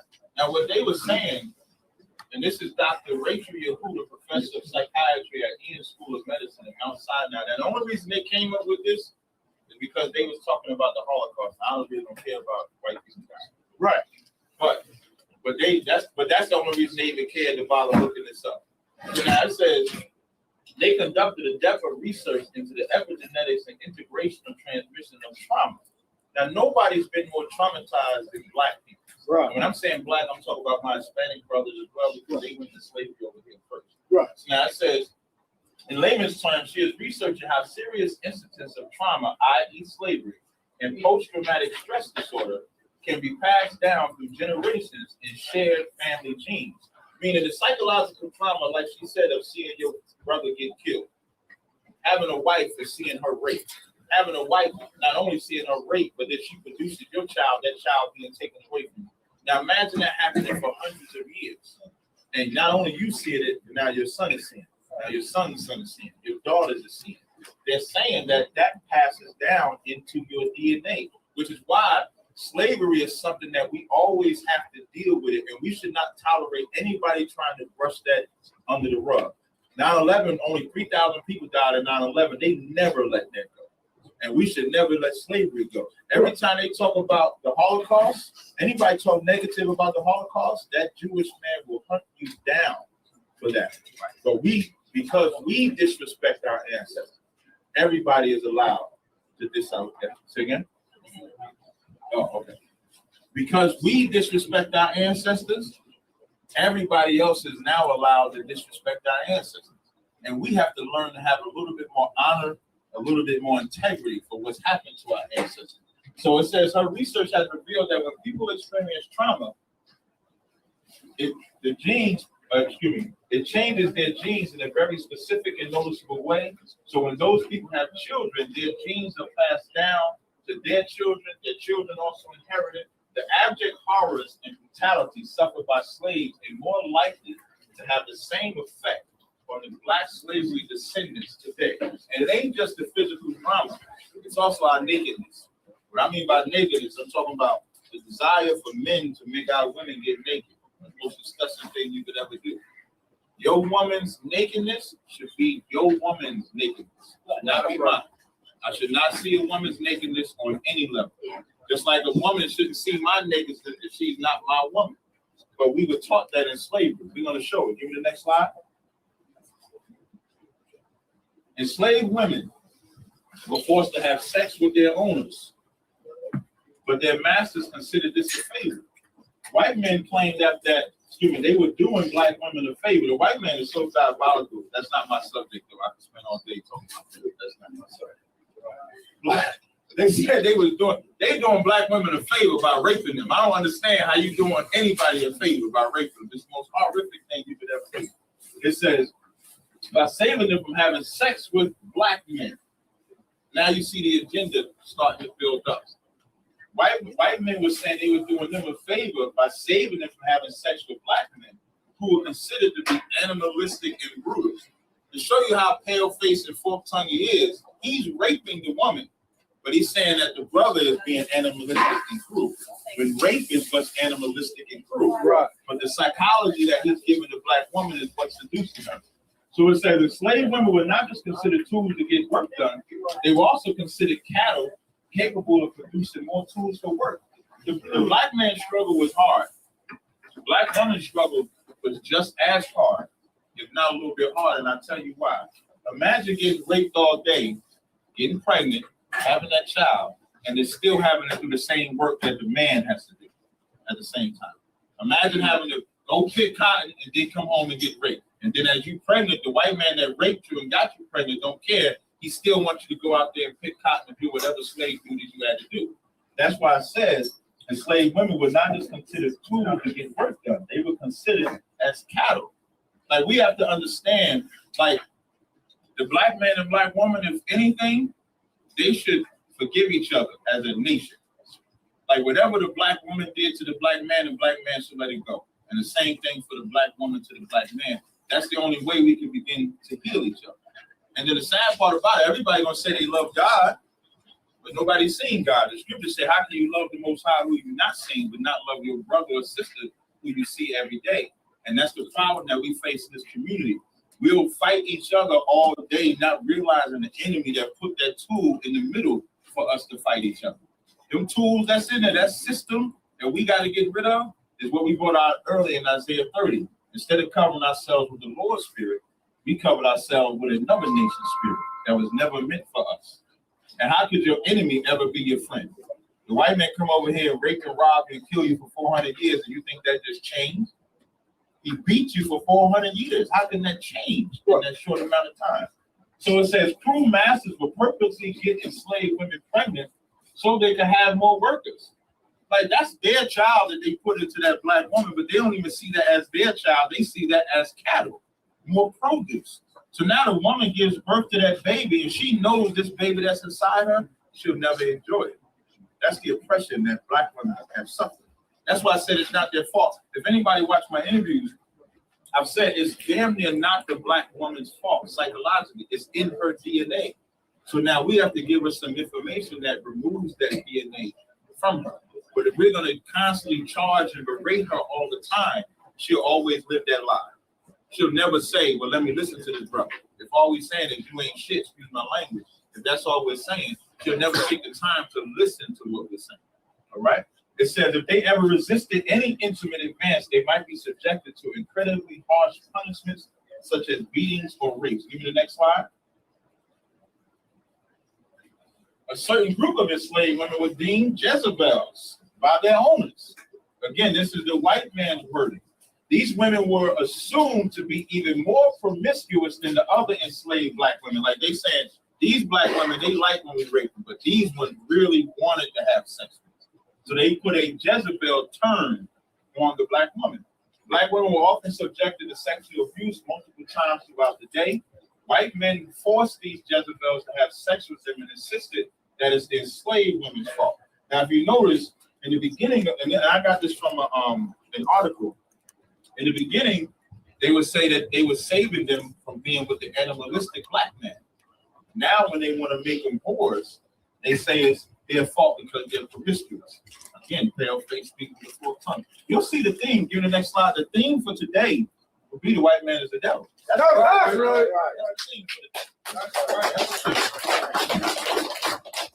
The white man is the goddamn devil, and all devil means is deceiver. Meaning he say one thing, but he means something else. Right. You ever want to know if he's right? When he say something, just believe the opposite. More than likely, you'll be fine. The sexual exploitation of enslaved women has led to the creation of Jezebel stereotypes in mainstream media.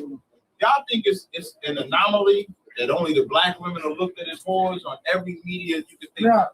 Hip-hop music, artwork, whatever it is, the black woman is the one that's naked. And that's learned too. It says the sexual exploitation of black women is not a thing of the past. They are often sexually exploited. Mainstream, many describe hip-hop stars like Nicki Minaj and Lil Kim. And one thing that I did not do, I do have some pictures on here, but I'm not going to get too graphic with any imagery, because I think the black woman has been used up enough, don't y'all? So I don't think I need to display that today. I think my wording should be enough. I think we've seen enough TV, right? I appreciate it. It says these over-sexualized perceptions of black women are embraced and perpetuated through mainstream media today. So now I put two scriptures up, and then I'm going to speak on it. It says, the whoredom of a woman may be known in her haughty looks, in her eyelids. In Deuteronomy 23:17 says, there shall be no whore of the daughters of Israel. So now again, how do you educate it? Imagine if we all follow what the Lord said, that there should be no whore of the daughters of Israel. The daughter of our black women, we shouldn't raise them up to dress in provocative clothing, to dress with their ass, with their behind showing all day. I'm trying not to cuss out here, but they behind showing all day, with their butt out. And then brothers shouldn't lust after women like that. Because when you lust after women, you're not disencouraging them, you're encouraging them. There's be plenty of times me and my brothers will be standing outside and a woman in some scantily clad clothing will walk past and we wouldn't even give her the attention that that demon on her is seeking. Because we're trying to battle that demon. Now imagine if we didn't give them that attention. Then they would stop dressing like that. The only reason they're dressing like whores is because we entertain whores. When men stop loving whores, black women will stop being whores. Give it the next slide. That's real talk. Now, after when you look at that, this is Sarah Bartman. Now, I didn't want to get her actual image. This is a play from. This is Sarah Bartman, one of the first black women that they put on a showpiece as a slave auction. And what are they showing her naked? Now, this is just the artwork of it, but they literally had her up there. And then when you look at it now, this is Nicki Minaj this month. And what do they have her? Naked as well. This white woman, because Amber Rose is not black. All y'all like Amber Rose, that's a devil. Right. And the devil created strippers have feelings too. To encourage black women to be strippers. This is what slavery taught us. And we accept it because it's in our DNA and we think we're not better than that. That's why calling a black woman a god and by making her get naked, you're doing nothing more than what your slave master taught you. Right. That ain't no new science that you thought of where you said, I'm gonna come up with this black woman as God concept. The white man beat you to it a long time ago. Can you do the next slide?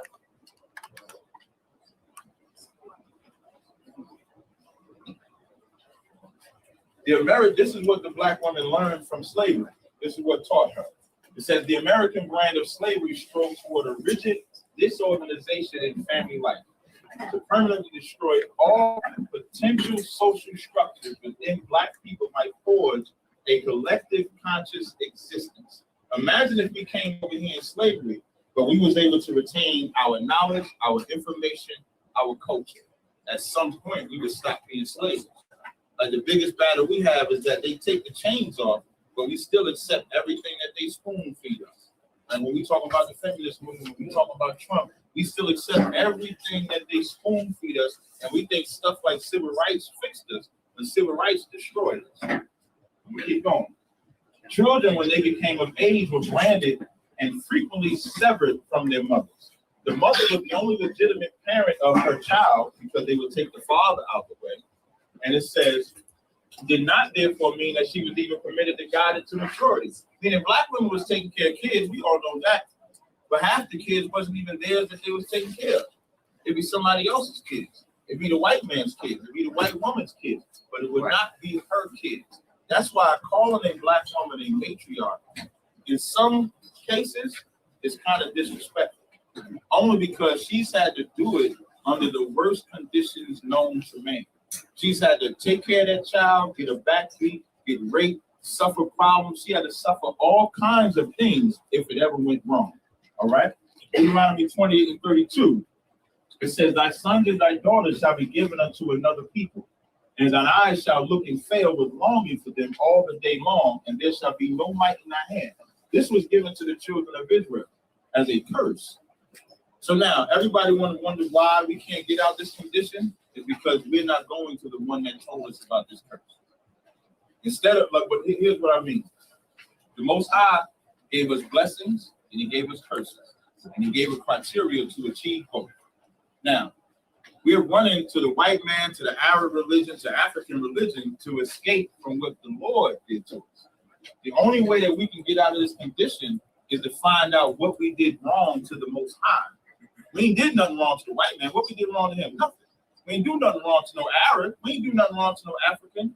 We offended God the moment we decided to become Christians, Muslims, Methodists, Baptists, whatever you want to call it, atheists, kmetic. The minute we decided that that was better than this, is why this happened to us. That's the education. Keep going.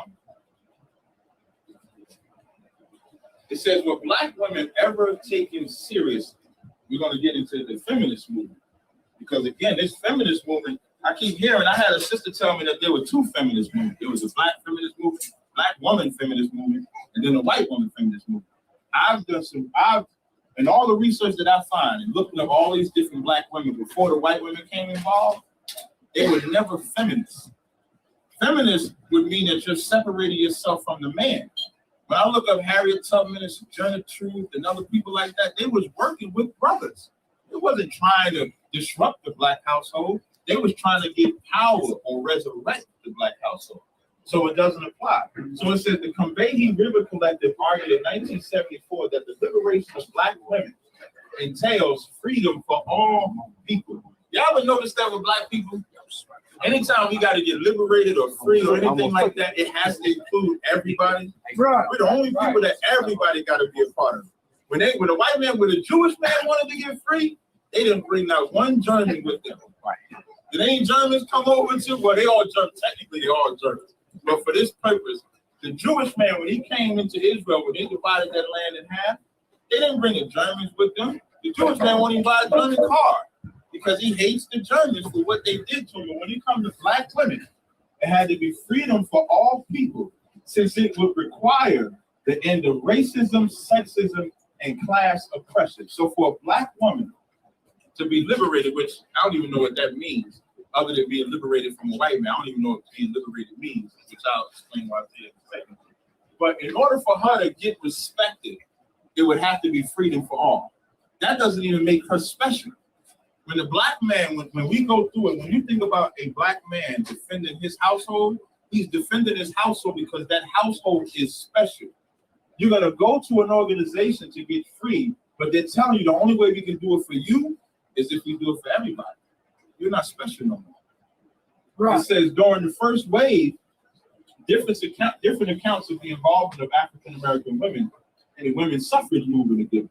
In 1974, Alice Paul, devil, notes that the compromise was made. Now, the black woman going to the white man to get liberated, and here was the compromise.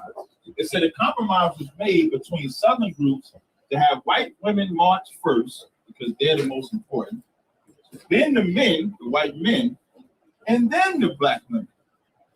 So even when they going to get so-called free, they had to go third.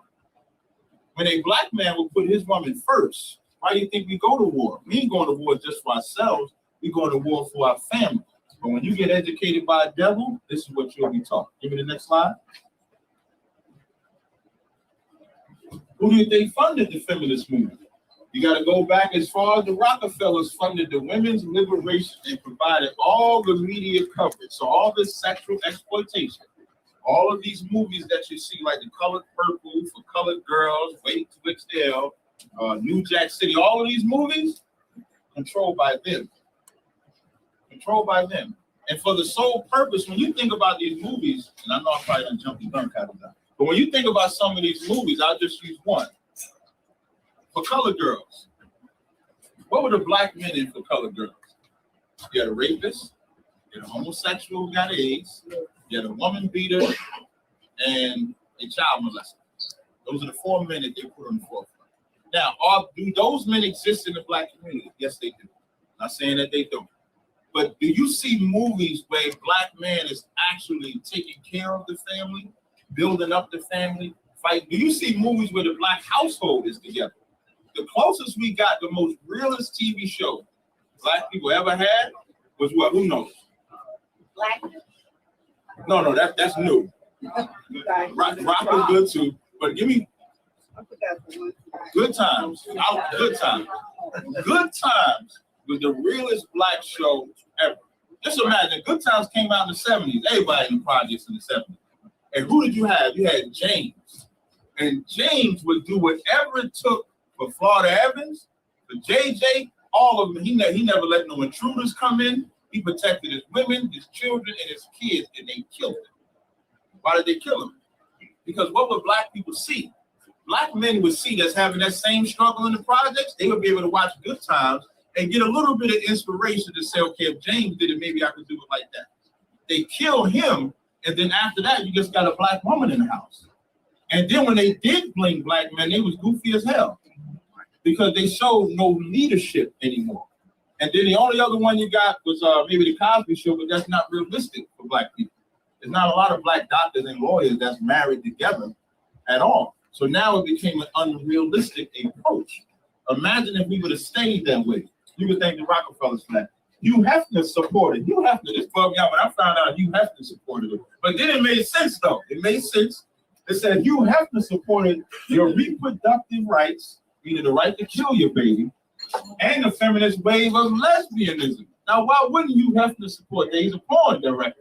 So he needs his women killing their babies so they can keep being porno stars, and he needs them to be lesbians so he can have threesomes and so forth. The CIA funded the Miss Magazine, which we're going to talk about in a little bit, inventing the second wave, the eugenics movement. Anybody don't know? I'm pretty sure everybody should know the eugenics movement. Margaret Sanger was a detriment to black people. Your Planned Parenthood and all that comes from people like Margaret Sanger and the black people that supported Margaret Sanger. Because Margaret Sanger said a great statement. She said that we can't be the face of Planned Parenthood. The preacher and the nurse has to be the face of Planned Parenthood, because if it gets out that we're trying to exterminate them from our voice, they're not going to pay attention to it. But if this pastor says it, then we'll do it. That's why in New York City, they put that billboard sign up there. They said the most dangerous place for a black woman, for a black child, is in the mother's stomach. And then they put the abortion statistics under that. Now, that's education, real talk. Because black women would have to face the role that they played in our murder. You know who made them take it down? Who knows? Badger? Al Sharpton. Al Sharpton, a pastor. Al Sharpton came and said, although I'm a pastor and I know it's against the Bible, I cannot affect a woman's right to choose. When I think a woman's right to choose is who she decides to lay down with. If you lay down with that man, number one, that should be the last man you lay with. And if you get pregnant, you have to have the baby. Did you shoot that down? So, eugenics movement in America, since then we have had more black babies aborted than all other deaths combined. Feel that for a second. Okay. All black deaths combined. So if you take AIDS, murder, cancer, drugs, heart attacks, black on black crime, drug overdoses, and combine them, abortion is still over all of that combined. Now, why would we stop talking about this? Why would they stop talking about it? Because this is their plan.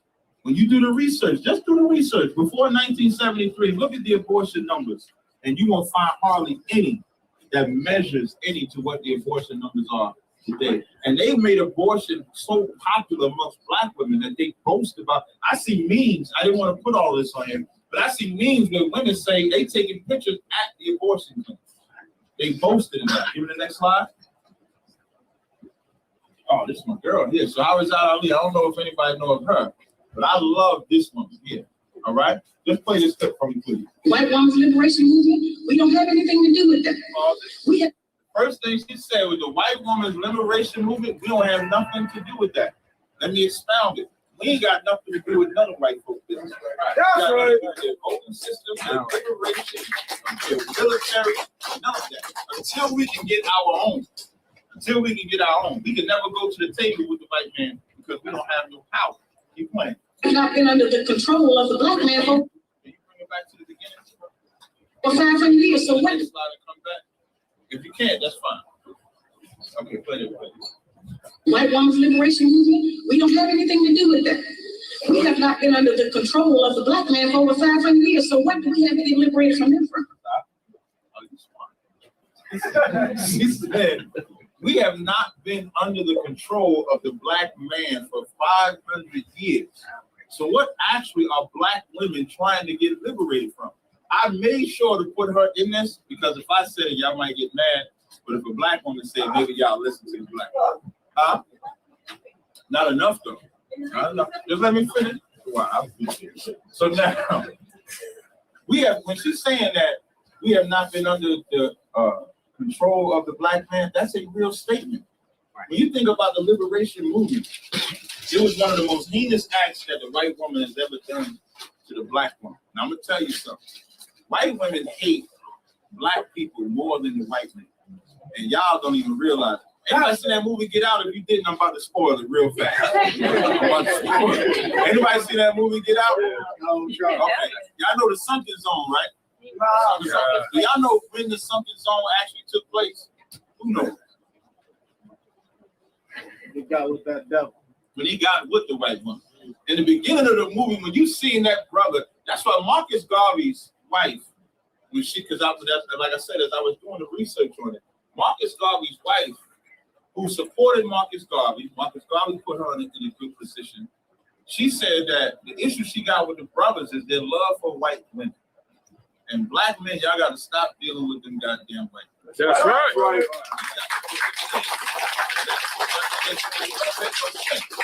So now, but in that movie, they called the sunken zone when she made the tea and did the whole circling with the cup. That wasn't the sunken zone when she met with the white woman. And the best part of that movie, to me, was when that white woman couldn't find the keys. That was the best part of the movie. Because just think about prior to that, every time he was feeling some type of way, she was comforting him, she was consoling him, giving him all the notion that little Becky loved him to death. Until he realized they trying to kill me up in here. I didn't believe it. Then she couldn't find the keys. I can't find the keys. I can't find. And then when he fights the brother and he about to leave, she says, "No, I can't give you the keys." Revealing herself to that brother. And Black men need to pay attention to that. All these white women are set up to destroy you. That's right. White woman, I don't care how cute and loving. And then after they got them in the dungeon, what's she doing? She online looking for the next Negro she gonna find to bring to the house. Right. That's the lesson to learn from Get Out. That sunken zone wasn't T. The sunken zone was when he was dealing with that devil. Right. Play the rest of the clip. They haven't been eyeballs. That's the white woman and her man. They're going through that, and that's their business. We don't have any business being in that. They only introduced it to break down the civil rights movement. Right. The civil rights movement started with the Black man, Black woman, and the Black child standing together, trying to plead for freedom, justice, and equality, and more benefits in the country that they had their bill. They threw the white woman in there with the women's liberation movement and made it a woman against man thing. That created a big separation between Black men and Black women because then everybody started going for self. See what she said? That created a great divide because everybody started going for self. And since the white woman got her pause on that Black woman, all the Black men and Black women have been doing is fighting each other. That's it. Even if they got kids together. They got kids together, She'll kick him out the house, call 911. He may beat her or do something like that. We've been fighting each other since the white woman has involved herself. And she hates black women. I'm going to tell you why. Why the white woman wanted to get liberated? When slavery was over, who was doing all the cooking and cleaning and had to take care of the kids anymore after that? Who did? White woman realized, I love slavery. I love it. Because Mammy was in my house all day. You mean I got to wash all these clothes now? I got to cook this? I never had. Now, just remember, she said 500 years. That's slavery. 400 or 500 years. So 400 or 500 years, the white woman sitting on her ass. Look what she doing all day. She ain't doing the cooking and cleaning or nothing. Even the white man would be doing some form of work, whether it was overseer or trying to conquer or something like that. The white woman was doing nothing. She was living in her pleasure.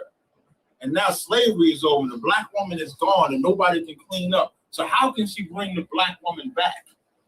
I convince her to hate a man. And that's what she did to black women. That is the miseducation that has happened to black women with that liberation. Then they bring the welfare system in and tell us in order to feed and clothe and house our children, we have to give up our man. You have to put the man out of the house. When the white farm wife goes to the government for subsidy for the farm, they don't tell her to get rid of the farm and they keep that family together. But in the black community, they make it a requirement because they want to keep endorsing into the black community that the black man is no good and that he is not deserving of respect. He is not deserving of us letting him give us any protection or instruction and that we are better than them. You tell me that is not 2017? Right. In 2017, this is not what they push on us. We have to open up our concept of thinking. Like Shahrazad Ali is not the only sister that has said this, like the sister pointed out. But it ain't enough. It ain't big enough.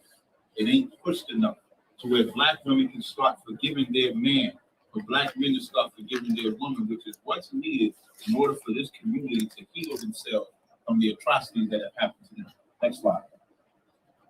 Oh, I put this picture up. Who they now part of the feminist movement. One of the great ones was who the black fist girl? What's his girl's name? I know everybody knew her name. Black fist, black power, and the black dyke. You understand? Black dyke. With a white one. That's Gloria Steinem and that's Angela Davis. So even though Angela Davis put a fist up, she's licking a box. How does that fix the black household? That's right. I mean, your life is white. Yeah, I'm not surprised. That's what I said. White with a white woman. Right. That's what I said. Yeah, she had a white wife. She had a white. Yeah. But she black power. She black power. When we talk about this devil here, look, don't she look like Satan? When we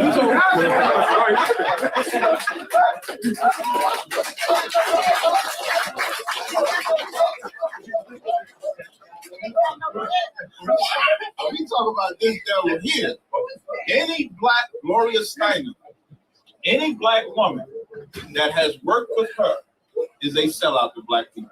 That's right. I don't care who it is. Because she was set up by the CIA to specifically destroy the black infrastructure. Not just the black woman, the whole entire black infrastructure.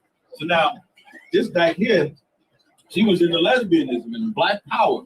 Well, let's find out if lesbianism will actually help the women's rights or will it destroy it? Next slide. In essence, lesbian feminists try to untie lesbianism from sex because lesbians try to be men, which I don't understand it. That's a mental defect. That's not natural for a man to want a man or a woman to want a woman. That's not natural. It says they still had to find effective ways to address the accusation that their masculinity, women trying to be men, was somehow complicit with the men in patriarchy. Lesbian feminists responded by distancing themselves from stereotypes of masculine roles, maleness, and patriarchy. One way they were able to do that was to disentangle lesbian sexuality from heterosexuality and reconceptualizing heterosex as consorting with the enemy. So what were they trying to now tell you? If you even dealt with a man, you was a traitor to all womankind. That's what they were trying, and they were trying to make, damn near when we get to the bottom of it, like if you're not a lesbian, you're not a feminist, and you're not a liberator. But they're about all women. This is what they're saying they're about, but they're not about it. It says they capitalize on dominant assumptions regarding female sexuality, including ideas of women's romantic and nurturing sexuality versus men's aggressive sexuality. That don't even make no sense Right. to me. Because a man is supposed to be aggressive with his woman. Most women are aggressive with their man. That's how it's supposed to go. It ain't supposed to be soft. I'm trying not to be too vocal. Then they were able to draw a distinction between lesbian sex and heterosexual sex, claiming that lesbian sex was pure as snow because it did not involve men. But lesbians have children though. And when they want to have a baby, where do they got to go to get the baby? No, not well. That's okay. That's foster care. They want to adopt. But if they actually want to have a baby, they have to see a man.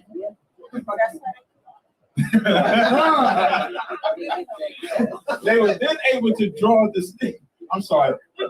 The males seek to conquer through sex, while the female seeks to communicate. Here's the heavy part: lesbians carry dildos. Right. They carry dildos. They walk around. I think the young mob bro just got pulled over at the airport in Jamaica because they thought that dildo was a gun. I mean, how big was it? I'm sorry. How big was it? Now, why she carry the dildo? I want to tell you why lesbians carry that dildo. Because a woman naturally wants a man inside of her. That's right. Want another woman inside of her. And that lesbian knows if she don't put something inside of her, she will find something to put inside of her. That's about as old as I get. That's good, man. Give me the next slide. Using this ideology, lesbians successfully build lesbian as the ultimate form of feminism, a practice that does not involve men on any emotional level. In this way, heterosexual feminists were seen as inferior because of their continued association with men. Meaning the liberation movement was supposed to be on the premise, was supposed to be about them just getting a better job or something like that, or being respected. But what they ended up turning into, they wanted to be something that totally removed men out of the equation. And there's only one race of people that I see that affected the most, that's